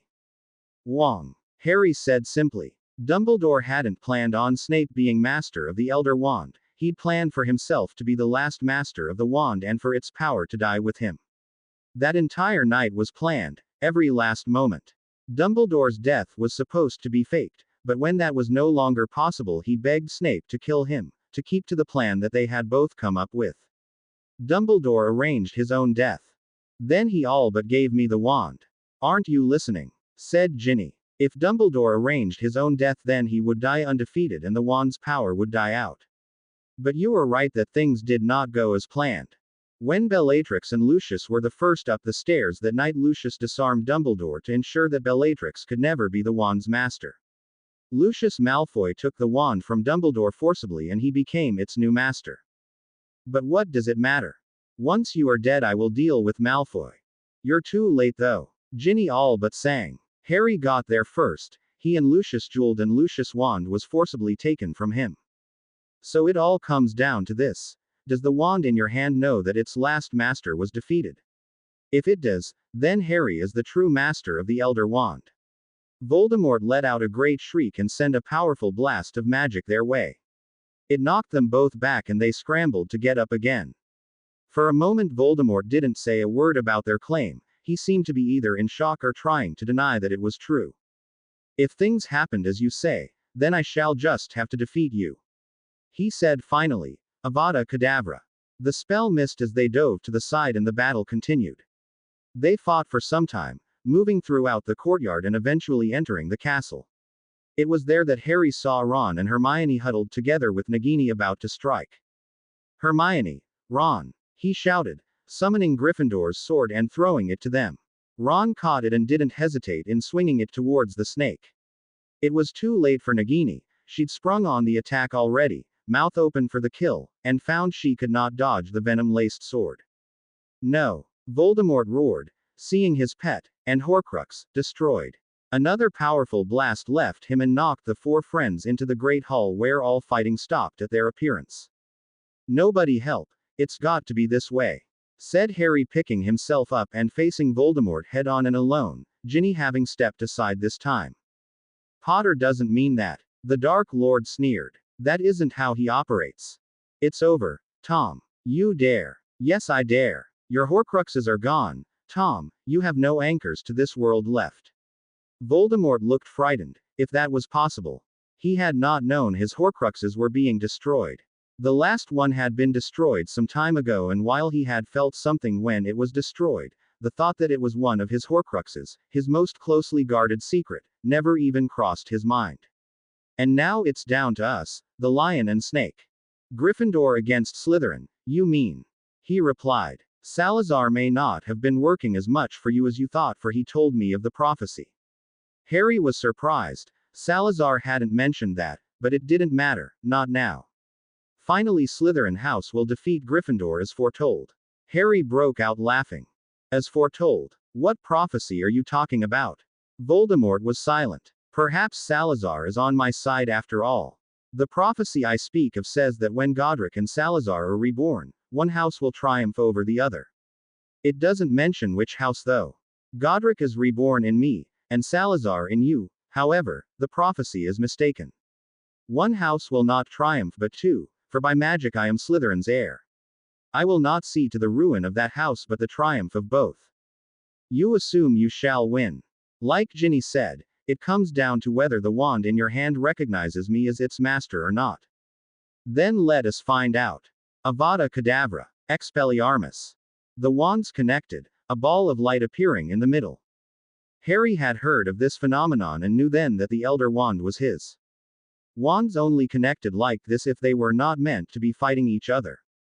For it to connect now meant that Harry's wand and the Elder Wand recognized each other as brothers, both under the command of the same master. Pouring everything he had into his spell, Harry pushed the ball of light towards Voldemort. He could feel multiple powers pushing the ball with him. Ginny was the most prominent as she gave him her power, while he could also feel Godric's power, and the power of the prophecy joining in as well. It was almost too much for Harry, but he managed to hold on, and eventually the Elder Wand flew out of Voldemort's hand, landing safely in Harry's. The connection of the two wands meant also that the spells were connected, and while Harry had tried only to push his spell towards Voldemort, he'd pushed the Dark Lords towards him as well. With a flash of green, Lord Voldemort was no more. The end of Voldemort meant the end of the war, none of the remaining Death Eaters having the will to fight without him. It was for the best. They wouldn't have stood a chance against Harry, who used the Elder Wand to create a magical rope that tied the Death Eaters together to stop them from escaping. Then Harry collapsed. Ginny rushed over, though not in a panic, for she knew he wasn't even injured, let alone dead, but simply exhausted as they all were. You did it, she murmured, holding him close. We did it, he replied. They sat there in silence for a time, basking in the others' presence. They registered movement around them but didn't care. Let the others clean up, they thought. After this fight they deserved a bit of a rest before joining in the rebuilding that had already started. It appeared that they wouldn't get their wish though, as a commotion drew their attention. Stand aside, girl. That is Miss Black to you. Hermione raged. And you are not taking them anywhere. They must stand trial. Dawlish. Harry called, unable to ignore his sister, or that she was protecting the Malfoys and that a few Aurors wanted to cart them off to Azkaban along with the other Death Eaters. Leave them. Mr. Poe, Lord Gryffindor, he amended quickly at Harry's look. We must take them. They deserve to be in Azkaban for their crimes, they cannot escape it. Oh yes they can, Harry retorted. I was not kidding that they were spying for our side. You will not lay one finger or spell on my family, or you will answer to me, is that understood?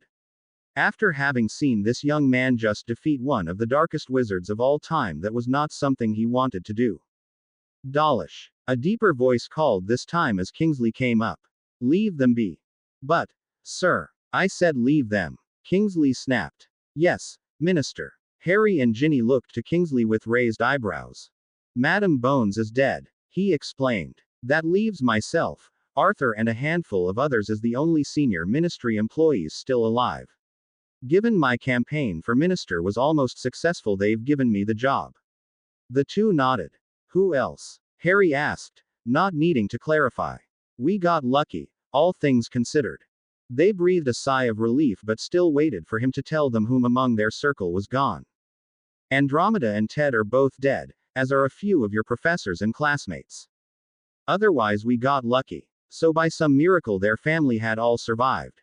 With Dawlish gone and Kingsley taking off as well, Harry turned to his aunt, uncle and cousin and pulled them all into a hug. He had never done this in public before, knowing how the Malfoys felt about public displays of affection, but given the night they'd all just had, he couldn't help himself. And neither could they, he discovered, as they wrapped him in a hug as well. With that over with, the group headed to find the rest of their family. As they did, they passed several bodies of those they recognized. Parvati Patil hadn't made it, nor had Ernie Macmillan or Crabbe and Goyle, the latter two proudly wearing their Death Eater robes, while there were several other students not in their year that they recognized. Professor Sinistra was dead, along with Professors Sprout and Trelawney, as well as that bloke that taught Muggle studies. They couldn't remember his name. They found their family easily enough and were engulfed in hugs for several minutes before being released. Lord Gryffindor. Harry turned to face Ragnarok, he and several other goblins having arrived just now. Director. On behalf of the Goblin Nation, I wish to apologize for our absence in this battle. Director, there's nothing to. Ragnar's glare silenced him. I swore an oath to be by your side in battle, and now that oath is broken. My life is in your hands, Lord Gryffindor. The entire hall had gone silent to listen to what was going on. After all, it wasn't every day that a goblin, let alone the director, came to Hogwarts. Gasps were heard when he put his life in Harry's hands, this never having happened throughout all of history.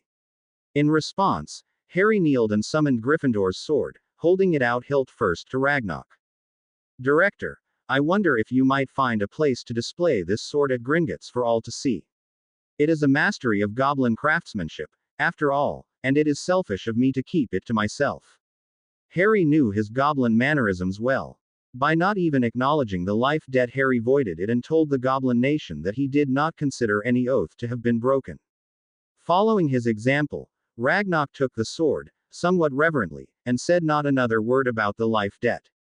You honor the Goblin Nation by returning the sword to us, my lord. We will do as you command, and with our thanks. For the first time since Gryffindor himself was alive, people were treated to the sight of the director of the Goblin Nation bowing to a wizard. It was a sight none would readily forget, and many wondered if this was setting a precedent for what was to come, inclusion and equality for all magical beings. With a nod, Ragnar turned to the other goblins and told them to start an assessment on what parts of the castle could not be repaired by magic. This was done without any prompting, and without the approval of Hogwarts' headmistress, but given she'd gotten to know Ragnar some since joining the Legion, she knew that it would not be wise to try and stop them. With that over with, Harry turned to Cyrus and Remus, beckoning them to follow him and Ginny. What is it, Harry? Remus asked as they left the castle and headed towards the boathouse, which they could clearly see had collapsed. It's Snape, he replied. He's buried there. We need to get him out. How do you know that, Harry? Sirius dreaded the answer. Because we were buried there too. Snape saved us, said Ginny. When it started collapsing, he yelled at us to transform and covered us with his body. We'd probably be dead if he hadn't. Ginny's right. We only got out because there was a hole small enough for a raven and snake. Any bad thoughts Sirius and Remus still had about the man disappeared.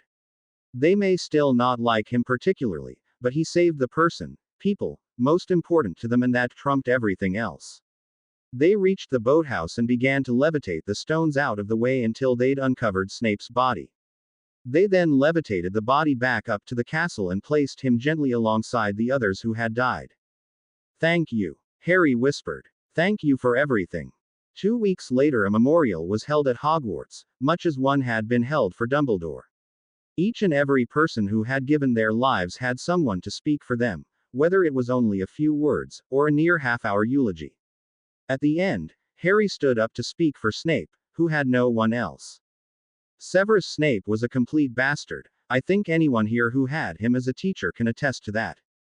He disliked teaching, hated children, vastly preferred students from his own house, all of which showed each and every day of his life. Severus Snape was also one of the bravest men I have ever known. He turned spy for us during the First War, kept a cover, teaching children he disliked for 13 years, so that when Voldemort returned he would be useful to him and would be able to retain his position as spy in Voldemort's inner circle. He risked his life every single day, knowing that if Voldemort ever found him out that he would die a painful death. And yet he still went in there every day. That is the definition of bravery, doing something even though you're afraid or know the consequences could be bad. Severus Snape may have been a Slytherin, but he had bravery in quantities any of us Gryffindors could only hope for. We owe him our lives, each and every one of us, and for that I can only say thank you. When the memorial finished, Harry and Ginny walked hand in hand down towards the Black Lake. Beside where Dumbledore's tomb was stood a much larger one that housed many of those who had died defending Hogwarts. The White Tomb had been built at Harry's insistence. Anyone who had given their lives for Hogwarts deserved to be buried on her grounds, and most families agreed, with only a few deciding to bury their loved ones elsewhere. On the other side of the White Tomb stood a third tomb that was almost identical to Dumbledore's. There lay the body of Severus Snape. Harry knew the man might have killed him, had he been alive to see his body buried on the grounds of the place he couldn't escape, but with no other family there was little choice unless they wanted to bury him in some unknown graveyard, which Harry would never let happen. Thank you, he whispered as he had that day in the Great Hall. Thank you for everything. Grasping his hand, Ginny said her own thank you before they turned and walked away. Happy birthday to you. Those gathered sang off key, the twins doing so on purpose, while Severus Remus Potter blew out the 11 candles on the cake his gran had made. The entire family had gathered to celebrate his big day, held 1 week before the start of term at Hogwarts. His mother and father were looking on proudly while his elder brother James was eyeing the cake and his younger sister Lily was looking on wistfully. She wanted to go to Hogwarts too, although it would be another 2 years before she turned 11.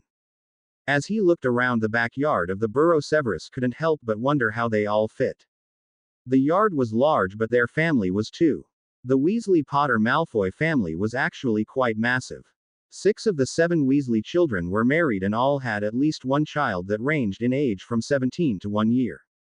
The Potters and Malfoys, well, he supposed it was really just the Weasley side that was massive. His great-aunt and uncle were present along with their son, his wife and their 2 grandchildren.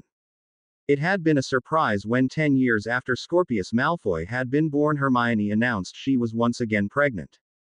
Their 3-month-old daughter, Rose, was currently asleep on her grandfather's shoulder. The Potter side was similar in that it was just his parents, himself and his siblings, so really it was just the Weasley side that got confusing. His eldest cousin, Victoire, had been born on the 1-year anniversary of the Battle of Hogwarts and was going into her 7th year at Hogwarts. Severus would have 9 family members at Hogwarts this year and he wasn't sure how he felt about that. He was ready to find his own way at school as his dad had, but he couldn't deny that having family there made him feel better. Happy birthday, darling. His mum and dad had come over and wrapped him in a hug, which he immediately tried to escape. Mum, Dad, stop it. Luckily for him, his mother gained a new direction for her attention. James Sirius Potter, if you touch that cake before your brother has had his piece, I will turn you into a tea cozy. Sorry, Mum. Though it was clear he wasn't sorry at all. Daddy, I want to go to Hogwarts too. Lily whined for the 10th time since the party started. Not yet, sweetheart. Harry repeated for the 10th time. Aunt Ginny, can we cut the cake yet? 4-year-old George, son of Fred and his former Quidditch teammate Alicia, asked. Yes, Georgie. Ginny said about doing just that before her young nieces and nephews could start just digging in. Here you go, darling. Ginny gave the first piece to her son before handing the rest out. Thank you, Aunt Ginny. 11-year-old Scorpius said politely when given his piece, Narcissus' strict teachings having gotten into her grandson. He finished his cake on the way back to his parents though, much to his grandmother's chagrin, before reaching out to take his baby sister. Scorpius was quite in love with little Rose and Hermione, and Draco knew that the hardest part about him leaving for Hogwarts this year would be leaving her, not them. Come on, Severus, we're going to play Quidditch. 12-year-old Fred, son to George and his former Quidditch teammate Angelina, called. James immediately ran over to play, yelling that he was Seeker. Although only going into his 3rd year, he was determined to become Gryffindor's Seeker, the spot having just opened up when the current Seeker graduated in June. Severus got up, but he'd only made it a few steps before his father pulled him aside. What's wrong? Harry asked, knowing that look on his younger son's face. Nothing. Severus. What if I'm sorted into Slytherin? He blurted out before looking around to see if anyone had heard him. Then Slytherin House will gain an amazing student. Come on, Dad, be serious. Someone talking about me. Sirius poked his head out of the kitchen door. No. Harry and Severus replied together and Sirius went back inside. Severus Remus Potter, you are named after 2 professors of Hogwarts, one of whom was a Slytherin, and the bravest man I ever knew. But if you really don't want Slytherin, you can choose. The Sorting Hat takes your preference into consideration. Really? It did with me. Severus nodded, much happier than before, and took off to play Quidditch with his cousins. Nicely handled. Ginny came up behind Harry and wrapped her arms around him. I don't like that he has a prejudice against Slytherin House, said Harry. Ginny chuckled. Oh, I don't think it's a prejudice. I think he's worried that he'll be the only descendant of Godric Gryffindor who does not get sorted into Gryffindor. Harry looked at her quizzically. The only descendant. Since when did we have more kids? I could have sworn only James had been sorted so far. Haha. Very funny. I guess I can see why he's worried. I would have been too at his age. You were as worried, otherwise you wouldn't have asked the hat to put you in Gryffindor when it considered Slytherin. Said Ginny reasonably. That was more me arrogantly demanding Gryffindor over any other house. Harry replied. So it had nothing to do with a worry that if you didn't make Gryffindor serious would take the mickey out of you. Harry glared at her. Well, all right, it might have done. He finally admitted, and Ginny laughed again. I love you, Lord Husband. She murmured, and Harry turned to face her. As I love you, my lady wife. To be continued. I hope you enjoyed this story. Also remember to subscribe and like this video. See you in the next video.